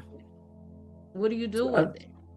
I I mean, mean, I would definitely be terrified, with a 4-year-old and these Well, cops she still was. coming yeah. in So and like, and she was terrified. So I found that she moved at least 3 times. oh wow. Then That she definitely had situational awareness where it's like, Yes, I'm probably not going to be safe here. I need to take my child and go someplace yes, safe. And she did the right things to protect herself. that she thought about purchasing a gun, Wow. but she was afraid that Sean would Mhm. find it, and gun safety there. So what she ended up doing was taking karate classes for self-defense. I So Wow. heard she about that. she This makes me even more sad than I was. Yeah, so she was definitely doing some things to try to prevent this. I feel like it's when we do these deep dives that these people go from being a story that we're just telling the overview of what happened Yeah. to Hmm. to real human beings where Right. she was doing everything correct. She was scared. She was um trying to protect herself and her child. Hmm. Yeah. That's more than you'll ever hear from Yeah. any other source, right? Yeah. Yeah. And it's Yeah. crazy because I just recently, the show that we're trying to put everybody onto on A&E, Crime in Progress. Hmm. I don't want to give it away, in case, you haven't seen this show. This show is like, check it out if you can, on A&E, Crime in Progress. But I watched the latest episode. Did either of you watch the latest? I've Mm-mm. only seen 2 episodes so Okay, far. this last one, if you thought 1 and 2, this last one, and all I'll say is listening to you talk about Dorothy is reminding me of the woman that was in the case, the latest episode. And I'll say that is because this woman's top priority, and I could see Dorothy's top priority was her child. And there is nothing more heroic than a mom that puts her life before her child to try and protect that child by any means necessary at the time and the resources that you are given. And it seemed like she tried moving. She tried to thought about a gun. She took lessons to be able to defend herself, to the point that maybe she even thought that she could protect herself that night in the parking lot, walking to the car.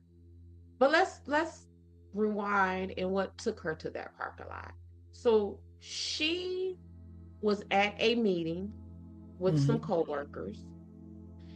This guy, Conrad Bostrom, his arm or hand or something started to appear red and swollen.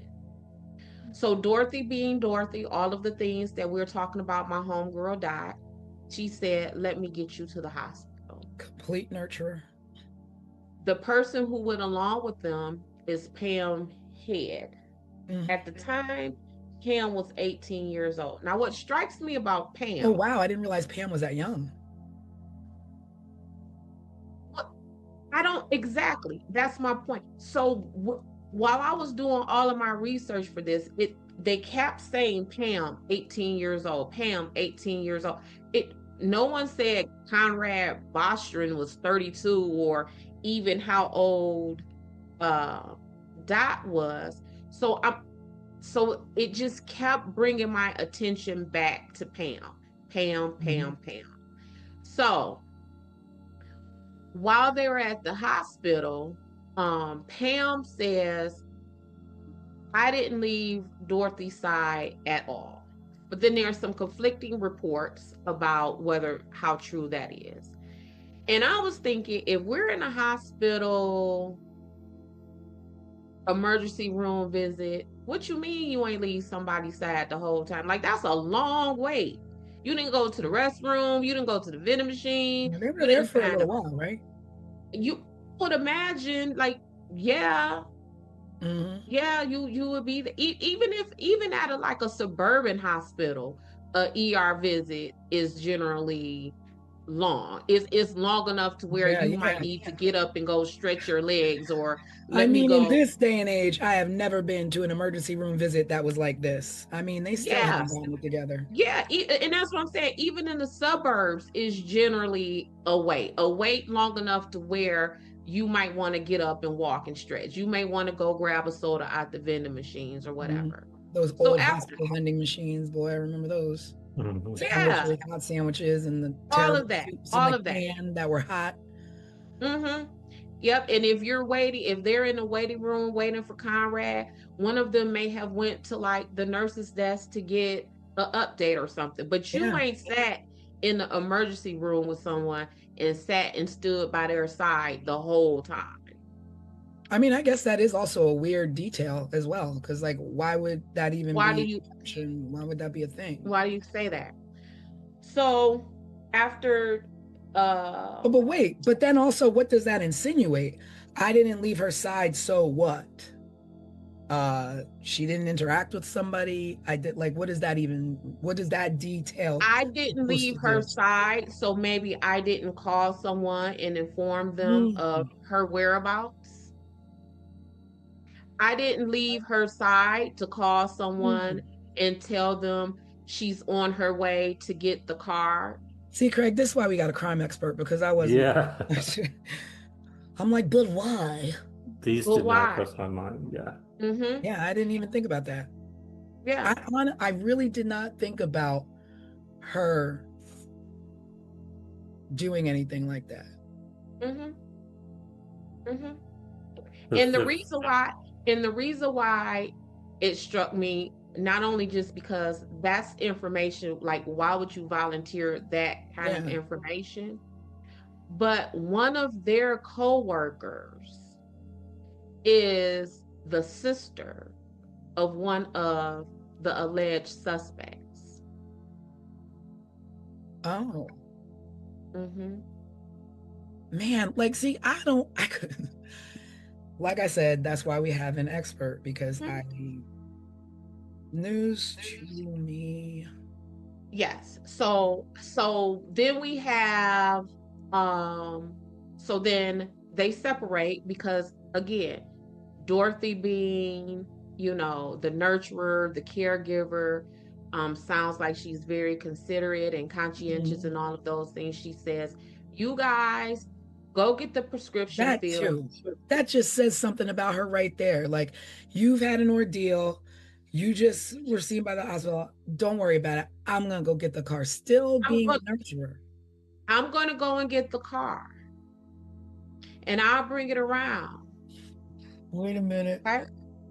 As Pam, I would have even been like, no, I don't, it's late. Don't go by yourself. I'll come with you. Like, you shouldn't go by yourself. Like, I'm not like.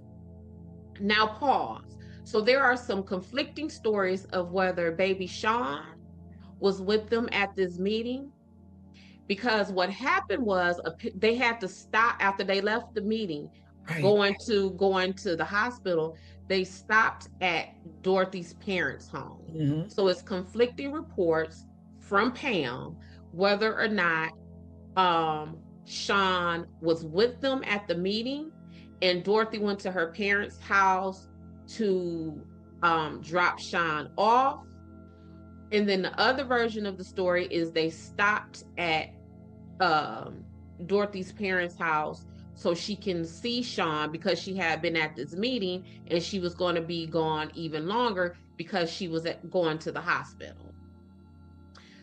So let's go back to this hospital. So as Pam and what's his name, Conrad, are waiting for Dorothy, it's taking her a while to come.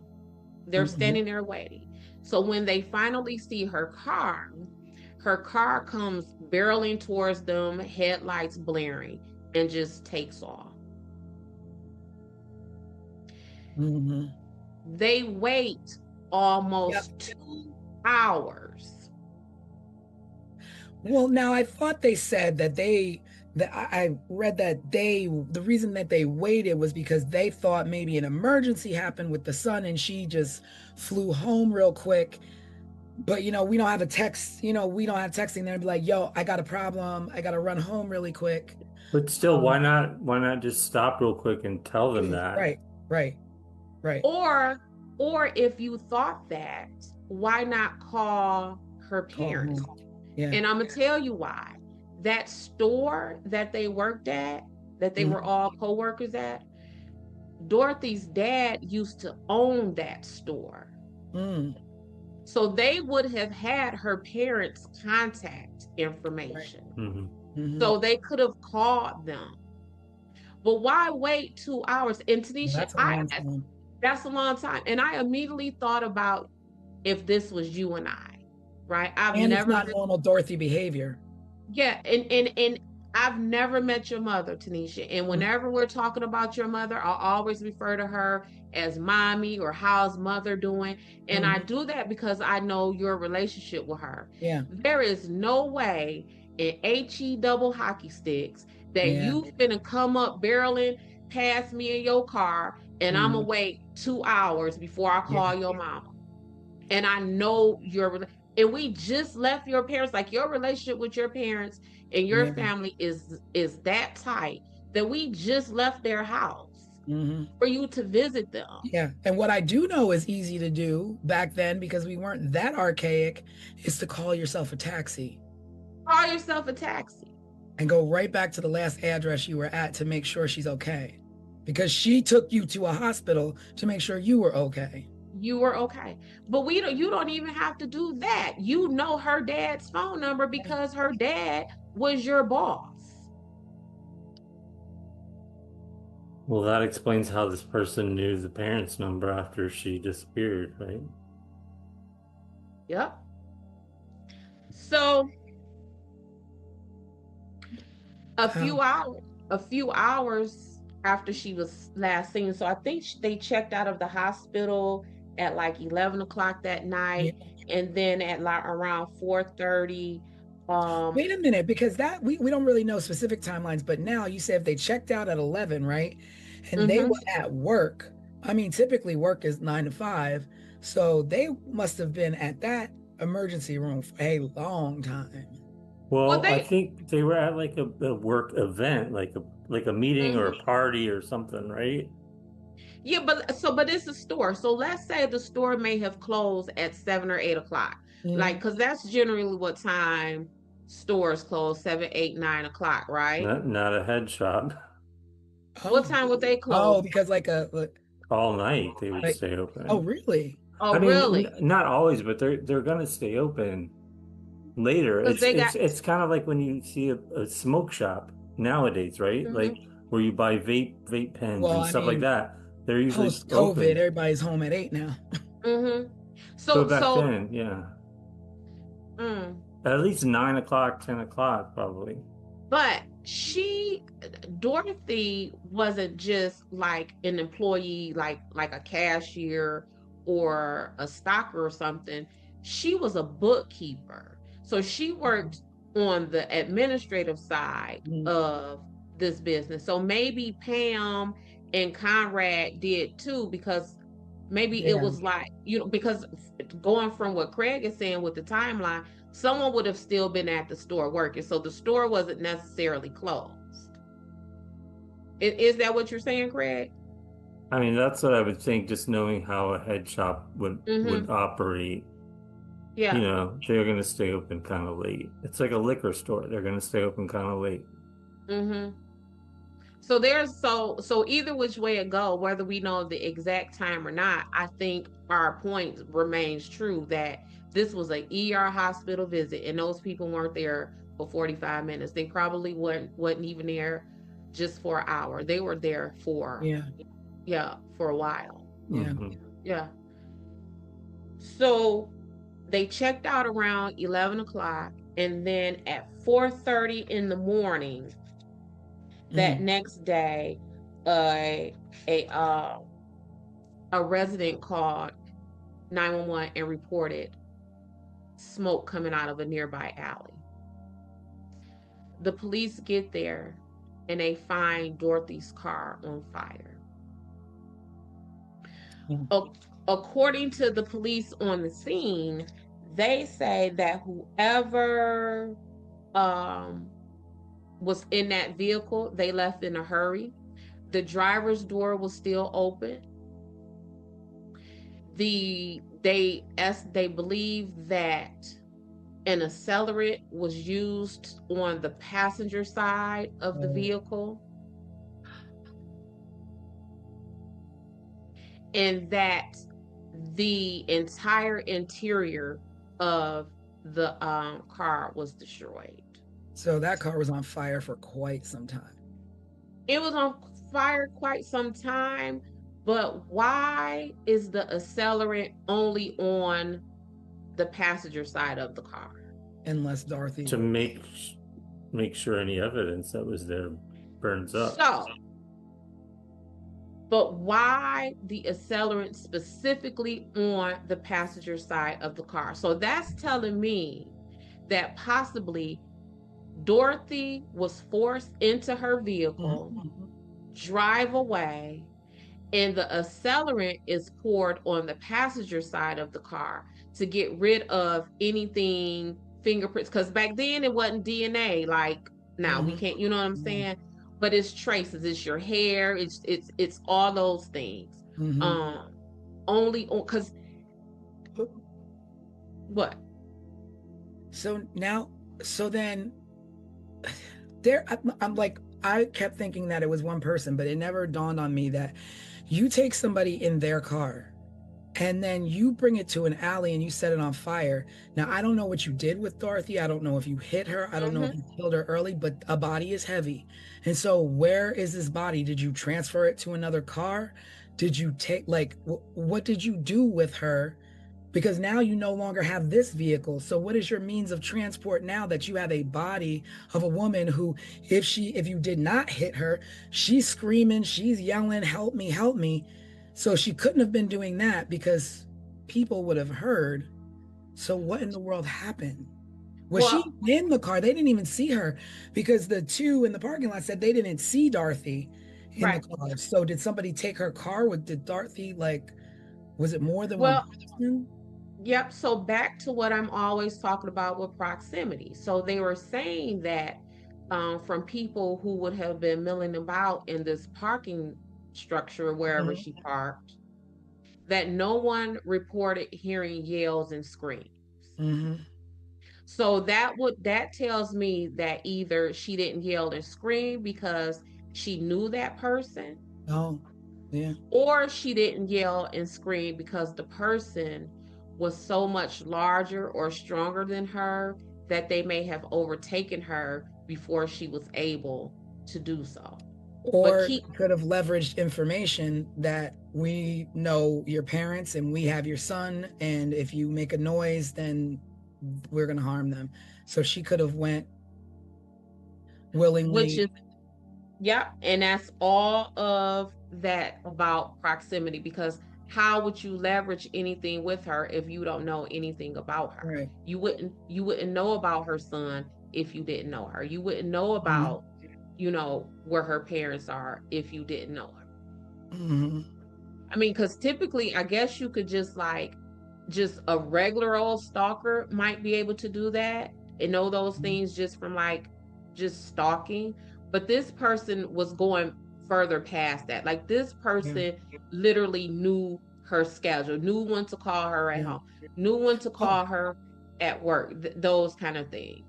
and that other crazy detail was that the person who did it knew when Dorothy went home to stop to either check on her child or drop her child off. Mm-hmm. She changed her scarf when she was home, and the person who was calling knew the color of the scarf that she changed to. So it's And how would they have known Conrad that? and Conrad and Would Pam would have known that. Pam would have known that. That's a detail that no one would know unless you were physically in someone's presence. Mm-hmm. Pam would have known that. Yeah. And see, my suspicion at first was heavy on Pam and Conrad, but then it became less on Conrad because I wanted to give him a little bit of grace, because how do you fake a black widow spider? Well, I mean, My brain it's just California. You could find a spider anywhere and put your finger there. yeah, but you know, again, I'm from Detroit. I think of black widow spiders to not be played with. Yeah. From what I Especially in understand the about, 80s, we knew black widow yeah, spiders. like a black widow. In our science books, we saw Yes. those spiders. We Yes. saw them with the red hourglass. We were taught Yes. how to identify a Yeah. black widow spider. 70s and 80s babies knew. Girl, we was hip to the Not like game. we had them all in our backyards, but for some reason that was a universal American fear, was of black widow A spiders. black widow spider. Baby, we knew. Wasn't the Spider-Man? Did he That get and bit by? Diamondbacks. Like, don't mess with the snakes and the spiders. That's what Baby, we we did growing knew. up. Growing up, we knew what a black widow spider was. We knew what a rattlesnake looked like. We knew all of that. Yep. Yeah. So in my That's mind, strange now that I think about it. What'd you say? That's strange now that I think about it, because maybe the only people who need to really worry about that is on the West. Absolutely, and that's what I'm Here saying. we are in Jersey, like, oh, if you come across a black widow. I don't recall from those fourth grade science books them telling me that black widow spiders are in Detroit, but I knew black widow spiders ain't to be played with, and Yes. why would you fake a black widow? Right. You would put it on your arm and be like, ooh, bite me, spider, so I can go get Dorothy. Like, that just don't make sense. Yeah. Mm-hmm. Yeah, so that's a reach.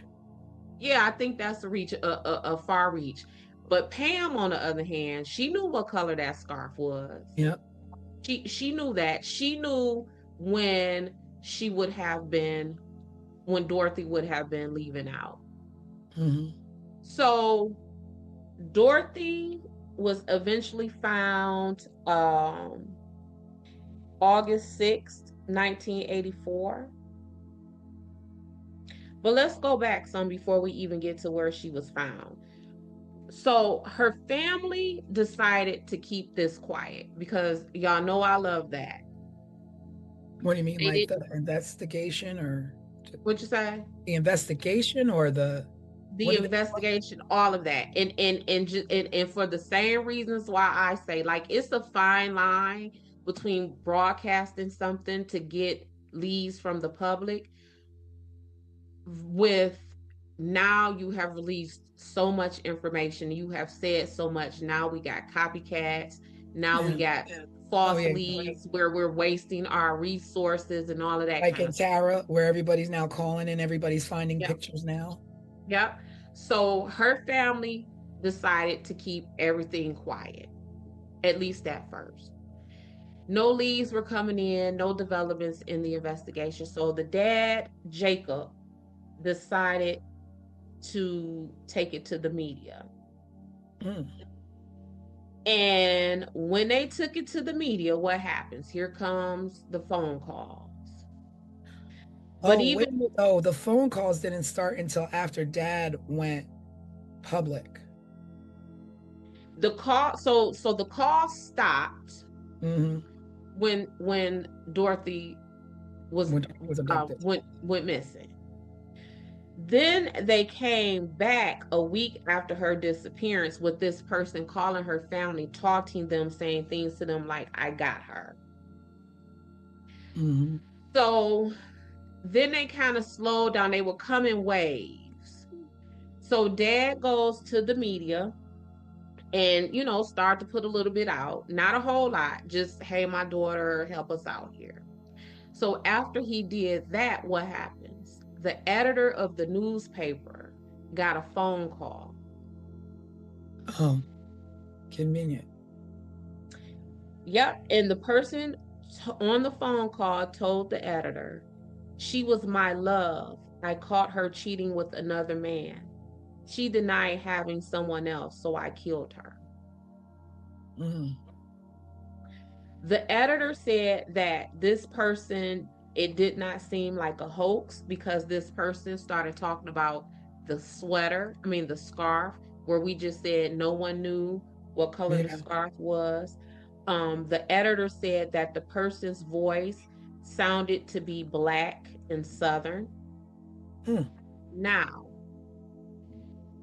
at the time that Dorothy disappeared, Sean's father, Dennis Terry, was in town visiting. Guess where he's from? Missouri. I ain't never been to Missouri. I don't know if I've ever met anyone from Missouri. Either. But I'm wondering, do people from Missouri have Southern accents? They do. I think they have an accent. Yeah. And if you're from California, right? Like when I'm traveling for work, depending on where I'm traveling to, people always ask me, "Are you from down south?" Right? And I'm from Midwest. So I would imagine if you calling people from California and you're from Missouri, you're going to sound Southern. Yeah. And depending on the tone of his voice, he might even sound Black, right? Mm-hmm. So then the calls kept coming to Dorothy's family every Wednesday. Only on Wednesdays. For the next 4 years until she was found. Wow. But they only came during the time when Dorothy's father was not home. So the only person who was receiving those calls. Know that. Somebody. So see, I was thinking like maybe the calls were hoaxes, but no, those calls are from inside the house, so to speak. Somebody literally. Yes, from inside her house, inside her immediate circle. Yeah. So, and they only called when her dad was home. And that's like, why would they fear that the dad will recognize this person's voice? They call when the dad was not home. Yeah, they called when the dad was not home. Okay. And why would that have been? Did they fear that the dad would recognize their voice, or was this just an attempt to further terrorize the women of this family? Mm-hmm. Mm-hmm. That's a sick person. Sick. Sick. And when Dorothy was found, the first call that came to their family after she was found was something like, um, is Dorothy home? You know she not home. Yeah. You know, Because because you got her. You yeah. did this to her. And you call us to ask us, is our baby home? I can't That's imagine like laughing in mom their for 4 face. years. Laughing in their face, taunting them, like, mm-hmm. And again, let's talk about the time, right? So yes, the calls are coming in on Wednesdays, but do you not answer your phone on Wednesdays? You don't know what's on the other end of that phone. Yeah. Because by now maybe Sean is in school. Are they calling from school to tell you that Sean is sick and you need to come get him? Or it could just be any kind of emergency. Do you not answer the phone? I'd be scared to even send Sean to school. Yeah. I was just thinking, that's what I was thinking. I was like, Right. you harm the mom, so then what is the intention of the point? And obviously it was not the son. Like, Mm-hmm. the child was not a factor in this, because I mean, all you did was punk out and keep calling her parents or parent. Yeah, her parent. Hmm. So back to when Dorothy was found. So she went missing in May 1980. Her skeletal remains were found in August of 1984 by a construction crew preparing to do what, y'all? Lay telephone lines. Wow, the irony. I didn't know that. I did not know. Yeah, I just assumed it was, Yeah. the strip mall. Clearing property to build something. Wow. Now, the land that she was found on was owned by someone. No. It was owned by the man who now owns the store.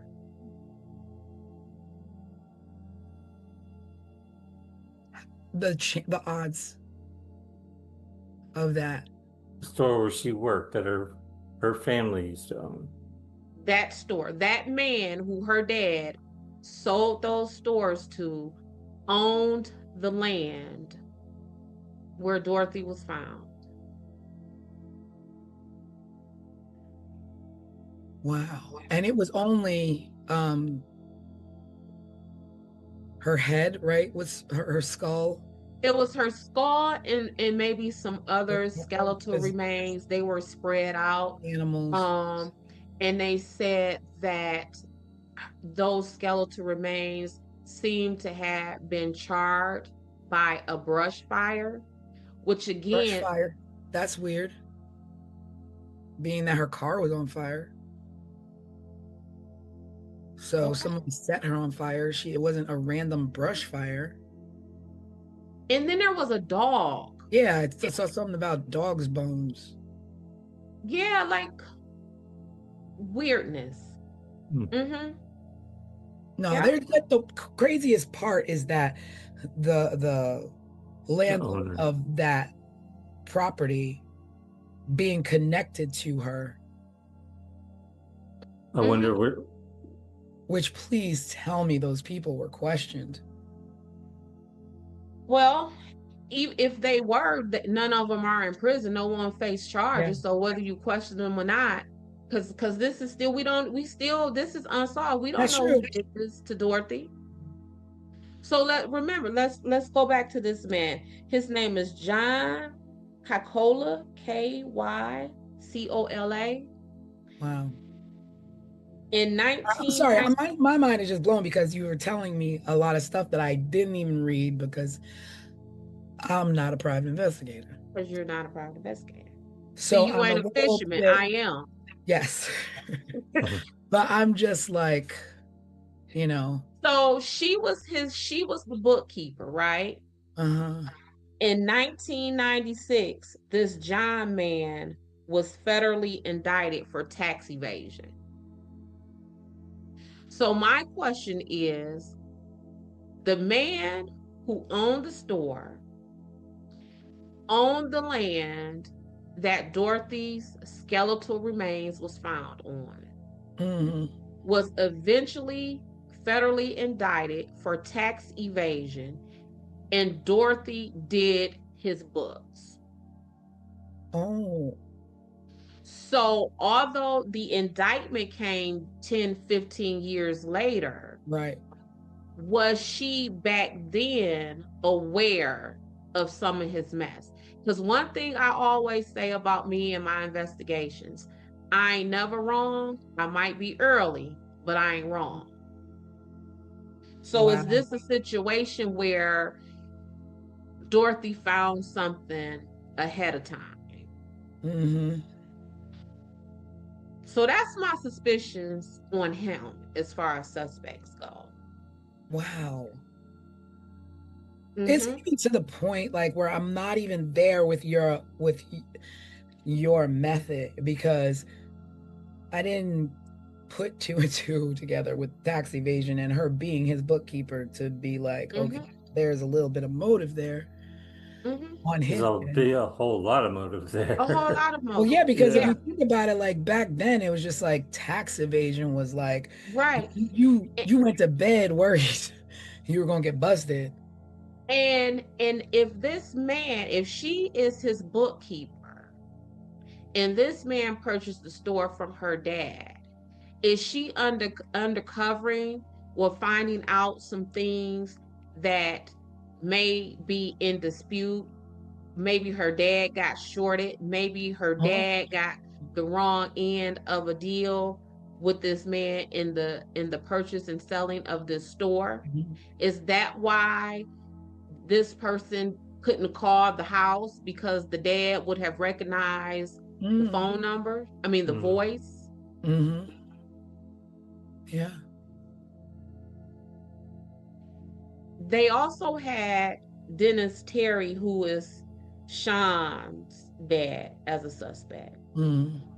Because, like I said, he was in town visiting the day that week. And by all accounts, he and Dorothy got into a heated exchange because he wanted custody of Sean. So he left, and you know, we true crime people. I'm an investigator. We know that child custody mess is something. So much so, Sunshine Investigations, I try very hard not to insert myself in family court stuff, because that is a level of desperation, talking about taking people's kids from them, that you don't want no parts of that. Yeah. You don't want no parts of that. Put you in danger, I would imagine, right? Yeah, that's the and even it's a whole lot of attorneys who leave family court in family law for that reason right there. Like, put it like this: criminal defense world is a safer world than family law world. Yeah, when you involve a child, it's, you know, and a child, people's assets, people's lively, like, yes, you coming for me for child support.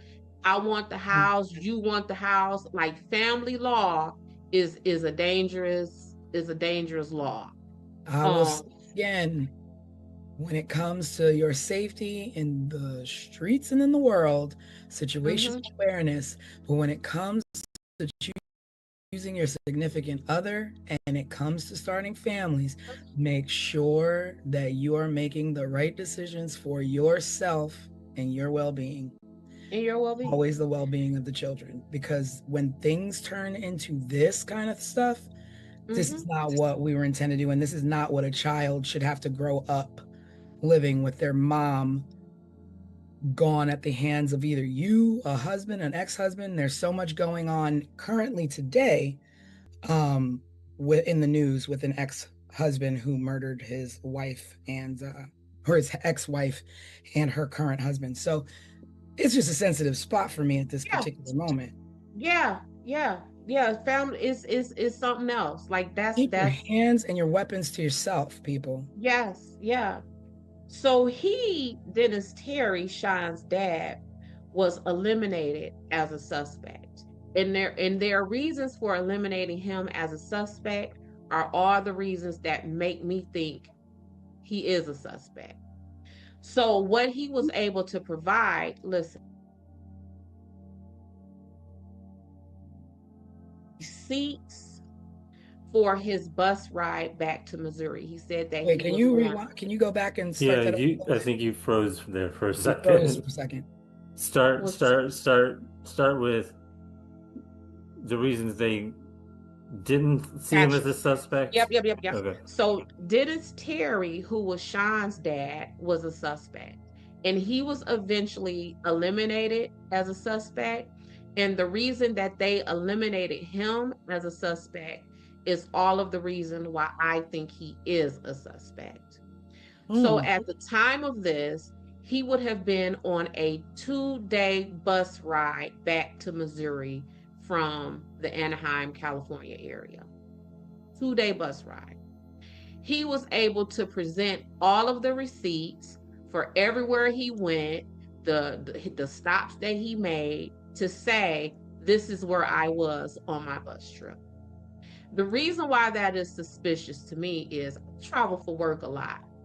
And my receipts are billing. So when I bill out for work, my food, my car rental, all of those receipts are money to me. I submit those and I get paid, reimbursed. I lose my receipts. They're receipts. I lose them.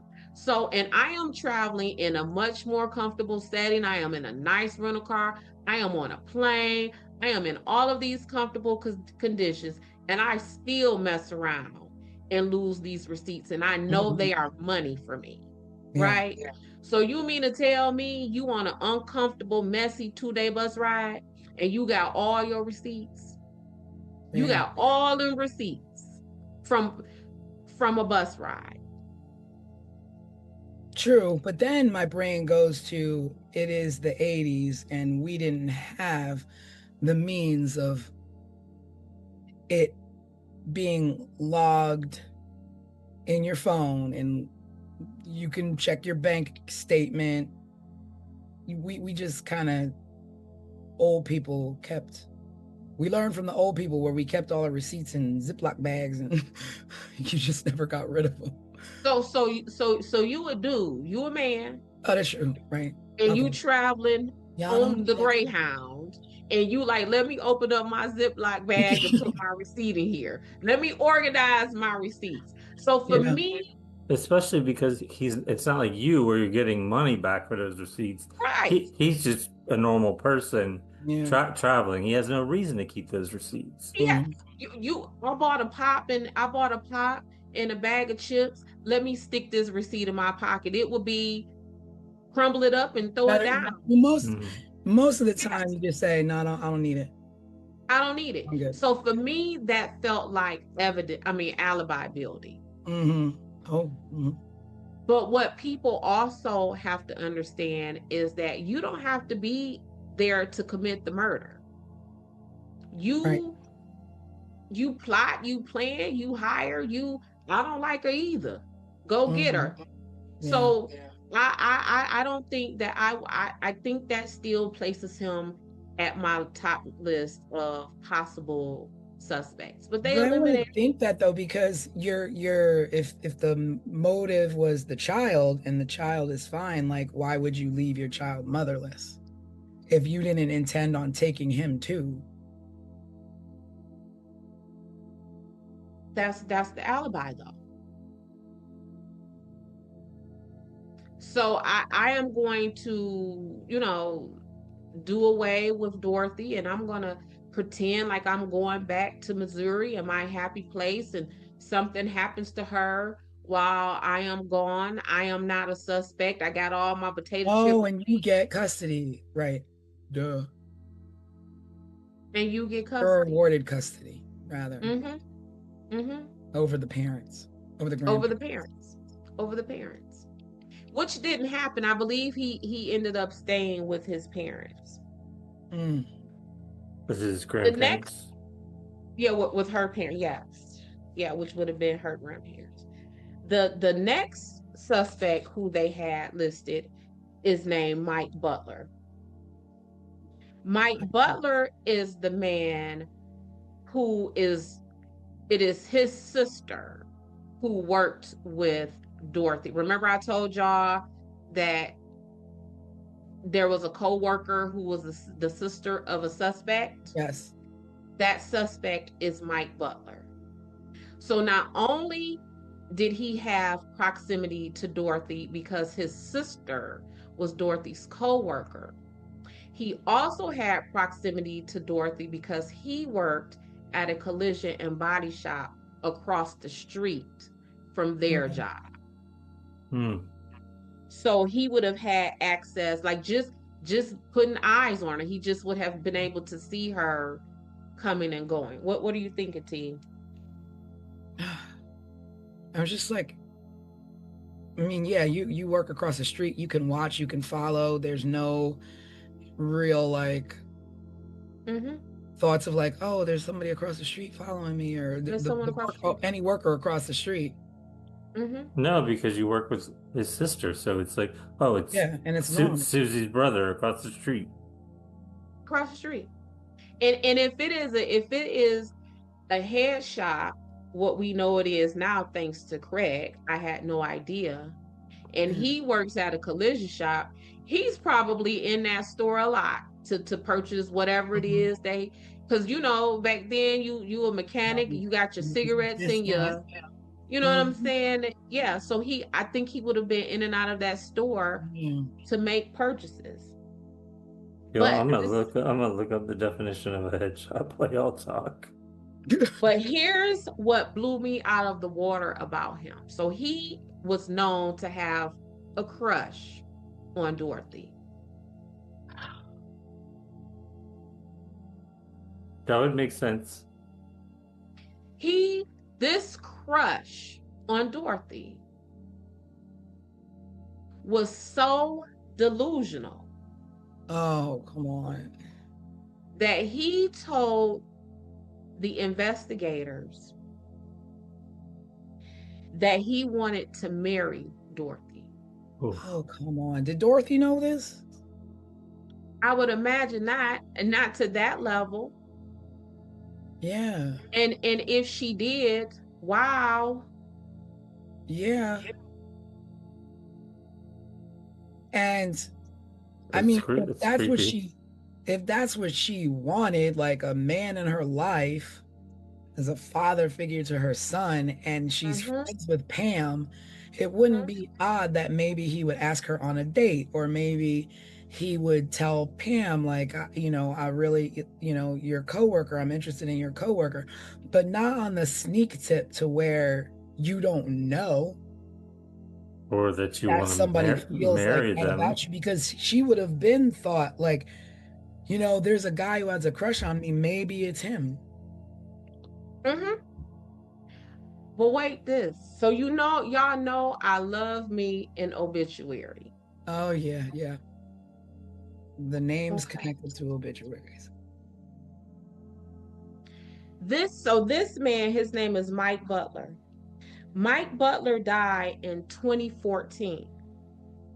I am going to read to you some of the things that his family wrote in his obituary.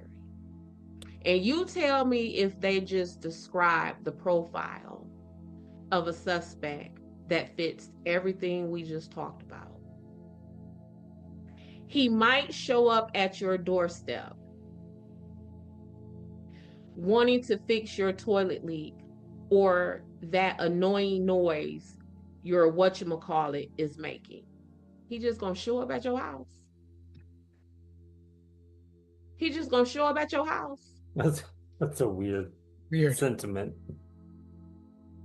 If you met Mike Butler, you undoubtedly recognize he was just that sort of person. So if you met him, you would think that he was a creep that would just show up at your house. because they sensed his good old-fashioned desire to be wherever you might need him.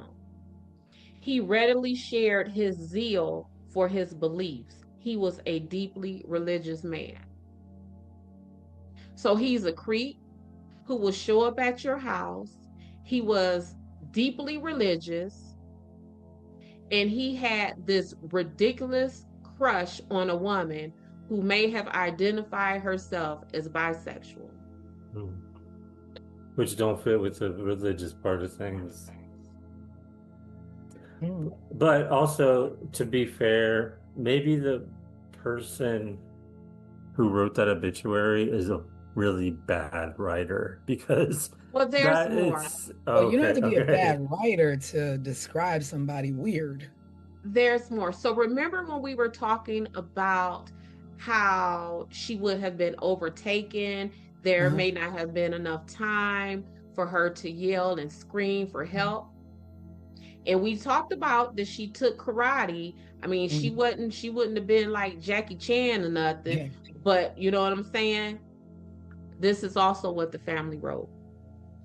He had training in infantry, and then something very unusual happened. Mike's attitude and attention to detail was noted.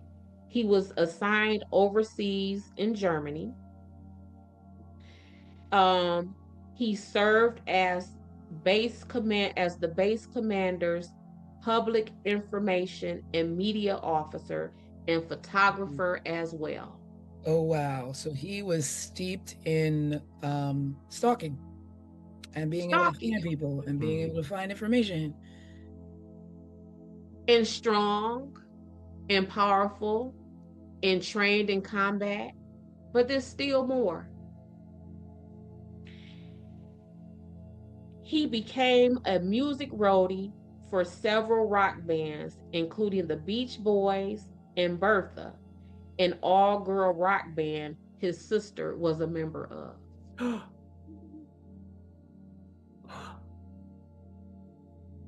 Wow.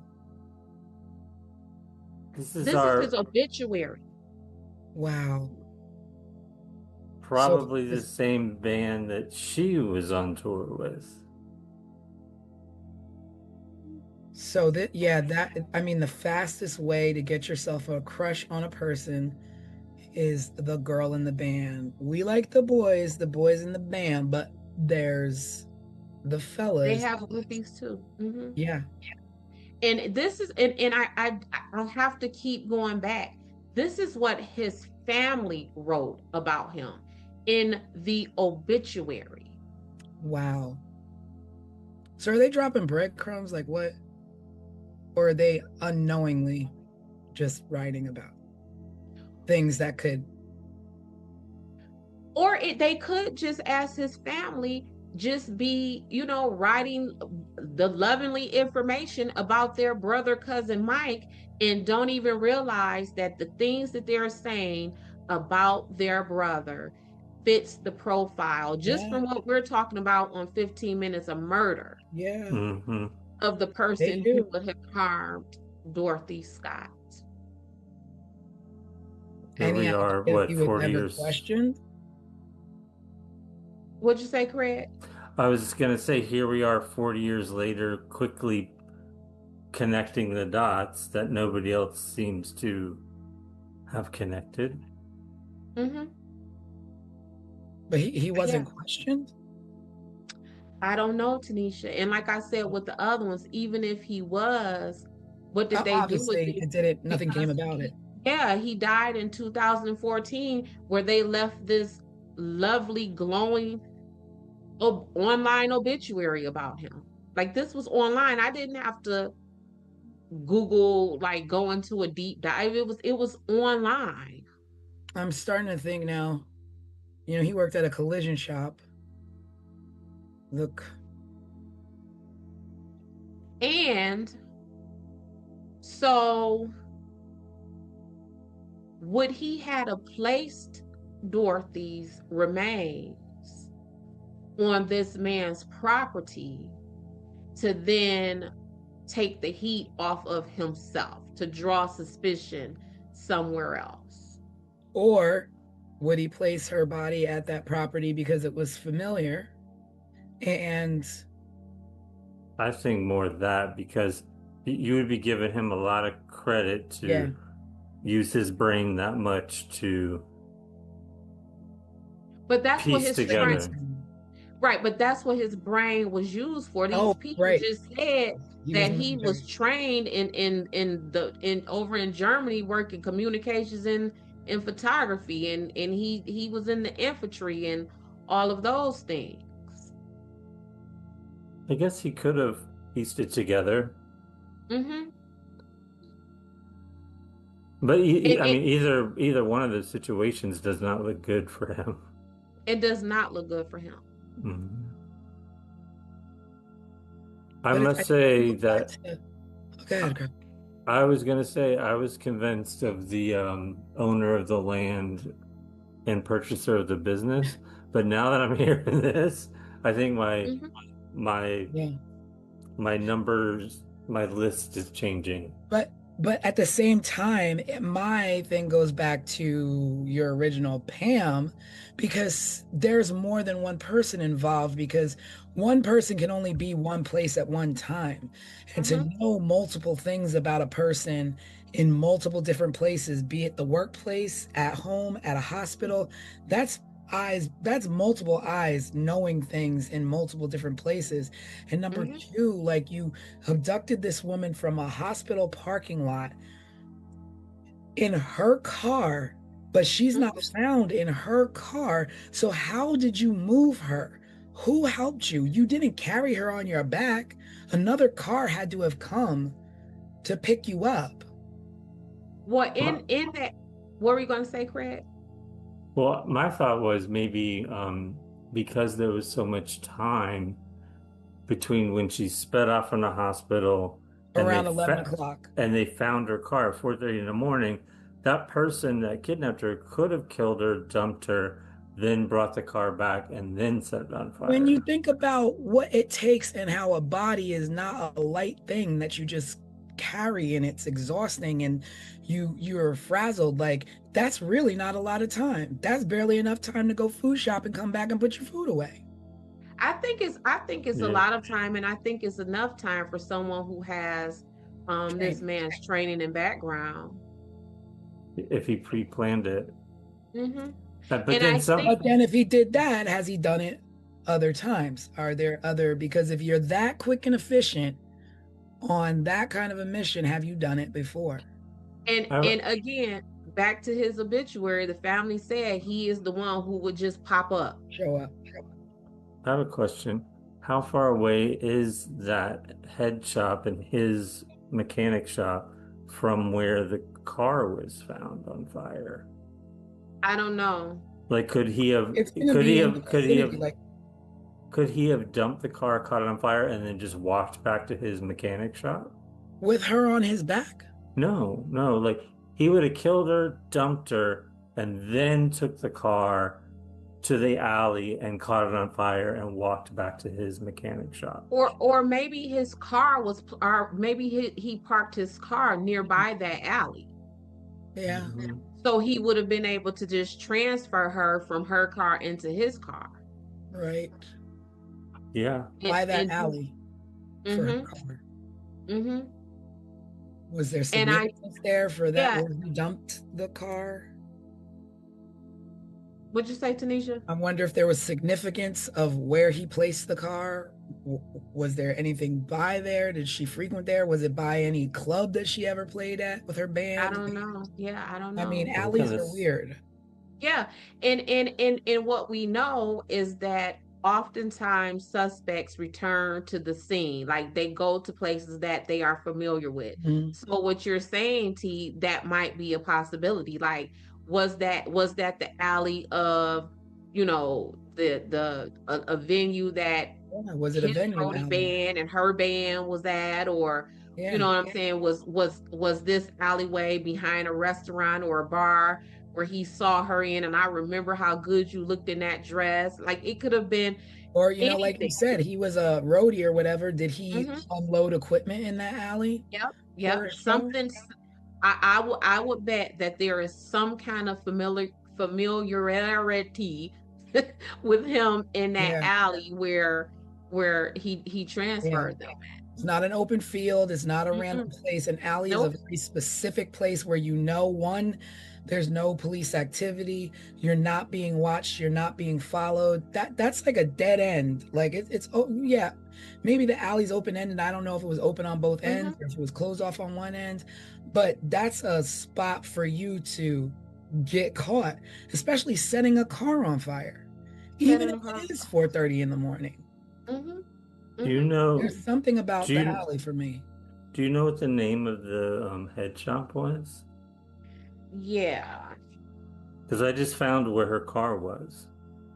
It is, oh, let me see. I got it close by. Give me a second. Oh, I'm curious to see how close It's they are. Swingers Psych Shop and John's Head Shop. I thought the head shop was like a car place for fixing cars. What city were they in again? Anaheim? She lived in Stanton and she went missing from Anaheim.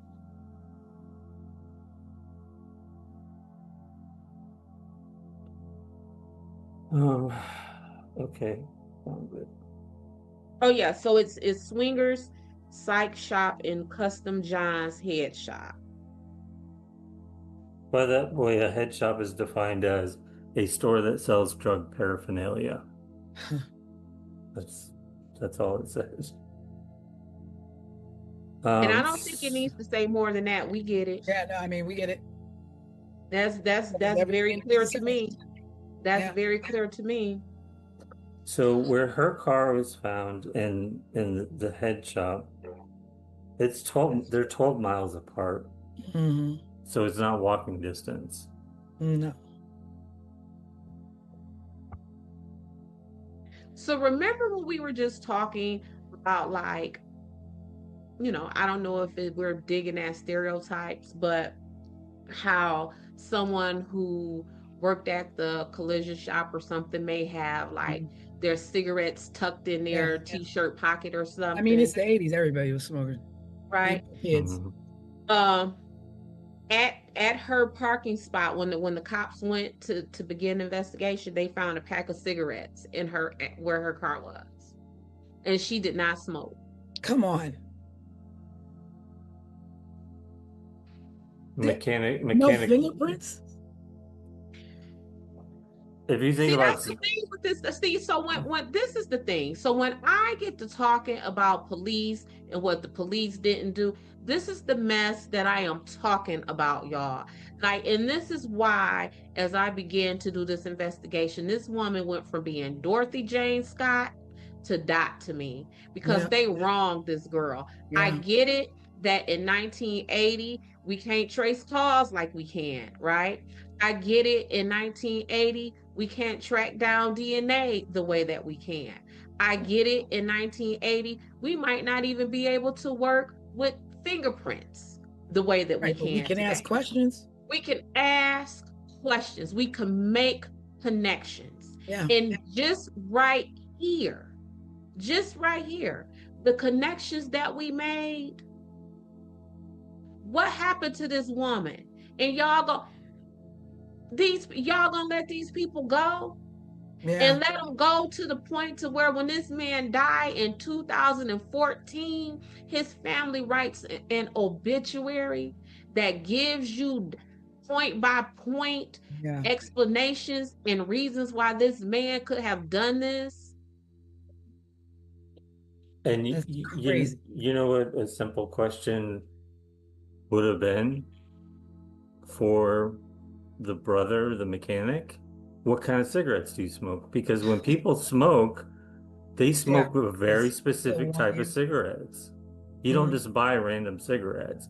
You smoke. I know when I smoked as a kid, I would smoke Benson and Hedges menthol lights because that's what my father smoked. Easy question. And I remember easy question for any suspect who doesn't know that they dropped anything. And people's packs of cigarettes were so personal to them. I remember seeing cigarettes with people's IDs tucked in them, people's money tucked in them, phone books. Look, remember the little miniature phone books that would be tucked in there? Like a pack of cigarettes, because you kept them so handy, often served as miniature wallets for people. You ain't just dropped a pack of cigarettes and we don't know whose pack of cigarettes that is.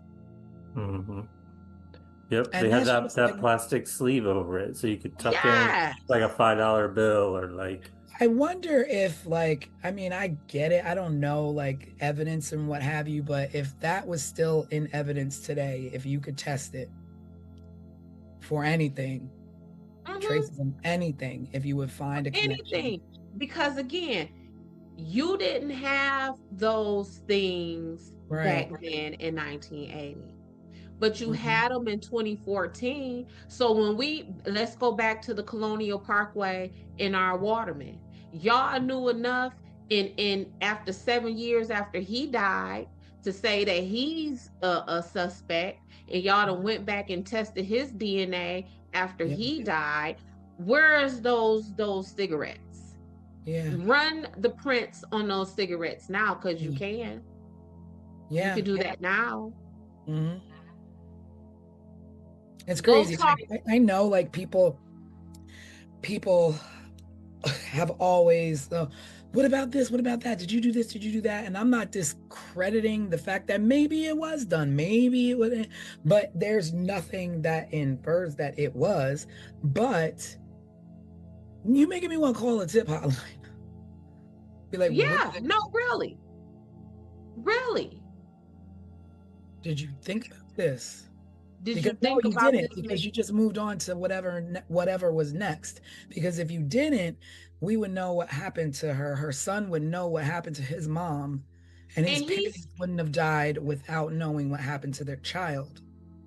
And everywhere I dug, I saw references of Sean still trying to find answers about his mom. Yeah, because he's like a grown man at this point, probably our age. Yes. All right. Because he probably is exactly my age, because if he was 4 in 1980, he would be born in 76. And this man's obituary, y'all. And for him to tell the police, I wanted to marry her, sir, if you don't hop your butt up in these handcuffs in the back of this patrol car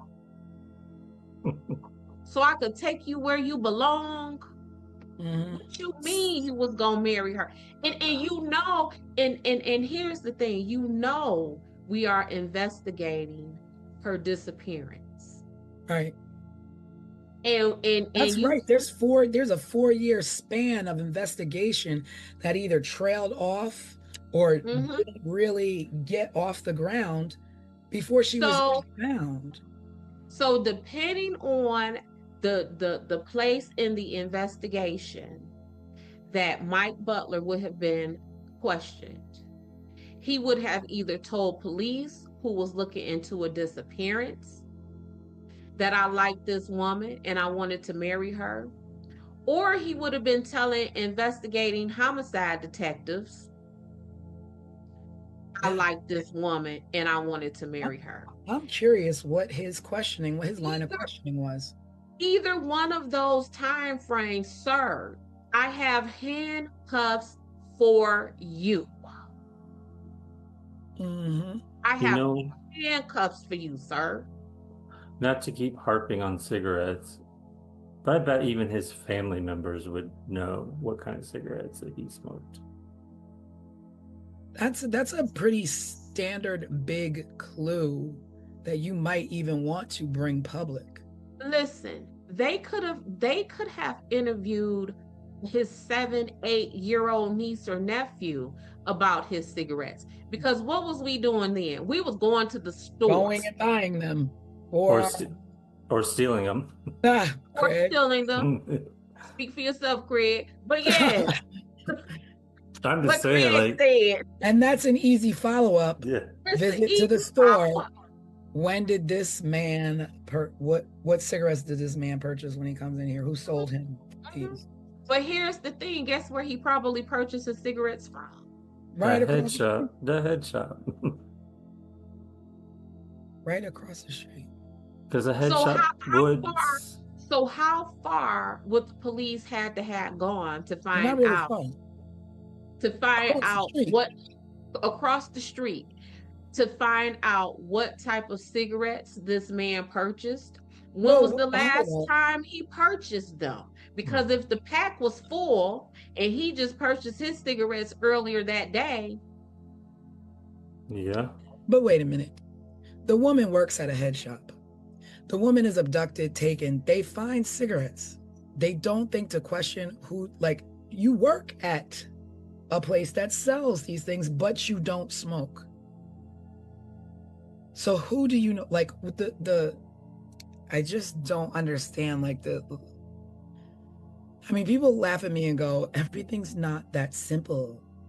You know, everybody's always like, Tanisha, it's not that simple. It's not that simple. But sometimes, like, just get the simple out of the way. It could be that simple. It could, Yeah, that's my thing. I'm always like, no, it is that simple. Alex always teases me and says that I am like Axel Foley on Beverly Hills Cop. Remember how he was just like bare bones with his investigation, and these Beverly Hills Cops officers, they had all this money and all of this technology, and he was like, y'all don't need all. That's this case right here. That is this right here. This, you don't need no resources other than talking to some people. Talk to the people. This case, somebody's story is gonna crumble. Yep. Somebody's facts are not gonna match.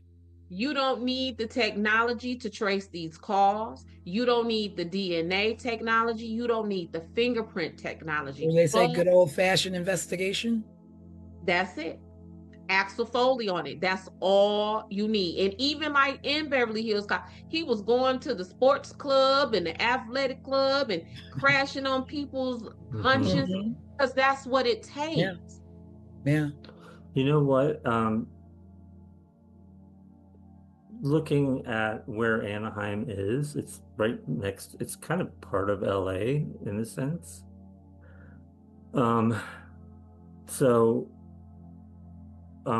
It makes sense. Anyways, it makes sense to me that she would be playing or be hanging out with an all-girl like punk band in the 80s. In LA, it was like they were all over the place. I'm just thinking about how cool she was. I didn't realize they lived this close to LA and like. Yeah. That's what I'm saying. She easily went from Dorothy James Scott to My Homegirl Died as I began to look into this. Yeah. For some reason I kept imagining they were like living in a small town like in Northern California somewhere, but they're like kind of smack to the like east of like Los Angeles kind of. No, and that's what I mentioned that on our live, that I remember always hearing about Anaheim when we were younger. So I kind of had an idea that it was like not, out in the boondocks or whatever. I had no idea that it was as close to LA as you just pointed out. But yeah, this ain't a place where, we slow and lagging behind times. No, this was a hip, vibrant community. And Dorothy was a part of it. And by all accounts, she would be what we consider today as unproblematic. She wasn't no bitter baby mama. She wasn't keeping up no mess. Everything about Dorothy said that Dorothy wanted to go to work, come home, and be with her baby. And that's it. And be with her baby enough to where en route to take these folks to the hospital, which would have been the last time she was seen alive, that she had enough wherewithal to go and spend time with her family. For whatever reason, she was going to spend time with her family. She was going to spend time with her family. Like, this is Dorothy. That is who she was.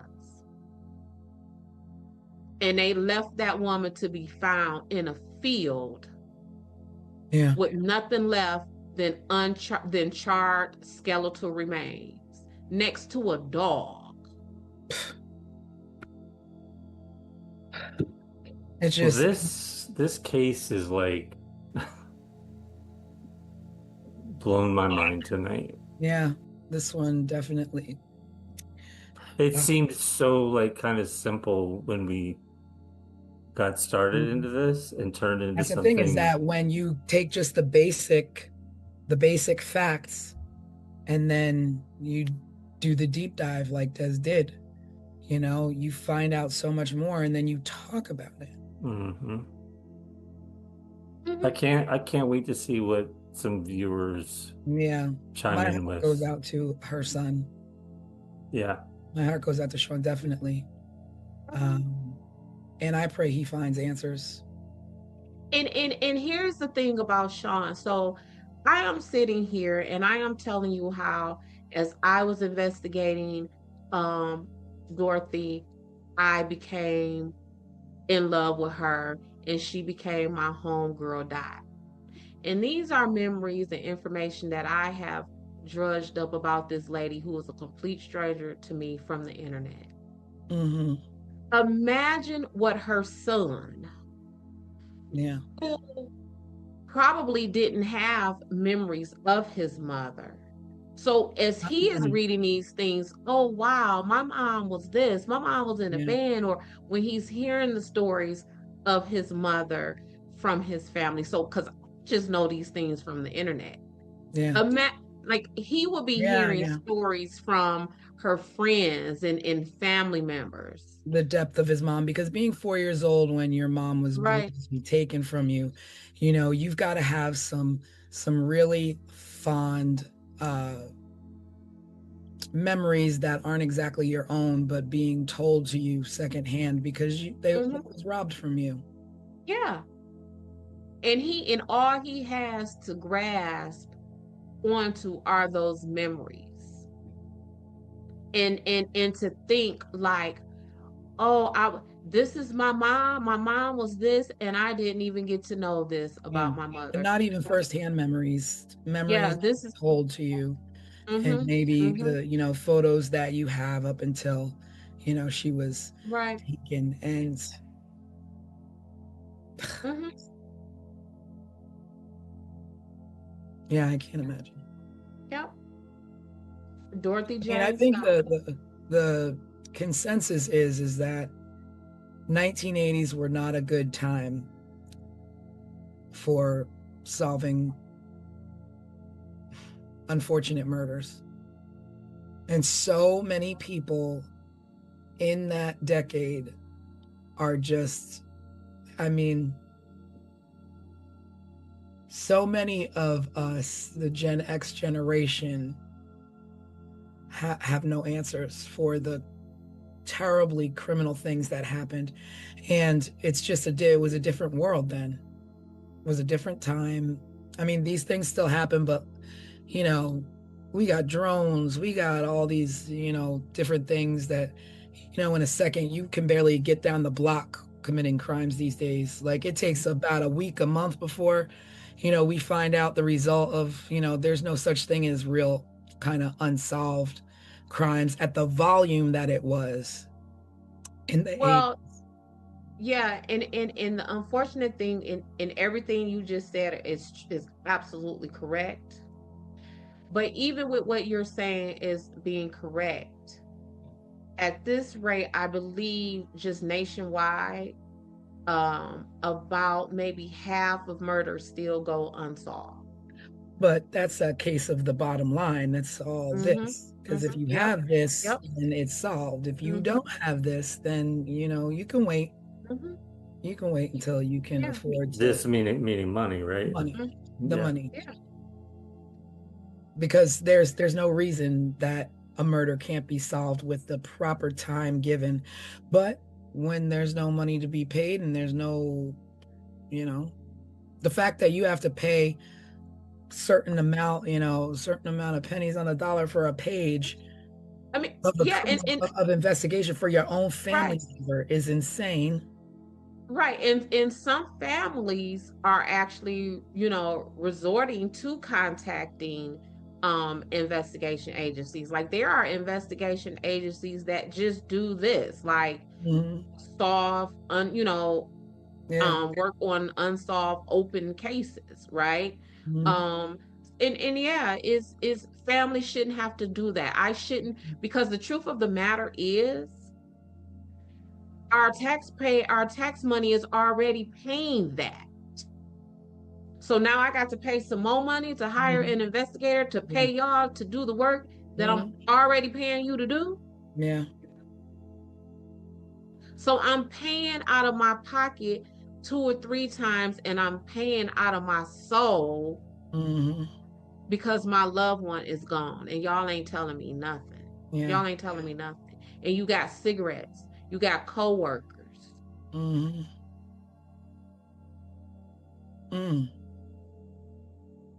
My brain is just trying to think of more things that could have been done. Yeah, I feel like every time we get to this point in our deep dives, like as we're wrapping things up, my only thought is like we could talk about this for another hour and a half next week. We could go do more research and come back with even more, you know? Yeah. And I mean, at this point, like I would even love to know the more in-depth things that were done from what Sean would know that was done, because I'm pretty sure you don't let this go. You don't let things go until, we saw Tara Calico's parents till the day they died, still wondering, and not giving up. And you just don't give up till you get answers. And unfortunately, too many people pass away before they get those. Right. Just like Dorothy's parents.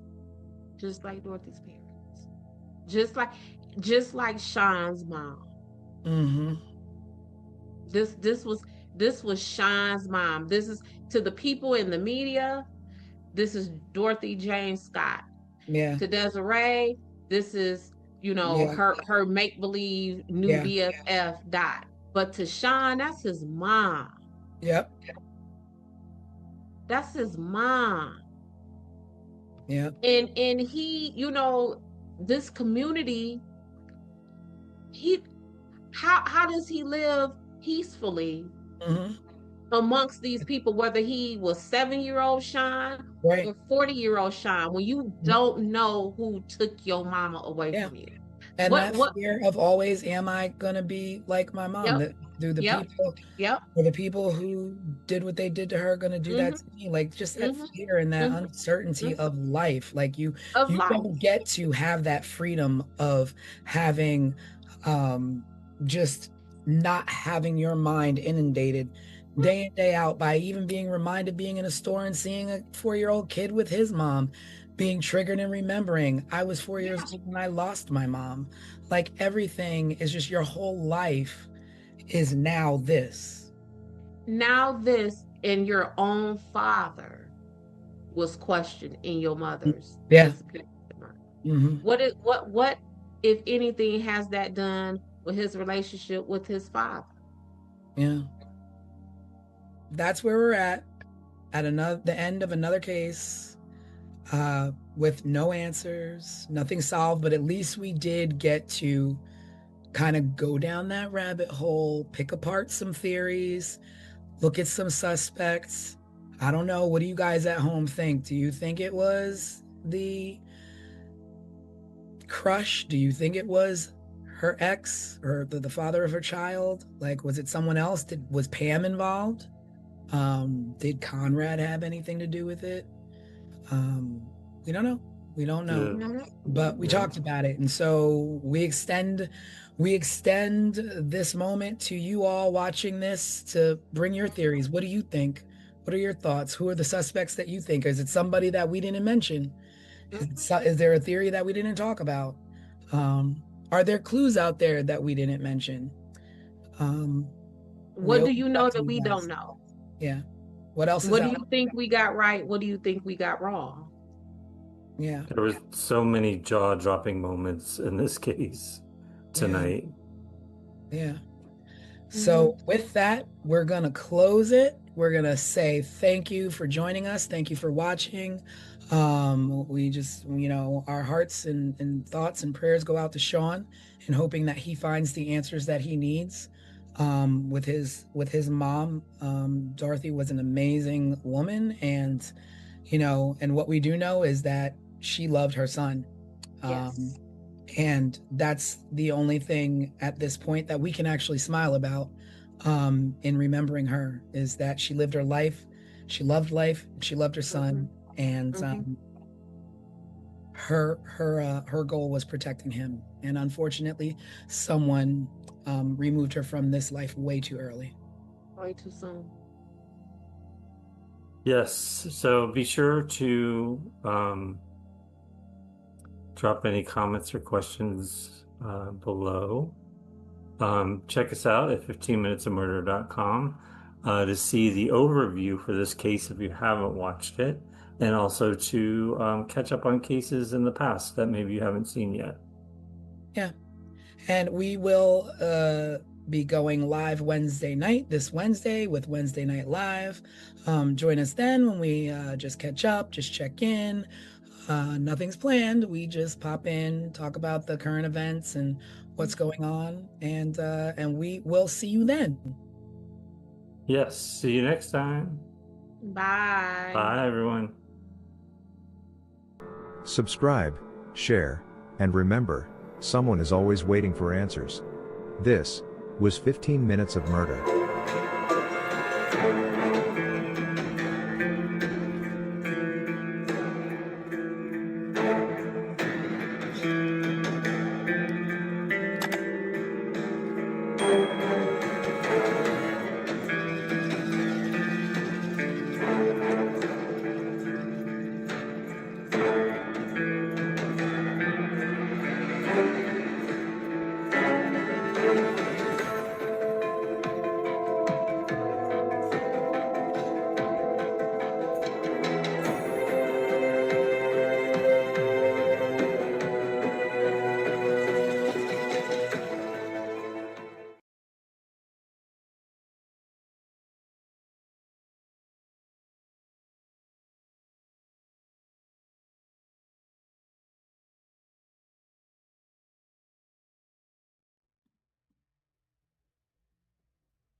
In the winter of 1986, in Suitland, Maryland, just outside the nation's capital, a stretch of woods behind a neighborhood recreation center became a place of dread. Children had played there. Families walked past it. And teenagers cut through it on the way home. But over the course of weeks, those woods would yield a terrible truth. Young women were being killed and left there. 5 lives, 1 community, and a mystery that has never been solved. This is 15 Minutes of Murder.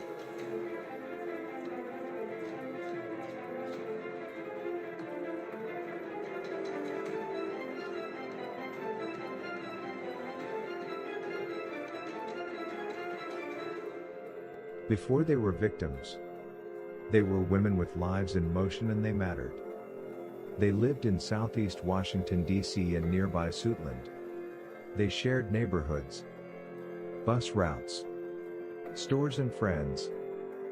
They were daughters, sisters, workers and dreamers. Dorothy Ann Miller was 20 years old. She moved through southeast D.C. like thousands of young women do, visiting friends, running errands, living ordinary days that rarely draw attention. On December 13, 1986, her body was found in woods near the Bradbury Recreation Center in Suitland. At first, police believed she had died from a drug overdose. But the autopsy revealed something far darker. Dorothy had been sexually assaulted before her death. She was the first known victim in what investigators would soon recognize as a pattern. Pamela Malcolm was 25. She worked at the United States Patent and Trademark Office in Arlington, Virginia. It was a steady government job. the kind many young Washington area residents would build futures around. She lived with her mother in Suitland. On October 21, 1986, Pamela left home to buy cigarettes, but never returned.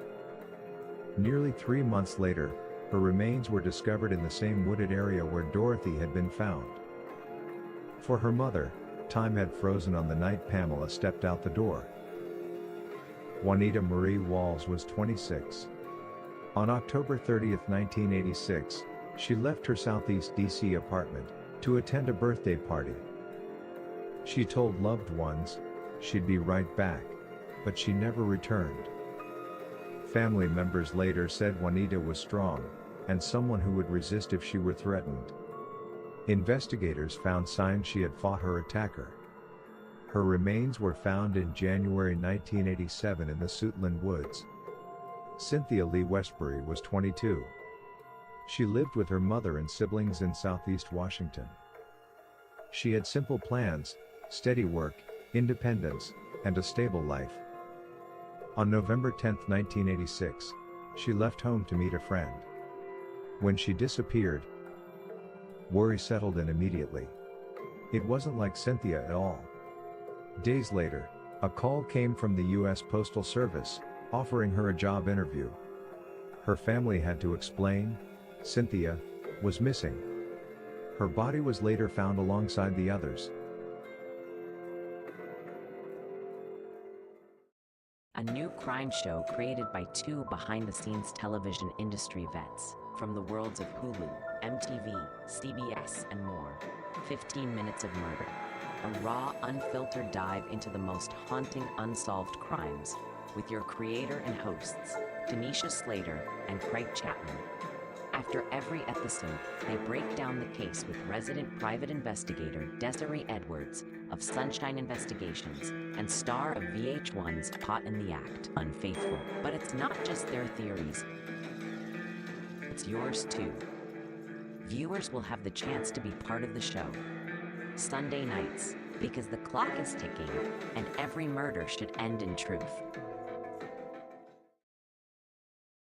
Angela Maria Wilkerson was 22. She moved through the same Southeast DC neighborhoods as the others, the same streets and the same social circles. She was last seen January 5, 1987. Days later, her body was found in the familiar wooded area, near Bradbury Recreation Center. 5 women, all dark-skinned and in their early 20s. All short in stature with slender builds.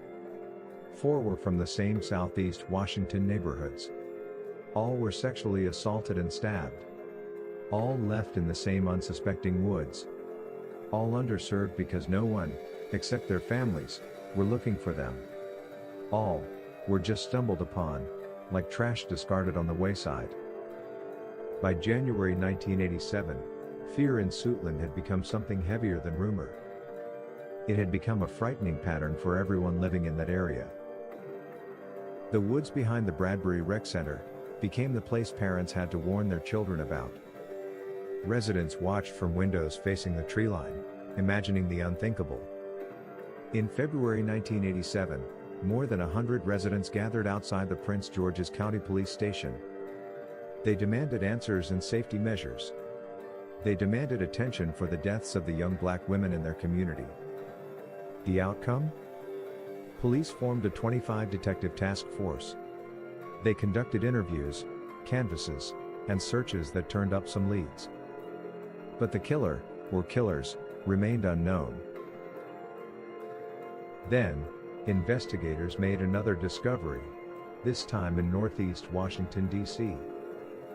In an alley, police found the body of a young woman. She had been stabbed, sexually assaulted, and strangled. For nearly 2 weeks, she had no name. Then, an employer recognized a police sketch. The victim was identified as 20-year-old Janice Elaine Morton, a nurse's aide from Southeast Washington. Like the Suitland victims, Janice was young, black, and lived in the same communities as the other women. She too was killed in a similar way. Her murder intensified fears that the killings were connected. Police arrested a suspect in Janice Morton's murder. On January 30, 1987, 31-year-old Alton Alonzo Best, a Southeast Washington resident. Investigators said Best knew several of the Suitland victims. One witness reported seeing a victim near a van associated with him shortly before her disappearance. Later that year, Best pleaded guilty to second-degree murder and sodomy in Janice Morton's killing. He was sentenced to 18 years and 4 months in prison. During proceedings, he admitted to patterns of behavior involving offering drugs and seeking sexual favors from vulnerable women. After his arrest, the Suitland killing stopped. But here is the unresolved truth. No forensic evidence ever linked Best to the 5 Suitland murders. He was never charged in those deaths. And officially, the case remains unsolved. Time moved forward. But the woods? They remained a haunting reminder of unthinkable tragedy and unimaginable grief. Families buried daughters, sisters, friends. 5 women, whose lives intersected by geography, and later, in tragedy. The names eventually faded from headlines, but not from memory. And not from injustice. Dorothy Ann Miller, Pamela Maria Malcolm, Juanita Marie Walls, Cynthia Lee Westbury, Angela Maria Wilkerson. Your lives matter, and you are not forgotten. Thank you for watching. Subscribe, share, and remember, someone is always waiting for answers. This was 15 Minutes of Murder.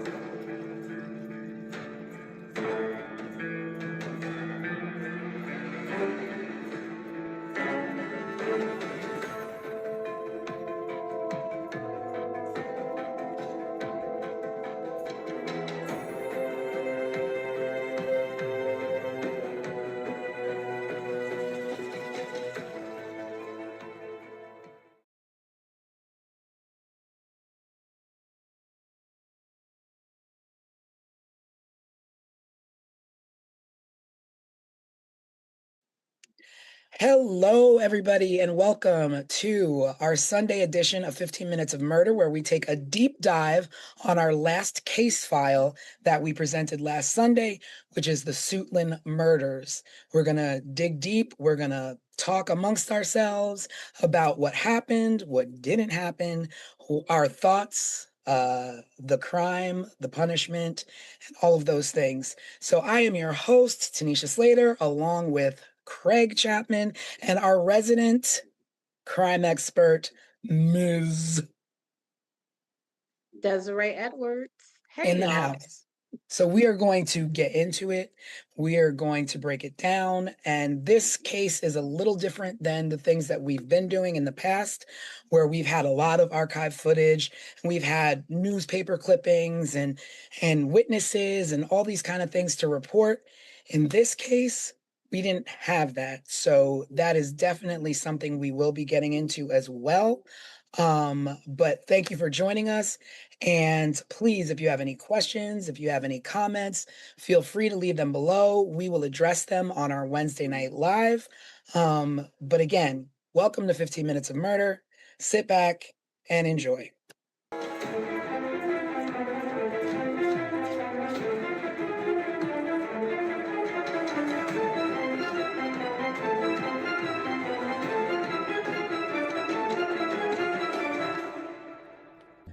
Okay, everybody, so we're about to get into that deep dive, but before we do, make sure you like and subscribe so that you never miss an episode, never miss a live. Stick with us, we'll stick with you. Make sure you subscribe. We appreciate every single subscription. So let's get into this deep dive. Now, what did everybody think of this? This was different. This was definitely different than other stories we've covered. Yeah, but see, so here's my take on it. I found that it was not as much information about, these victims and this string of murders. However, I think that leaves us in a place where we can talk about and explore why that is so. Mhm.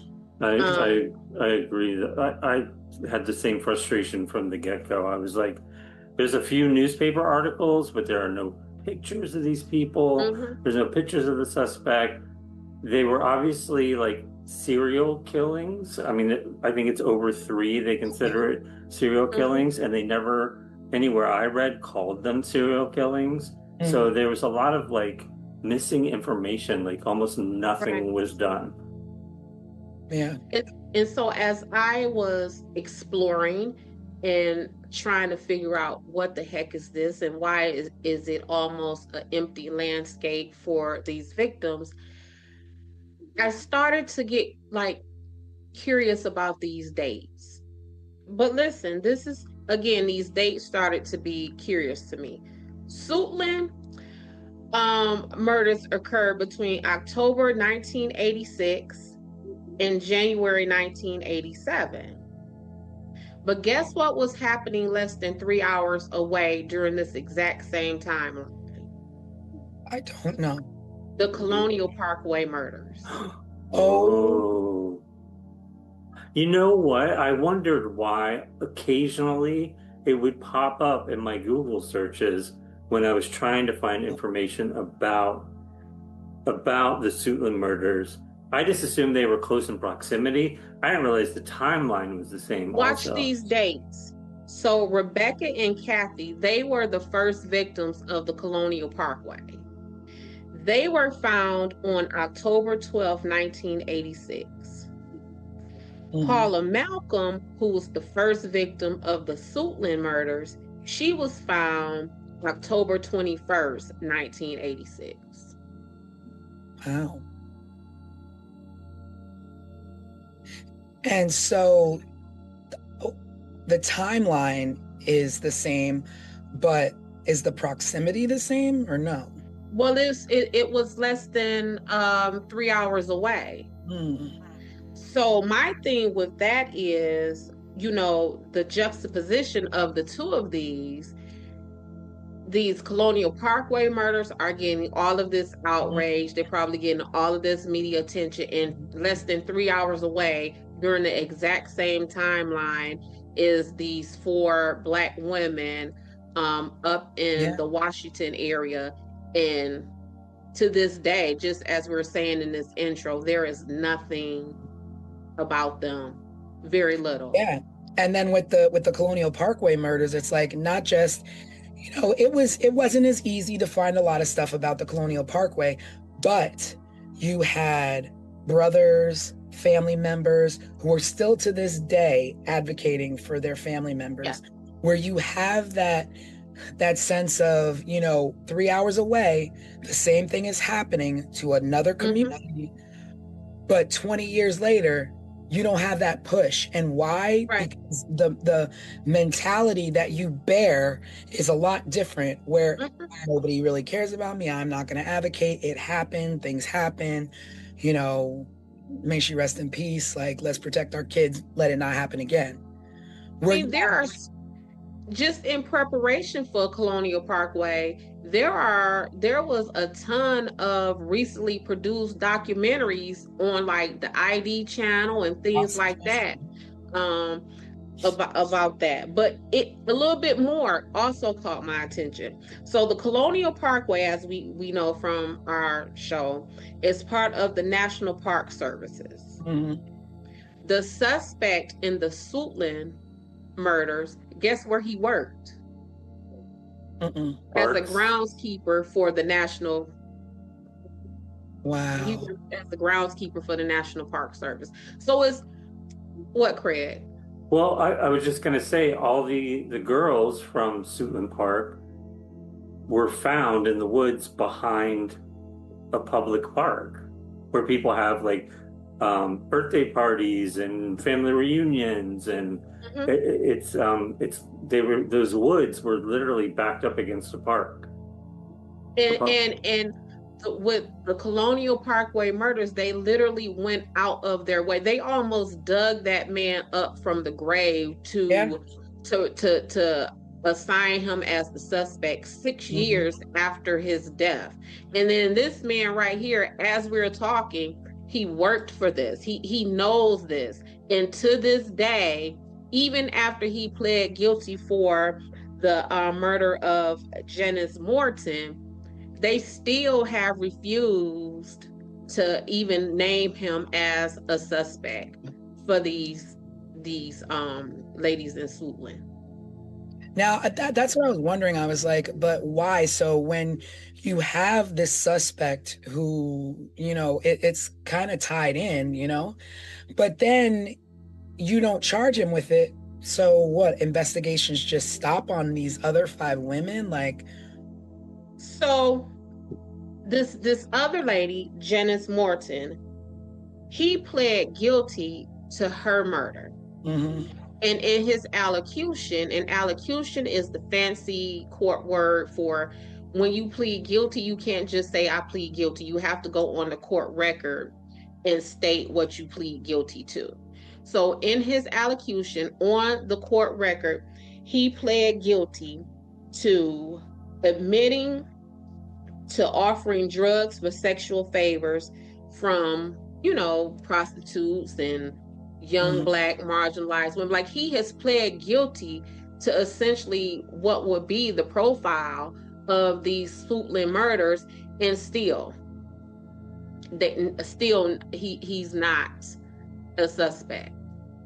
Well, the only difference between the lady he's accused of or admitted to killing was that she was found in like an alley somewhere, right? Yep. And the rest of these girls were found in this same vicinity of woods behind this park. Because what were you about to say, Craig? I was going to say that the woman that he's accused or admitted to killing fit the profile of the other women, correct? Correct. So like the same weight, same like skin color, same stature, whatever. Yep. Okay. And so the van that he either transported her in and killed her in was owned by his nephew, William Aram, who at the time was a Washington, D.C. police officer. They placed him on leave, administrative leave, stripped him of his duties and his weapon, pending the investigation. They sent that van to Quantico. Quantico said there was no DNA or no blood found in this van. But this cop nephew admitted during the investigation that his uncle, the suspect in this, whose name is Alton Alonzo Best, had told him to clean out the van, that there was blood in the van, but Alonzo told the nephew that the blood belonged to his one of his friends. So it's all of this stuff here. So was that blood just never tested? Or I don't know. They cleaned it up. But that's what, so when we're talking about these cases, y'all, and I am always skeptical and sheep poo-pooing away scientific evidence and stuff like that, this is what I'm talking about. So you sent this van to Quantico. That's the best of the best, sir, when it comes to American investigations, right? So you sent this van to Quantico. Quantico says there is no DNA here. But the nephew in his investigation said, well, it should have been because we cleaned it up. And going forward, this suspect, Alonzo Best, eventually confessed to this murder. So it's like, if there's no blood in there, then why would he have pled guilty to this, right? Like there is that there, you see what I'm saying? Like there is that connection. And going back to the Colonial Parkway murders, that man, Alan Wilmer, he passed the FBI administered polygraph test, and because they needed closure for those families so bad, they said, never mind that, this is the one who did it.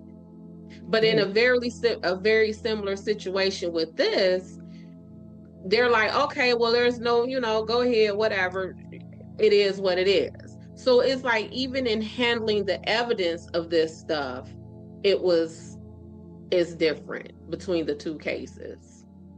Yeah, it's just it makes no sense to me that like that's scary. Like that like put yourself in that position. And I don't mean you, I mean the viewers. You have a park near you. It's 15 minutes up the road. Not one, not two, not three, not four, but 5 bodies found in those woods. And they're not even, some of them were so decomposed they couldn't tell what was the cause of death. How do you not demand answers? And they did. They did. And that was something too. So they demanded answers.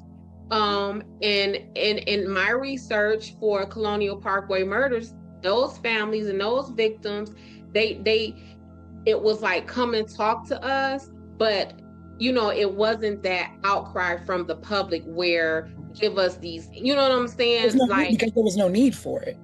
Correct. The police were knocking on doors. They were trying to figure out what's going on in our community.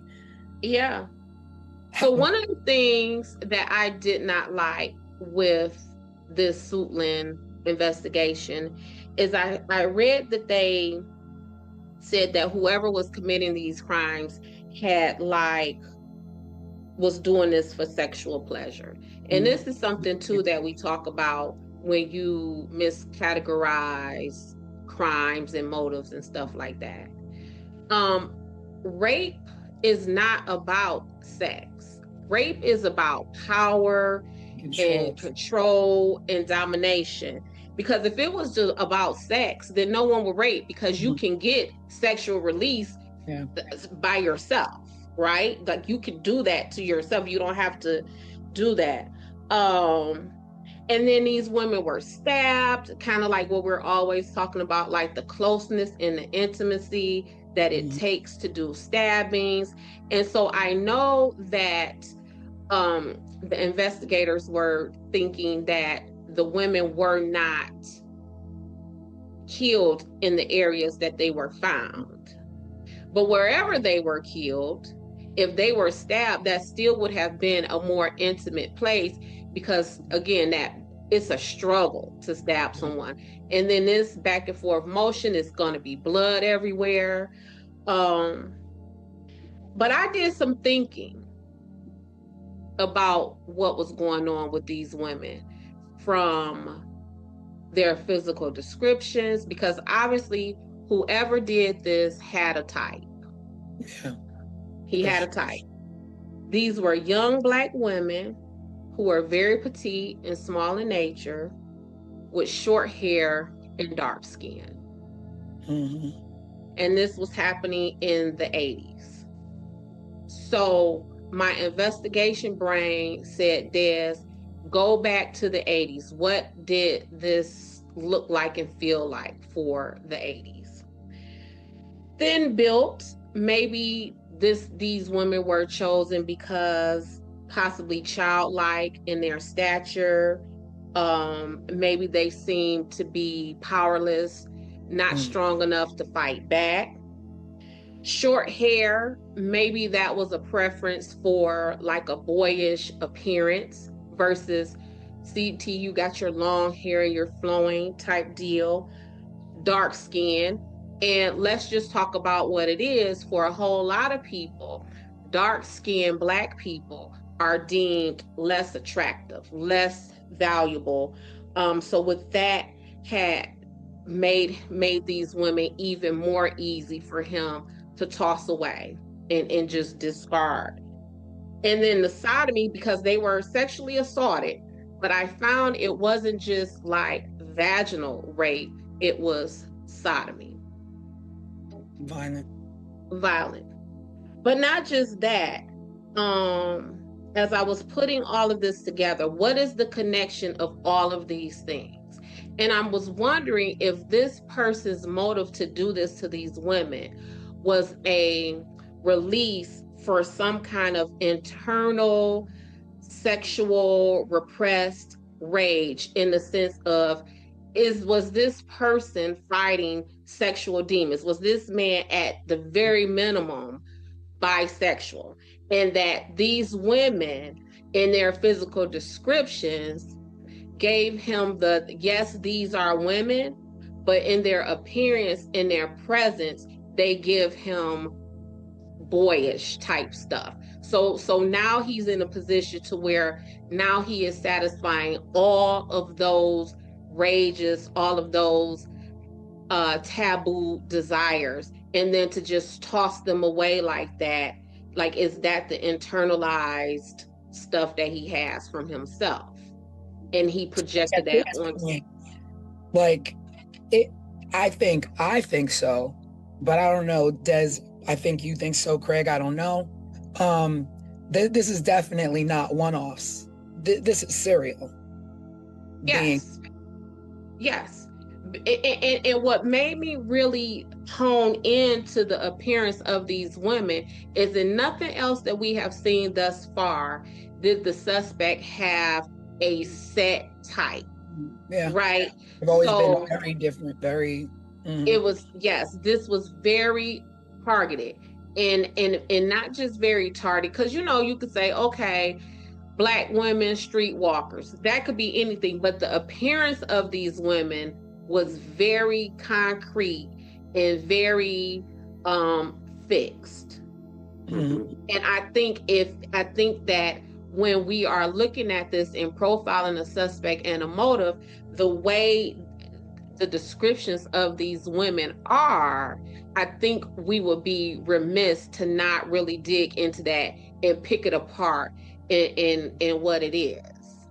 And I mean, that too, though, when you say like picking apart a suspect, is that I feel like in part of that profiling the suspect is also profiling the victims, but we don't even know who the victims are. We don't even know. Exactly know, so that we can pinpoint, okay, well, this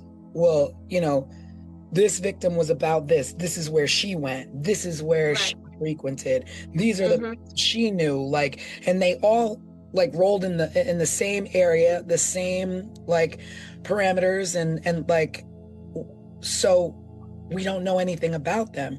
It makes me wonder, did the police also take the time to get to know the victims to then get to know who the suspects could possibly be? Well, the police, I know they started raiding what they call the red light district of Washington. And so with that being said, if this is the red light district and the cops come in and they're showing pictures of crime victims, of course you're going to say, no, I don't remember her, or no, I don't know her, right? Right, yeah.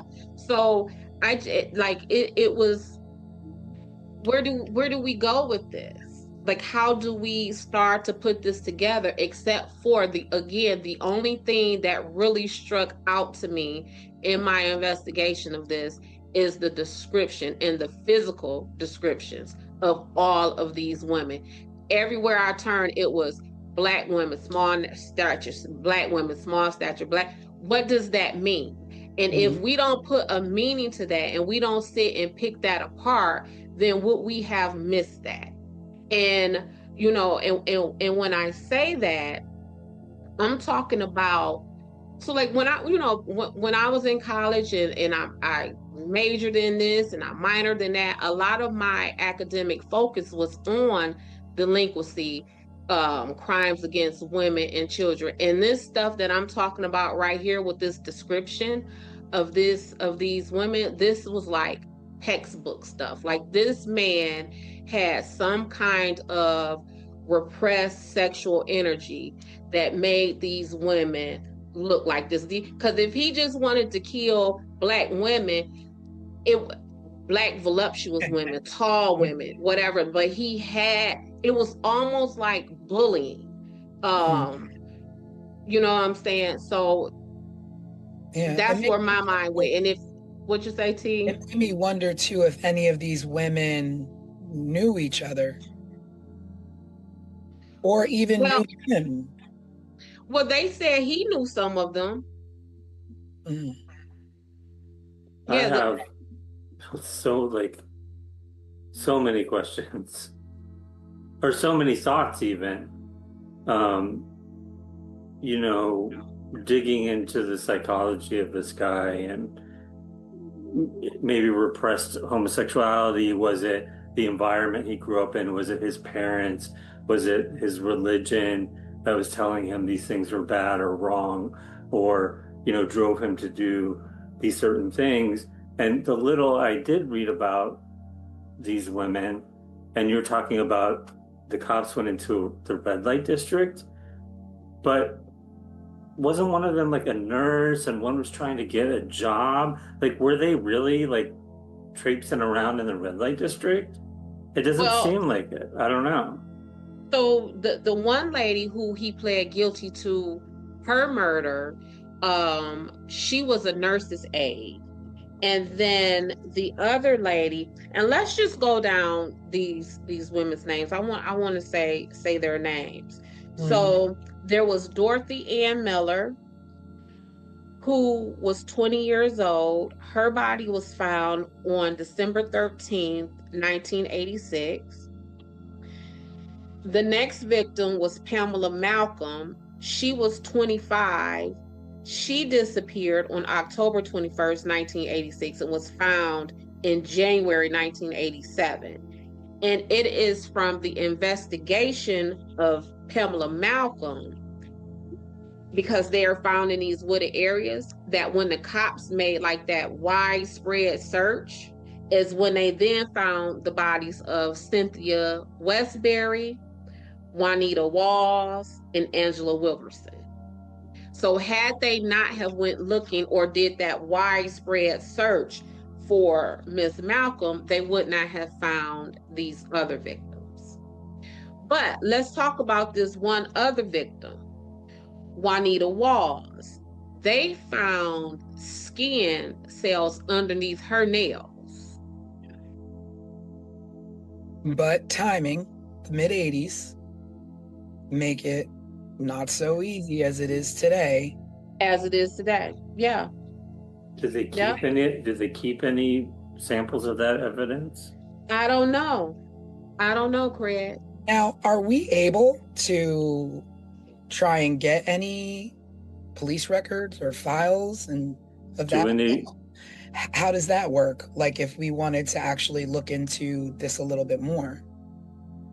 Well, it will kind of depend on how the case is classified right now. If they classified Miss Wells that is her, let me make sure, because I want to make sure I'm saying these ladies' names. Miss Walls. If they classify Miss Walls' death as a closed case, then yes, we can try to pursue her test results, or even the case file from the PG Prince George's County Police Department, as they were the lead investigating agency on this. So we can submit a FOIA request, and we tried to submit we did submit FOIA requests for the Parkway murders. And a FOIA request is acronym for Freedom of Information Act. You essentially you could go on these agencies' websites. It used to be a time where you will send them a formal letter, but now you go on any of their websites, in the ticker it says, in a Dropbox, FOIA request, you put in your name, you tell them what you're looking for, and then they will send you back what they deem is public information. I would love to do that for this case. Yeah. I think it's Yeah. well worth it. Yeah. Yeah. Yeah. Do these requests cost money? I know we've talked about this, or you've talked about it. It could cost like a couple dollars a page sometimes. It can get expensive, right? It could get expensive, yeah.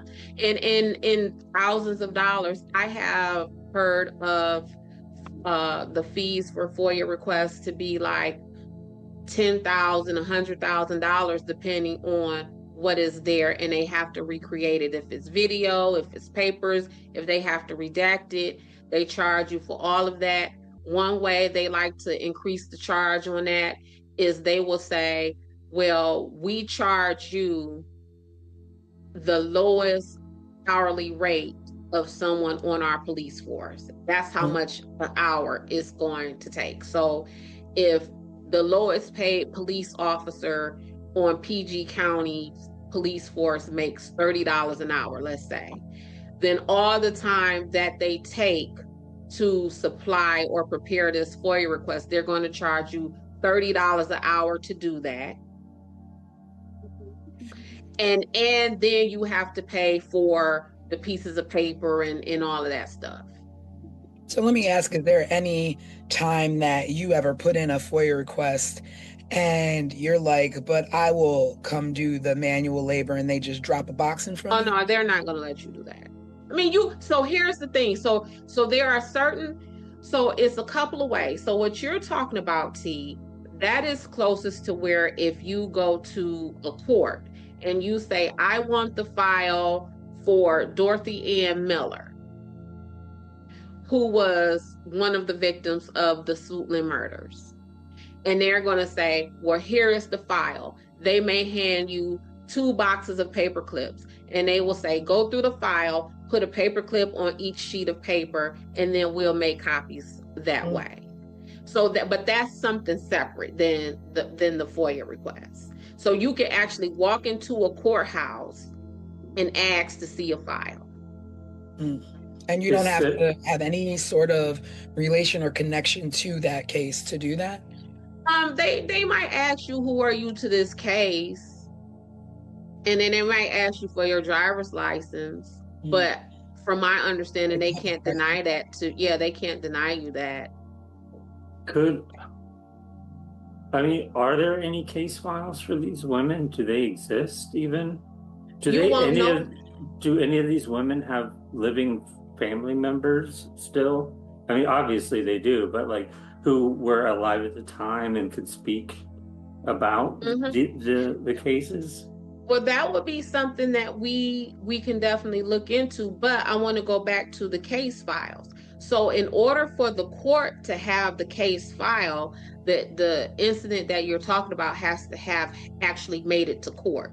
So these women, aside from the woman who he pled guilty to, those women would not have made it to court because there is no suspect. There was no one who stood trial. There was no one who pled guilty. Yeah. So they're just gone. So that's why you would need to submit the FOIA request for them, because that will be with the police department. Oh, okay. Got it.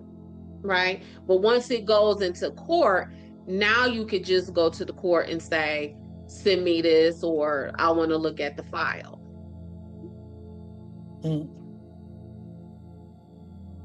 We should see if we can obtain any additional information. I feel like there's so little. I feel like Tanisha did such a good job telling the story with the overview, with how little information there is. I wonder, like, was this not reported at all? Like, was it not in newspapers, at least local newspapers? And I think these women were also victim of not just this man, but I think they were victim of the time, because again, we're talking about the late 80s. We're talking about an area that is categorized as being, having a lot of low income housing, like projects and apartments and complexes, which means, it's probably the hood and things like that. But all of this would have happened during the crack epidemic, while Ronald Reagan was president, while it was this propagandized war on drugs. And so much so, like, the community had like a community meeting with the police department. And the police department, of course, they're not giving a whole lot of information. And one of the women at that meeting stood up and said, well, let me ask y'all this. How is it that whenever somebody can sell some drugs, y'all are right there arresting them? But now we have all of these dead, missing Black women, and y'all can't find this killer. And so, again, that's part of why y'all always hear me hollering about Black communities and marginalized communities being over and under policed at the same time. So we have this community that would have been, like I said, propagandized and used as fear mongering during that presidential administration. I mean, we had the president's wife on television talking about just say no to drugs and all of that kind of stuff. And so y'all have all the resources for that. But when it really comes down to like real bodies, real things happening to people, and y'all cannot figure this out. And that fear mongering, that propagandized war on drugs, that all of that is like political tools to just like drive, you know what I'm saying, those political theories back then. Like this fits into all of that. Like these women were definitely not just a victim of these murders, but they were victims of the time in that social structure of our country at that time. Yeah, but also you have to bring light to the fact that they were victims of this killer. They were victims of circumstance. They were victims of timing. They were victims of societal stereotypes. Yep. But that was in 86, 87. And here we are in 2026 and still experiencing the same disparities when it comes to being missing and exploited and murdered and all of those things. So time hasn't really changed very much since the Reagan era of how we look for us when we are missing. And then this whole investigation. So then because again, we always talk about the task force and when I'm fussing about those things. So in the 80s, there was like a community, almost vigilante group called the Guardian Angels. I believe, at least from my childhood memories, they were in New York, essentially policing the subways and things like that. So the Guardian Angels came into the area to want to help the investigating officers with this investigation. Do you know those officers? Yes. And do you know that they did not want them there? You know, I feel like people hold the Guardian Angels in really high regard. And I remember learning about them as they're still operating to this day. When I was young, I learned a lot about them because I was really into punk rock music, which was like anti-government, anti-authority, anti-police, all of those things. And I would read about the Guardian Angels, and I'm like, these people are super cool. Like they're out taking care of business when nobody else will. I remember them because again, I was, we were children. At least I was, So I remember. Yeah, you weren't born yet, T. And I remember like there always being some scuttlebutt. I don't remember if it was necessarily controversial stuff or if it was like glowing, reviews like Craig is saying. My point is the Guardian Angels came in, wanted to help, and the police were saying, not because we don't like y'all or this, that, and other. The police pushing back against the presence of the Guardian Angels was essentially because the police felt that the presence of the Guardian Angels would make them look inept, as if they Guess what the best way to solve that is? Be in Get in the game. Yep. Be So lame. that's what I'm talking about. When we have these task force and all of that kind of stuff, yep, we're all trying to find what it is we're looking for. But if our intentions are different, then we're not going to work well. Now imagine if, because I know for me, a lot of attorneys will hire me as an investigator on a case before they will hire a now private investigator who once had law enforcement background. Because one thing is for sure, a cop is going to cop. Once you're a cop, you know that's in you. You can't really turn that off. And people feel that, right? So if you are in these marginalized communities, like we're talking about, with all of the social things going on that we have just discussed, and a cop comes talking to you about this, you might be a little closed off. But if a regular person, maybe a guardian angel, maybe, you know, just a regular private investigator come and talk to you, you might be more free with your information and more comfortable to talk. So y'all are not getting it done, but here are some everyday people who may have been able to, and instead of you finding a way to tap into that resource, you taint it and kind of push it away. You know what else is concerning as I'm listening about this case, and about there potentially being a nephew who was a cop involved. The cops were involved in the Colonial Parkway murders. Yep. In some way, they theorized that it may have been a cop that was pulling people over. In the Ketty Cabin murders, I feel like the cops were part of that community, and somehow one of the cops may have been tied to some of the people involved, if I remember correctly. It just seems like a lot of these cases we've covered, the cops have been involved in some shady sort of way. I mean, isn't that like the time period when I guess the birth of like the dirty cop era of the 80s, where, you know, drugs and crime were like just really up, and cops were on the take, and, you know, all these things. So we get all these movies now in this time, and, you know, millennial time, that are always about these, you know, dark, shady alleys of the 80s where cops were, you know, on the take, doing dirt, you know. And perhaps that's a decade where a lot of cops got away with a lot of things that we just will never know. Yeah, and that stuff sells. That's what I'm saying. It helps pushes the agenda, whatever your agenda is. And it just so happens that we're talking about a possibly nefarious agenda, one that we know to be true, one that we know things like when you have politicians talking about this fictitious Black welfare mother and had all these kids and getting all this money, where we now know that was not true. That was a blatant lie that was told to the public to again advance a political agenda.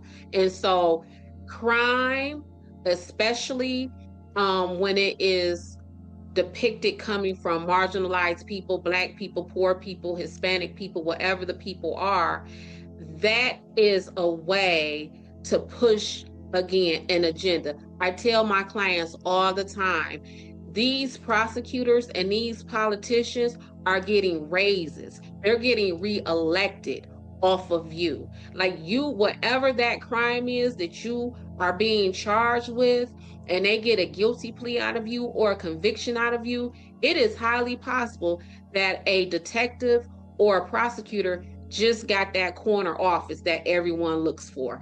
It just so happens that they have now gotten reelected. It just so happens that they may have just gained a few extra $100,000 to their campaign fund because of the closure of this case and your conviction. Like, this stuff, it has meaning, and a lot of times that meaning is someone's career advancement, in someone's their pockets.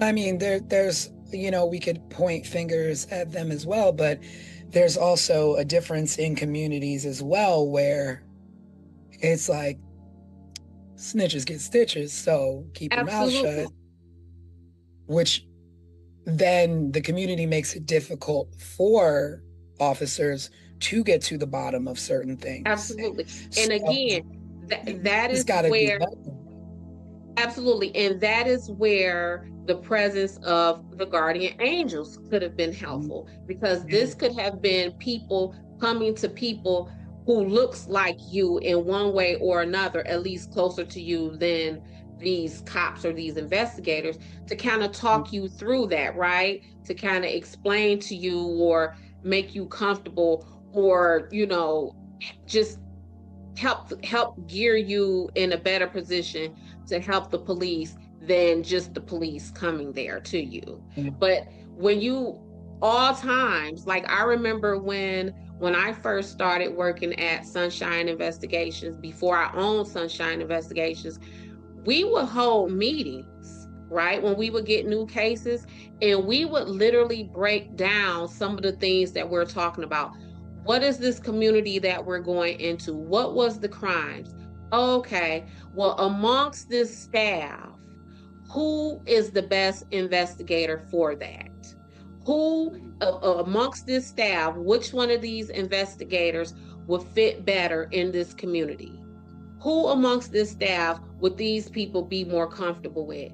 And with that, there were some cases that my little black behind couldn't go on to, right? And it was some cases where one of my coworkers, their little white behinds couldn't go to, because the truth of the matter is people are more comfortable talking to people who are closer to them. So even right now, if I am working a case, and let's say the people who I am talking to are of Middle Eastern descent and they speak Arabic, I may take one of my friends who might be of Middle Eastern descent and speak Arabic with me onto that case, because although I am Des and I am black, I am not Middle Eastern and I don't speak Arabic. So we have to be very conscious of those things when we go into certain communities, because otherwise you gonna get, now you're not finna walk into because some of these women, Craig, were prostitutes or thought to be prostitutes. And with that being said, you're not finna walk into a bar and these people just finna talk to you. Yeah. That's not going to happen. And so if they just approach this the way they want to just come through as police officers and not want help or not think about the community that they are in, this is what we're going to have. Yeah. It's just hard, because that this is just one story of many, and some of them never even saw this much of light of day. A story of a many, but watch this. The suspect for these murders, he was a suspect in murders all the way in California. Oh. Wait, I what? didn't know that. Yes. So, calling this a serial killer is not incorrect, then? It is not incorrect. No, there was at this time, there was a string of murders in California. Specifically, they had dubbed these murders as the South Side Slayer. And they were looking at this man, Alonzo Bess, or whatever his name is, as the suspect in those murders. I'm about to look it up right now. But not right in the backyard of where he actually murdered another woman. Correct. Because for some reason she didn't fit the profile of location of where she was found. Yeah. Because she was found in Cali, he's probably not connected to these Woods murders. But California, all the way across the country. But it's even worse than that with this community. So just as they were recovering from a string of murders called the Freeway Phantom murders that occurred between 1971 and 1972. So this community was being brutalized. The freeway what murder? Freeway Phantom murders. Wow. And these were also to where you become desensitized to that kind of sense of violence and murder and gone missing and nobody's looking for you. You all of a sudden become accustomed to this, to where you don't even begin to be outraged about it because it's just your way of life. Listen. And that is the saddest thing. Yes. These freeway phantom murders were also all Black women, it looks like. Absolutely. And the reason why it was called the Freeway Phantom murders is because they were killed and just tossed along the freeway. Oh my God. Were the California killings, did the women in those killings match the same description as the women in the Suitland murders? They were Black and marginalized women, and I am not sure exactly what made the Suitland suspect attractive to them in that, because I actually, what you say, T? I'm just mind blown. They're like, we're gonna connect you to the murders down the block in the woods, but you know what? We got this case all the way out in California that you might look good for. You might look good for. And really, and Craig is onto something. Like, people really get desensitized to what is going on. And I work cases all the time when I go and talk to, witnesses or whatever. And they literally say to me, Des, I'm not participating in that because nothing is going to happen. Nothing is going.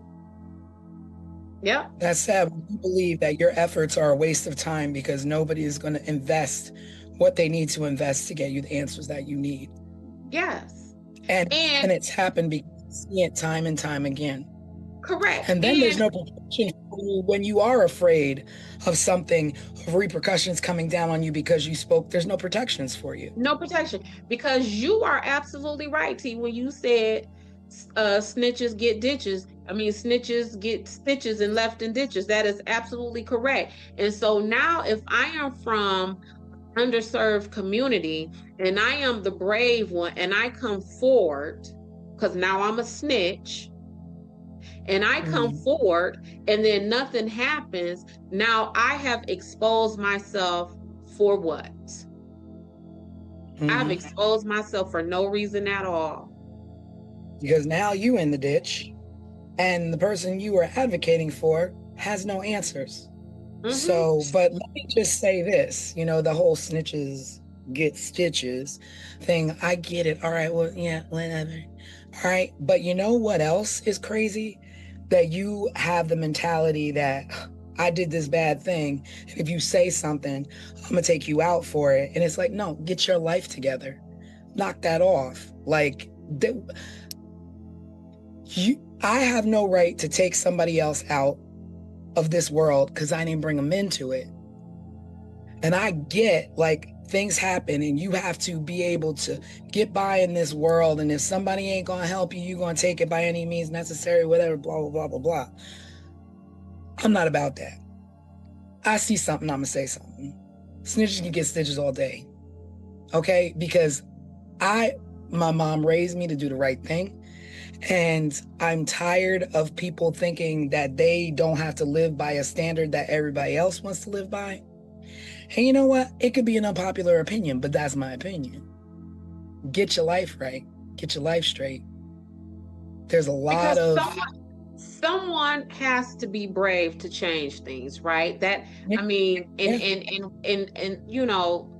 Malcolm X, Martin Luther King, Rosa Parks, all the other less known, civil rights heroes, They were putting their lives and their safety and the lives and safety of their loved ones, their children on the line, right? So it definitely comes a point to where someone has to do it. Someone Right. has to do it. Right. And I feel like it's a little bit of a dying age, because we had these leaders who were like, these things aren't right, these systems aren't in place for us, so we're going to begin to put systems into place that work for us. And they didn't do it by taking from others, they did it by holding up communities on their shoulders and literally spending their last breath dying with that same goal and that same purpose. And it wasn't for you to be like snitches get stitches. It was to make sure that you have a better way of life, that you have colleges to go to, that you have programs that are going to help you get to where you need to get, because there's a section of our America that doesn't want you in it, that doesn't want to see you advance. But people like Martin Luther King, people like rest in peace Jesse Jackson, who spent his last moments making sure that we're going to be okay, to keep hope alive. And keep hope alive doesn't mean snitches get stitches, because I'm doing some dirt over here to get what I believe needs to be mine. But again, it may not be popular opinion, but that's my opinion. Yeah. No, These the women whole system deserved a better life. They deserved answers. Their families deserved to know what happened to them. And full stop. Well, no one deserves another person out of this world.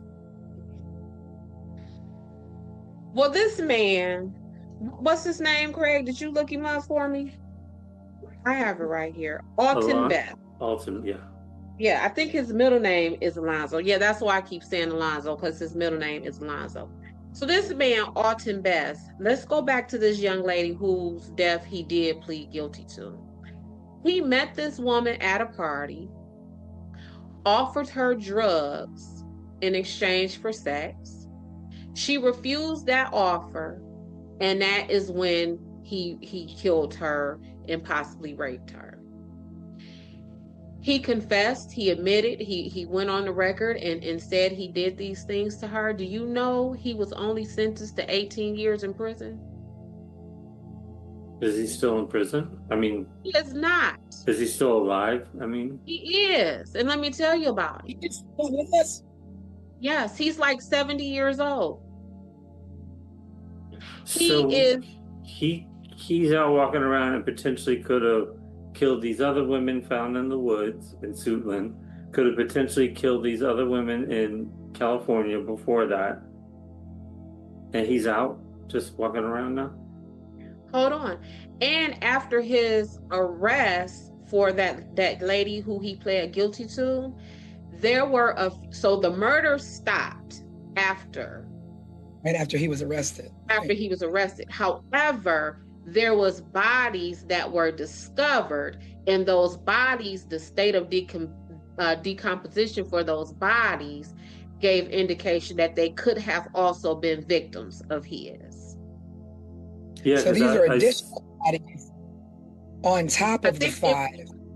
Yes, it was like 2 or 3 more bodies that were discovered after his arrest.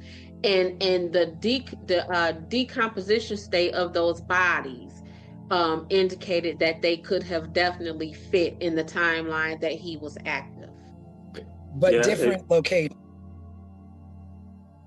Yes, no, they were all in the same, like some of them were found like in the same proximity of these other ladies, yes. If you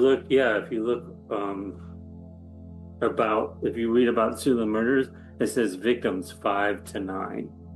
Mm-hmm. So there's like a range of like an additional 4 that possibly could have happened. Yeah. So he got out.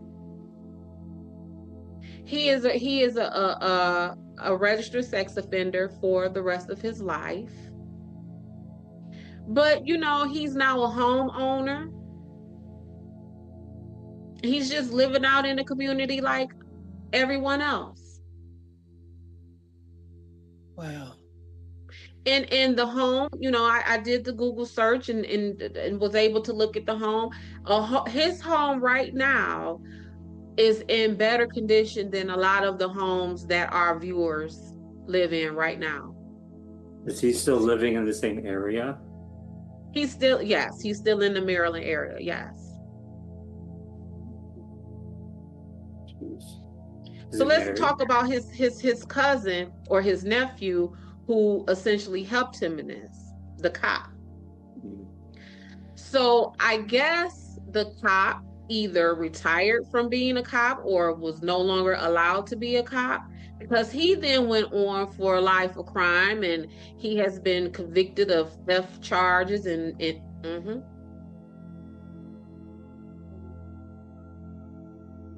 Ooh. What else? Theft charges. What else? Any other ones? Just a bunch of, you know, just several theft charges, things that would be unbecoming of someone who is an upstanding police officer. Yeah, yeah. But It these speaks to two, his character. absolutely, and these two remain to be thick as thieves to this day, because in 2016 they filed paperwork to join to create an LLC together. What kind of business? They couldn't figure out what kind of business it is, but yeah, in 2016. Now, I'm going to also say, I also believe, where are you laughing at? I also believe that people can turn their lives around, okay? Absolutely. They can, you know, be remorseful. Mm-hmm. They can join, become members of society again and do the right things and get businesses and get homes and what have you. But also, you need to do your time. You have to do your time. And again, I am for all of those things, because I mean, I am a criminal defense investigator, right? Yeah. Just last night I posted under one of my older clients one of his posts about how great he is and how amazing he is and all of those things.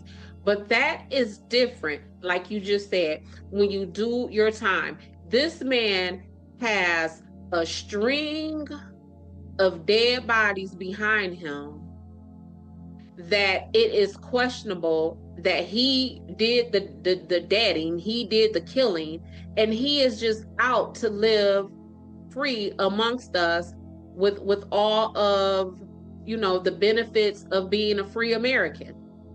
What makes, yeah. Well, I mean, that's what I was gonna say that, of course, people can change their lives, turn them around, but I think there's arguments out there that say people who are serial killers can never get rid of that in their system. People who are pedophiles can never get rid of that's in their system. It's something more about your wiring than it is about correcting your life. I mean, if you're, I don't know, a jewelry robber, sure, maybe you can turn your life around or something and become a better person. But can a serial killer, would Ted Bundy ever be let free and trusted to walk around as a normal person without fear of him going back to that? And not just serial killer, but a serial killer rapist. Rapist, yeah, even worse. But then, I mean, but the system puts the onus on us by saying, okay, well, we have alerted you that this person lives in your neighborhood, so now it's up to you to be safe from this person. Watch out for this person that lives in such and such.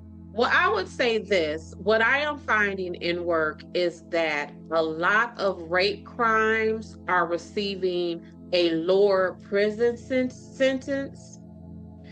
And the reason why is because you are now on the sex offender registry.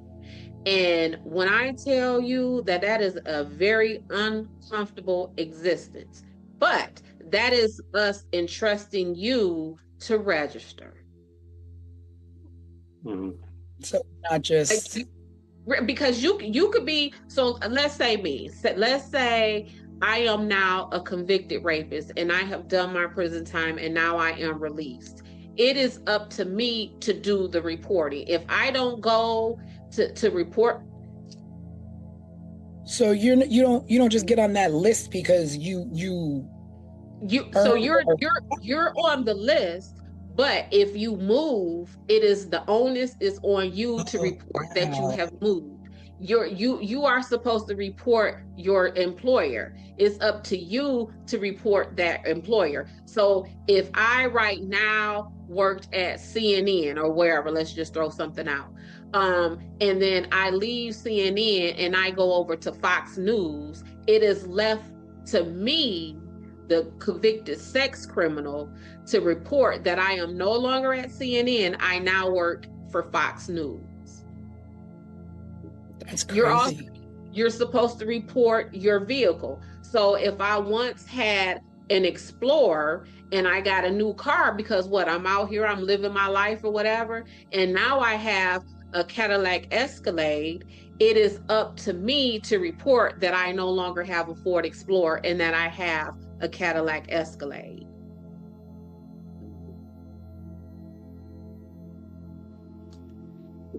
That's mind-blowing to me. I feel like, you should probably be tracked. Your freedom is at a cost now, so you should probably be tracked for the rest of your life, and this will follow you. But the fact that that is the way that you are tracked. We are saying we're tracking you, but you are responsible for giving us the information so that we can track you. My question, though, was, once you are released from prison and did he do the full 18 years or he got released early? I don't know if he did. I don't know. So, but it was 18 years. Either way, he either did 18 or got released early. Mm-hmm. Now, at what point in 2016 or all these other things that we now have the ability to go back and test these things, are you not allowed to be like, okay, well, there was evidence under her fingernails, under one victim's fingernails, or how do we now solve this crime when we have somebody who was potentially a suspect released? Is there no interest? Do you know what I mean? I guess there is none, because here's the thing. This is the thing. Murder stays murder. And what I mean by that is there is no statute of limitations on a murder charge. So if that one lady, Juanita Walls, where I said that there was DNA or skin underneath her nails, right? If they were to test that and he or anybody else tests positive that is their skin or their DNA deposited under her nails, even though that was 1986 and we're now in 2026, that person can be charged. So this man, Alton Bass, he has done his time for killing Miss Morton. So let's say that skin and that DNA under Ms. Walls's nails comes to be his. Now they can charge him with that. But what you said, T, is the key. Is there the interest to do so? Do we care enough about these people to pursue that? Do we care enough?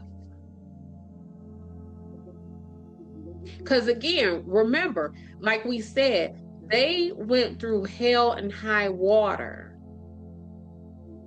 to assign Alan Wilmer as the suspect for the Colonial Parkway murders. They made sure that those victims and their families got justice by way of a suspect, even if the suspect was dead at the time and could not go to court. But that means that the families were at a level where they cared to try and give these families answers. When you have a community where nobody cares to give you answers, there is no suspect of any walk of life that we want to hand to you and be like, here, this is it.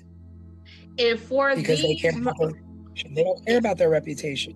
None. And for these sets of murders to happen weeks apart, 2.5 hours away, almost completely different outcomes, at least in my head, I can't think of any reason why the Suitland murders are handled the way they were, other than race and other socioeconomic factors. I cannot.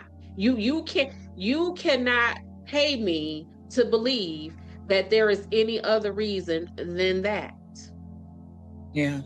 And it's probably not high on the list of unsolved cases to reprobe into, to reopen, until a podcast like ours comes along. Right. Because again, what I always say, this stuff is rooted in career advancement and money. If I don't see enough value in you to get a bigger office or a bigger budget, then we're just going to let that go. That's just going to be unsolved.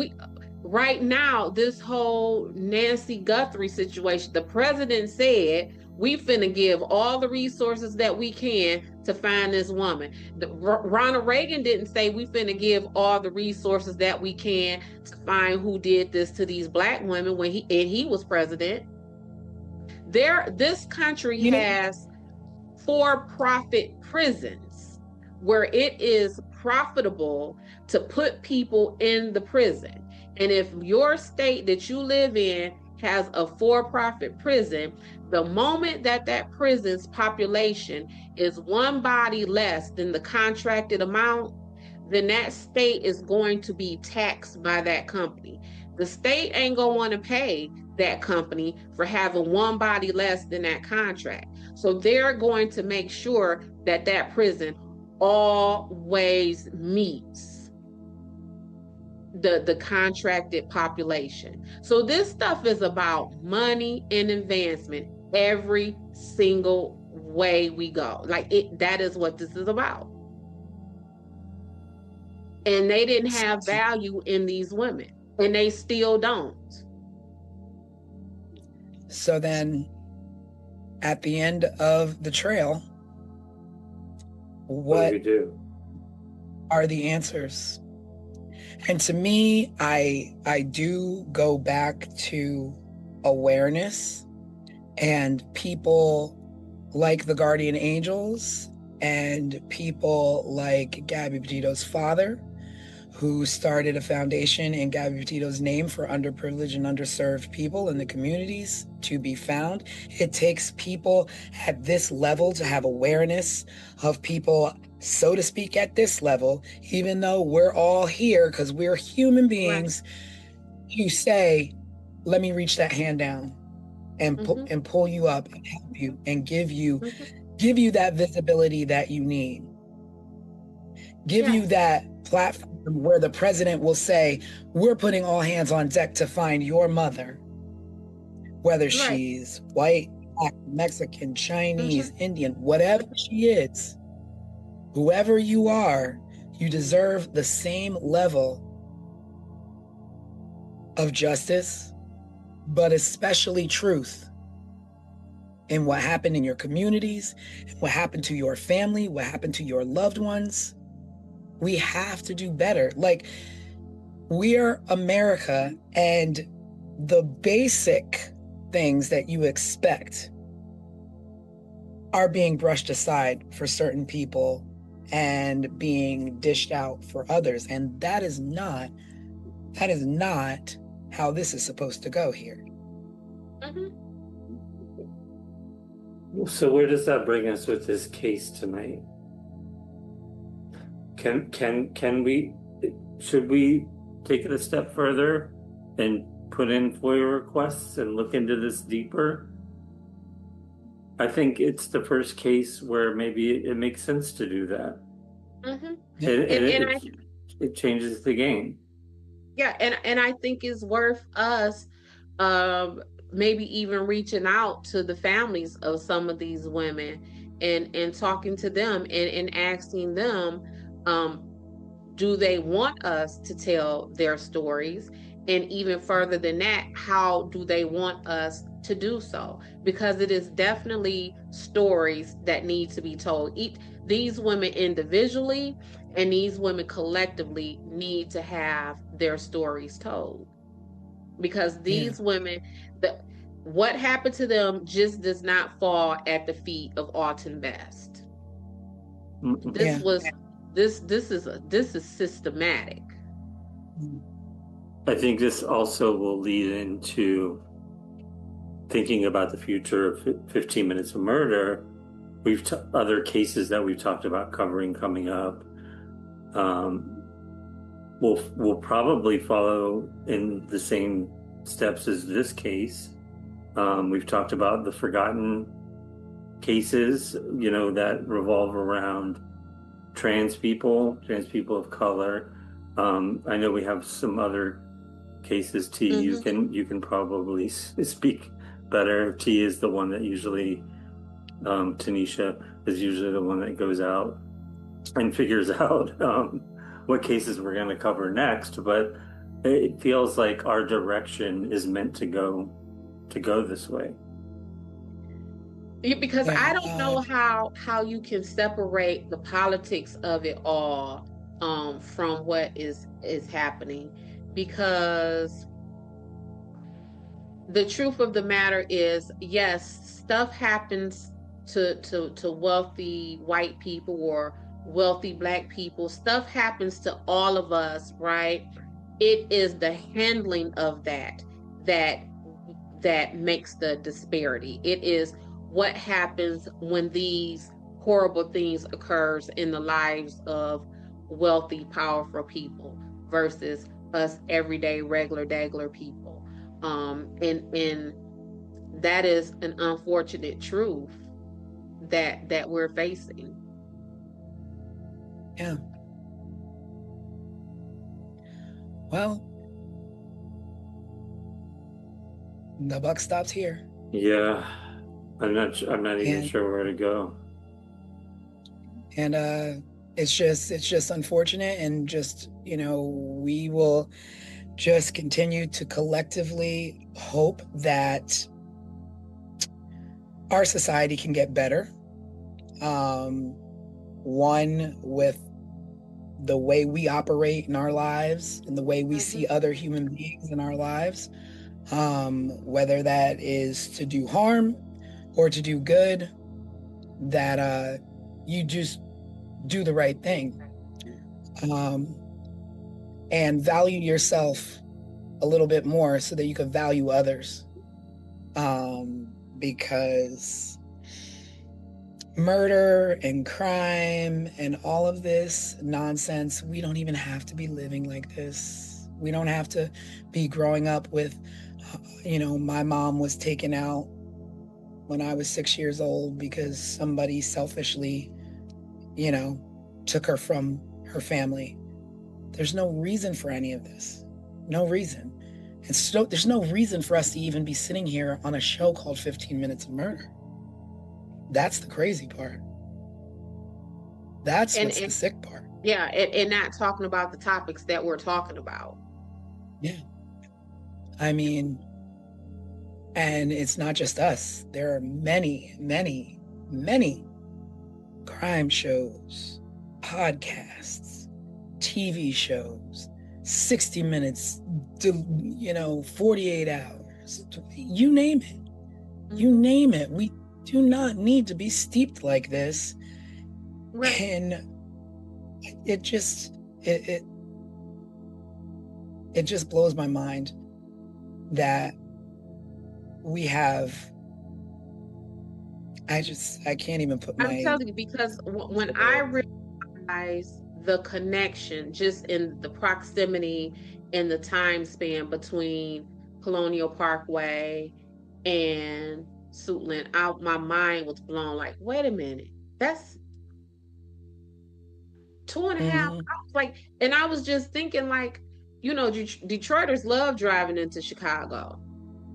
2.5 hours, Chicago. That's closer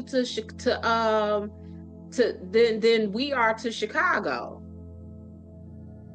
When Yeah. you think of it, like Craig, how far from where you are, how far is the drive to say Miami? It's about, depending on how fast you drive, it's about a 3 hour drive tops. See what I'm saying? Yeah. And just a couple of hours can make a big difference. And you know what? The funny thing is that it doesn't even have to be that many hours. It could be this side of 8 Mile versus that side of 8 Mile in less Girl, than. listen, what time is it? Because huh? Yeah. Absolutely. Absolutely. And that is what I'm saying. We cannot separate the political from the reality of what is happening and how people are being handled in these situations. You absolutely cannot. Yeah. Well, ladies and gentlemen, that concludes this evening's podcast on the Suitland murders. Neither here nor there, but let's do better. Communities, let's do better. The people who are supposed to be protecting our communities, do better. Everybody do better. That's all I got. Yeah, I Do think that's our tagline is do better. 15 do minutes better. do better. You got to do better. Like you almost can't be mad. Like the cops didn't do this. Well, don't give the cops something to do. Don't give them something to mess up. Well, maybe we can do that. We can do better by following up on this case. Yeah, that's how we do it. And doing more than anyone else has.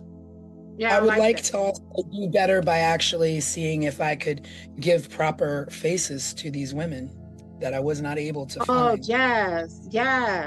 I have no idea. I have no idea what they look like. I have no idea what the suspect looks like. Nothing. And I know now what the suspect looks like, as I did my PI and activated my PI databases, and I found a mug shot of him and his driver's license picture or whatever that is. But that's because in this matter, I'm the fisherman. Everybody else running around in the community, they not fishermen. So again, you can only know what you know, and if you don't know it, you don't know it. Right.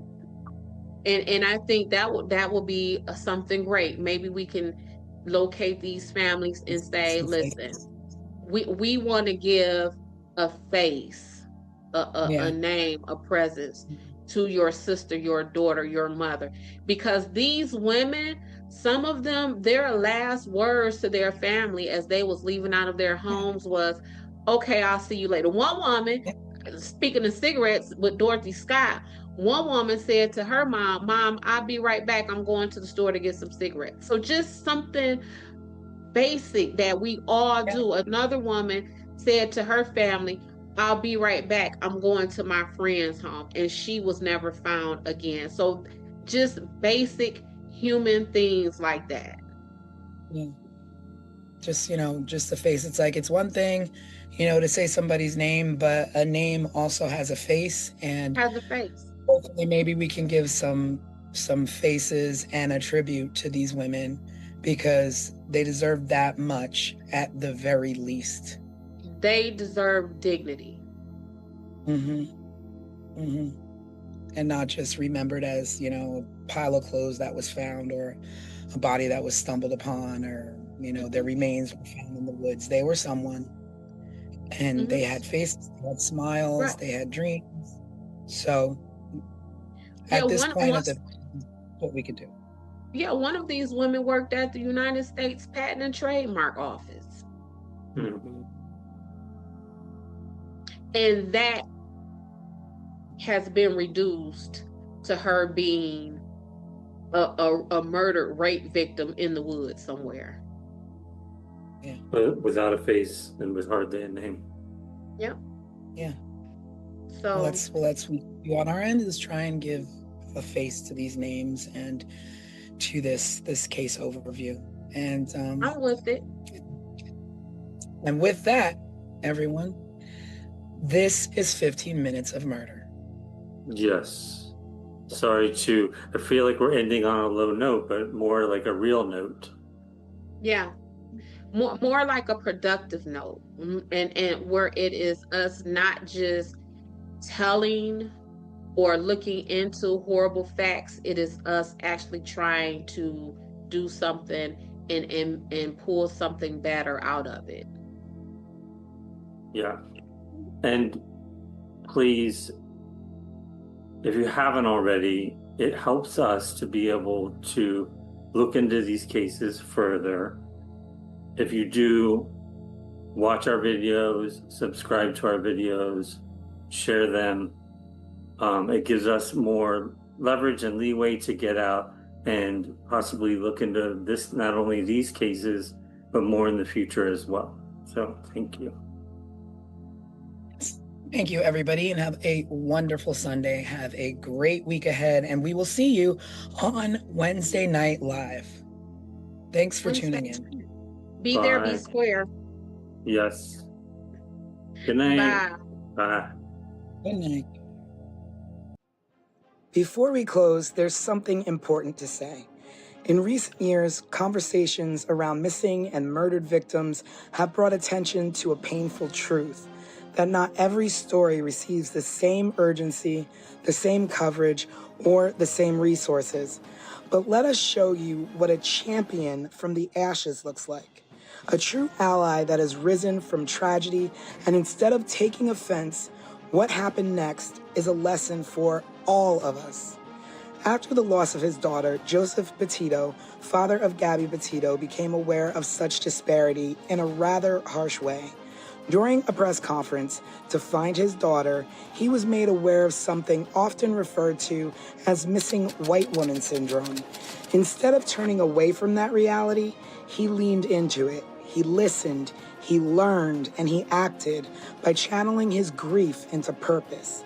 Through the Gabby Petito Foundation, his family now works to support organizations that help all missing persons, especially those from underserved communities, receive the attention and resources they deserve. And to go a step further, Petito is currently working on a new series titled Faces of the Missing, which he says will cover dozens of cases that have received little media coverage. This will bring such hope to families that don't often receive the national or even local coverage deserved to bring their loved one home or to find answers. Joseph Petito, thank you for being the change we wish to see. Your daughter is proud. Rest in peace, Gabby. Subscribe, share, and remember, someone is always waiting for answers. This was 15 Minutes of Murder.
Just 3 blocks from the Atlantic Ocean, the quiet city of Long Beach, New York, looked like any other coastal town in the mid-1980s.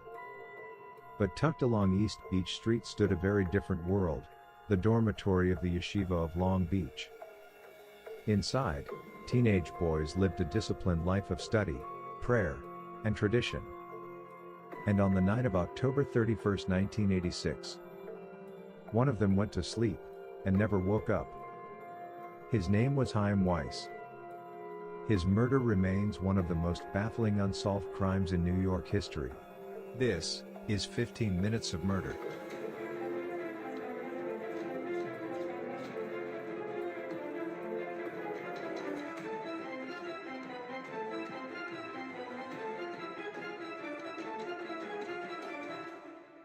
Chaim Weiss was 15 years old. He grew up in an Orthodox Jewish family in Staten Island, New York, and raised in a household where faith shaped daily life. His father, Anton Weiss, was born in a displaced persons camp after World War II, the son of Holocaust survivors who rebuilt their lives in America. Chaim was the eldest of his siblings. His brother Menahem was 11 and his sister Rachel was 7 at the time of the incident. Those who knew him described him as bright, deeply religious, and serious about his studies. He was a funny kid who loved chess and loved to play basketball. He was quite popular. At the Torah High School Yeshiva in Long Beach, he was in his 3rd year of study, living in the dormitory with 40 other students and faculty. The routine was strict. Days revolved around prayer and the study of the Torah and the Talmud, the core texts of Jewish law and scholarship. For unknown reasons, Chaim's dorm room was slightly different from the others. Most boys shared rooms. Chaim did not. He was one of only 2 students in the dormitory with his own room, a small 3rd-floor space at 63 East Beach Street. It had 1 door, 1 window, and only one way in or out. October 31, 1986. For most teenagers across America, it was Halloween. But inside the yeshiva, the evening held a different significance. It was Shabbat, the Jewish Sabbath, a sacred period of rest that begins at sundown Friday and lasts until nightfall Saturday. During Shabbat, Orthodox Jewish law restricts many activities, including writing, using electricity, or turning lights on and off. Life slows down. The students prayed. They studied. And eventually, they went to sleep. Well after midnight, Chaim was seen alive studying in the hall outside of his dorm room by a fellow student. He was likely utilizing the light in the hallway to abide by the rules of Shabbat. He returned to his dorm room alone. Sometime between 1:20 a.m. and 7 a.m., someone entered that room. What happened next was swift and brutal. Chaim Weiss was reportedly struck in the face with a hatchet-like weapon, crushing his skull and severing his spinal column. Investigators later described it as an extremely violent attack. And yet, there were no screams, no sounds of struggle. No one in the dormitory reported hearing anything. When investigators entered the dorm room the next morning, the scene raised more questions than answers. Chaim's body was not in his bed. He had been moved onto the floor, dressed in his pajamas with his feet resting on the mattress. Police believed he had been attacked while sleeping and remained in the bed for several hours before the body was moved. Then detectives noticed something else. The window in the room was open. It was November on Long Island and outside temperatures were around 40 degrees. Chaim had been taking antibiotics for a sore throat, making it unlikely he would have opened the window himself. To investigators familiar with Jewish customs, the open window carried a deeper meaning. In some Orthodox Jewish traditions, a window is opened after death to allow the soul to depart the body. Whoever opened that window may have known that, which meant the killer may have been someone familiar with Jewish ritual. Possibly someone from inside the community. The investigation began during Shabbat, when many Orthodox Jews avoid formal communication. Detectives struggled to take statements from students that morning because religious law restricted activities like writing or signing documents during the Sabbath. The result was a case that started with silence. But note, after the Sabbath, students and faculty fully cooperated with the investigation. Police assigned 25 detectives to the case full-time for months. A mobile command center was placed outside the yeshiva. Investigators interviewed students, faculty, and staff. Early theories ranged widely. A janitor, a mentally ill outsider, even the possibility of a Halloween thrill killer. But each theory collapsed. There was no forced entry. No evidence anyone from outside had entered the building. This led investigators to a troubling conclusion. The killer may have been someone inside the yeshiva. Possibly a member of the staff. Possibly another student. Near the body, investigators found a single strand of hair that did not belong to Chaim. But police have never tested it against a suspect. Their reasoning for not doing so? To preserve the integrity of the sample. They have kept this one hair in evidence for decades, just waiting for a possible match. The mystery deepened with other unusual details. The summer before Chaim was murdered, he was away at an overnight camp. Chaim's father remembers him calling home crying, but refused to tell him why. There is a possibility the camp was affiliated with the yeshiva, but nothing is for certain. Anton regrets not delving deeper into his son's distress. Doing so could have changed the course of that night. After Chaim left the camp, he went to Europe to visit his grandparents. While there, the family received 2 calls from Rabbi Avram Cooper, the school principal. He wanted to meet with Chaim to discuss matters unknown. Chaim later met privately with the principal at a home in Brooklyn. But when his parents asked about the meeting, Chaim refused to discuss what had been said. Years later, another disturbing event occurred. In 1994, Chaim's family received a strange letter addressed to him. Inside was a dark joke printed on an Easter card, which said, "Know what happens to chickens when they get too old to lay Easter eggs? They die. Happy Easter." Around the same time, his grave was vandalized with Hebrew letters attempting to spell the word murder. Whether these incidents were connected to the crime has never been proven. The murder devastated the Orthodox Jewish community. More than 1,000 mourners attended Chaim's funeral in Brooklyn. Parents feared for their children, and yeshivas across the region increased security. But the questions never stopped. How could a teenager be murdered inside a dormitory filled with students? And no one heard anything? Nearly 40 years later, the murder of Chaim Weiss remains unsolved. A 15-year-old boy killed in his own bed. Inside a locked dormitory. In a room with only one door. And one window.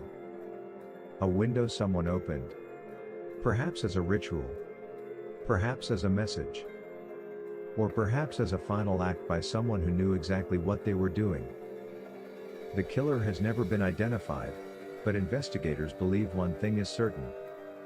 Someone out there knows the truth. And they've been carrying it since 1986. Subscribe, share, and remember, someone is always waiting for answers. This was 15 Minutes of Murder.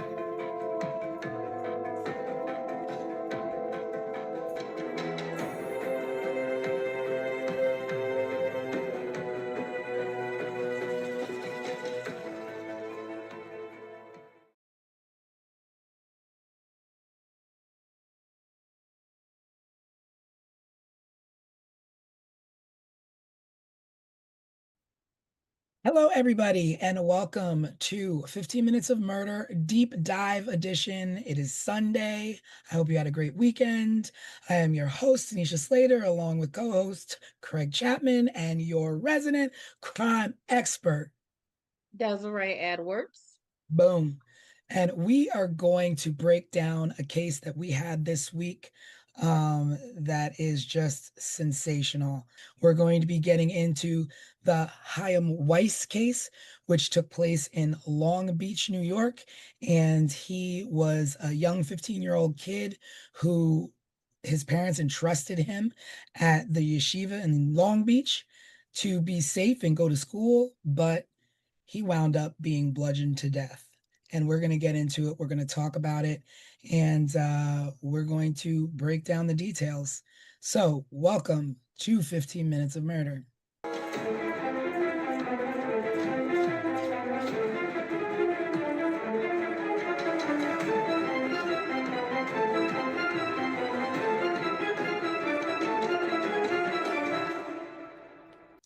All right, so this week we presented the case of Chaim Weiss, a 15-year-old Jewish student who went to school in Long Beach, New York, and his parents trusted this school. Now, it's weird to me because it's a high school, and I'm not really used to, like, I guess you going away and staying in dorms for a high school.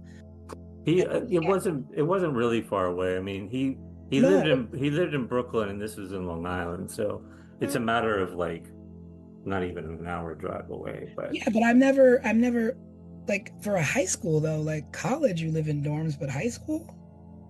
Yeah, but I think considering, at least from my research into this, is it's not just as simple as a high school. This was a school where these young boys or young men would go to prepare to become a rabbi. So something that I found even referred to it as a rabbinical, if that's the proper word, school. Okay. So it's, you want to be a rabbi, and this is the school that you go to. This will be the life that we begin to familiarize you with. These are the customs you begin to settle into. So it was almost like off the training school that you go. Maybe that's why we need you, Des. Yeah, maybe for like us, maybe it's more like a military school minus the discipline of it. And I don't know, it might be where some of these parents said, look, kid, you getting on my nerves. I'm finna send you to the yeshiva. But that's pretty much what it was. So the parents trusted, the staff, the faculty, the teachers. They thought their child would be safe. They didn't, why question it? And there are going to be some things that we do talk about that you would say, wow, they really did trust, this faculty with some things that happened, but yeah, he went to sleep the night of Halloween and was murdered in his sleep. And he was bludgeoned in his head, severed spine, tragic, just violent death. It seems to be him living in who he is up until the moment that someone saw him last alive. So all of the accounts that I read about him is that he was really smart, was a really social kid, had a great personality, all of these things. And one of the last accounts of someone seeing him alive was that they saw him sitting outside his dorm room in the hallway studying. So even up until his last moments, he was being his innocent, true to self, true to form Chaim. Yeah. He was, and they said that he was probably in the hallway because the Sabbath was that day. It was after midnight. Yes. So there's certain traditions and rules where they can't turn lights on and off. So there was probably a light left on in the hallway. So, and his room was probably dark. He was out studying in the hallway. And then he was killed in his sleep. And let's not really downplay it. I mean, it was brutal. It was a brutal, the way that he was killed was that's like rage to me. Yeah, and as I was looking at it, like how Craig is describing it as brutal, well, his spinal cord was detached or something very similar, but they said it only happened in 2 blows. So you had to really have struck that, and I'm gonna call him a baby because that's what he was to me. You would have had to struck that baby hard as you know what. to only have hit him twice to cause that much internal damage to him. Wow, I Yeah, didn't. and that I would assume that it was just over and over. I wouldn't have. No, mm-mm. Wow, that's that strength then. yeah, I mean that leads me to believe too, because when they were investigating this, they speculated it could have been a student or it Yeah, could have been a faculty member. And I was like, I don't know if any 15-year-old could cause that much damage. Like yeah, another student. Which That's exactly what I thought too, Craig. yeah. yeah, That came from some grown man strength, as Alex will call it. yeah. But Mm-hmm. so he what happened was is the I guess the students saw him sitting outside studying or reading, and that was the last time he was seen.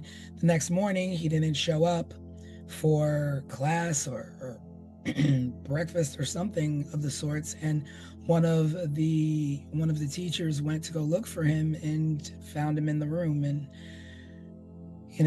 called 911, called the police, and then the investigation should have begun, but couldn't really begin because it was the Sabbath, and there's traditions. So the police's efforts were delayed until Sunday because they couldn't really take statements, and but it's to be said, like, there is a what is that show called? Unsolved Mysteries did an episode on this, which wasn't very favorable because I guess they made it as though like the school and the students were not being cooperative. They were not. But that was because it was the Sabbath. And I don't care.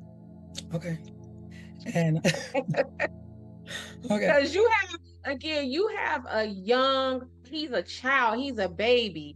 And I was thinking about this, Tanisha, and I was like, I can't imagine a organized religion that adheres to a God that occupies any square footage of anybody's heaven, and he would have held your feet to the fire for you engaging in the investigation of this child.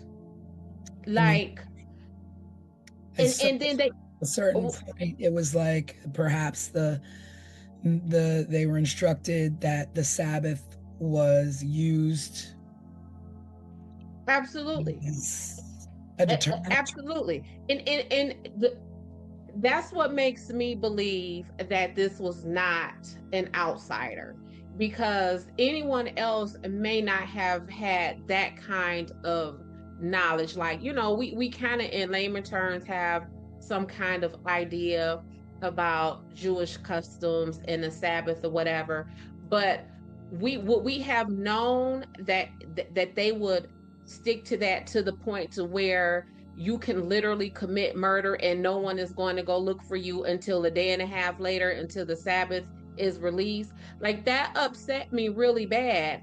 And not only did they, and where, you say the investigation was delayed, I would dare say it was sabotage because of that. Because what they essentially did was allow this murderer to just kind of roam about for a day and a half to discard of any evidence or anything of that sort.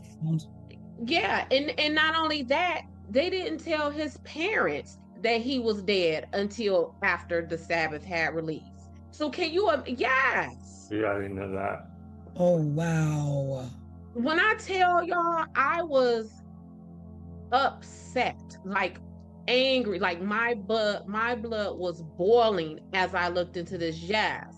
Yes, they did not tell that young man's family that he was dead until after the Sabbath was released.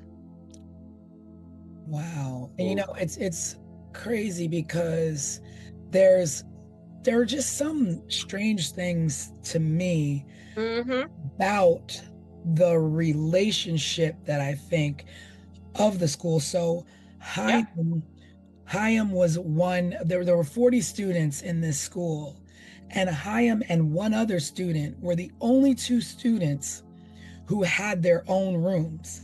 Why they had their own rooms, I don't know. But why they're two students and there's two students to every room. So why are these two students split up and have their own rooms? Why are they not in one room? Well, at first, I kind of thought like maybe this was like some rich kid stuff. Like, oh, maybe, these are the kids whose families could afford to have them living in a single room, because that's kind of the case on a college campus. But as I was digging deeper, even Hines' father at one point questioned why his son had that single room. And the way they describe the location of that single room is almost like it was like a maze getting in and out of there. Like you would have had to like go past this room and that room, then hang a left and go past this room and then walk past these kids, and then boom, there they were. So it wasn't even like it was a single room that was just like on an easy path in and out of the building. It was a single room that was kind of like placed almost in a maze like way in this dormitory. And also I read that it was separate from the other kids. It was on the third floor and everybody else is on the second floor, first floor, whatever. Yep. And when you think about it, like even in a house, when you have the layout of your house, you're like, okay, well, most of the bedrooms are upstairs. There's one bedroom downstairs. I'm not gonna have my kid in that one bedroom downstairs. Correct. I want my kids up in a bed. So when you're in a school and you're like, okay, well, you're separating children from the majority of where they could feel safe, but you have them up on a third floor unmonitored. And I don't know if they were unmonitored or not, but that's even scary for a kid. Like imagine like a 15-year-old kid having to be like, everybody else is down here. I got to go upstairs to the scary room, on the third floor where I'm by myself. And so it made me think like, were they separated for some other reason that might not be correct? Because what you're saying, T, is, as I was reading up on this, the school and the security of it, the students had been getting, I guess, picked on and bullied maybe by the neighborhood kids, because these would have been Orthodox Jewish people. So they would have looked differently than the rest of the community. So they probably got teased and all that kind of stuff. But it was so bad that they actually had escorts to walk the kids to and from school, because the dormitory was like 3 blocks from the school. And so they had, yep, and it was like more than one dormitory for the school. And so they would have someone walking the kids, to the store or to the school back and forth. So if you all thought that we needed that much security for these students, and now you have, as you're describing, these kids upstairs unattended, or let's say with less attention than the other students, why? Why are we lax right there? Why, if there were faculty staying in that dormitory with them, why not put the adult up in that weird room? Yeah. Yeah. And supposedly the door to get into the building, it was a coded lock. So the way I understood it was that you would have to enter in a code to get into the building. So it wasn't even like, oh, maybe he put a bobby pin in the lock and got in that way. Like, this was a complete inside job, y'all. And that is what angers me so much. And the people, considering that this is an inside job, then that means you're literally using your religion and your customs to hide your deed of murdering these people's child. Because there were, I guess, two suspects. One was the janitor, who I don't believe he was Jewish. He wasn't. And then there were like some random, mental institution patient, but I don't know what made them think that. It was somebody that lived in the neighborhood, is what it was. It was just some like mentally So they just attached to unstable say, guy. This person Yeah, we and picked off and in the and street. once the police were actually allowed to conduct their investigation, those folks were eventually ruled out. So then what does that leave us with? That leave us with a dormitory full of suspects. Yeah. And again, a dormitory full of suspects who would know your customs, who would know how to get in that building, who would know that this is the Sabbath. But then another thing with their customs in the way they practice their religion is that they don't do gossip. And Yes. they don't speak against what someone else says. It is called, they call And that and Loshan Hara is what that's and let called. me tell you, so much so that I had a client who was sitting, a Jewish Orthodox client who was sitting in prison for something he did not do. And he was like, Des, I'm here because it is against my religion, it is against my customs to really say what happened. So, yes, ma'am. Yes. So, even back when we were talking about Suitland, where it was the matter of the snitches get stitches and kind of, nah, baby, they really about that life. And in the investigation, when the police were talking to them, they were sticking to that. Like, no, we're not saying because. So basically, if it was one of them in the vicinity, then it's just like, we know what happened, but we're not speaking on it because we don't. We know. Go ahead, Craig. I was the clip that I took out of like Google today was that there was silence by the community attributed to the religious principle of Loshan Hara, which is avoiding gossip or harmful speech, and a belief that one should not accuse another without positive proof. Yep. So unless they actually saw the person in the act doing this. I mean, that makes sense though, because that a lot of times that's the way you convict the wrong man, by gossip or hearsay or what you think might have happened or what you think you might have saw or what you, I mean.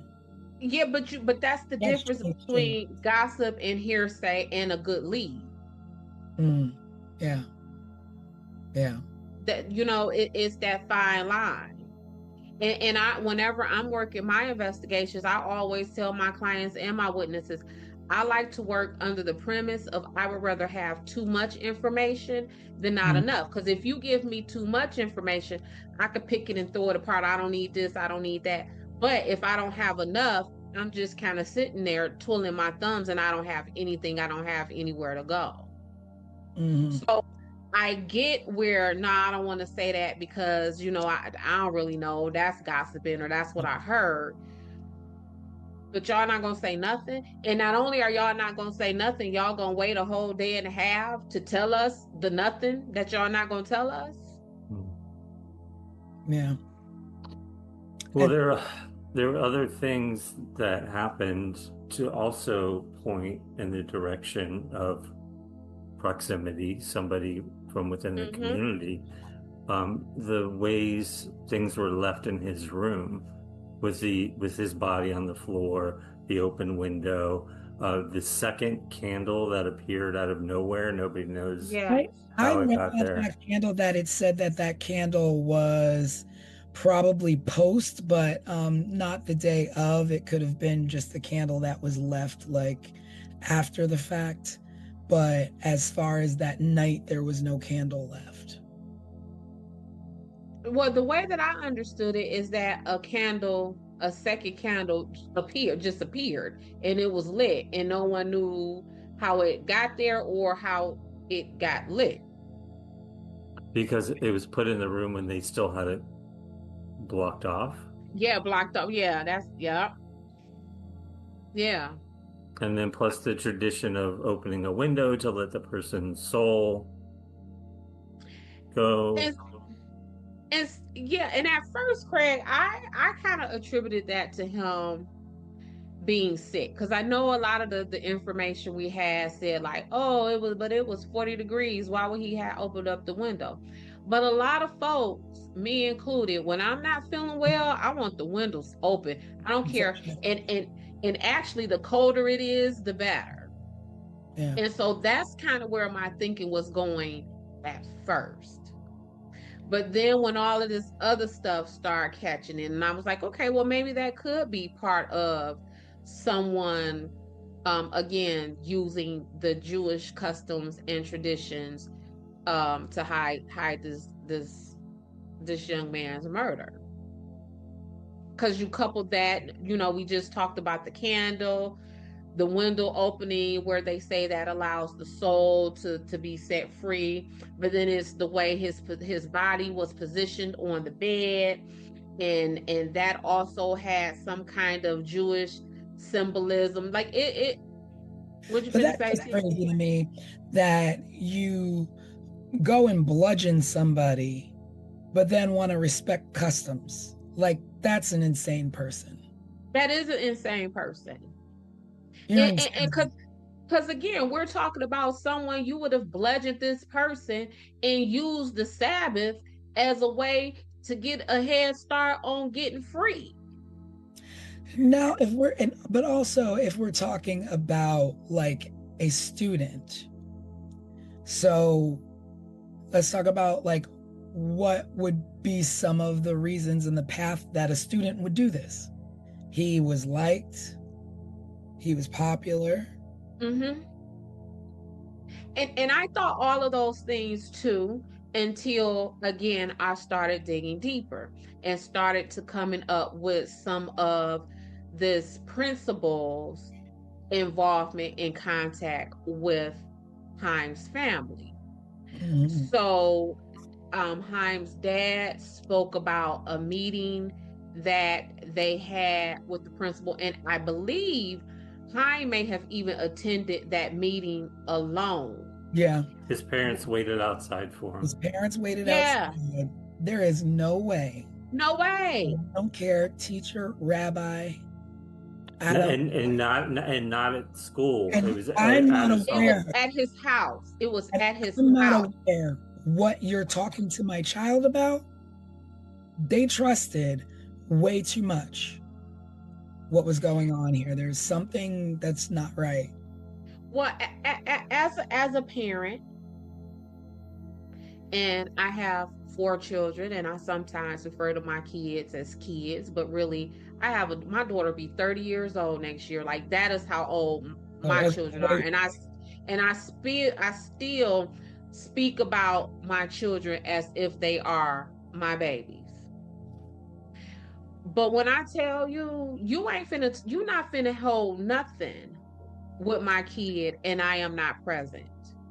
Not only did that happen, but the dad said that there was a time that dad was on vacation and Haim called him upset about something that was going on in the dorm.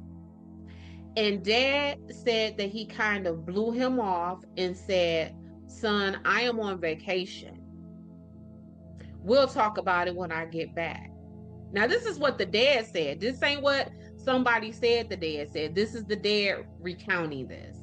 Dad said that when he got back from the vacation, he checked in on Haim, and Haim was like, "Oh, it's okay." And then they left it at that. Well, of course, Haim is separate from the time that Haim called from summer camp or this overnight camp crying. I don't know. I think this it could be, but I believe that this is a separate incident because dad was actually on vacation this time. Yeah, because he called home from the overnight camp. So yeah, that has to be a different. Dad was on vacation. And then again, as a mom, what I thought was, of course, he's saying to you now, Dad, it's okay. Because when he reached out to you, you blew him off as Yeah. if he was not a priority. So it's a whole lot of neglect that may have came out of the home and out of this dormitory.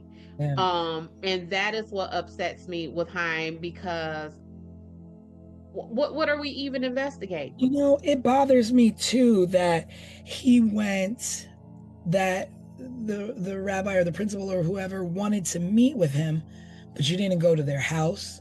It wasn't a meeting at the school. And granted, it might have been summertime, but schools, you know, you could still go to the school. And you let your child go into a home of somebody, and he came out and he was upset. And when they asked him, what did you talk about or what was happening, he didn't want to tell them. That is your telltale sign that something's wrong. Yep. The child doesn't want to tell you what the conversation was. And Yeah. when the person who had the conversation with him doesn't inform the parent, this is what is going on at the school, and we need to correct this. You need to correct your child has been doing this or that. But the hush hush of it all. And I think there was another encounter that the family had with the principal where the dad said he didn't want to say what was said between him and the principal. What in the world? There's a whole lot going on besides learning in school.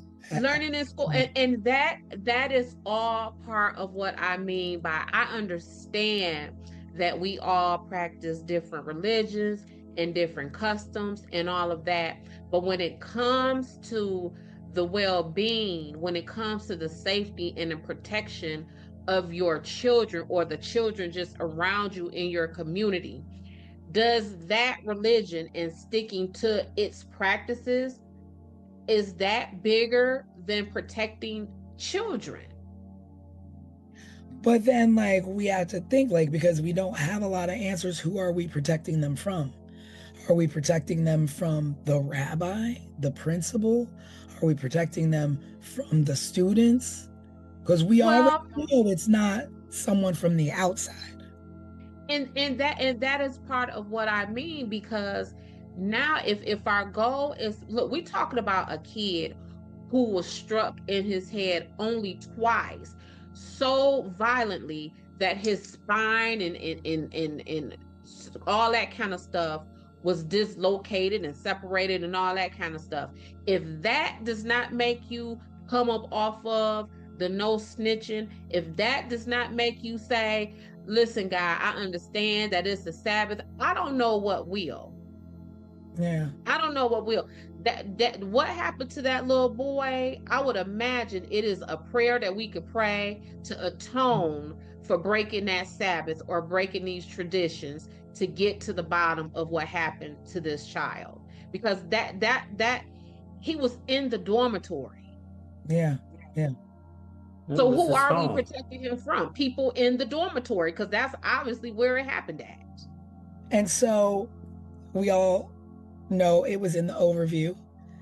There was no weapon found, but there was one singular hair that was found that is being held in evidence and waiting for a suspect before it can be tested. And you have at least 40 suspects in that school. So why? And not only do you have, and what you mean, you waiting to test the hair until you get a suspect? What? What? That don't even make no sense. Whose decision is that anyway? Whose decision is that? Who would have gotten that instruction? And then law enforcement, I mean, I guess they tried their best to do what they could with what they had. They eventually set up like a 25-member task force to be on point, along with a mini command center outside the dormitory. So it seems, with that said, then it seems like police are like, no, we want to get to the bottom of this, but what is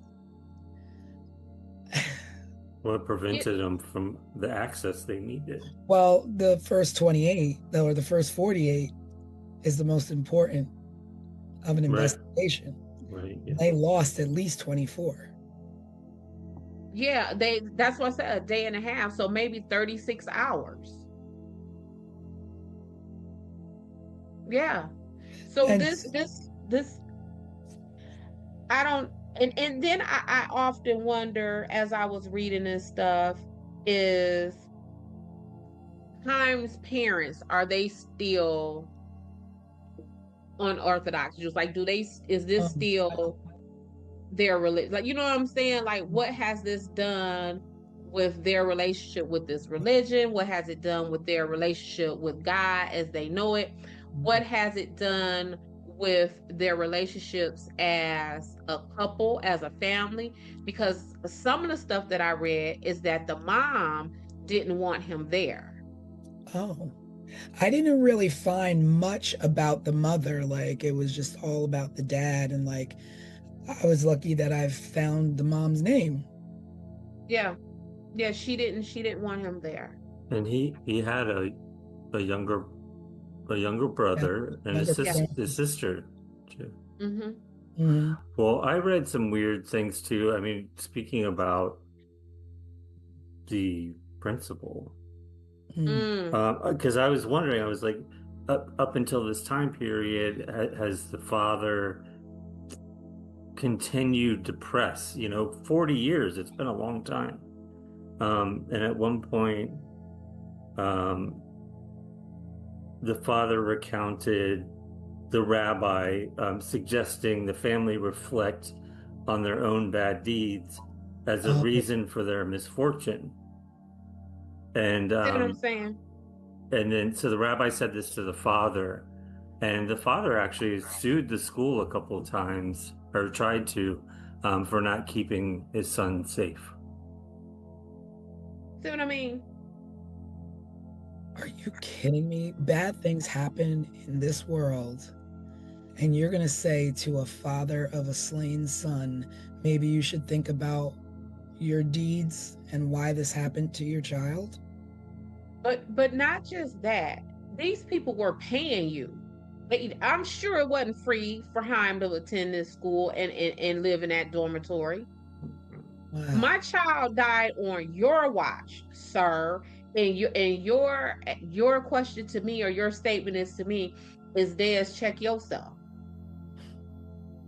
That's something to that's A couple other like disturbing things I read years later.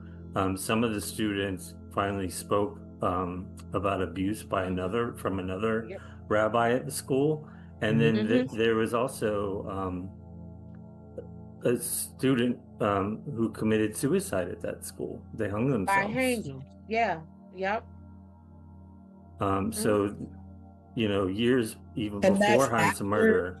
That was before Haim's murder. There was someone essayed themselves before his murder. Suicide by hanging in the dormitory shower several years before Haim's murder, which some linked to a darker past within the institution. But it didn't come out until years later. I think I read like somewhere in like 2010 or something like recently. Because now these young men are adults and they have families and things like that of their own. Because I want to say Haim would be older than us at this point, wouldn't he? Yeah, a little bit. He was 15. Right? 15 and 86. Yep, he'd be like 4 years older than me, probably. Yeah. And let me tell you something, you still have all your faculty, so there's a lot of students out there who know what happened to him. And not only that, T, and it's like I tell witnesses all the time, that weekend, in your brain, you may not have processed that weekend, because that weekend, there would have not been anything remarkable about that weekend for your brain to attach to and to remember. But this weekend, what'd you say? Something just hit me.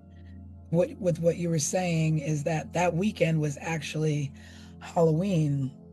Yes. So anything that you're going to do that can seem like the evil of the world, Halloween would be a perfect time. Halloween would be perfect. Like Seems all of this, thing. all of the symbolism of this, yes. Yes. But back to my point, whether these people live to be 150,000 years old, they will still hold on to those memories because something very remarkable happened. If this would have just been a regular old Halloween weekend, by the time they hit 40, 50 years old, by the time they might have hit 22, they would not have remembered anything. But that was a holiday weekend that your dorm mate was bludgeoned to death. You would remember that. You're going to retain that. Yeah. Absolutely. There's one other thing coming to mind that we haven't talked about, and that's the letter that was mailed to Himes' family. I don't have the details on that letter. I don't know, Des, if you was do. mailed to. Yeah. So in 1994, which is what, 12 years? How many years is that? 7, 8 8. is 8 years. Yeah. Yeah, 8 years. Mm-hmm. So the letter was mailed to Chimes' parents in Staten Island. It says in the letter was a humorous Easter card that read, "Know what happens to chickens when they are too old to lay Easter eggs? They die." And they have die spelled DYE. But also around that time, a stone slab at Himes' gravesite was vandalized. And the letter, it was 3 Hebrew letters in the vandalism, and it says that those letters symbolizes murder, except that last letter was incorrect. So it seems like with this slab, like, let me make this say murder to taunt these folks a little bit more, but to continue with this torture and to cover up these tracks, I'm going to misspell it a little bit, make it a little bit off. The point elsewhere. Yeah, I'm gonna make it a little bit off. And then even with this Easter eggs and they die, like, you know, we talked on this week's Wednesday Night Live, is that felt very hate crime-ish, whether it is intentional for someone trying to throw someone off the track of what really happened. And you know, I likened it to someone sending a letter to a Muslim victim's home talking about, you know, what's a Muslim person's favorite pizza topping, pepperoni and ham. You know what I'm saying? Like, it felt very offensive to me in that way. And again, kind of like playing off of the misspelling of murder, they spelled die instead of DIE, it's spelled DYE. Like you would dye Easter eggs when you yeah. You know, as and why and from my understanding, why would a Jewish person dye Easter eggs? Like, they don't, that's not even part of their custom or part of their standard beliefs. And like, what the thing that I was thinking is, okay, well, did you dust it for fingerprints? Did you get DNA from the licking of the envelope? Like, did you test that? Like, did that? Because guess what? In 1994, guess what they could have done? Just what you said. But they didn't. The technology was there for it at that point. And guess what? Oh, we finna check DNA, fingerprints, all that kind of stuff on this card. But oh, wait a minute, back in the evidence room, we got that hair. Let's run that too. Yeah. It's time, yeah. I Let's don't know. run that too. That's what the kicker is to me. It's like, what are you waiting for? Typically you follow the clues to the suspect. You don't wait for a suspect to test a clue. Because if you're waiting for the suspect, then why do you need the clue? It's just 'Cause crazy. it's all messed up. It is like he was 15 years old, and y'all did not tell his family about him being dead until a day and a half later. Are you what? It seems like every turn is something messed up. And I wonder too, like after the overnight camp, Chaim went to stay with his grandparents in Europe. Mhm. And you know that sometimes you're just a little bit more trusting with your grandparents. So it makes me wonder, did he like say anything to his grandparents about the conditions of the school or what? And if there was just that code of silence there as well. Listen, y'all. Y'all know how my brain think. Who was touching on this little boy? Yeah. Yeah. Yep. Who was touching on this baby that had him trying to reach out in the ways that he was reaching out? And then it makes me think, well, did he? And was Did he he what? did he reach out? Did he confide and say, this is what's going on at my school? But because of we're not going to accuse people or we're not going to say, was he ignored? I don't know. Yeah. Well, Dad said that when Dad was, having a good time frolicking away on vacation, when his son contacted him in despair, Dad said, "Hold on, buddy, I'll see you when I get back from vacation." Yeah. And then also Dad sat in on a press conference and refused to answer questions. So what you here for? The father? The father. He would not answer questions. He would not answer questions. What are you aware of, like what kind of questions he wouldn't answer? Well, so if it was a specific type of question, then that would have been, well, Dad refused to answer questions related to dot dot dot dot dot.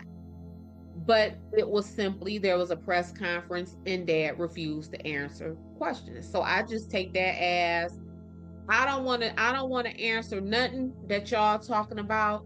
Just help me find my son under the mysterious cloak, all of the stuff that we have essentially created and presented before you. But don't ask me nothing. It's funny because I saw I don't know, it was one of the news stations went and caught up with the rabbi or one of the rabbis, and he refused to talk. He was like, I'm not saying anything. I'm not talking about this. This is not, and it's just like, but just really mean and nasty about it. And it's just like, okay, everybody can be mean and nasty about it, but Chaim is no longer with us. Mhm. Chaim's parents still don't know what happened to their child. No. And they trusted you with their child. Mm-hmm. And Every I know time. that something was going on that Chaim was trying to let someone know what was going on. And not only that, it seems like that school's been troubled in the past and has a little bit of a stigma. And I'm curious as to why the mom didn't want him to go there. Yeah. Well, one of the things that I read is that Mom was saying how she wanted him to go to a more prestigious school. That a lot of the children in their community was going to yeshivas in Baltimore and in Pittsburgh. And that's part of, at least that I read, why Mom didn't want him there. So again, it will be that, see, I told you. See, I told, and again, what does that do with her relationship with him? Because Yeah. what they were saying is that they weren't really sure if Haim wanted to go and be a rabbi or if he wanted to get into business like his dad. So if the family had the means, then is mom like, see what happened with my baby, and I told you I didn't want him there, and this happened to him because you somewhere being a cheapskate. Like, you know what I'm saying? Like, all you Yeah. had to do was spring another couple $1,000 this semester, couple $1,000 that semester, and would my baby have been safe? So, and those kind of like what we always be talking about with Nancy Guthrie, all of that dialogue that comes within the families as they are discussing and living through and just trying to traverse these traumas and tragedies that happens to them. Yeah. Yeah, it's hard. It's hard when you're pointing fingers at your own family members, right? Mm-hmm. Or the people who was supposed to take care of your baby is pointing the fingers at you, talking about some. Well, check your own karma, check your own behavior, and is this? Hey, that is just my mind is blown from that. Mm-hmm. Like, You know, as I was researching this, and my mind went to Haim, but maybe he was being molested. Like maybe this is why this happened to him. And then I hear tonight we're talking about how much it seemed he was trying to reach out, but was probably yeah, being shut down by his father and people that he trusted, or feeling, shame because of it, like maybe guilt because of it. Who knows how he Yeah. was feeling? But Mm-hmm. at the end of the day, he was murdered. He was murdered for it. And when we get to this point in all of our cases that we've covered, I almost feel like crying at this point for Oh, for Haim. yeah, for Haim. Yeah. For Haim and his entire family, I read an article, y'all, that stated that his grandparents were Holocaust survivors, that his father was born in a displacement camp, and that Haim died before all of them in that dormitory. yeah. That Wow. his grandparents survived the Holocaust. Yeah. That's something that, Yeah. the whole that a parent should never have to bury a child, but when your parents and your parents' parents have survived such evil in the world. Such evil. Such evil.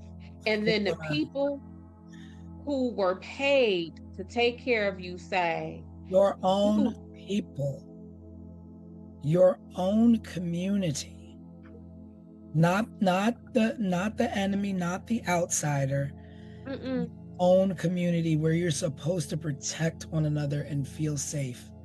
And even if it was an outsider, which I highly doubt it was, your goal is to protect. You all stick together. You all protect one another. What you've been through, you shield one another from the evils of this world when you can, especially when it's someone else's child. And you say something.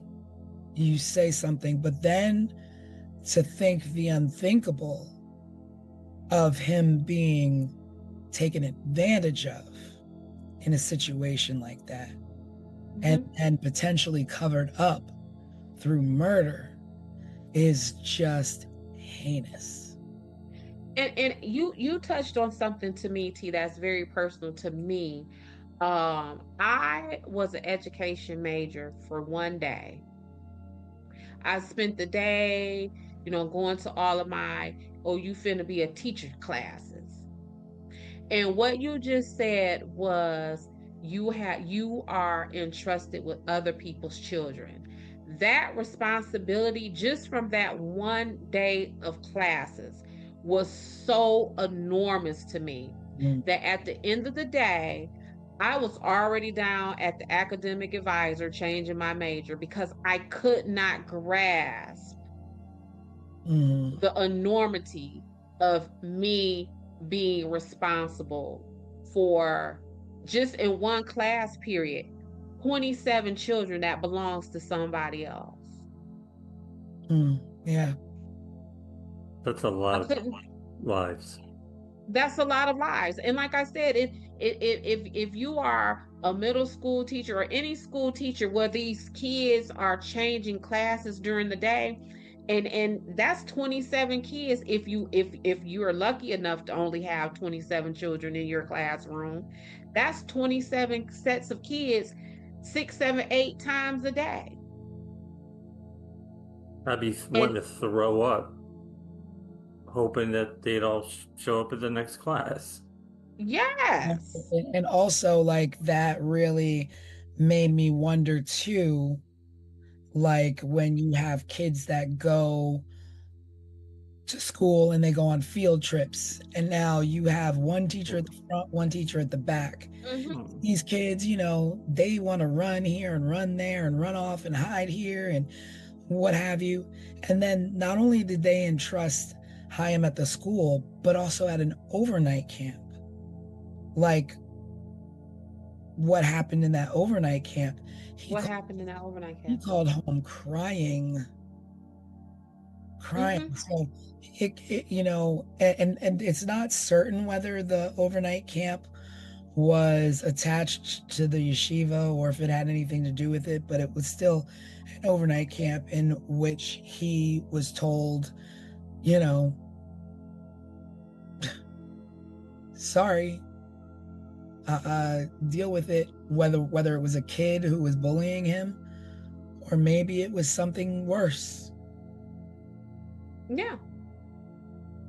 And with the way, from what we're, just from our understanding, I don't know how much you all know about Judaism or whatever before we covered this case, but I knew very little. Mhm. But in the little bit that I had to learn to research this case, of course that camp was connected to the yeshiva. Mhm. Yeah. Yeah, when I went to summer camps as a kid, they would be like a week long. I think we would stay there, but they were always Methodist. My parents are Methodist. Correct. Yeah. Yeah. So I don't know, y'all. It angers me. Like, I cannot get past them allowing customs of any kind to Mhm.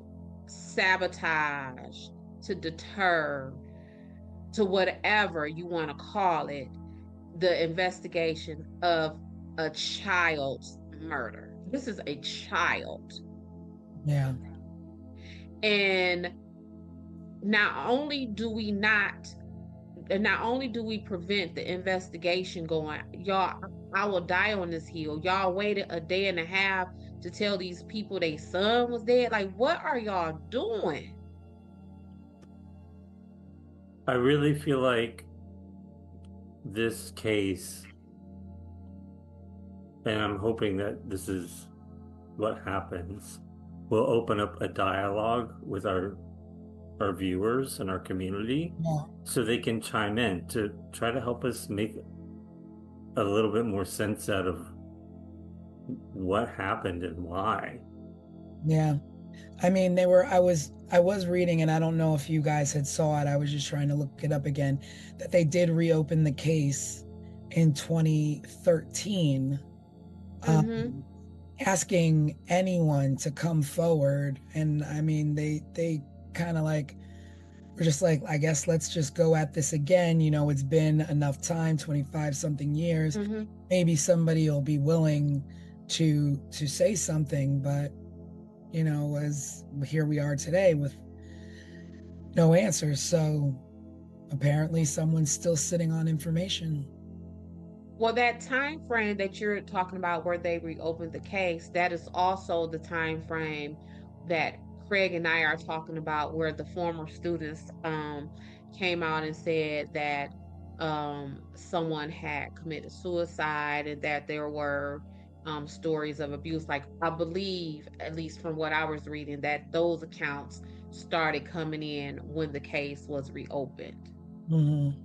It's almost like people were screaming, this is what was going on. This is what, You'd be like begging, look into this further, like, look. yeah, Yeah. without saying it, essentially. Right. And just when we're coming off of Suitland and we're talking about law enforcement not caring enough to investigate and get the ball rolling and bringing closure to these families, this is a matter of law enforcement setting up a mini command center. Yeah. You can't ask them to do no more than that. If I'm correct, there's still, I mean, it's still an open case, and they still have a $25,000 reward available for information for this case. I guess, when it comes to inside the dorm, money doesn't talk. So. It seems to me like this is our first case where maybe it wasn't the police's efforts that screwed this thing up. Listen, y'all don't know how angry I was looking over this. Y'all don't know. Because like just what we're saying, this one we can't even say the cops. We can't say it was the cops. We can't say it was racism. We can't say this happened to this little boy because he's a poor colored kid from here or there or whatever. Nah, that's not what happened. Somebody inside that who was charged with his care knows what happened to him. Yeah. And that prevented the investigation into us figuring it out. For 40 years. Because like we said, he would be older than us. Yeah. Well, he'd be 55. I mean, if that was 40, he was 15, 16. I think it was close, like 2 weeks before his birthday or something. He would be 55, 56 years old at this point. He would have lived his life, gotten married, whatever he decided to do, become a rabbi, become a basketball player. I think he really liked playing basketball. Like, I don't know what his hopes and dreams were, but hopefully by 55, 56, he would have been lived some of those out life. It was blowing my mind that they have a hair, but they're waiting on a suspect. Like, a suspect is just going to be walking down the street and knock on the door and be like, hey, I'm a suspect number 238. Like, you have 40 plus suspects in that dorm. Those are all the suspects you need to test the hair.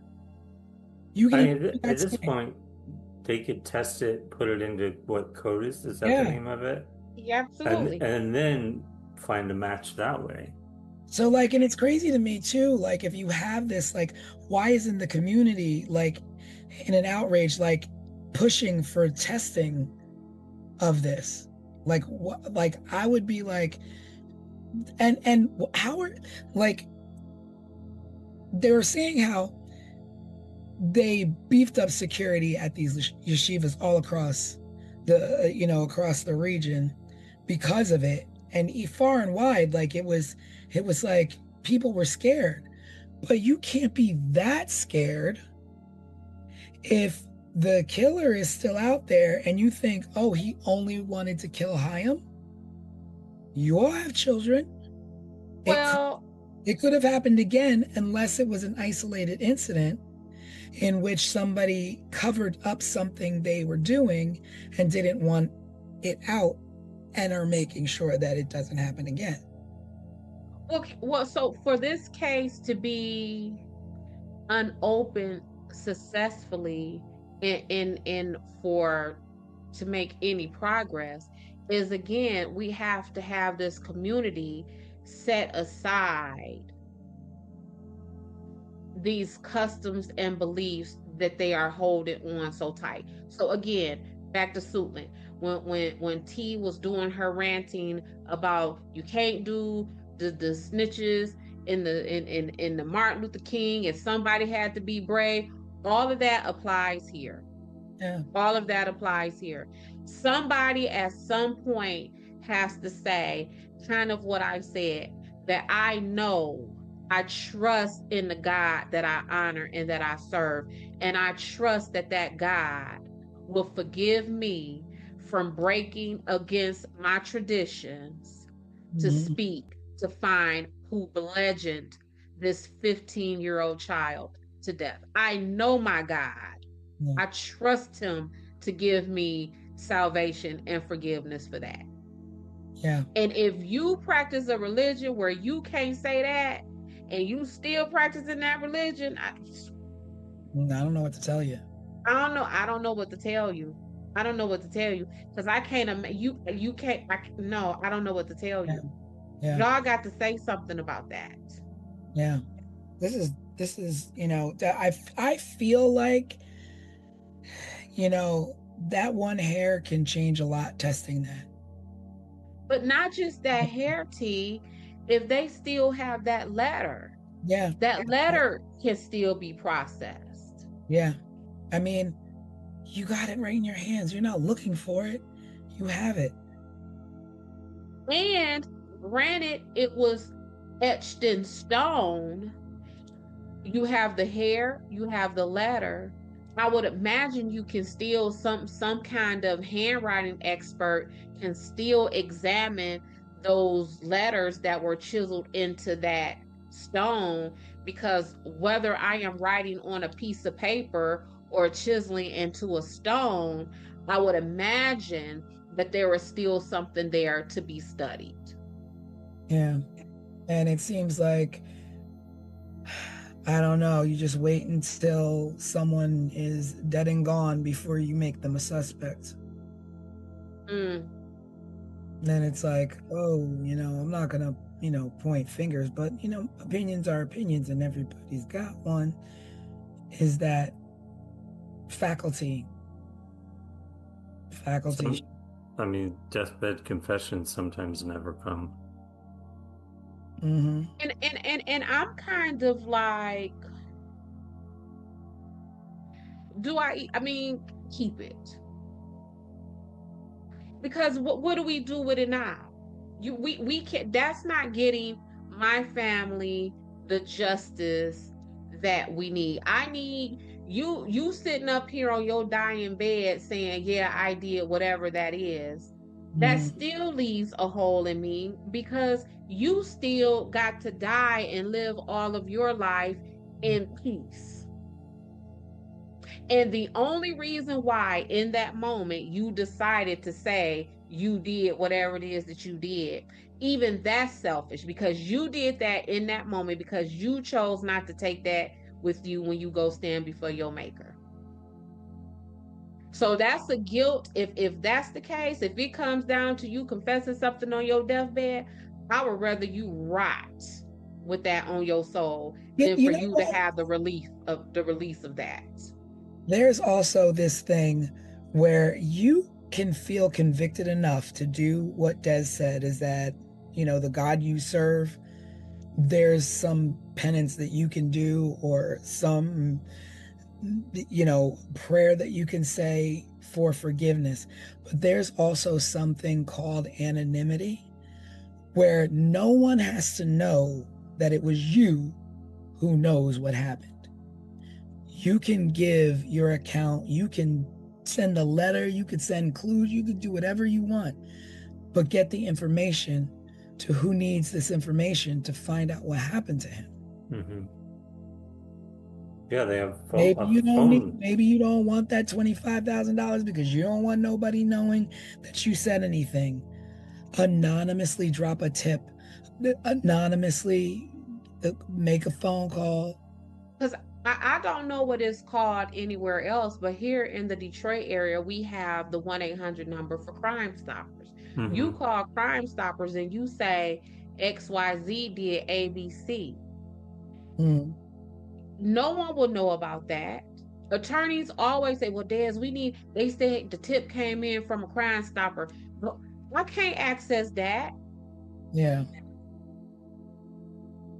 I mean, And I don't know, maybe that makes me a crappy investigator, but when I tell you they don't release that information, like someone knows something, so it's,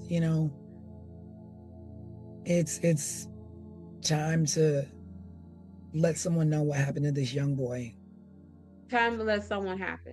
And again, I don't want to come down on other folks' customs and their beliefs, but I'm telling you, ain't no way I could carry that. Ain't no way.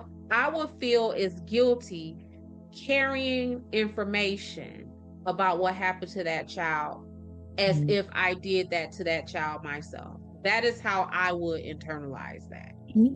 Also, it's like, if it is like a matter of faculty and you want to protect faculty, maybe because they're at a level that you feel are untouchable or have a certain sanctity about them, but they were doing wrong, the right thing to do is come forward. Because not only that, it wasn't just Chaim, it's another kid, a kid before him, kids after him. Because it's that kid that hung himself in the shower. Exactly. Or harmed himself. When you don't say something, things don't change, and other victims are tagged on to the last victim. Yes. And the person who has the clue or the tip, they don't even necessarily have to be the rabbi or the student. They could be the rabbi, the person who the rabbi or that student confided in. It might be the sister of the rabbi who watched her rabbi brother come in the house with blood all up his blood spurts and splatter all up his arm and across his clothing. It didn't that tip does not necessarily have to come out of that dormitory, at least the physical dormitory. And how meticulous do you have to be to not leave a trail? Well, you don't have to be very meticulous to not leave a trail when you are strategic enough to commit this murder during the Sabbath, when that gives you a day and a half to get away. You could be clumsy in all kind of mess. You got a day and a half to get away. Yeah, and who knows what was moved in that day and a half. Correct.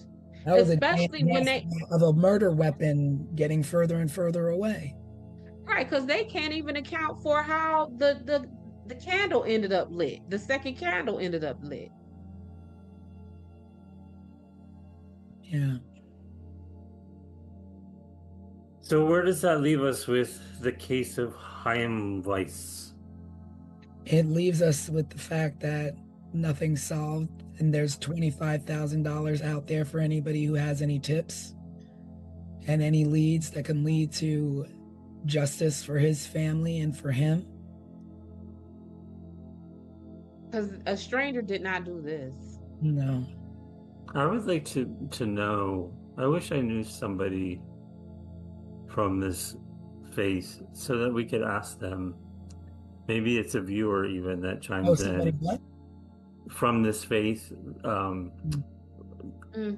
maybe even chimes in our comments to let us know, like,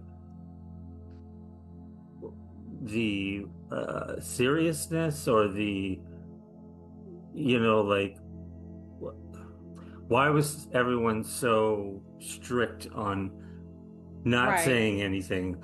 Why were they so strict on waiting until Sunday and not doing anything on the Sabbath? I understand it's a part of the religion, but when it comes to why is there no forgiveness for these things? Right. because you're not you wouldn't be breaking Sabbath to say go roller skating or go to a basketball game. Also, don't know during this silence what meetings were had, what was said to these children by faculty or staff, and instructed what to and not to say to the police. A lot of time. So I would suspect that they all had to stay there or go home. Like, I don't know what happened.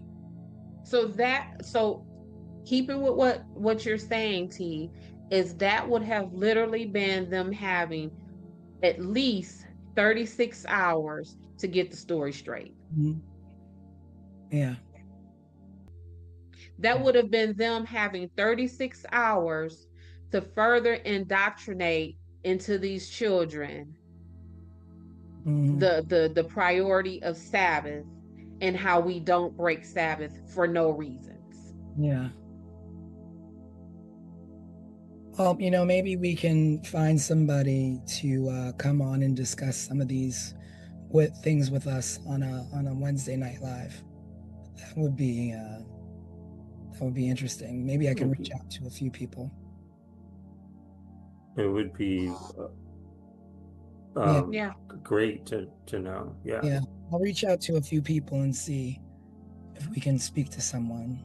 Because I'm not, I'm not Jewish. I'm not familiar with the customs. I don't know, how individuals feel within that faith about the rules. So maybe we can have someone.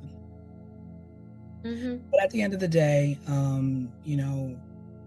may Chaim rest in peace, and may his parents see justice in this lifetime, in their lifetime, for their son. But just another unfortunate, senseless death. Yeah. And his siblings, the rest of his family too. Yeah. So are we wrapped on this case? I think that brings it to a close. I believe we discussed everything we could. And you know what? And sometimes, maybe in the future we will revisit some cases if we find out something else. Maybe we'll have a roundup of a few different cases and kind of update. But right now, this is it. This is it for Chaim. Do we get any clues for our next case yet, Tanisha? Yeah. It's different than all the other cases. Cool. Oh, yeah. That's my girl. That's right. That's my girl. I wouldn't expect any different answer than that. Definitely, yet again, an underserved community. Okay. It's going to be the next case. And a little bit different. But thank you for joining us on this Sunday evening and listening to the case of Chaim Weiss. If you have any questions or is there something that you want to add, please feel free to leave a comment. Let us know.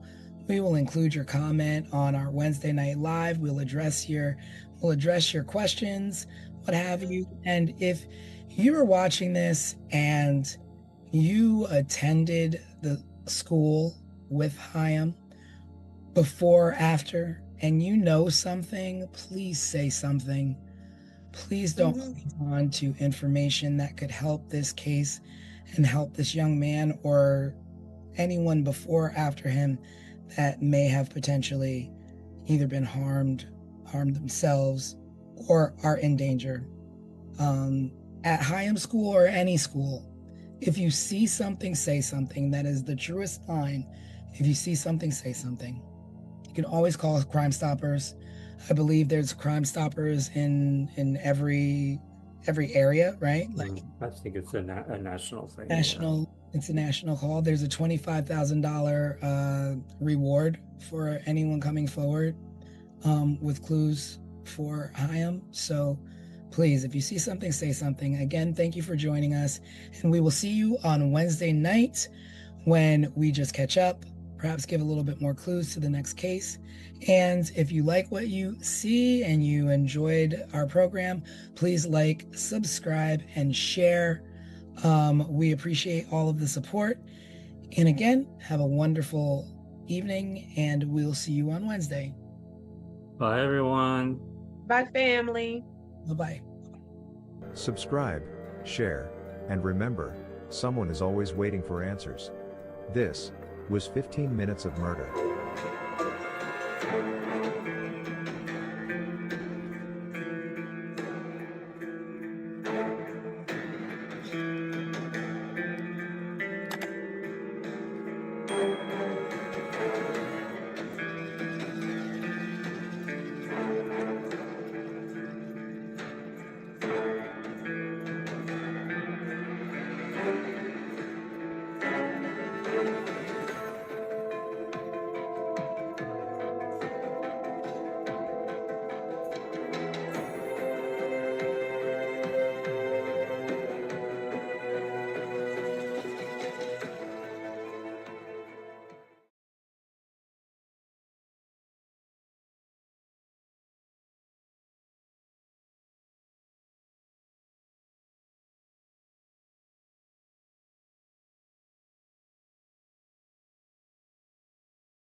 Hey, 15 Minutes of Murder family. It's me, your resident crime expert, Desiree Edwards of Sunshine Investigations.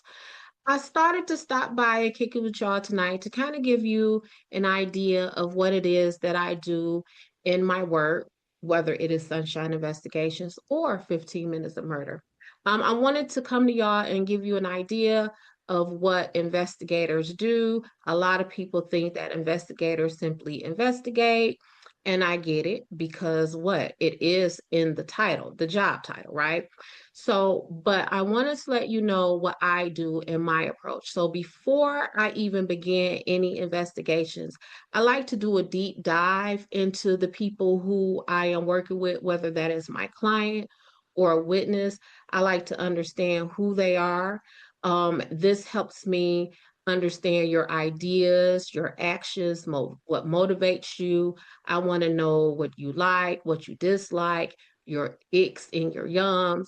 And I just really feel that once I know those things, I again know a better way to understand you and also to kind of gauge if you're being honest and truthful with me. So if I've looked at your social media and everything on your page is green, and then you tell me your favorite color is orange, now I'm looking at you with a side eye because, bruh, that is not the vibe that I am getting, right? Or if I run, let's say, a asset search on you and I see that you only own two-door coupes. And then now you're telling me like your favorite vehicle to drive is a van. Again, that math isn't mathing because I don't see this track record for that of you. So with that being said, let's kind of get into the ifs and the whats of what my investigation looks like and the skills and the services that I provide that you wouldn't necessarily think comes from a private investigator. And this list ain't in no order. It's just me talking to y'all, giving y'all an idea of my approach, my brand of investigations. So, one of the first things that I do that people don't think about is providing transportation. So, oftentimes, especially with me being a criminal defense investigator, some of the work requires footwork. So, I might have to help you gather court records and documents. I may even need to get you to a physical evaluation or a mental health evaluation that your attorney has ordered. And not everybody has a car.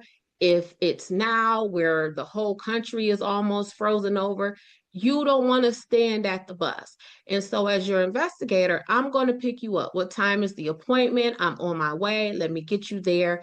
Because if I am your investigator, if I am on the work, I am trying to make sure that all of our tasks are handled and taken care of with no excuses. And in a similar vein to that, one of the things that I do is babysit.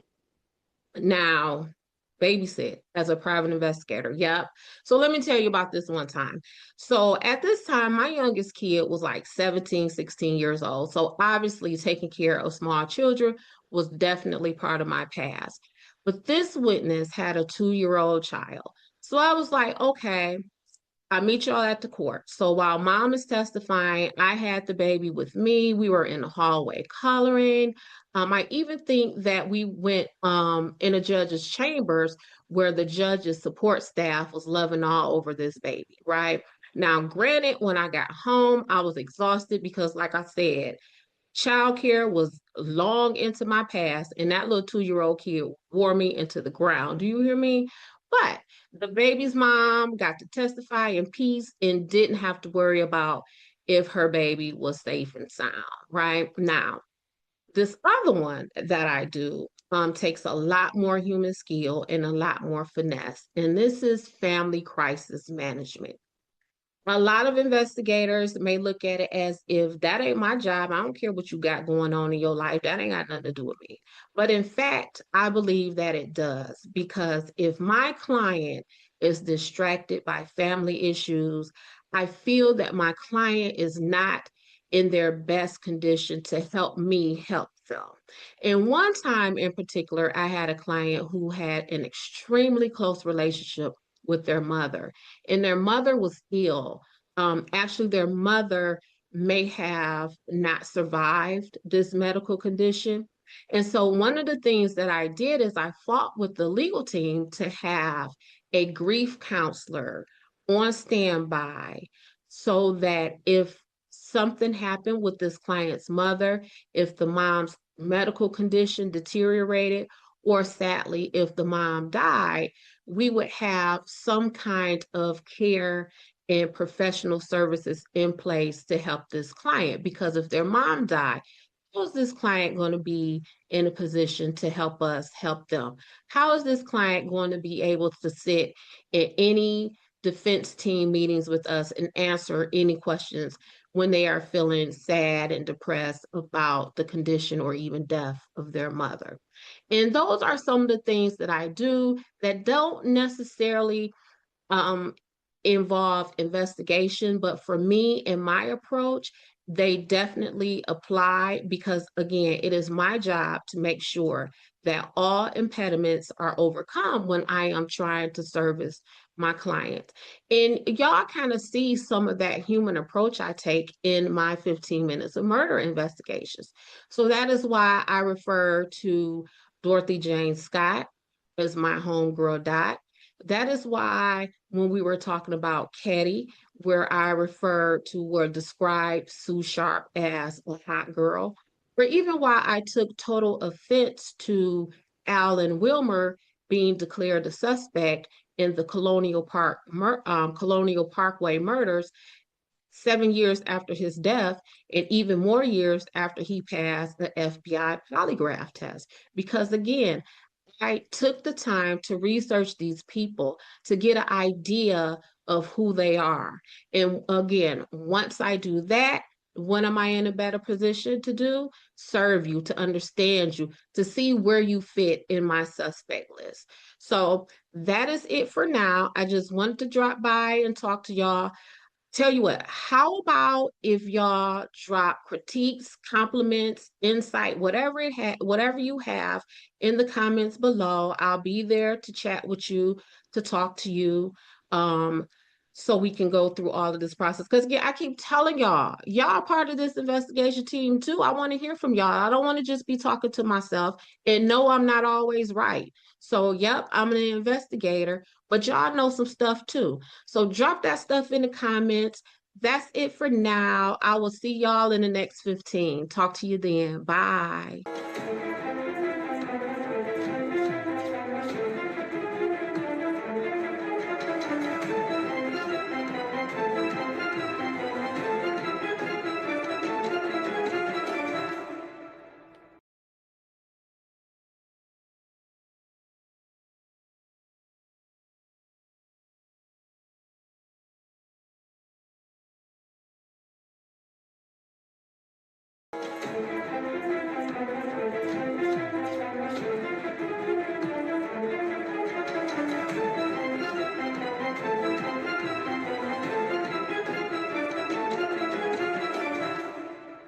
Hey, 15 Minutes of Murder family. How are y'all doing? Is it cold where y'all at? Y'all snowed in? Because, baby, I'm in Detroit and it's both of those. I'm cold and snowed in. So, anyway, I wanted to come to y'all and give y'all a little quick list I made of things that crack me up about this work whenever I approach someone. So, let me tell you, when I first started as a private investigator, I had no idea that being a private investigator was a thing. I thought that was just like Magnum PI or just some stuff that you see on television. So I had no idea that this was a real full-time 9 to 5 job. So I kind of get some of the reactions that I get from people because I can only imagine how I would react if a private investigator showed up at my door or tried to engage with me for any reason.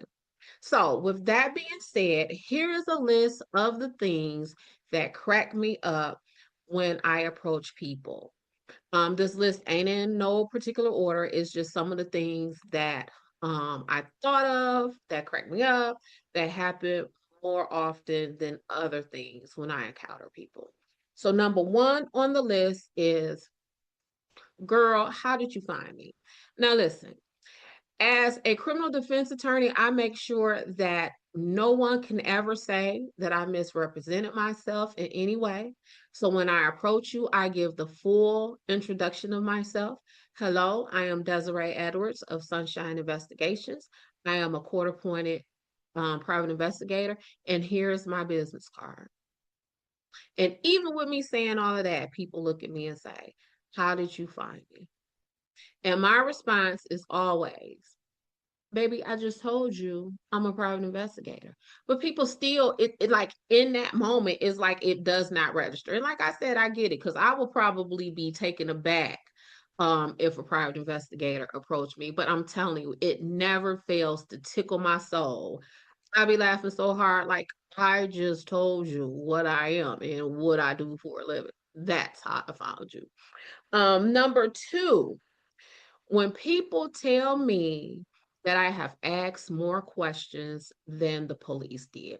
Now, if you watch any of our shorts, videos, lives, whatever, you know that I am often very critical of the police. And one of the reasons I am critical of the police is because I don't feel that they do enough person to person contact in their investigations. So I am asking you everything because I just consider myself as a private investigator. I like to think of myself as a fact finder. And although most times in my work, I am working as a criminal defense investigator, but if I am considering myself as a fact finder, it doesn't matter who I work for or whatever. I want to know all of the facts. And it's not just about getting someone off, because once I collect enough facts, all of that is going to resolve itself anyway. Because what do we have? We have facts. So I am digging and I am talking to people, I am finding people. And the reason why I prefer to rely on person to person contact is because we haven't always had the science. We have DNA hasn't always been around. Fingerprints haven't always, fingerprint study hasn't always been around. Picking hair out of the top of people's head, that has not always been around. But what has always been around is people and human contact. And a lot of this stuff You can find out, you can figure it out. Who did it? Go talk to somebody, they'll tell you. So that is why when you are engaged with me, baby, we finna talk about it all. And whenever I am making appointments with people, they tell me, well, they ask me, well, Des, how long do you think the interview will take? And I always tell them, look, I'm not trying to be, a smart aleck or a smarty pants, but the answer to how long it is going to take to be interviewed by me is it's going to take however long it takes. Number three, this one really cracks me up because what do you mean? So, one of the things that tickles me pink in my work is when people refuse to tell me their names. Listen, recently, I was with an attorney. We were kind of canvassing the area of where our client's alleged offenses took place. So we were standing outside of the home of the backyard where the alleged offenses took place. And it just so happens that I guess the homeowner or resident was sitting in their vehicle parked in the driveway of this home. So we approached the vehicle and we talked to the woman. She denied us access to her property, which I don't blame her. But then I asked her name, and she told me she wouldn't give me her name. Now, mind you, I am standing in front of her home. She is sitting parked in her vehicle in her driveway of this home. So she drove off, and then the attorney and myself kind of looked at each other, and I giggled. And he said, Des, what's funny? I said, this woman just said she's not giving me her name. He said, what's funny about that? I said, because I'm a private investigator. Here's her address. And I just peeped out her driver's license. I mean, what you call that thing? The license plate on her car. He said, well, Des, people don't know that. I said, well, I just told her I'm a private investigator. How did she not know that? But anyway, y'all, those are the three things that crack me up when I am out here working and being a private investigator out here in these streets of Detroit, or even working 15 minutes of murder. So look, this is what I need for you to do. Drop your comments, your insights, some jokes. Have you ever encountered a private investigator for anything? If so, drop it in the comments. Let me talk to you. I want to hear how that went. That is it for right now. My 15 minutes of murder family. I will catch y'all later in the next 15. Bye.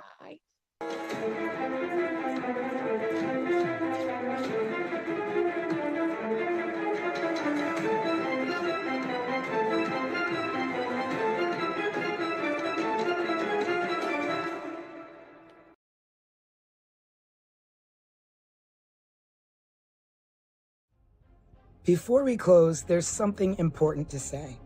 In recent years, conversations around missing and murdered victims have brought attention to a painful truth, that not every story receives the same urgency, the same coverage, or the same resources.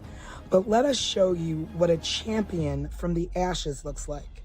A true ally that has risen from tragedy, and instead of taking offense, what happened next is a lesson for all of us.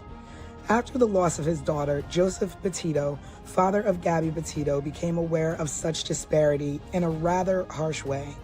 During a press conference to find his daughter, he was made aware of something often referred to as missing white woman syndrome.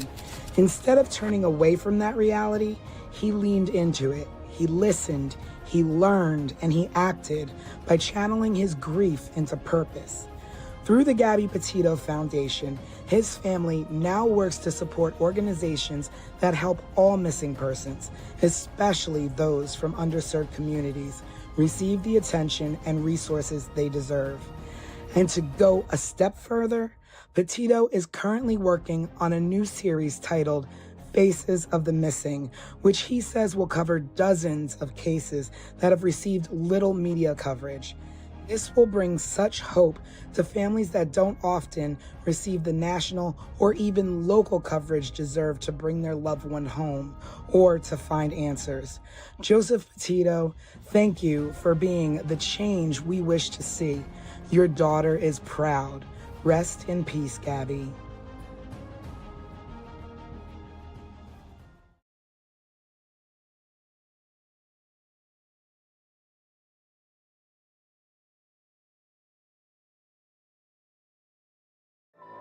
"15 Minutes of Murder," a raw, unfiltered dive into the most haunting unsolved crimes with your creator and hosts, Tanisha Slater and Craig Chapman. After every episode, they break down the case with resident private investigator Desiree Edwards of Sunshine Investigations and star of VH1's Caught in the Act, Unfaithful. But it's not just their theories, it's yours too. Hello, everybody, and welcome to the first sneak peek of 15 Minutes of Murder, where we're just going to give you a little slice of what our show is about.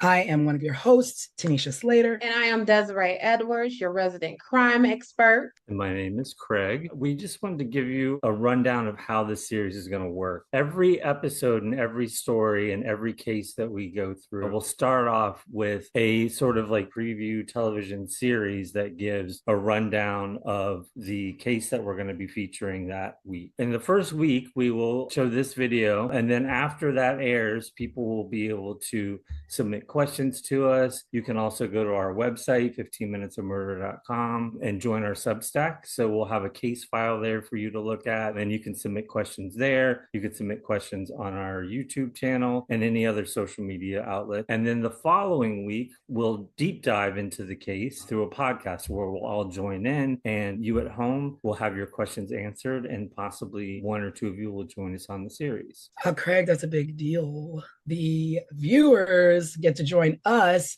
and try and break down what actually happened. We can go from who done it to what's missing to what they missed. And with the resident crime expert, we'll be able to pick apart cases a little bit deeper. And our viewers get to kind of like keep us in line and let us know, Desiree, you think you know everything, but you don't. Here's what I think.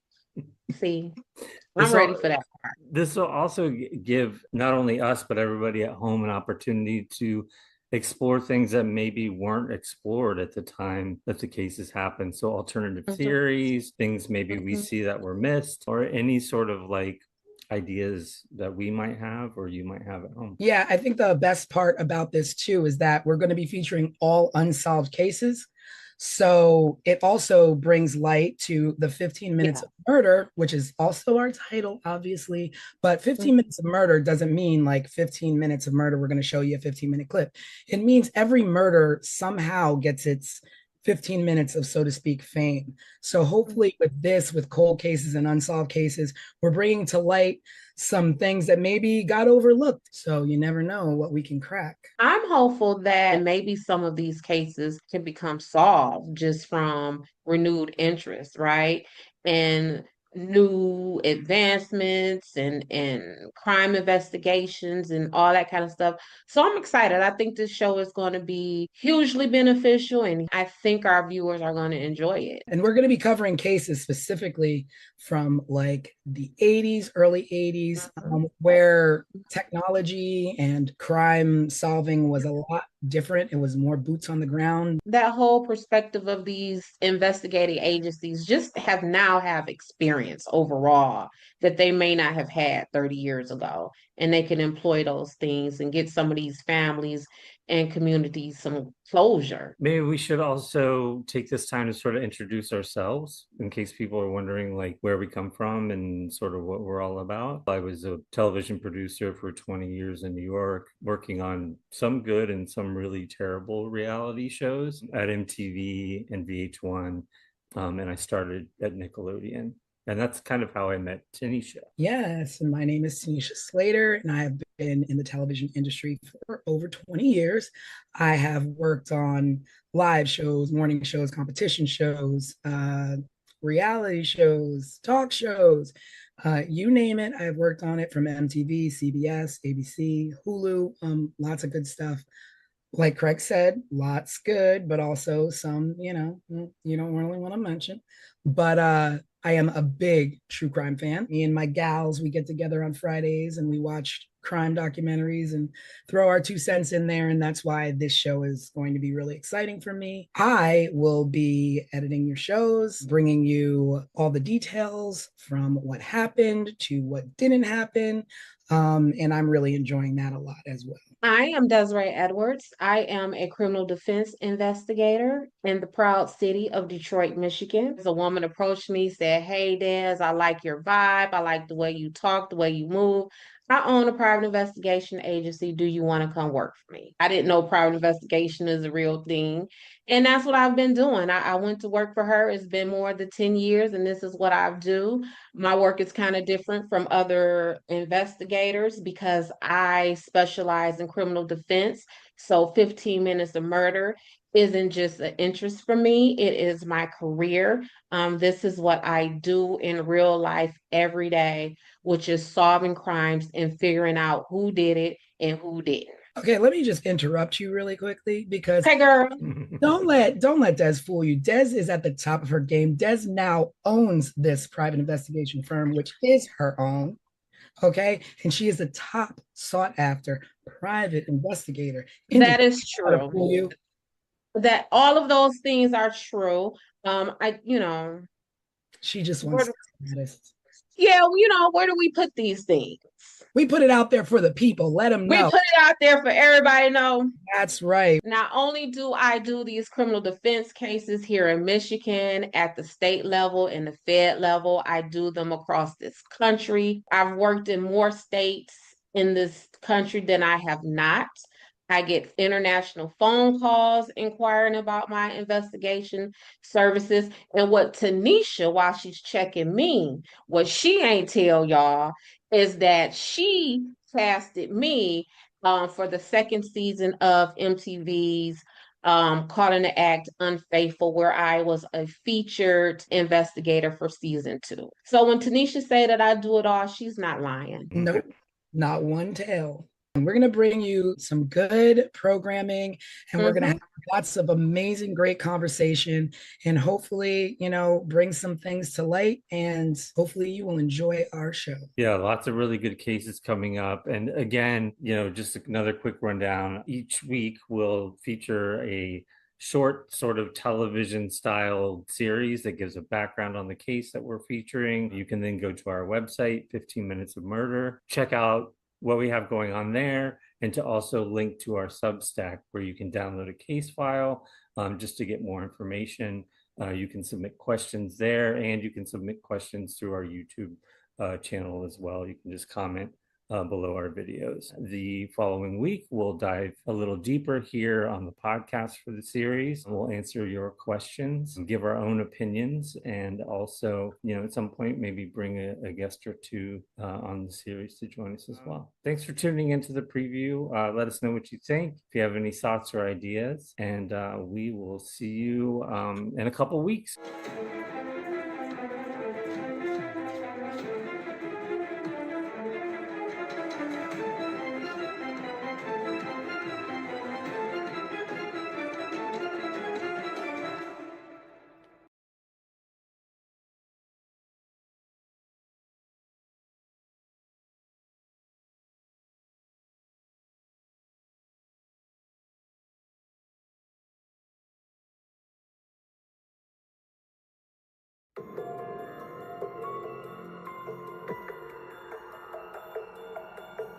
April 11, 1981.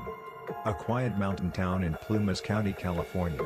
A cabin in the woods, and one of the most brutal, unsolved mass murders in American history. This is 15 Minutes of Murder.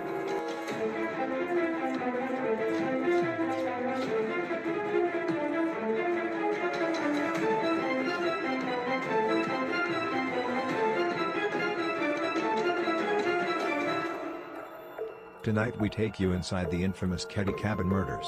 A case so disturbing it's haunted investigators for more than 40 years. Ketty was a tiny resort town tucked into the Sierra Nevada mountains. Population less than 100. In 1981, Sue Sharp, a 36-year-old single mother of 5, rented cabin 28. She was trying to give her kids a quiet life away from a difficult marriage. On the night of April 11th, Sue's children were in and out of the house. Teenagers Sheila and Tina were with friends. John, 15, and his buddy Dana Wingate, 17, were out hitchhiking. The two youngest, Rick and Greg, were inside, watching TV with a friend named Justin. By dawn the next day, the peace of cabin 28 was shattered. Sue's 14-year-old daughter Sheila returned home at 7 a.m. after spending the night at the neighboring cabin of the Seabolt family. What she found would scar her forever. Inside the living room, her mother Sue, her brother John and his friend Dana were dead, bound with medical tape and electrical cords. Their bodies, savagely beaten and stabbed. One of the boys had been strangled. And Sue was gagged with her own underwear, which was secured with tape, and her throat was slit. The room was chaos. Furniture was overturned, the walls and ceiling were splattered with blood. A butcher knife, a hammer, and a steak knife so violently used, the blade was bent in half. And then, one chilling detail. 12-year-old Tina was gone. Not in the house. Not in the yard. Vanished. Incredibly, the 3 younger boys were unharmed. As the murders raged in the living room, they slept through the night untouched, just feet away. Or did they? One of them, 12-year-old Justin, later told investigators he had dreamed, or maybe seen the murders happening. He described men with knives, even details of their clothes. But his story changed with every retelling. Who could have carried out such a savage attack? Suspicion quickly fell on 2 men, Martin Smart, a neighbor, and his friend Bo, a drifter with a violent history. Martin had a rocky marriage. His wife Marilyn told police that Sue Sharp had encouraged her to leave him. The night of the murders, Martin admitted he and Bo were out late. He later confessed in a letter, never shown to a jury, "I paid the price of my wife and I killed the problem." But no one was ever charged.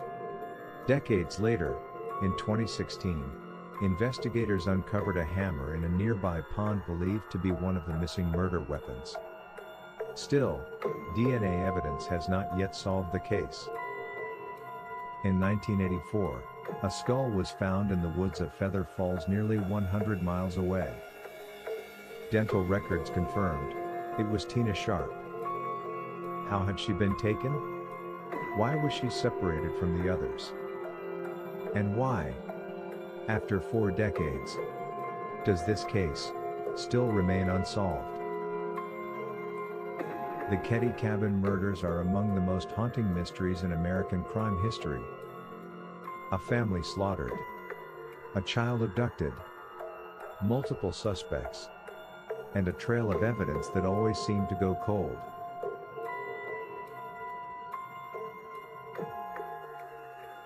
Was this the work of men fueled by rage and revenge? A botched home invasion? Or a conspiracy covered up by corruption in a small town? We may never know. But tonight, we ask you, what do you believe really happened inside cabin 28?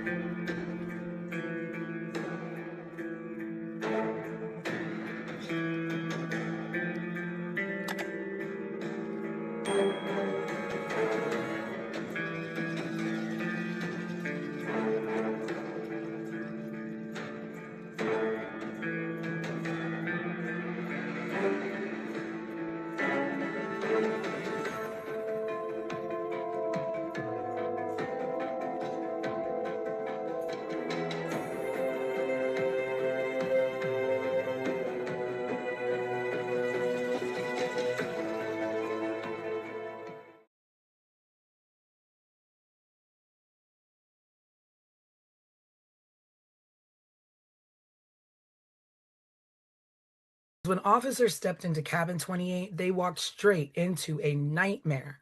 Blood smeared across the walls, bodies brutally attacked, 3 victims murdered, a child missing, and a crime scene so chaotic even seasoned investigators froze in place. And the horror that unfolded inside that cabin still leaves more questions than answers. Welcome to 15 Minutes of Murder, case file, the Ketty Cabin Murders.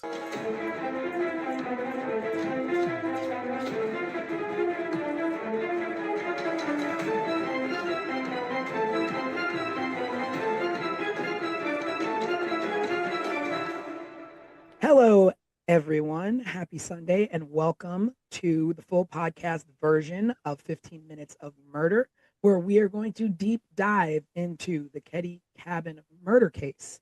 We're going to be running down everything from top to bottom that you saw in the mini case file, and we're going to talk about some questions that our viewers have had and submitted on our YouTube. I am your host, Tanisha Slater, with co-host Craig and our resident crime expert, Desiree. Present. So we're going to be jumping into a deep dive of this first case that we've done, the Ketty Cabin murders, where a family was slaughtered in their home in a tiny mountain resort. And it's basically a 40-year-old mystery riddled with corruption. So this happened on April 11th, 12th, Ketty, California. The victims are Glenna Sue Sharp, who was 36. Her children, John, 15, Tina, 12, Ricky, 10, and Greg, 5. John and Tina were actually murdered. And John's friend, Dana Wingate. 3 youngest boys survived the attack. One of them was a friend of the young boys, and they were asleep in the back room. So we're going to get into the background of the Sharp family and a little bit of the background on Ketty. So the Sharp family, they were a military family, and Sue was in a bad marriage. They lived over on the East Coast, and she went out west with her kids to make a better life for them. Wound up in a small town in Ketty, what she did for work. And she was receiving money actually from the U.S. Navy through her husband, through her ex-husband. And it was only about $250 a month. Right. She worked a part-time job. Again, not making much. I'm sure she got by with what she could. And she was also on public assistance. She was on government assistance. And I So, think she also received some kind of stipend for school or something like that. oh yeah, So she was yeah. in college, I remember. I college, remember right? reading. Yeah, at least enrolled. And then there was some kind of questions about if she actually attended the classes or not. But yeah, she was receiving a stipend for school. Yeah. So she obviously, you can give her props as being a mom trying to get her kids out of a nasty situation with an abusive husband or allegedly abusive husband, and relocated to Ketty for affordable living. Um, She had a brother or somebody that lived near Ketty, California, right? Yeah, that's when they lived in the, at least according to everything that I have come across, a really raggedy trailer park or something Hmm. that was so bad that it made this cabin 28 in Caddy look luxurious. mm, So that was their stop before cabin 28. yeah, and we keep saying cabin, and like you think of like a little small cabin in the woods, but this was a sizably large home that they lived in. It was once a vibrant railroad resort Hmm. town. It was thriving. But by the 1980s, it was run down. It was isolated. There was crime. Crime was getting, on the rise, and it wasn't so much of a safe place. You escape one, nightmare, and Hmm. walk into another. It happens. But a small population. I think, Des, you said, when you say small, we're talking Small. small. We're talking if the three of us, along with maybe two other people, we could count the amount of residents on our collective hands and feet, right? I believe the Google census search that I did said it was like 100 people in Caddy.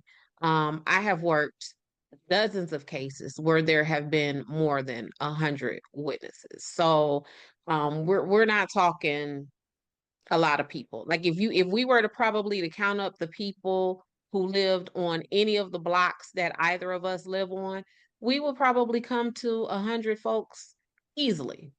Yeah, yeah. But when that's all that's in your town, then everybody knows everybody. You all know Everyone knows everybody. everyone. Or if you don't know everyone, you're related to half of the town.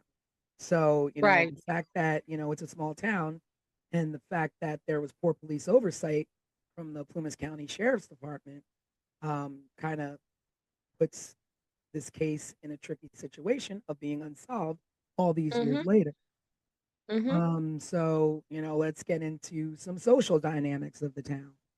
So, supposedly there was some resentment towards Sue and tension with neighbors, um, jealousy, rumors floating about. Um, I don't know exactly what this jealousy was stemming from, Mm-hmm.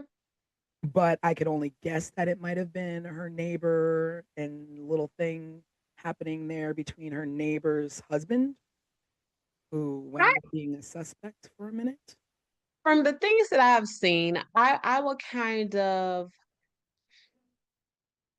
I don't know, I would kind of describe Sue as maybe like a hot girl. I get from her that she was like maybe pretty and like the new girl in town. Um, that's the vibe that I get from her. And you know how it is when it's the even like think about when we were in high school or elementary school, when the new person comes, everyone is like, ooh, a new person. Let me look at that person. But I get that vibe from Sue that she was just like that girl. Whether because she's Sue Sharp and just that girl, or if she was that girl because she was new in this community. But I get that it was a lot of jealousy around Sue. And, there's obviously things floating around of Mm-hmm. possible drug activity, Mm, uh, transient residents in and out. mm-hmm. And, you mix a lot of that. You don't know how much she got mixed into. And I also wonder if she knew that's what she was coming into, being that, she had family in Ketty.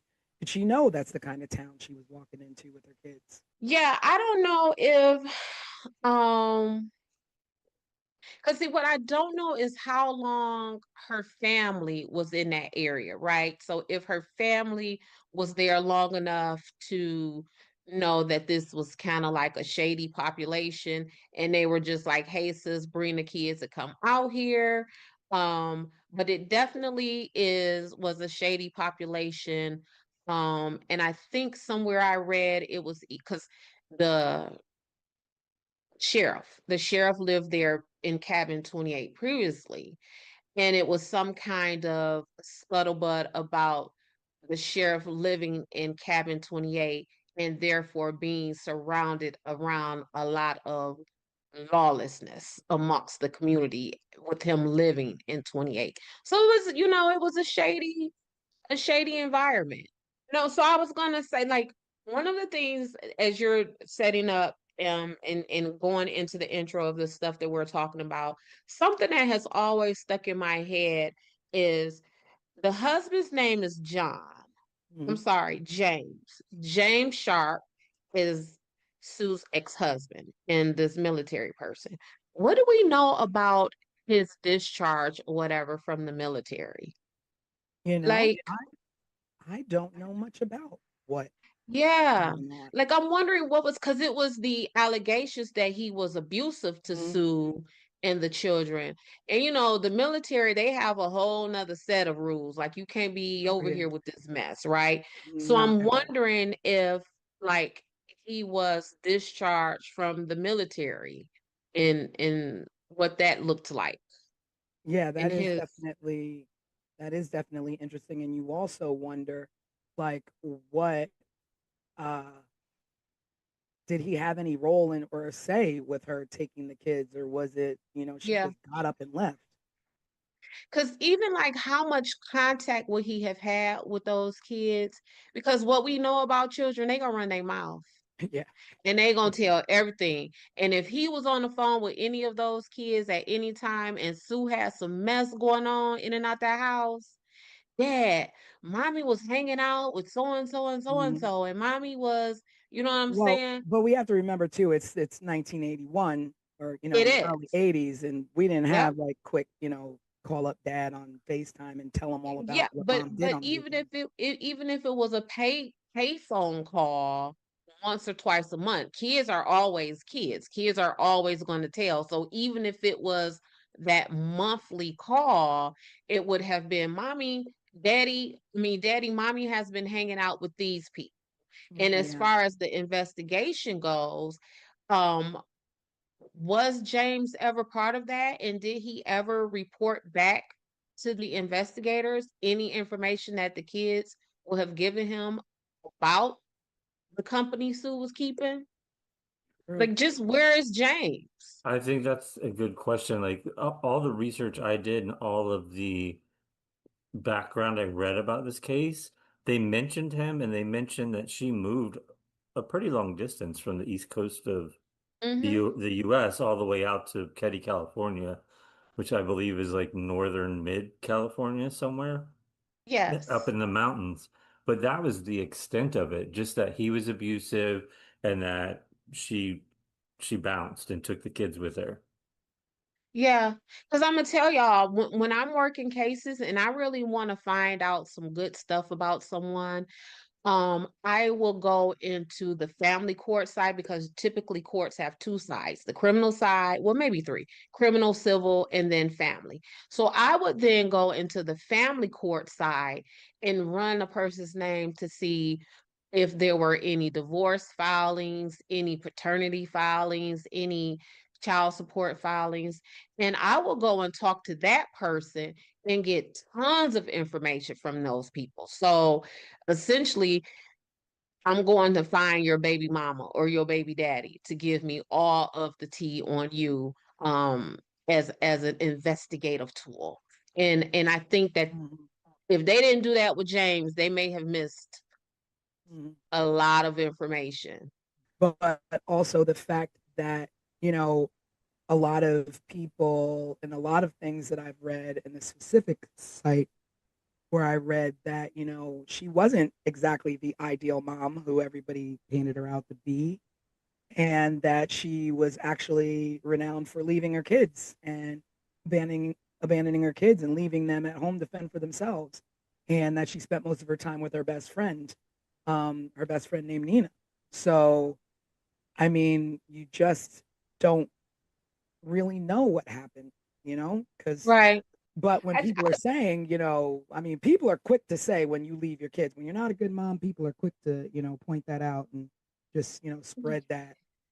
yeah, and then I mean, again, you just said it is 1981. So was she leaving her kids or was Mm. she just like, because in 1981, leaving your I kids looked, mean, I was a latchkey kid. I had the I green string with OP swear, on my neck. in 1981, it was you leave the house in the morning when you wake up, and then you come back at maybe street light time or something like that. So to say that she left the kids, right? Mm. Um, Looking back at it from my 2025 perspective, Yeah. I don't really know what that means. Because we were all left if that's the case. Yeah, certainly. I had an older brother, and the second my parents were gone, and he was supposed to be watching me, he was gone and down the street with his friends. So I was home alone all the time until like the neighbor teenage girl would come over and sort of like babysit me until my parents would come home. Right. Yeah. So So I kind of want to give Sue some credit on that. I don't want to necessarily say, oh, she was a neglectful mama and she was ripping and running the streets. Yeah. I don't want to go Yeah. there with Sue just yet. Yeah.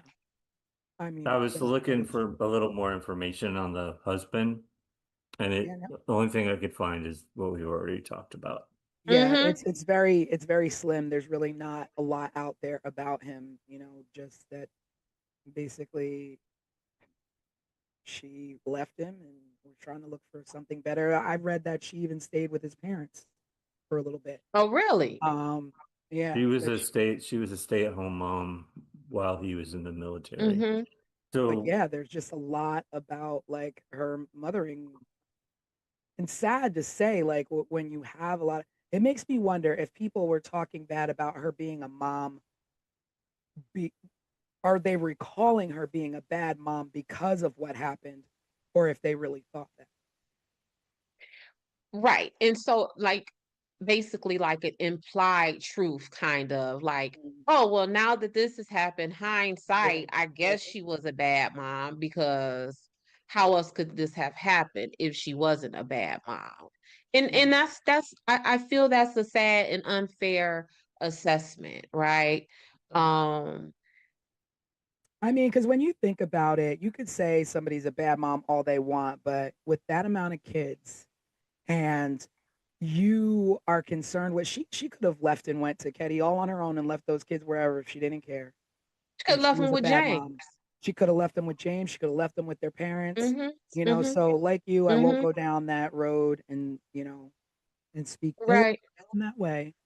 Um, Yeah, because that parenting thing, I like to kind of shy away from that because mm, I got 4 kids and a husband and it's hard, mm, right? So I yeah, can only imagine what it would be like as a single mother with 4 or 5 children and very little income. So I definitely want to give Sue grace and the benefit of the doubt on that. yeah. So the children she had from teens down to little ones, and we'll just like recap the activities of that evening.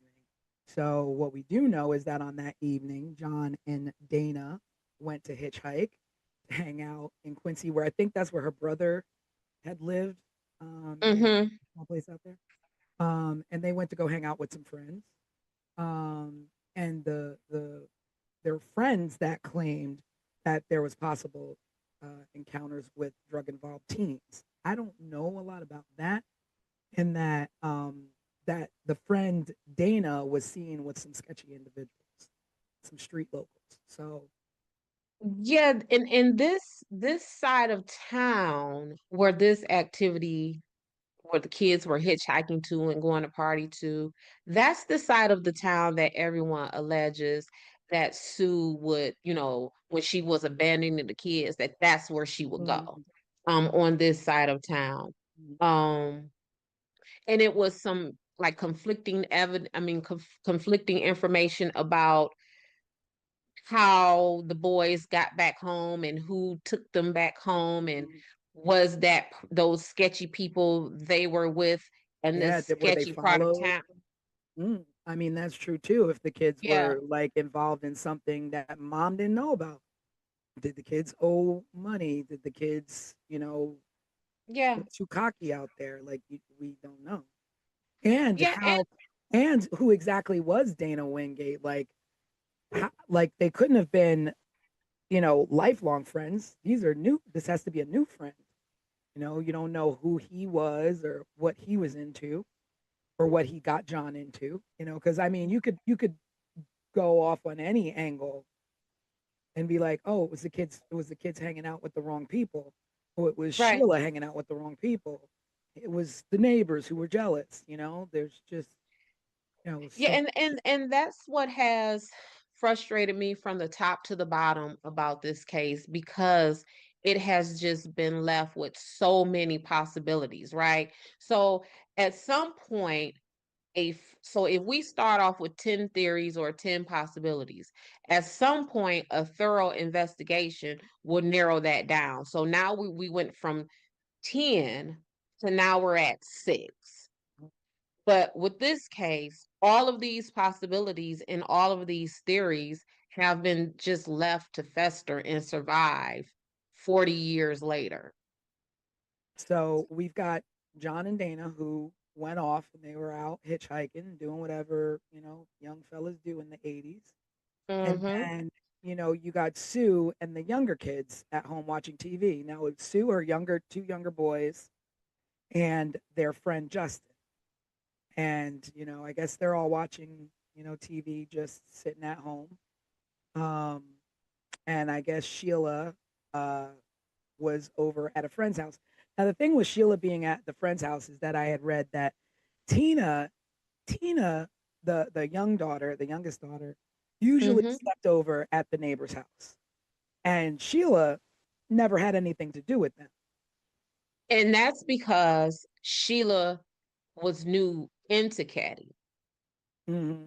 So Sheila was away, depending on if this is a theory that you believe, Sheila was away in another state having her baby. And she visited Oh, the Caddy wait a cabin minute. one time. So Sheila has a baby? Mm-hmm. So here, girl, here go the tea. So Sue's friends, the Meeks. Uh-huh. The Meeks had a boy in the family. I want to say Richard, don't quote me on that. But there was a son in the Meeks family that is allegedly the baby's dad of Sheila, got Sheila pregnant. Sue sent Sheila to Oregon to stay with relatives there and had the baby. So by the Wow. time, yeah, so by the time Sue and the rest of the family moved into Caddy, Sheila was away in Oregon. So she came to visit them like December, maybe the Christmas, because the murders happened in April. So then Sheila would have went to visit them around Christmas. So that would have been Christmas of 1980. Then April of 1981 is when the murders happened. And a few weeks before the murders happened, so now we're in late March of 1981, is when Sheila moved in to Caddy with the rest of the family. So then that makes it even Mm. stranger that she Even would be at the stranger. neighbors and no baby. And no baby. So that's a whole nother theory, right? Where supposedly the Meek family was pissed off at Sue for putting this baby up for adoption because the Meek family wanted the baby. And the Meek family saw this baby as the first grandbaby of the family. Oh wow. And So where did the Meek family live? they lived on the best way for me to describe it is that they would have lived on that sketchier side of town. Not to Yeah. say that the caddy cabin ain't the sketchy, because obviously it is, Yeah. but they live on that other side of the town. Yeah, Okay. because now that you say that, it makes it even stranger to me because my mind started going to like what Sheila into. And so I was reading that, it was typically Tina because the neighbors had younger kids that Tina would go over and Mm-hmm. always spend the night there and, hang out there. But that night, while Tina was there, Sheila went over and sent Tina home and Sheila stayed there. Mm-hmm. So Tina would have been spared had she stayed like she typically would at the neighbor's house. Right. But Sheila sent her home, Correct. which is odd. Which is odd. Um, Sheila sent Tina home from the cabin that was right next Directly door next door. to them. And no one in that home allegedly heard any noise, any bumping up against the wall, anything coming out of that house. And what was also something to me about the Seabolts is that because that's the family who lived in that neighbors. cabin next door. They said, I got it in my notes because it stuck out to me crazy. Y'all, give me 1 second. According to the timeline that I have, Sheila went to the Seabolt's house at around 8 p.m. Mhm. Then the Seabolts reported seeing a weird green van outside of cabin 28 at around 9 p.m. Then Tina is sent home at 9:30. Which is late for a 12-year-old, right? I think she was 10. No, she was 12. Yeah, and that's 10. But not only that, this is what struck me. This is a town of 100 people. So that means we're a close-knit community, right? So if I notice a vehicle that I hadn't seen before outside my neighbor's home, and then the next morning I found out that that neighbor's home that weird vehicle was parked in front of, people were right, murdered and slaughtered in that right, vehicle. right. I With mean, a slaughtered in that CCTV home. out. If we're a small town like that, whose green van is that? I've never seen that Yeah, green van. yeah, If someone pulls up in a green van in front of my house right now, I might just look out the window and be pissed off that someone parked in yeah, front of my house, right? But I live in a larger city. yeah. But in a small town like that, I and think the then first place I'm gonna go is to Quincy. Start looking for a green van. green van.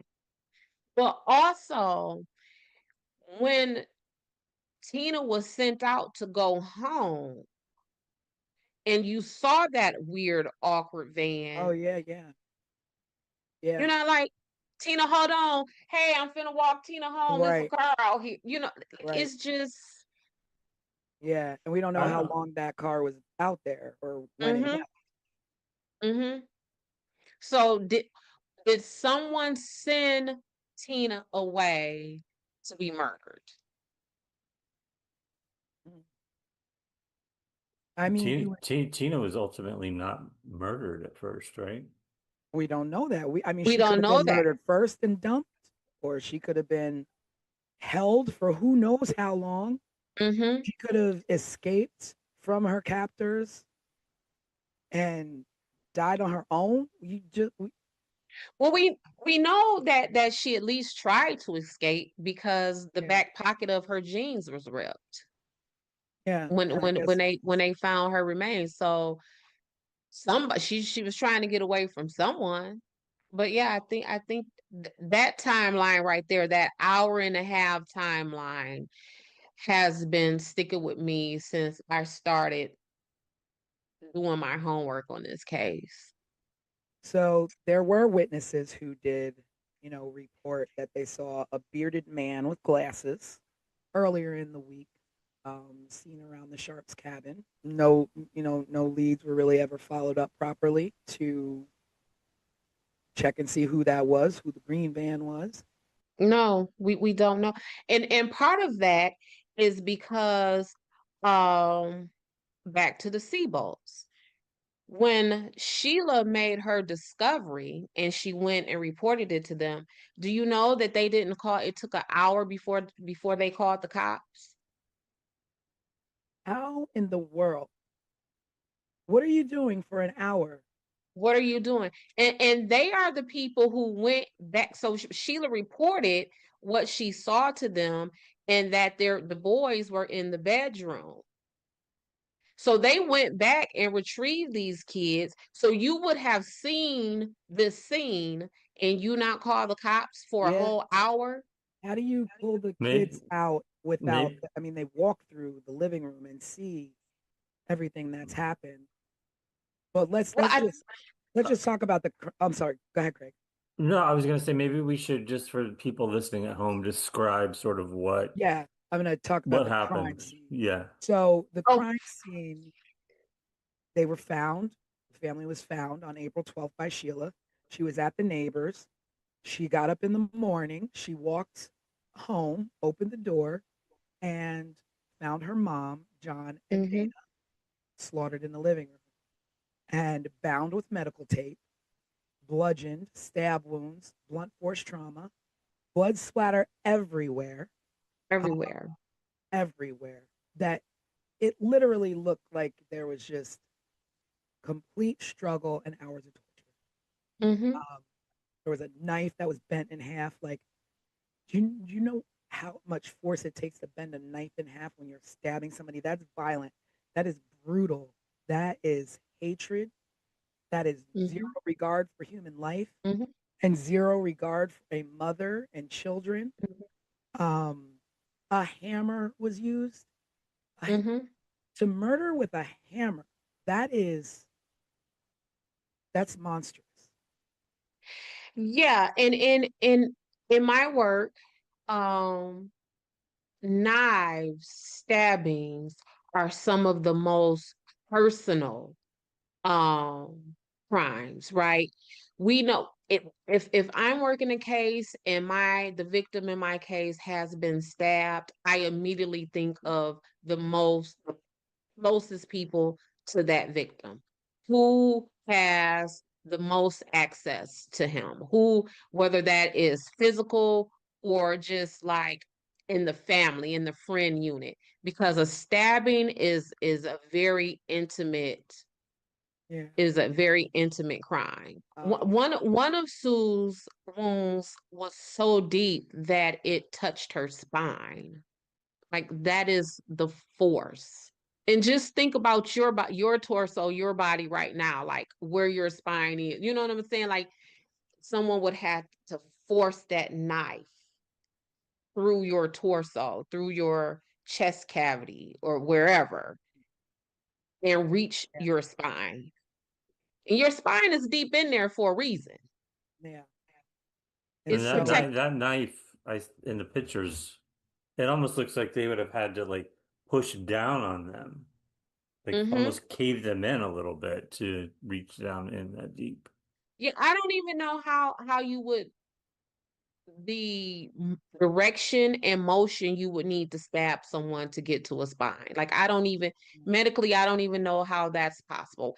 If nothing else, like I said, we were created for our spines to be hidden and protected because they are literally the backbone, right, of our existence. And for you to reach that, and so I I want to mean, say, just for our viewers who are like love timelines and accuracy and things like that, Sheila allegedly returned home that morning to make this discovery at 10 a.m. so the kids, so you're Wow, thinking kids now that I'm thinking like, kids are early birds, especially that age that of young, the yeah. children that were Mm-hmm. there's no way they didn't get up and walk around that house before Sheila got there and possibly Mm-hmm. see what was happening. Uh, The neighbor, was it the Siebel father was the one that went to the back door to get the boys out. The boys that survived came out the back door. They didn't want to take them through mm, the house to see the murder scene, essentially, is what I read. Yeah. And so I get that, but what also I don't get about that is if you walk into the home and you see all of that carnage and you see in this other room over there that there are alive people, you just leave them there. You don't say, "Come on, y'all, let's go, let's get out of here." You what do Yes, you she left and she went back next door, right? right, she went back next door, but if she would have saw them, why wouldn't it have been, come on, y'all, let's get out of here? Or if they saw her seeing them, then why didn't they say, don't leave, Sheila, don't leave, take us with, you know what I'm like? I don't know. It's just so hard because it's just like, you want to put yourself in that situation, like just visually to try and think of what you would do or what happened. Mm-hmm, But if I walk in the door and I've just gone through having my own child, let alone these are my baby brothers, like I'm storming through there. I'm going out the back door with them. Is someone still in the house? Are they still there? Right, right. Like, how do you? Where's the sister? Where's my little sister? Yeah, where's my little sister? Like, what? Yeah, what are they? Ricky, Greg, Justin, where is Tina? Yeah, Hmm. Yeah. I mean, Where's Tina? So it's again, we could do this. This caddy stuff is enough to well, carry. it's like the theory or whatever is that either one, the killers weren't threatened by young kids or even worried about these kids being able to identify them, or be able to pick them out of a lineup, or they knew them and were like, let the kids, that's not what we came to do. But what did you Mhm. come to do? Like, what is the Right. point? Like, why? And there goes the motive again. Why? Why? Like, Yeah. why do you slaughter a mom and her two sons? Were you there to murder Sue and the younger boys intervened and you had no choice there? Mm-hmm. Or were they all sleeping? Like, when the boys came home, like, what were they doing when they were approached, or when someone broke in? Did they break in? Did they sneak in? There was no signs of breaking in, so they Right. obviously just came in. Right. Yeah. Well, no one needed to break in, because the way the house was laid out, like you see how in the pictures, the front of the cabin looks very cabinish. Mhm. And the back of the house looks very houseish, Yeah. right? And that's because it's a addition back there. And the older son, I want to say is John, he lived back there. And there was only one bathroom. And so they kept the house open so that John could come in and out to access the bathroom and, the kitchen and, sit around with the family. So the door would have always been open. No one would have needed to break in. No, there wouldn't have needed to be a sign of forced entry. So, like, thinking and knowing and knowing about the case, three basically grown-ups, because when you're a teenager, you're big enough. Mm-hmm. I mean, you see the boys, they're not little, you know. They were So 17 at the time, right? yeah, so I mean, Mm-hmm. they're nearly on their way to being young men. So there were multiple weapons. I mean, I don't know from experience, but I do know that murdering someone is a physical, exerted activity, Mm-hmm. um, because you're fighting someone to overtake them. And Yes. so, can one person overtake two boys and a young mom trying to protect her kids? So, is there more than one? Yeah. I was for that scene, the way that scene looked and the damage that was done to Sue and the children, I would dare say that it was maybe two or three people in that house, because we would have needed someone to not just cause the harm, but we would have needed someone to control that scene. Because otherwise, you know, someone coming out the window, Yeah, someone's running out the back door. And yeah, in fact, while we're talking about the back door, there was a weird fingerprint or thumbprint on the railing of the back stairs, and linked to who? unidentified. Yeah, that's what. So, Ketty, this is what we're talking about. And but that jives with, maybe that's the reason why there is no forced entry, because if you are Sue's friend and you visited the family regularly, you would probably know that they kept that back door open. So if you're coming in to murder them, Yeah, where are you coming from? You're coming from the back door, and you may have planted that thumbprint on the rail as you're coming up and down the stairs. But yeah, that's the well, cabin. Well, yeah, but so that takes us to the investigation, right? Which had all kinds of problems. Oh, some of which we've already discussed. Yeah. Let me say this too, y'all. So this is the full timeline that I know it.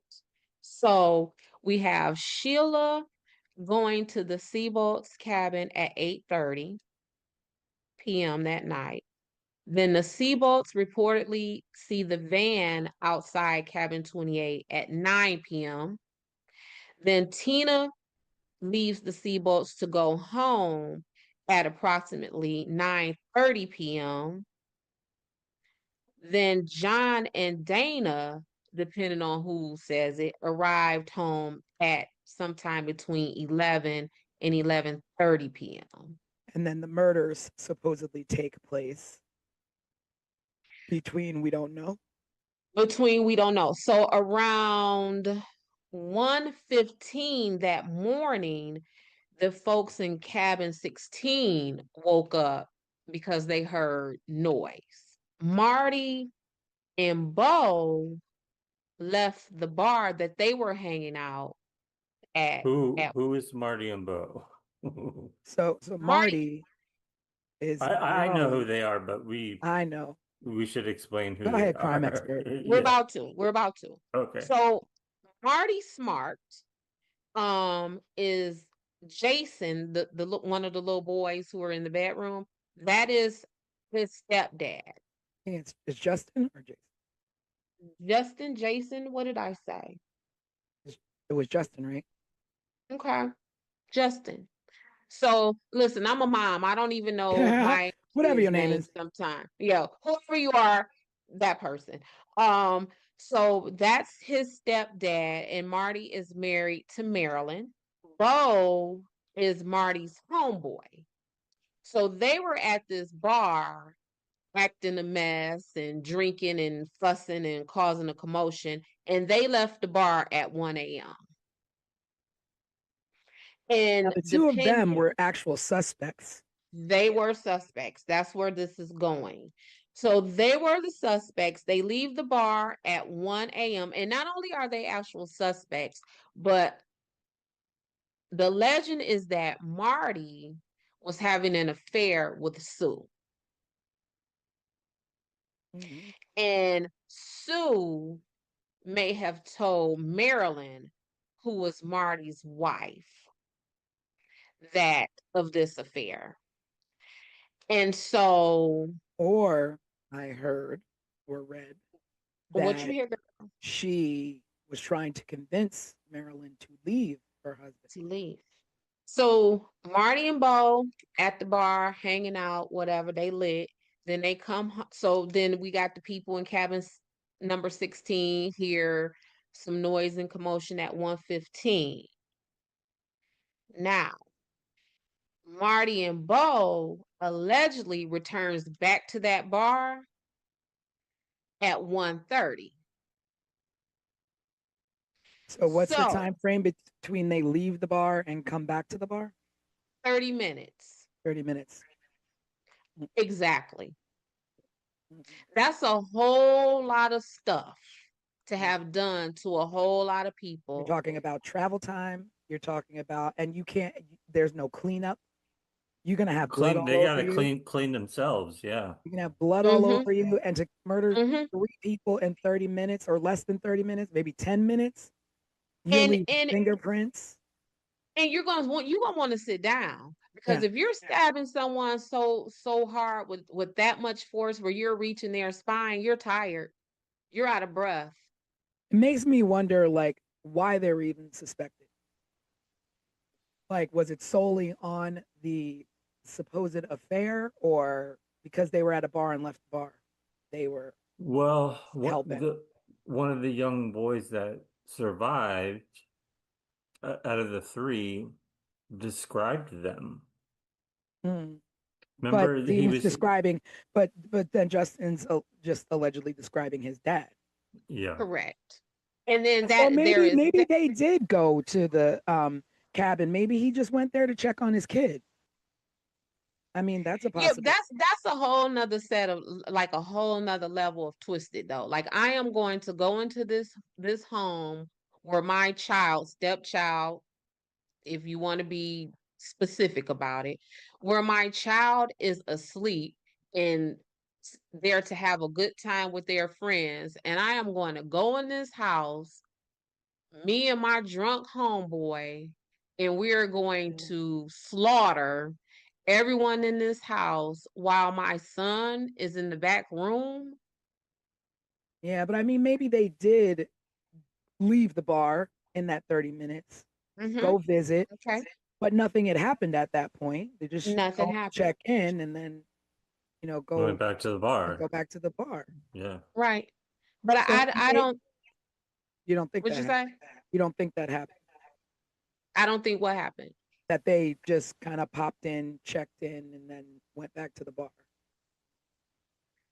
Um, Because that places I them at just the scene of the crime, but doesn't mean they did it, because at the time that they arrived, maybe, the murders hadn't even happened well yet. more than that, I just question the timeline. Not necessarily that they didn't like really do it because maybe they did, right? But Yeah, I maybe. know for sure they didn't do it in 30 minutes. I know that for sure. Well, to talk about the main suspects, Martin Smart was Martin married to Smart. Marilyn, supposedly having an affair with Sue, was their neighbor. Mm-hmm. He was also Mm-hmm. an abusive man to Marilyn. And it's reported that Sue was trying to help Marilyn. I guess, she'd been through it before with her husband James, or her ex-husband Mm-hmm. James. So I mean, Mm-hmm. she could have been just helping him out. I don't know how true this affair, business is. But Right. the smoking gun here is that the hammer used in the murder was owned by Marty. So the hammer belonged to him. And the fact that he told his therapist that he killed Sue. Why he Well, would. so there are supposedly two hammers. Mm, Yep. And the hammer that was found, weirdly found 35 years later, I believe, is the hammer that Martin says matches the description of his hammer. I don't think that the hammer that was left neatly and nicely on the table in Sue's home was that knife. I so mean yeah, that let's hammer. talk about the weapons, like where they were. The hammer was left on a table. Like, I mean, and then also Yes, you leave the murder weapons. Like, who correct. leaves behind murder weapons? And you leave them not just scattered about, like where, like, okay, so if I beat you with a claw hammer, that claw hammer may be left next to your body because, whoo, I'm done. I done beat you, I'm tagged. But for them to leave the butcher knife and the claw hammer, um, still bloody on a table, that's like a weird level of care and Yeah, concern. you're placing these items down that you just used to murder someone. Yeah. So are you what so when I try to unpack that in my investigator brain, it's like, is that a level of I don't care who finds out about this? Like, Mhm. is that from a level of complete disregard? Maybe Or not, because or not just I don't care who, it's that they know right, and but nobody. this is where I was going to go. Are you do you because if we're going to run with the theory that Martin Smart and his homeboy did this, did Martin Smart and his homeboy leave those weapons at that table because they disregarded being caught because they are close friends with Mhm, Sheriff Doug Thomas? And if mhm. I just killed these people, I don't care where I leave this nice. My homeboy is the sheriff. He got my back. So at that point, she was still kind of the newbie,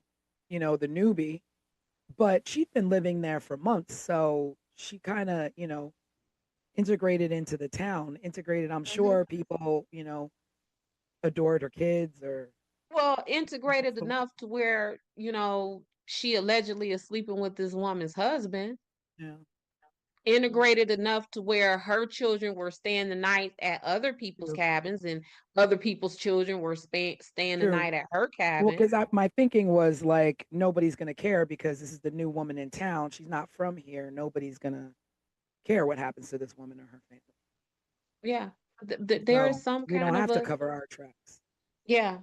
And there was one more thing that I did read, which was strange. So I read that Ketty, the electricity in Ketty, the light supply or whatever, was the lights were controlled by cabin 28.